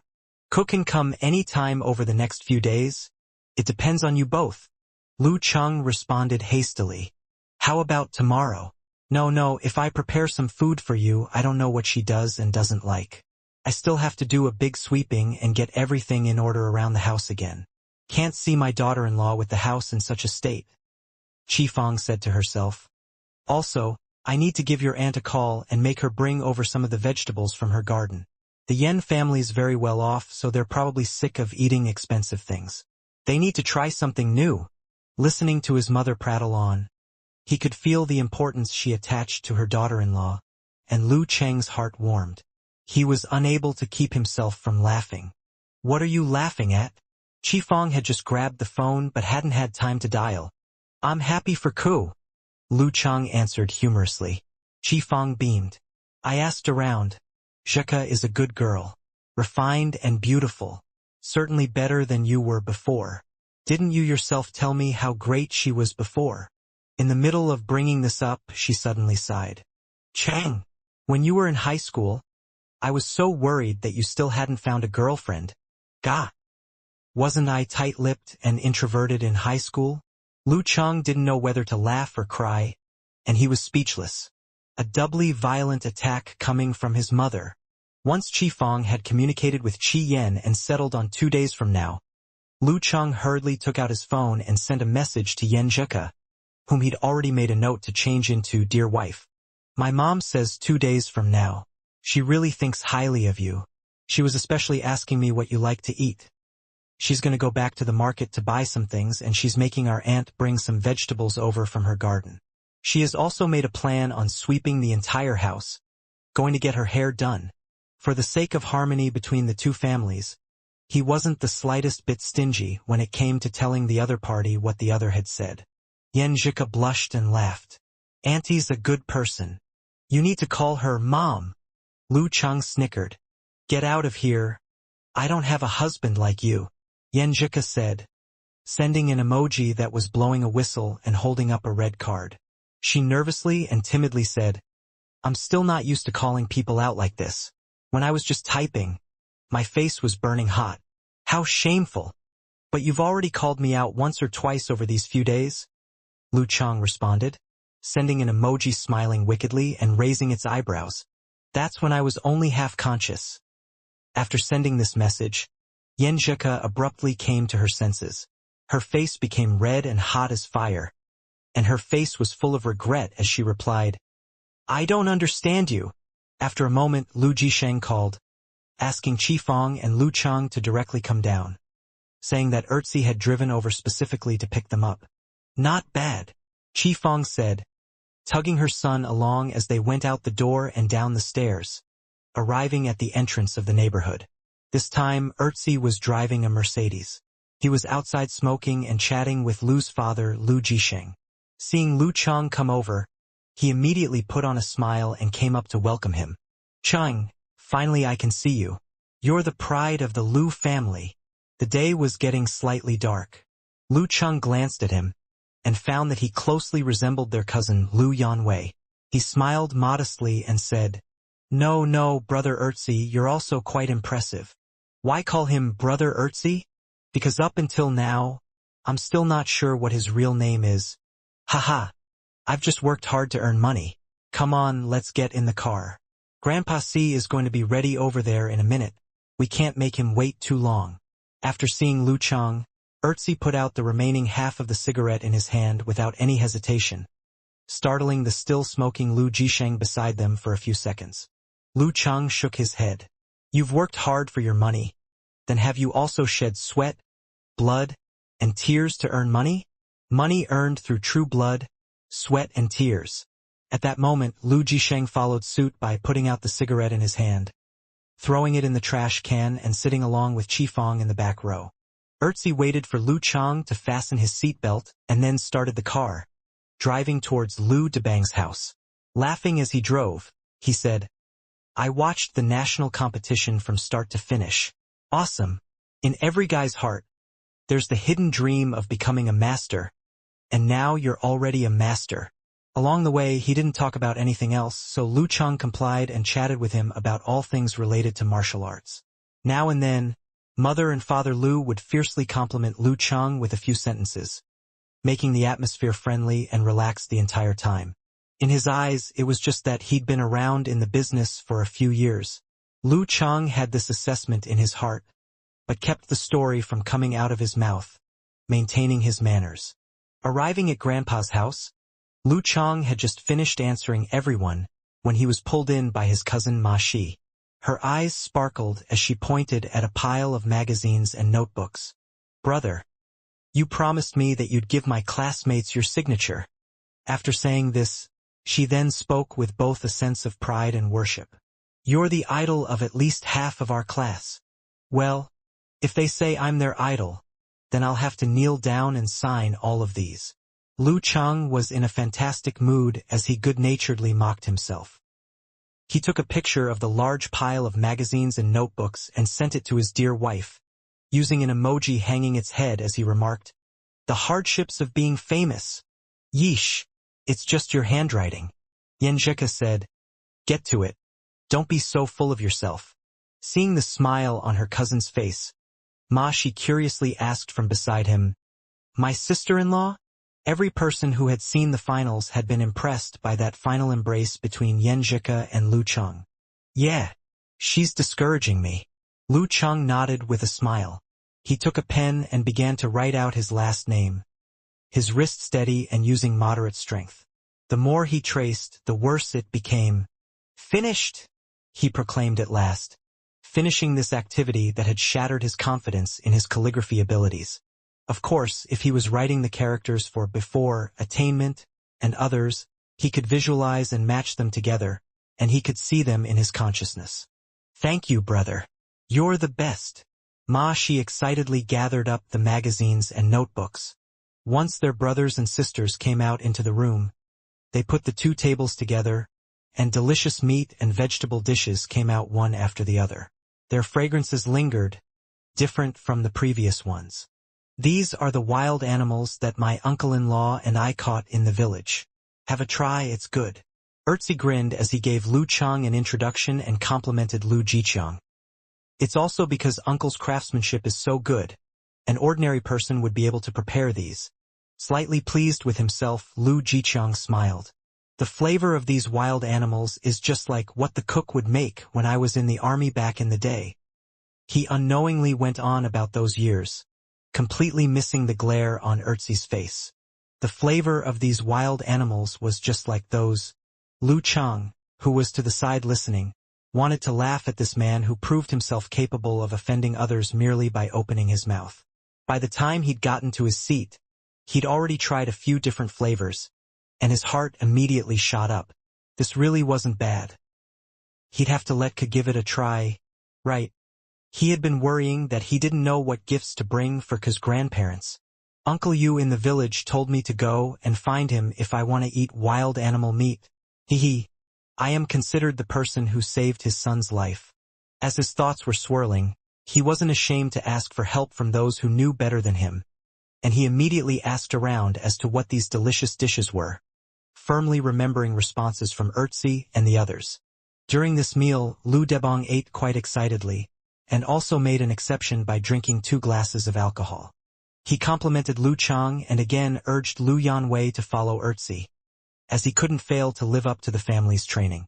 Arriving at this point, Lu Chang then discovered that his cousin Lu Yanwei seemed to be putting on airs, and as a result he asked with concern, "Brother, what are you doing now with Erzi?"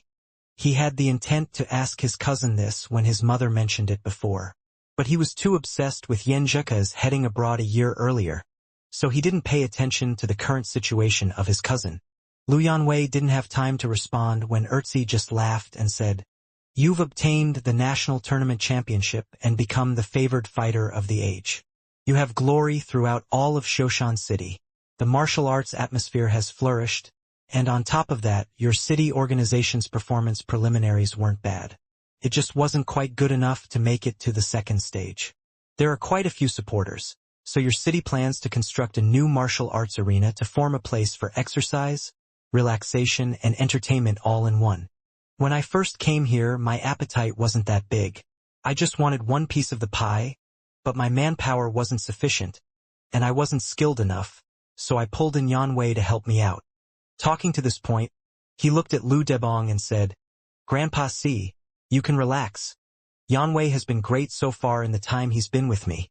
While it seemed like Lu Chang had heard everything, he hadn't discovered anything. In contrast, the elder members of the family all sighed one after the other at the fact that he had made a name for himself. He was considered a household name in Shoshan, like a celebrity figure.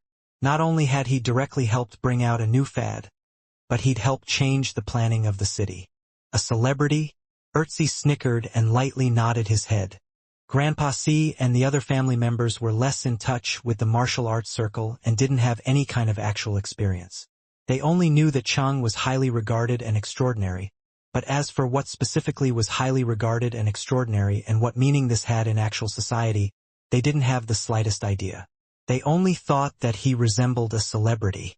As a matter of fact, from the viewpoint of himself as the half-insider of the martial arts circle, Chang would one day become a powerful man in the upper class with reputation and influence.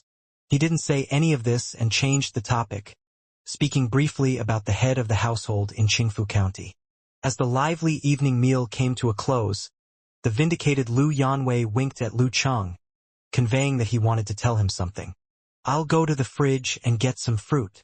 Lu Yanwei was the first to take action as he stood up and headed towards the kitchen, causing his mother, Wang Lily, to feel an urge to wipe away tears. Lu Chang made the excuse of having to go to the restroom and then wound through the kitchen. He saw Lu Yanwei just taking out his phone, unable to keep from smiling as he started to talk with someone. My girlfriend," he said with a slight embarrassment to his cousin. "Oh, brother, when did you get a girlfriend?" Lu Chang was shocked. Hadn't his cousin not succeeded after a few arranged dates? "Just a little while ago." Lu Yanwei laughed, not looking at him in the eyes. "We knew each other before through a game, but back then, I failed after trying to make a move several times. I didn't have an ounce of confidence in my entire being, and didn't have the nerve to pursue her. Recently, now that I've been running the business with Brother Erzi, I've managed to find a bit of self-confidence and also make some money." As he talked and talked, his voice gradually lowered, and he suddenly blew out a breath of hair.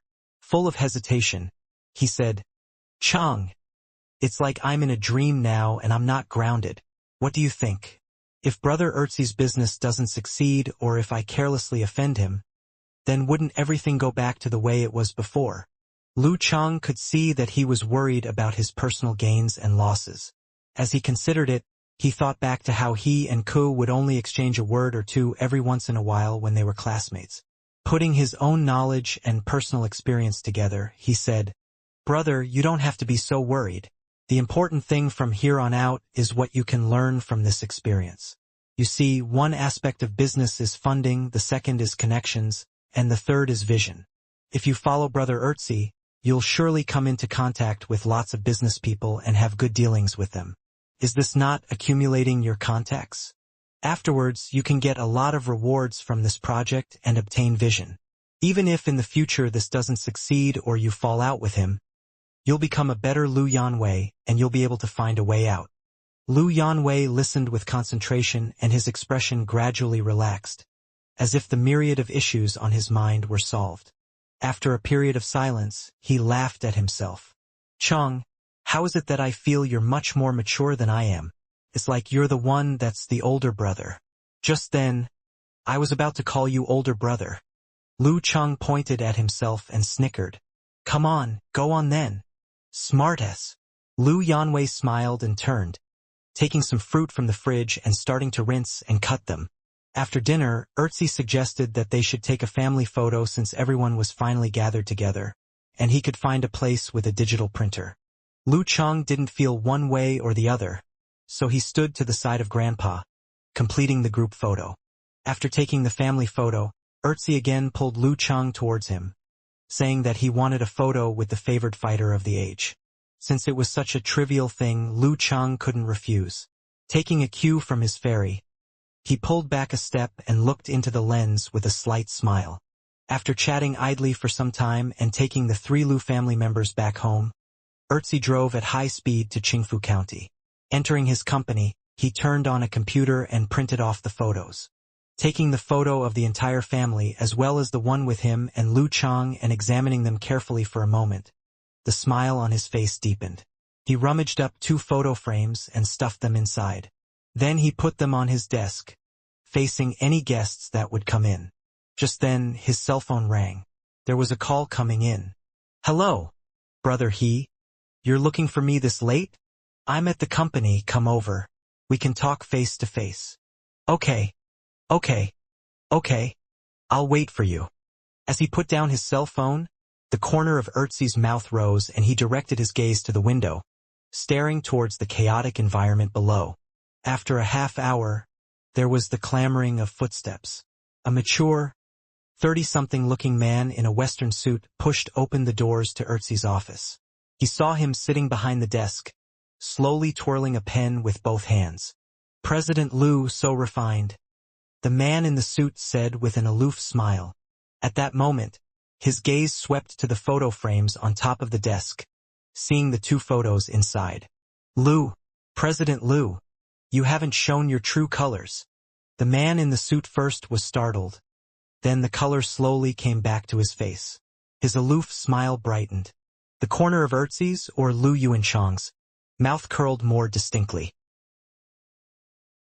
In the Lu house, after his father, Lu Jisheng, went to take a shower, Lu Chang once again spoke with his mother, Qifang, about which foods Yanzhika liked to eat. While idly chatting, he suddenly remembered something and interrupted. "Mom, do you know Ertzi's real name? It seems you've never told me. I also never thought about asking before." Qifang was blank for a moment, then responded, Lu Yuan. "Lu Yuan what? Ack. I don't remember very clearly." Talking to this point, the mother and son looked at each other and smiled, casting this thought from their minds. It didn't matter what his name was. After skimming over the topic of Ertzi, Qifang returned to the main topic. Both perturbed and full of curiosity, she asked, "Chang, when you go visit Shika's house, how much money in the red envelope did you receive from her parents? I need to go to the bank tomorrow and get this prepared." Hearing this, Chang smiled and said, 10,001 yuan. That time when it was the unofficial visit with his mother and father-in-law, he didn't bring any corresponding gifts. He was waiting until they went to Jiangnan, and then he could go for a leisurely stroll with the elder member of the Ji family, and then he could give them a large sum of money. Actually, in regards to the Ji and Yen families, 10,001 yuan really wasn't that much. Only when you considered the Lu family's situation as well as the fact that Lu Chang was still studying did it carry a significant meaning in actuality. 10,001. That's good, good. Qi Fong sighed with relief, her smile coming back again. 2 months ago, she would have been worried about the issue of giving presents to her future daughter-in-law, because she had spent almost all her savings on buying a new house and its refurbishing. But now things were getting better. Lu Cheng's father, Lu Jisheng, had gotten promoted with some shares and a corresponding bonus. Thus the family's finances slowly but surely became enough for them to manage, so that they could take out 10,000 yuan without any issues. As for the 2 young ones to be married, it was still early. They still had at least 3 years. When the time came, the family would certainly be well off. Lu Chang could sense his mother relaxing, and he couldn't help but grin. Mom, there's no need for you to go to the bank tomorrow. I've got nearly 10,000 in cash right here. You can just scrape up a little bit and that will be enough. The gift for your wife. Qi Fong made a slip of the tongue, then laughed and said, It's the homecoming gift for your girlfriend. How can I use your money? Lu Chang calmly and gently said, But if I give my own parents money due to filial piety, is that not the proper thing to do? Mom, you're not wrong. She is my wife, I've got the certificate. Absolutely not. This is a gift from your father and I for Zhika. Qi Fong waved her hands as she refused.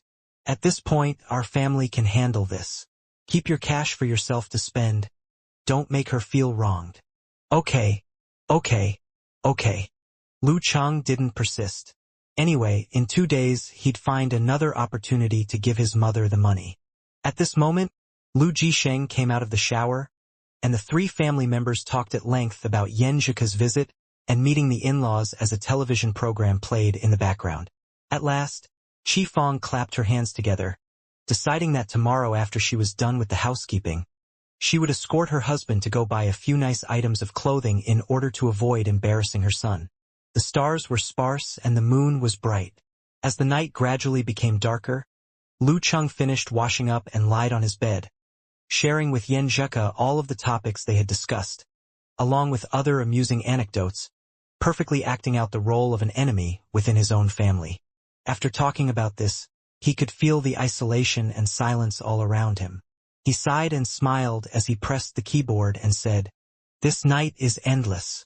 I can't sleep alone. Yan Zhika snickered in response. That's too bad. I have Empress Dowager accompanying me, and we have talked with each other throughout the night, so I don't understand what this loneliness you're talking about is. After talking, she sent an emoji symbolizing, You think I'll sympathize with you? I can barely keep from laughing. Afterwards, she added, All right. Big sister will dote on you tomorrow. Be a good boy and go to sleep. Knowing from experience his dear wife's subtle fluctuations and changes in mood, the corner of Lu Cheng's mouth rose, and he said with a wicked smile, How will you dote on me? How will I dote on you? In broad daylight, in a crowded public place right in front of everyone. What kind of doting would you like? Yan Zhika said with fake anger. I just wanted you to take me to eat breakfast. Where do you want to go? Classmate Ke. You've got a bit of a dirty mind lately, Lu Chang replied mischievously. Yan Zhika's face became red. She gritted her teeth for a moment and then sent an emoji slapping someone's head and said, It's because you're so perverted. It makes me think dirty things. I blame you for everything. Quick, say I'm wrong. Yes, Coach Yan, I'm wrong. Lu Chang held in a laugh as he typed, and at the same time felt a strange sense of longing. Seeing his response, Yan Zhika was quiet for a few seconds and then said, Chang. What? Lu Chang replied suspiciously. I miss you a little. Yan Zhika took her phone and lied down, and her eyes softened, even though they'd only been apart for 4 hours. Me too. Seeing these words, Lu Cheng's mood settled and his heart became tranquil like the moonlit scenery outside the window. This was the opposite of fiery passion, and he felt it was another kind of beauty. Early the next morning, Lu Cheng got out of bed early and washed quickly. After doing some warm-ups before his physical training, he put on the navy blue Longhu Club martial arts suit and ran towards the villa estate at Backwater Lake. Upon arriving at the entrance of the neighborhood, he sent a message. He didn't have to wait long before he saw Yanjika running out. Her raven-black hair tied up. Her whole body was white as silk, and she looked both smart and beautiful. What a coincidence! Lu Cheng laughed as he opened his mouth. Classmate Ku was wearing a women's Longhu Club martial arts suit. Along with him, it really seemed as if they were wearing coordinating couples' outfits, and they hadn't even discussed it beforehand. Very coincidental. Yanjika's dimples appeared as she smiled sweetly. Girls always liked it when coincidences like this happened, as it made them feel like both sides' hearts and minds were interconnected. Without many words, the two of them stared deeply into each other's eyes, and with a smile on their faces, they headed towards the path of Backwater Lake. Daybreak came early in summer, so those who exercised in the morning also had to adapt themselves and do so earlier. Lu Cheng and Yanjika went through 3 places and then found a relatively hidden and remote place to practice. After a tender-hearted kiss, the two of them separated. Lu Cheng adopted his stance and loosened his joints, causing cracks and pops to emit from inside his body. After doing this, he couldn't help but lean his head and looked towards his wife. All he could see was Yanjika's rosy cheeks as she prepared to practice her still stance. You practice your stance. What you are looking at? Sensing Lu Cheng's gaze, she playfully protested with a fluid glance, flowing with charm. I'm looking at the power of your training style. Lu Cheng responded playfully as he began training, his posture fierce as a tiger. They then concentrated on their own training, every once in a while looking at one another. The two of them felt that the time passed very quickly, and in the blink of an eye the early morning exercises came to an end. Cool. What plans do you have today? Lu Cheng asked with a smile as they slowly jogged back to eat breakfast. Yanjika turned her eyes and said, I shall chat with my mom and dad and help them cook dishes. There is one more thing. I have to buy a gift for your family. And you? If you'd have said you didn't have any plans, we would have just fooled around. Lu Cheng laughed mischievously. Fool around with yourself, Yanjika said angrily, but laughing as she glared at him. What kind of phrasing was this? Lu Cheng laughed, turned and said, Now that you're going to spend the day in domestic bliss with father-in-law and Empress Dowager, I'll go back home and help my mom do a big cleanup. At the moment, he still wasn't overly familiar with his in-laws, so if he went and inserted himself into their daily affairs, it would be quite awkward and might destroy both the atmosphere and feeling. After doing the big cleanup, I'll go to the Gushan Martial Arts School and borrow their strength training gymnasium to train for another 2 hours so that I can try and attain the inhuman stage earlier. Then I'll look for Qin Rui and Fatty Jiang and get together with them. He described his plans. All right. Yanjika nodded her head up and down. As they jogged, the two of them slowed their pace, grabbed each other's hands, and then resumed their quicker pace. After they had eaten rice dumpling outside of their former middle school, and he'd escorted his ferry to the neighborhood entrance, Lu Cheng went through the day according to his plan. The afternoon was intense. The scorching sun hung in an empty sky, and it was as if steam was rising up from the ground like heat waves. Lu Cheng, Jiang Fei, and Qin Rui hid in a row underneath the shade of a tree and sat on top of a railing. They leisurely looked at the entrance of the middle school, at the growing young boys and girls entering together. Chang, if you weren't wearing glasses, a huge group would surely come and surround you, Fatty Jiang said as he turned around and looked at his pal's glasses. Yeah, Cheng's a big celebrity now in Shoshan. For all of the new recruits in the martial arts schools, there's no need to say much. All you have to do is mention that he did some part-time work here as a coach, and the number of people who sign up explodes. Qin Rui followed up with a laugh. After he'd achieved meditation, his strength had increased quickly. After he had received the physical training of the preliminaries, he was nearly at the level of a 9th pin, and he had quickly overtaken Dai Linfeng. Lu Cheng laughed lowly and said, "But I got here by fighting tooth and nail, so the both of you aren't jealous, right? How is it that old Cheng hasn't come again? Usually, when I try and find him on QQ to talk, he takes a long time to respond." He reckoned he hadn't seen Cheng Chili in nearly a year. "It's the same when I look for him. Maybe it's that he's made a lot of new friends in university and he's busy with other things. Doesn't have time to meet up with his old classmates." Zhang Fei sighed. "I always thought that as time went on, the amount of classmates we would keep in touch with would decrease.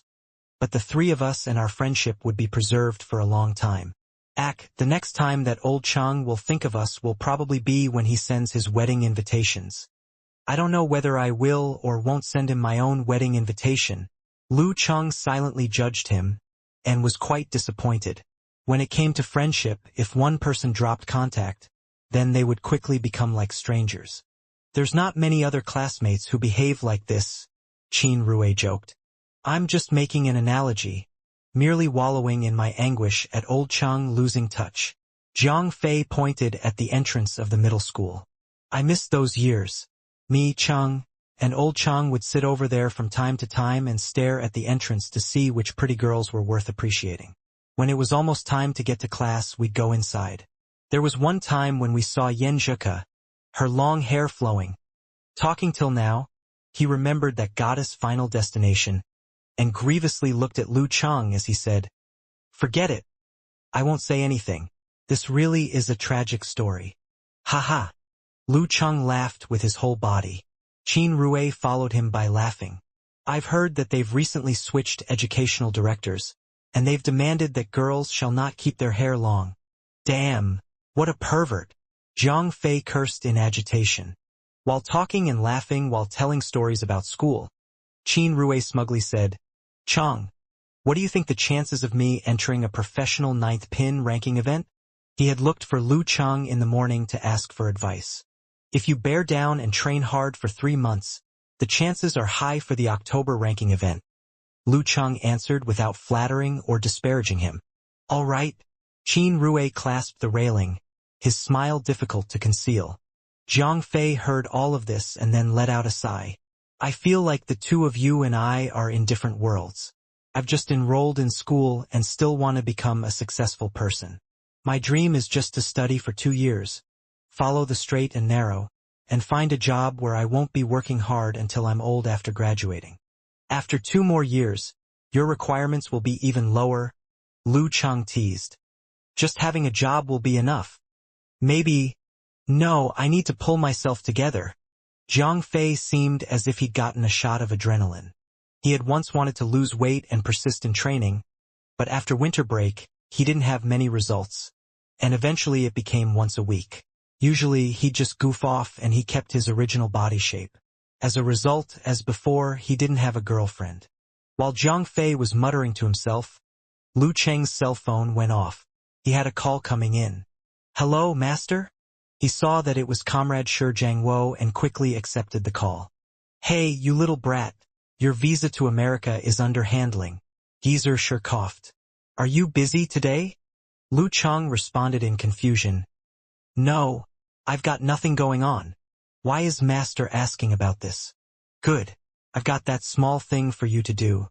At most it'll be half a day of work." Geezer Shi snickered. "A small thing?" Lu Cheng said to himself in shock. "What is it?" For some reason, Lu Cheng's heart was beating nervously. "Sometimes master isn't very reliable." Geezer Shi snickered.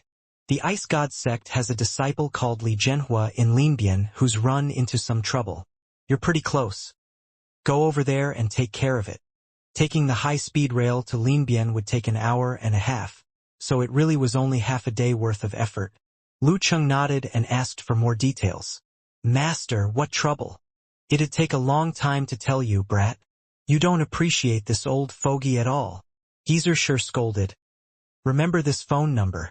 Wait a minute and then call it. She'll tell you everything from the beginning. XXXXXXXXXXXX. Okay?" Lu Cheng repeated it back twice, hinting at the adjacent Zhang Fei to help him remember. He turned and said, "Master, I'm not doing any part-time work at the sect. If I take on this assignment, will there be any kind of reward? Heh. When did you become so money-grubbing? Geezer sure laughed in astonishment. Lu Cheng laughed with embarrassment. Isn't Ku going to study abroad in America? I need to collect money for the fair. With regards to his influence, connections, and business partnerships with others, for the moment he still hadn't crossed this threshold in his mind. Not bad. You realize that you need to have money for this, quite the sense of responsibility. There'll definitely be a reward. How could the sect possibly mistreat you? If they do you wrong, they'll have to face me. Geezer sure then warned with some urgency. When you get to Linbian, if there's any kind of accident, remember to give your master a call. Okay. Lu Cheng didn't say much, and after the phone call was over, he quickly dialed the number that his master had given him. A cheerful ringtone hadn't gone on for 3 seconds when the other side had already picked up and a female voice said with exhaustion and worry, "Hello. Who is this?" "I'm Lu Cheng from the Ice God sect." Lu Cheng lowered his voice and spoke concisely. The girl's voice suddenly lifted. "Hello, Senior. I'm Li Zhenhua's girlfriend, Zhang Xiaozi." Senior? Lu Cheng was dumbstruck at being called this, but he was unable to correct her and instead got straight to the point. "What's happened with Li Zhenhua?" His girlfriend was answering the phone. "They haven't told you?" "Zhenhua, he's disappeared. Senior, this whole thing is complicated. I can't explain it very clearly like this. Wait until you arrive and then I can tell you all of the details face to face." As expected, Master isn't very reliable. Lu Cheng silently judged him, then thought about how he had to go and have a look. So he agreed and said, "All right, when I reserve a ticket I'll let you know. We can meet at the railway station." Okay. I'll wait for you, Senior." Zhang Xiaozi obviously was relieved, as if she'd found someone to depend on. "Senior, does my voice sound that old?" Lu Cheng snorted in ridicule. He opened an app and purchased a ticket for 225 heading to Linbian. For now, he didn't bother with a return trip. "Fatty Jiang, take me to the high-speed rail station. The sect has something for me to handle." Lu Cheng and Jiang Fei had never been one for niceties when it came to speaking with one another. "Hey, Cheng, you've really got the essence of the business elite." Jiang Fei had finished watching a workplace TV drama the night before. Lu Cheng was about to mock himself, but he suddenly had a change of heart. Wait, Fatty Jiang. Take me home first, and then go to the high-speed rail station." Linbian was not a part of Xing province and was strategically located on the border. Although its distance from the border was still somewhat far, it was a transport hub, so a large number of people came and went.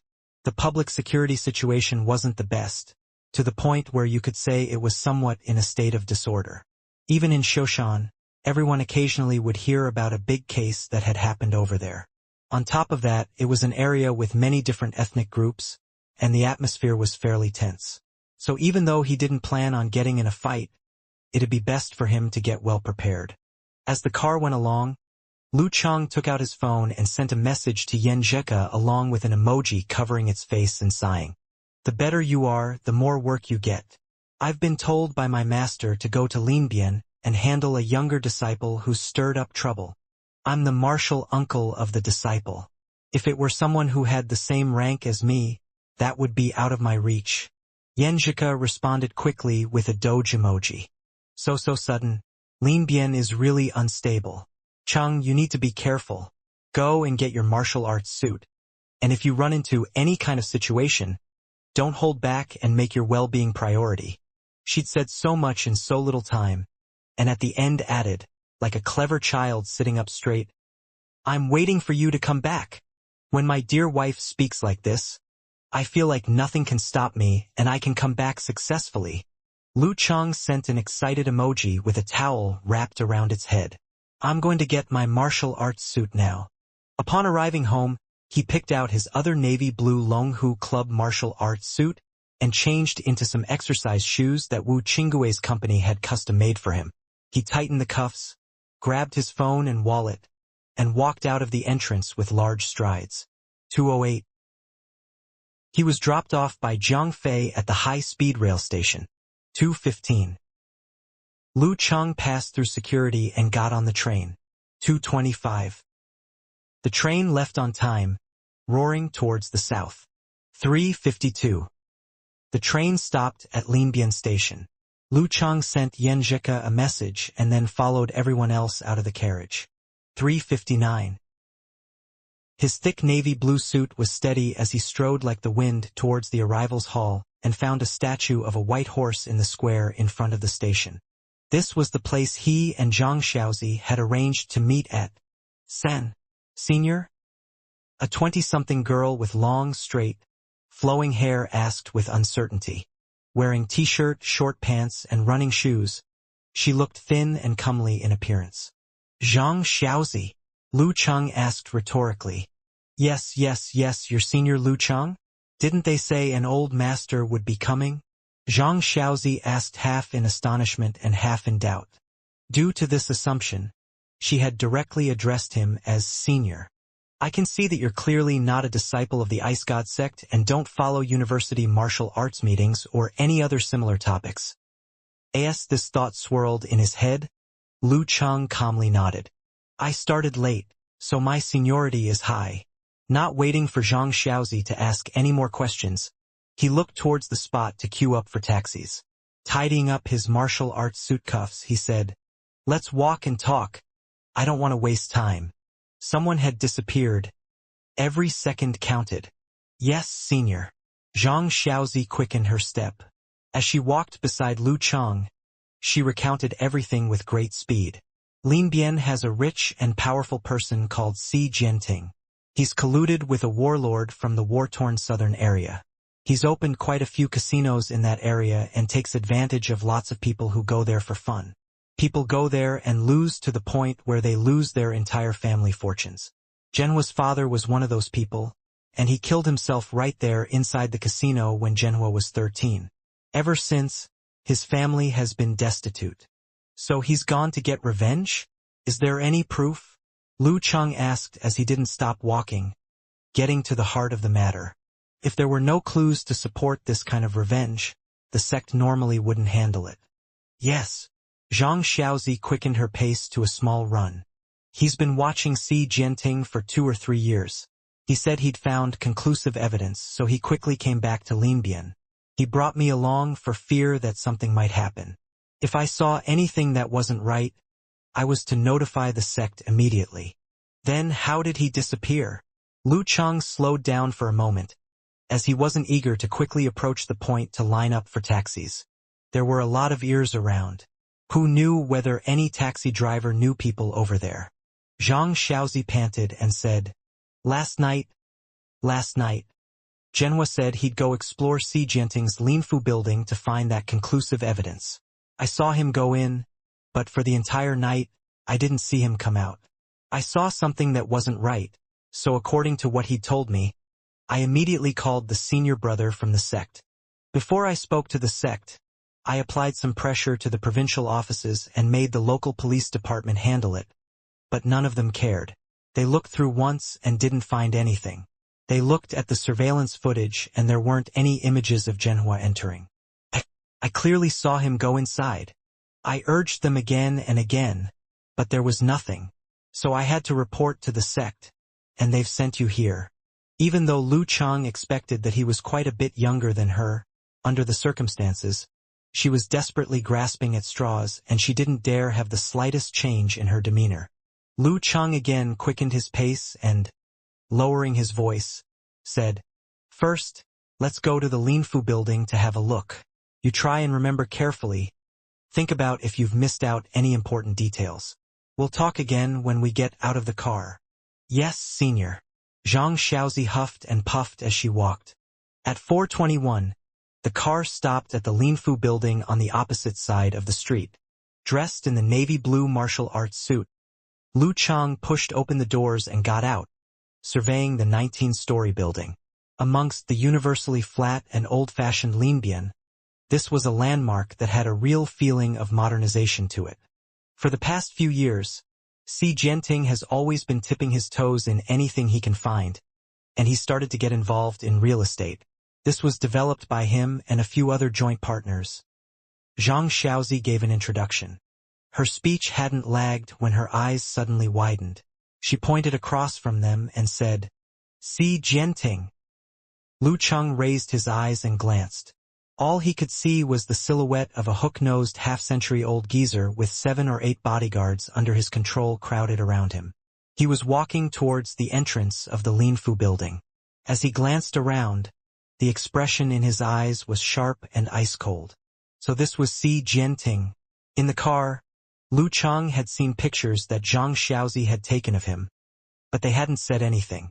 Compared to Si Jianting, Lu Cheng cared more about 2 of the bodyguards who were leaning closely next to him. One was tanned and his face had the characteristics of that southern war-torn area. The other's muscles bulged out from his t-shirt, and his every step was taken with exact precision, neither too short or too long, as if he'd taken a ruler and measured each of his steps. They were both dance stage fighters. As for what specific pin they were, it was hard to tell simply from their appearances. The 2 of them are quite strong. If they weren't there, Si Jianting wouldn't have lived up until now. The dark-skinned one is Vincent. He was an assassin for hire in the war-torn areas.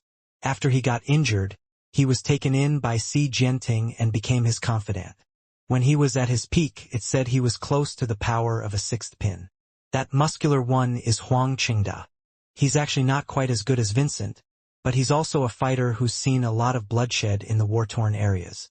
Zhang Xiaozi repeated the information that Li Zhenhua had gathered. "Senior, don't be careless. They've surely got guns on them, large-caliber ones." As she spoke, she nervously said to herself, "Where are they going? Back home. Ask the local police department." Lu Cheng calmly instructed her. "Okay." Zhang Xiaozi anxiously took out her phone and sent a few questions. Her face suddenly became sallow. She turned her head and hurriedly said to Lu Cheng, "Si Jianting will go to the south to discuss business. The policeman said that there's no proof and no clues, so they can't stop him. Senior, he wants to run away." The south was the border area, and with Si Jianting gone, Li Zhenhua would most likely be missing forever. But there's no evidence. Lu Cheng saw 2 black limousines driving towards the doorway of the building. Vincent quickly ran ahead to pull open the second door from the back. Huang Qingda drew close to Si Jianting to protect him. He thought and thought. He dialed his master's number and quickly and concisely repeated the current situation. "You decide," Geezer Sure said, seemingly with a feeling of schadenfreude. "Where's the line?" Lu Cheng replied with a question. Geezer Sure mumbled for a few seconds, coughed twice, and said, "Don't take anyone's life. Don't take anyone's life." The corner of Lu Cheng's mouth twitched. He silently hung up the phone and then looked at the terrain around him. He then set out towards the entrance of the Linfu building. "Senior, they're going to get in the car." Zhang Xiaozi followed, hurriedly reminding him as she ran. Lu Cheng didn't look at her and calmly pressed down with his right hand, indicating that he didn't want to talk. Meanwhile, he dialed another number, Yan Zhika's number. After a brief ringtone, she quickly picked up as if she'd always been waiting, full of concern. "Hey, Ku. My master is quite unreliable. The small thing he told me to take care of is actually big trouble." Lu Cheng laughed bitterly. Before, when he was en route, he had fully trusted his master. He'd regarded the trouble with Li Zhenhua and his disappearance at Linbian as an issue that was pressing but not dangerous. Even though he'd prepared his fighting equipment, it was just in case of the unexpected, a non-essential precaution. Therefore, he had spoken to Cook carefreely and happily. After he had arrived, when Zhang Xiaozi had made everything clear and given him the whole story, he felt that his assignment was mainly to try and discover more clues and to pressure the local police department to do another search, which in a way suited his dance stage acuteness. Even if there may be a fight, he would be at most a subsidiary figure, and he'd just be getting in on some of the action in a nice and easy way. Until the indication that Si Jianting was fleeing and his master had stated the line. He started to feel that the whole situation was becoming somewhat thorny and a bit dangerous, so he had to explain it to his girl. The master is defrauding his disciple. Putting her phone to her head, Yenjika's breathing was made more serious by the clear and crisp sound of the phone signal. After a moment of silence, she said, Can you please not do it? Lu Cheng smiled. It's about the life or death of a martial nephew. Relax. I won't fight if I'm not absolutely certain. Honestly speaking, I'm not his dad, his mother, or his master. I don't have to put myself at risk for him. This sentence made Zhang Xiaozi's face turn white and her legs nearly buckled. He wouldn't go all in unless he had absolute belief. Did that mean the situation would be hopeless? Confronting two fearsome fighters, the 5 or 6 bodyguards with guns, and Xi Jianting, who had been at the 9th pin level in his prime, and the at least inhuman stage senior still wanted absolute certainty. This was truly at a higher level. Exactly, he can't compare with me. Yan Zheka relaxed slightly, then full of concern randomly added, Promise. I promise. Lu Cheng deeply and solemnly gave her this guarantee. If Xi Jianting didn't get in the car and didn't have a group of men under his control, and he confronted the 2 probably 7th pin dan stage fighters and quite a few bodyguards with large caliber firearms on their person, then while he could seize a chance, it wasn't worth taking the risk for some martial nephew that he didn't know. After all, in case he got entangled with a master and their powers became intertwined, he wouldn't be able to endure it. It was like the time when he had gone to protect the Gua household. A 7th pin fugitive facing him, who at the time was at best a weak 8th pin, along with 4 armed guards. Upon finding out the truth then, he had wanted to back out and didn't want to take a risk. However, now that they'd gotten in the car, this was simple, as this was equivalent to a fighter entering an iron coffin. It was a restricted and narrow space and there was no way to move around. You wouldn't be able to use even 50% of your full abilities, and furthermore, the gunmen were in the first car. According to other masters who had not yet arrived at the inhuman stage, you may not be able to seize this kind of opportunity. However, as someone with a supernatural ability, and also possibly a disciple able to release a formidable power earlier than expected, in his own eyes, they were just living targets. Okay. Yan Zheka was reasonable and knew that she shouldn't say much more, but she still couldn't help adding a few words, pretending to be at ease as she said, Give me a call in a while, I'll be waiting. No problem. Lu Cheng grinned as he hung up the phone. He handed his phone and wallet to Zhang Xiaozi and said, You. Get further away. It was in his mind that the cell phone should be kept from being broken, for fear that he couldn't give Yan Zheka a call if anything happened. His wallet even more so couldn't receive any injuries, as it was a gift from his wife. Okay. Be careful, senior. Zhang Xiaozi's heart was pleased as she took the items and set off quickly. At 4:26, Xi Jianting's motorcade set off and drove towards the exit of the Linfu building. Most of the bodyguards were in the first car, while he himself was in the second car. To his left and right were Vincent and Huang Qingda. The man sitting next to the driver was another bodyguard. As the first car was turning into the wide and spacious main avenue, and the second was changing directions, Lu Cheng, who was quietly lying in wait on the opposite side, suddenly strode over in a burst of energy. He was like a roaring northern wind and made a few pedestrians' hearts tremble. They instinctively fled to a distant place, wanting to keep far away from this place. Bang! Lu Cheng stomped and his body arched down. His fists stretched forward with a shake, throwing out 2 scarlet-red blazes. The 2 blazes flickered brilliantly, hiding their true brutality as they surged forth, leaving a scorched trail in their wake. They separated and charged towards the 2 cars, each one aimed at the oil tanks. Crash! Ear-piercing friction sharply rang out, dragging on for a long time. The front and back cars both frantically swung the steering wheels, attempting to avoid those terrible-looking flames. Boom! The fireball that had been aimed at the front car with the bodyguards erupted. A wave of flames soared between it and the car behind, creating a partition between their lines of sight. Bang! Lu Cheng's muscles bulged and the cement cracked beneath his feet. He quickly seized his invulnerability and pounced towards Xi Jianting in the black limousine. Leaning on the peak physical qualities of his 6th pin status, he forced his footwork to push into a different level, coming to ascension to heaven's stars. Of course, while this was equivalent to Qiu Lin's level, it couldn't compare with Peng Liyun and more so with Ren Li. Don't stop! The experienced and dark-skinned Vincent shouted as the fireball attacked, using the unfamiliar to him Chinese language. However, he was unable to prevent human instinct, and the driver had already braked and turned the car, creating a screeching sound as the tires changed their trajectory. At this moment, Vincent felt a stab of pain in his side, and his hair stood on end as he felt danger approaching. Without thinking, he immediately drew in his strength and threw out his elbow with all of his might, hitting the car door. Bang! Both connecting sides of the car door momentarily split open and changed into a kind of steel shield, flying towards the outside. From Vincent's point of view, this could give his opponent a hard time and also help him separate himself from the car at this critical moment. If he was stifled in this narrow space, it'd be very difficult to use his boxing skills fully. However, Lu Cheng's reaction speed was faster than his, surpassing what he had imagined. As the car door's connections had split open, he'd already leaned in close. His waist lowered and shook, his chi and blood contracted and released, and his left arm momentarily enlarged as his palm pressed down on top of the door. Bang! On the eve of flying forward, the car door was rigidly pressed down and caved in as it twisted in shape, exposing the wires, components, and other parts inside. It smashed in the opposite direction and into Vincent's body, causing sharp pain and vertigo.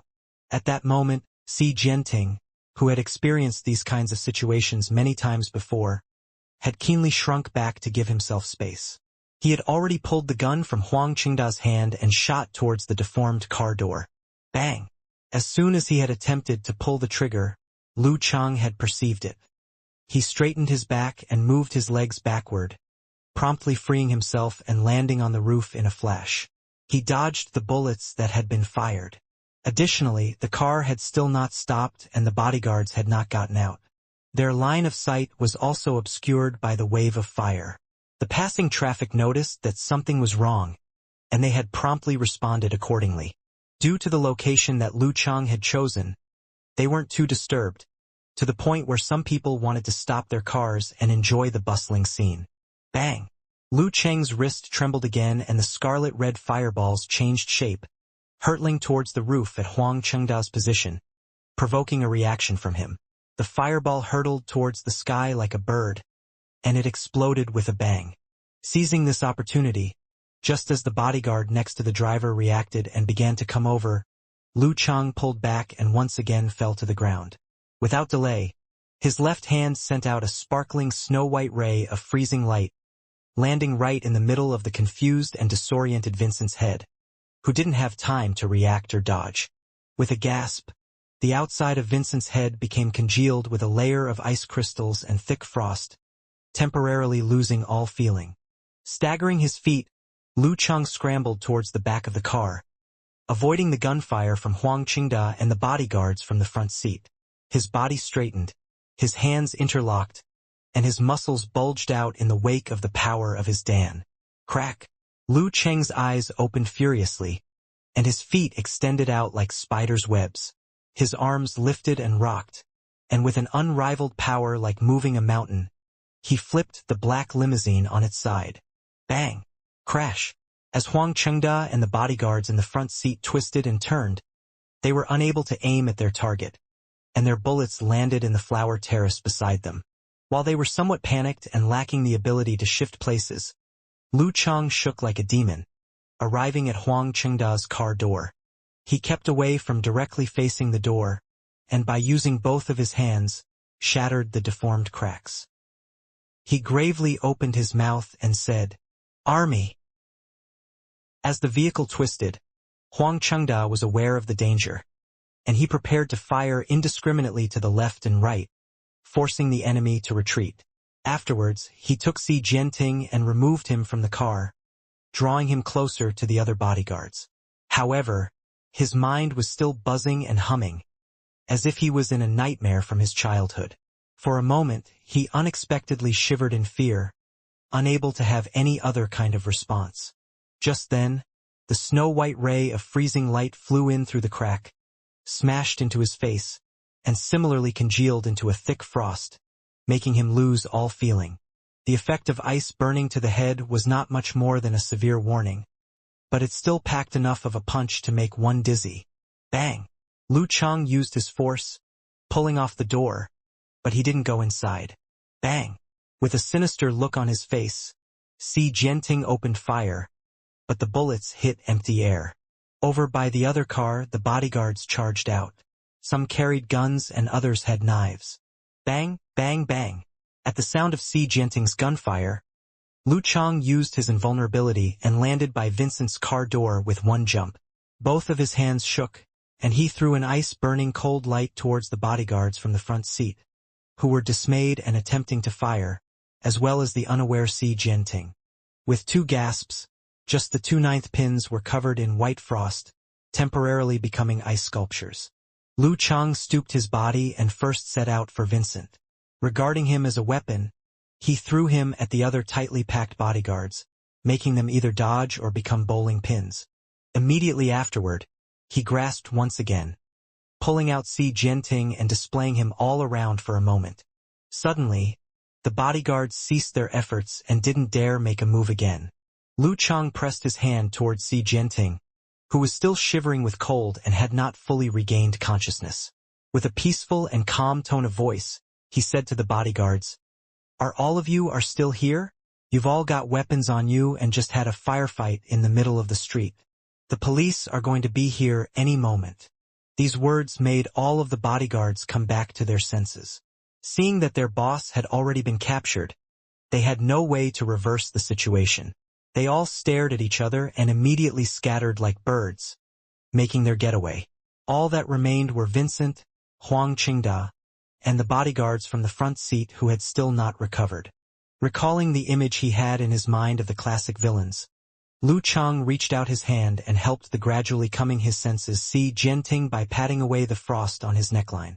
He said with a smile, "Boss Xi, can you have a nice chat with our ice god sect right now?" On the opposite side of the street, Zhang Xiaozi looked at the time on her cell phone in bewilderment. 4:28. Looking at the young man clad in deep navy blue before him, Xi Jianting's face was full of malevolence. While his frozen jaw made a sound, no words came out, as if he wasn't willing to reveal anything. Lu Chang knew that the saving operation was urgent, so he didn't delay. His expression immediately became serious, and in his mind he visualized the sharp and frigid army formula. He did not complete the formula, and also didn't pronounce the ancient words.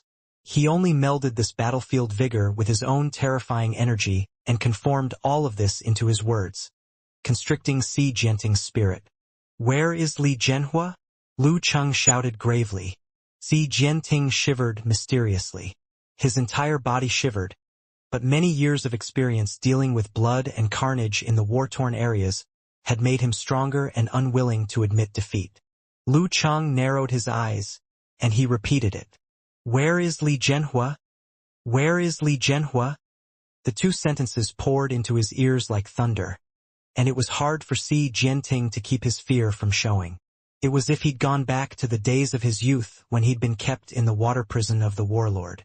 "Where is Li Jianhua?" Lu Chang exploded with energy, and it was as if the surroundings were effused with the stench of blood and a cold, blowing gale. I'll talk." Xi Jianting was unable to take it. His spirit was thoroughly defeated, as if he'd seen death and judgment day themselves. A spot of suspicious moisture appeared in the crotch of his pants. With a running nose and flowing tears, he bawled, "I'll talk. I'll say everything. He's not dead, not dead. He's in my office on the 19th floor, in a secret room." As Xi Jianting spilled his guts and made his stammering confession, Lu Chang could roughly make sense of the course of events. After Li Jianhua had infiltrated the building the night before based on the tip he'd been given by a traitor within the ranks that he'd bribed, he found the accounts book for one of Xi Jianting's casinos and discovered that he'd smuggled illegal materials from the war-torn areas. This was his definitive proof, but upon successfully collecting the book and preparing to leave, he was discovered by Vincent, who had been patrolling the area. He was violently sneak-attacked and taken away without any trouble. Afterwards, suspicious about how his enemy had slipped up, Xi Jianting secretly rushed over under the protection of Huang Qingda and had severely beaten Li Jianhua. As a result, he discovered that he was a disciple of the Ice God sect. His mind suddenly burst open, He could almost imagine the pressure he'd be under after daybreak. At this point, they couldn't possibly let Li Zhenhua leave, as he already knew quite a few things, and he also had a profound hatred of him. They had to handle that night security footage and afterward look for a way to stall time and trace back their steps to erase any evidence of their guilt. After dealing with arisen problems, Xi Jianting didn't dare to take chances, and he immediately made arrangements to flee. He planned to go to the warlord's place in the war-torn areas to stay away from trouble. As for Li Zhenhua, he wanted to directly have him eliminated, but he didn't dare do so. Under the circumstances, with all of the suspicion and fingers being pointed at him, if he killed an ice god sect disciple or made him truly go missing, then he'd be waking a sleeping giant. Perhaps they'd send an inhuman or even physical invulnerability stage mighty one to come and chase him down. Fleeing to a collaborator that wasn't that strong would make the opposition start to have fewer misgivings. Therefore, this time Xi Jianting intended to temporarily forgive Li Zhenhua.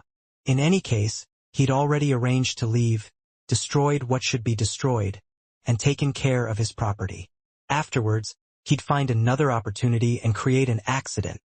Something that wouldn't make people suspect that it was a premeditated affair to wipe out this enemy that hated him so. Then he could finally rest easy, return to his hometown, and take back his property. Why did criminals dealing in shady business all like to record their accounts? Lu Chang recalled all of the television shows and novels that he'd seen and silently retorted. Afterwards, he lifted up Xi Jianting, who had collapsed and become soft as mud, and spun around over to face Huang Chengda. He lifted his knee up and with the tip of his foot kicked under his ears, causing the Dan stage fighter to go into a thorough state of dizziness. With his other hand, he pulled Huang Chengda and lifted him up. He slowly and deliberately took him, Vincent, and the driver that had been beside the car and tied them all together, almost as if they were one person. As he did this, he didn't at all prevent the driver from escaping. The reason he was going to such trouble was that he felt he had to cleanly and neatly wrap up the situation. What if Vincent and Huang Chengda were lunatics? What if they wanted to retaliate against any other Ice God sect members after they escaped? The other bodyguards didn't have this kind of power, but they did. Since this was the case, he'd simply give the police 2 for 1 and deliver them both to the local police department. Then the sect could apply some more pressure and determine a harsh sentence for them. The bodyguard beside the driver wouldn't receive such treatment, as he'd directly been flung into the flower terrace after being attacked by Lu Chang. If he were able to regain consciousness before the police arrived, then he'd be considered lucky. As Lu Chang piled together Vincent and Huang Chengda, and then used one hand to drag them along, Zhang Xiaozi ran over, both startled and overjoyed as she crossed the street where almost all the cars had already made a detour past. "Senior, Zhen, is Zhenhua okay?" She panted with anxiety and nervousness. "It's not too bad." Without seeing his condition with his own eyes, Lu Chang could only answer vaguely.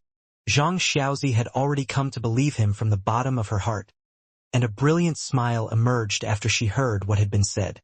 Thank you, senior." She had not yet finished speaking when her phone suddenly rang. She took it out to look and her expression changed. "The police department?" She frantically looked at Lu Chang, asking him what to do.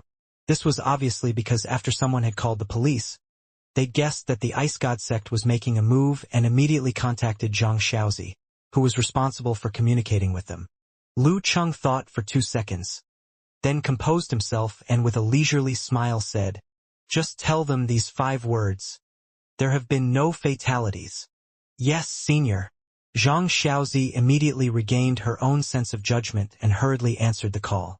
She hummed a few times, and then, emulating the tone of voice that Lu Chang had just used, she steadily and calmly stated, "Rest assured, there have been no fatalities." She spoke no more words into the phone. Lu Chang could see that Li Zhenhua was in no immediate danger, but he was afraid that his fairy had been worrying for too long. He temporarily stopped dragging Vincent and Huang Chengda as he entered the Linfu building and took his phone and wallet back from Zhang Xiaozi. Then he dialed that key number. He held Xi Jianting up with one hand, and stuck one foot atop Vincent and Huang Chengda, his thick, navy blue suit unruffled as he stood. Afterwards, he watched the distant cars making their detours as he waited for his wife to pick up. 4:33. As the call connected, Lu Chang was afraid that Yan Zhika would misunderstand, so he rushed to talk first and said, "Hey Ku." Yan Zhika clearly released a sigh of relief, and with joy in her voice asked, "Did you abandon the plan?" "No, it's already solved." Lu Chang laughed lowly, listening to the dumbfounded Zhang Xiaozi beside him. The professionally serious senior was suddenly also capable of producing this kind of laughter. Sorted? It's only been a few minutes. Didn't you say that this small thing had become a real pain? Yan Zhika was both startled and bewildered. Her body and mind both relaxed, and she was so happy she felt like she'd explode. Hearing his fairy's clearly flabbergasted voice, Lu Chang was unable to keep himself from boasting. He said with a slight smile, "I made a few errors in my judgment. Before, when I was talking to you, I really did think it would be a big pain, but now, it's just a small thing." "You're boasting," Yan Zhika said with happiness and excitement as she laughed. How could it be possible that Chang would have made the mistake of neither knowing himself nor his enemy? Yes, I'm boasting. Coach Yan knows me so well." Lu Cheng's face blushed as he calmly admitted. The main thing was that their positioning wasn't very good. The situation also wasn't very complicated. "I'll give you all the details later." "Okay." Yan Zhika's voice lightly emitted. Lu Cheng thought for a moment, then laughed and said, "I have a goal that I want to achieve within 4 months. I want to make this current trouble truly become a small thing. I'll give you a reminder." Yan Zhika responded with a smile on her face. She was silent for a few seconds, and then said softly, "Chang, husband, if there's something like this again in the future, remember to ask yourself clearly if you want to go or not." "Yes." Lu Cheng's heart ached with tenderness as he solemnly swore. However, things were always changing and developing. It was hard to say if he asked himself clearly from the very beginning that there would be no problems. He would most likely still have to depend on going in person to make a judgment and see whether he should back out or not. After hanging up the phone, Lu Chang lifted up Si Jianting with one hand and dragged Vincent and Huang Chengda with the other.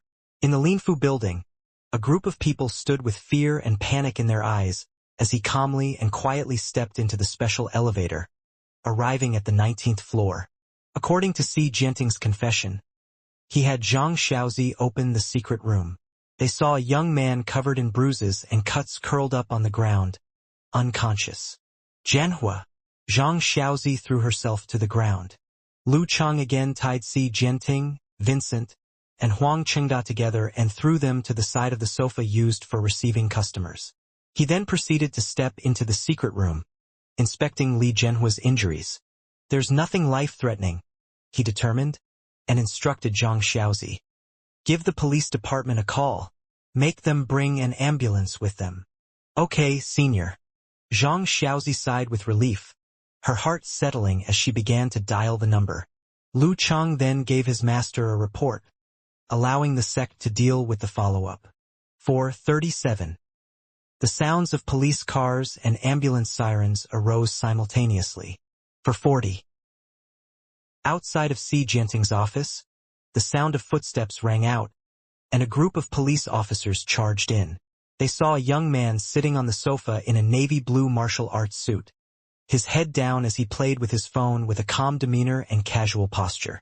Next to his feet, Vincent, Huang Qingda, and Si Jianting all lied chaotically superimposed amongst each other, every one of them unconscious. That famous Linbian big shot's body was even still shaking slightly, and there was the faint smell of urine coming from him. At the other end, Zhang Xiaozi stood quietly, wearing short sleeves, shorts, and running shoes, as if she was some kind of maiden. From time to time, her expression would float towards the other person on the sofa, Li Jianhua. Lu Chang lifted his head and with a smile looked at the head police officer. Calmly and unhurriedly, he asked a question. "Can we go now?" The head police officer was silent. He looked at the unconscious Li Jianhua, nodded his head seriously, and said, "Yes." "Good." Lu Chang slowly got up and, under the gazes of both the police officers and Zhang Xiaozi, slowly and steadily headed outside. In the quietness of the office afterward, Everyone could hear his voice in the elevator talking on the phone. "Hi, Mom. I may be a half-hour late back home for dinner. A half-hour late back home for dinner." The police officers and Zhang Xiaozi looked at each other in disbelief. After exiting the Linfu building, Lu Cheng hailed a taxi and sat in the back seat. "Go to the Four Joys shop," he calmly instructed, showing on his cell phone the results on the main page for Lin Bian specialties. Having switched modes on the app that he'd used to book tickets on, the driver started to drive and gossiped. "Hey, wasn't there just a gunfight over here in Linfu? I heard it was pretty intense." Lu Cheng smiled and replied, "I didn't watch, so I have no idea about it." "Fine, it'll most likely be on the news later," the driver said, not adding anything further. 452.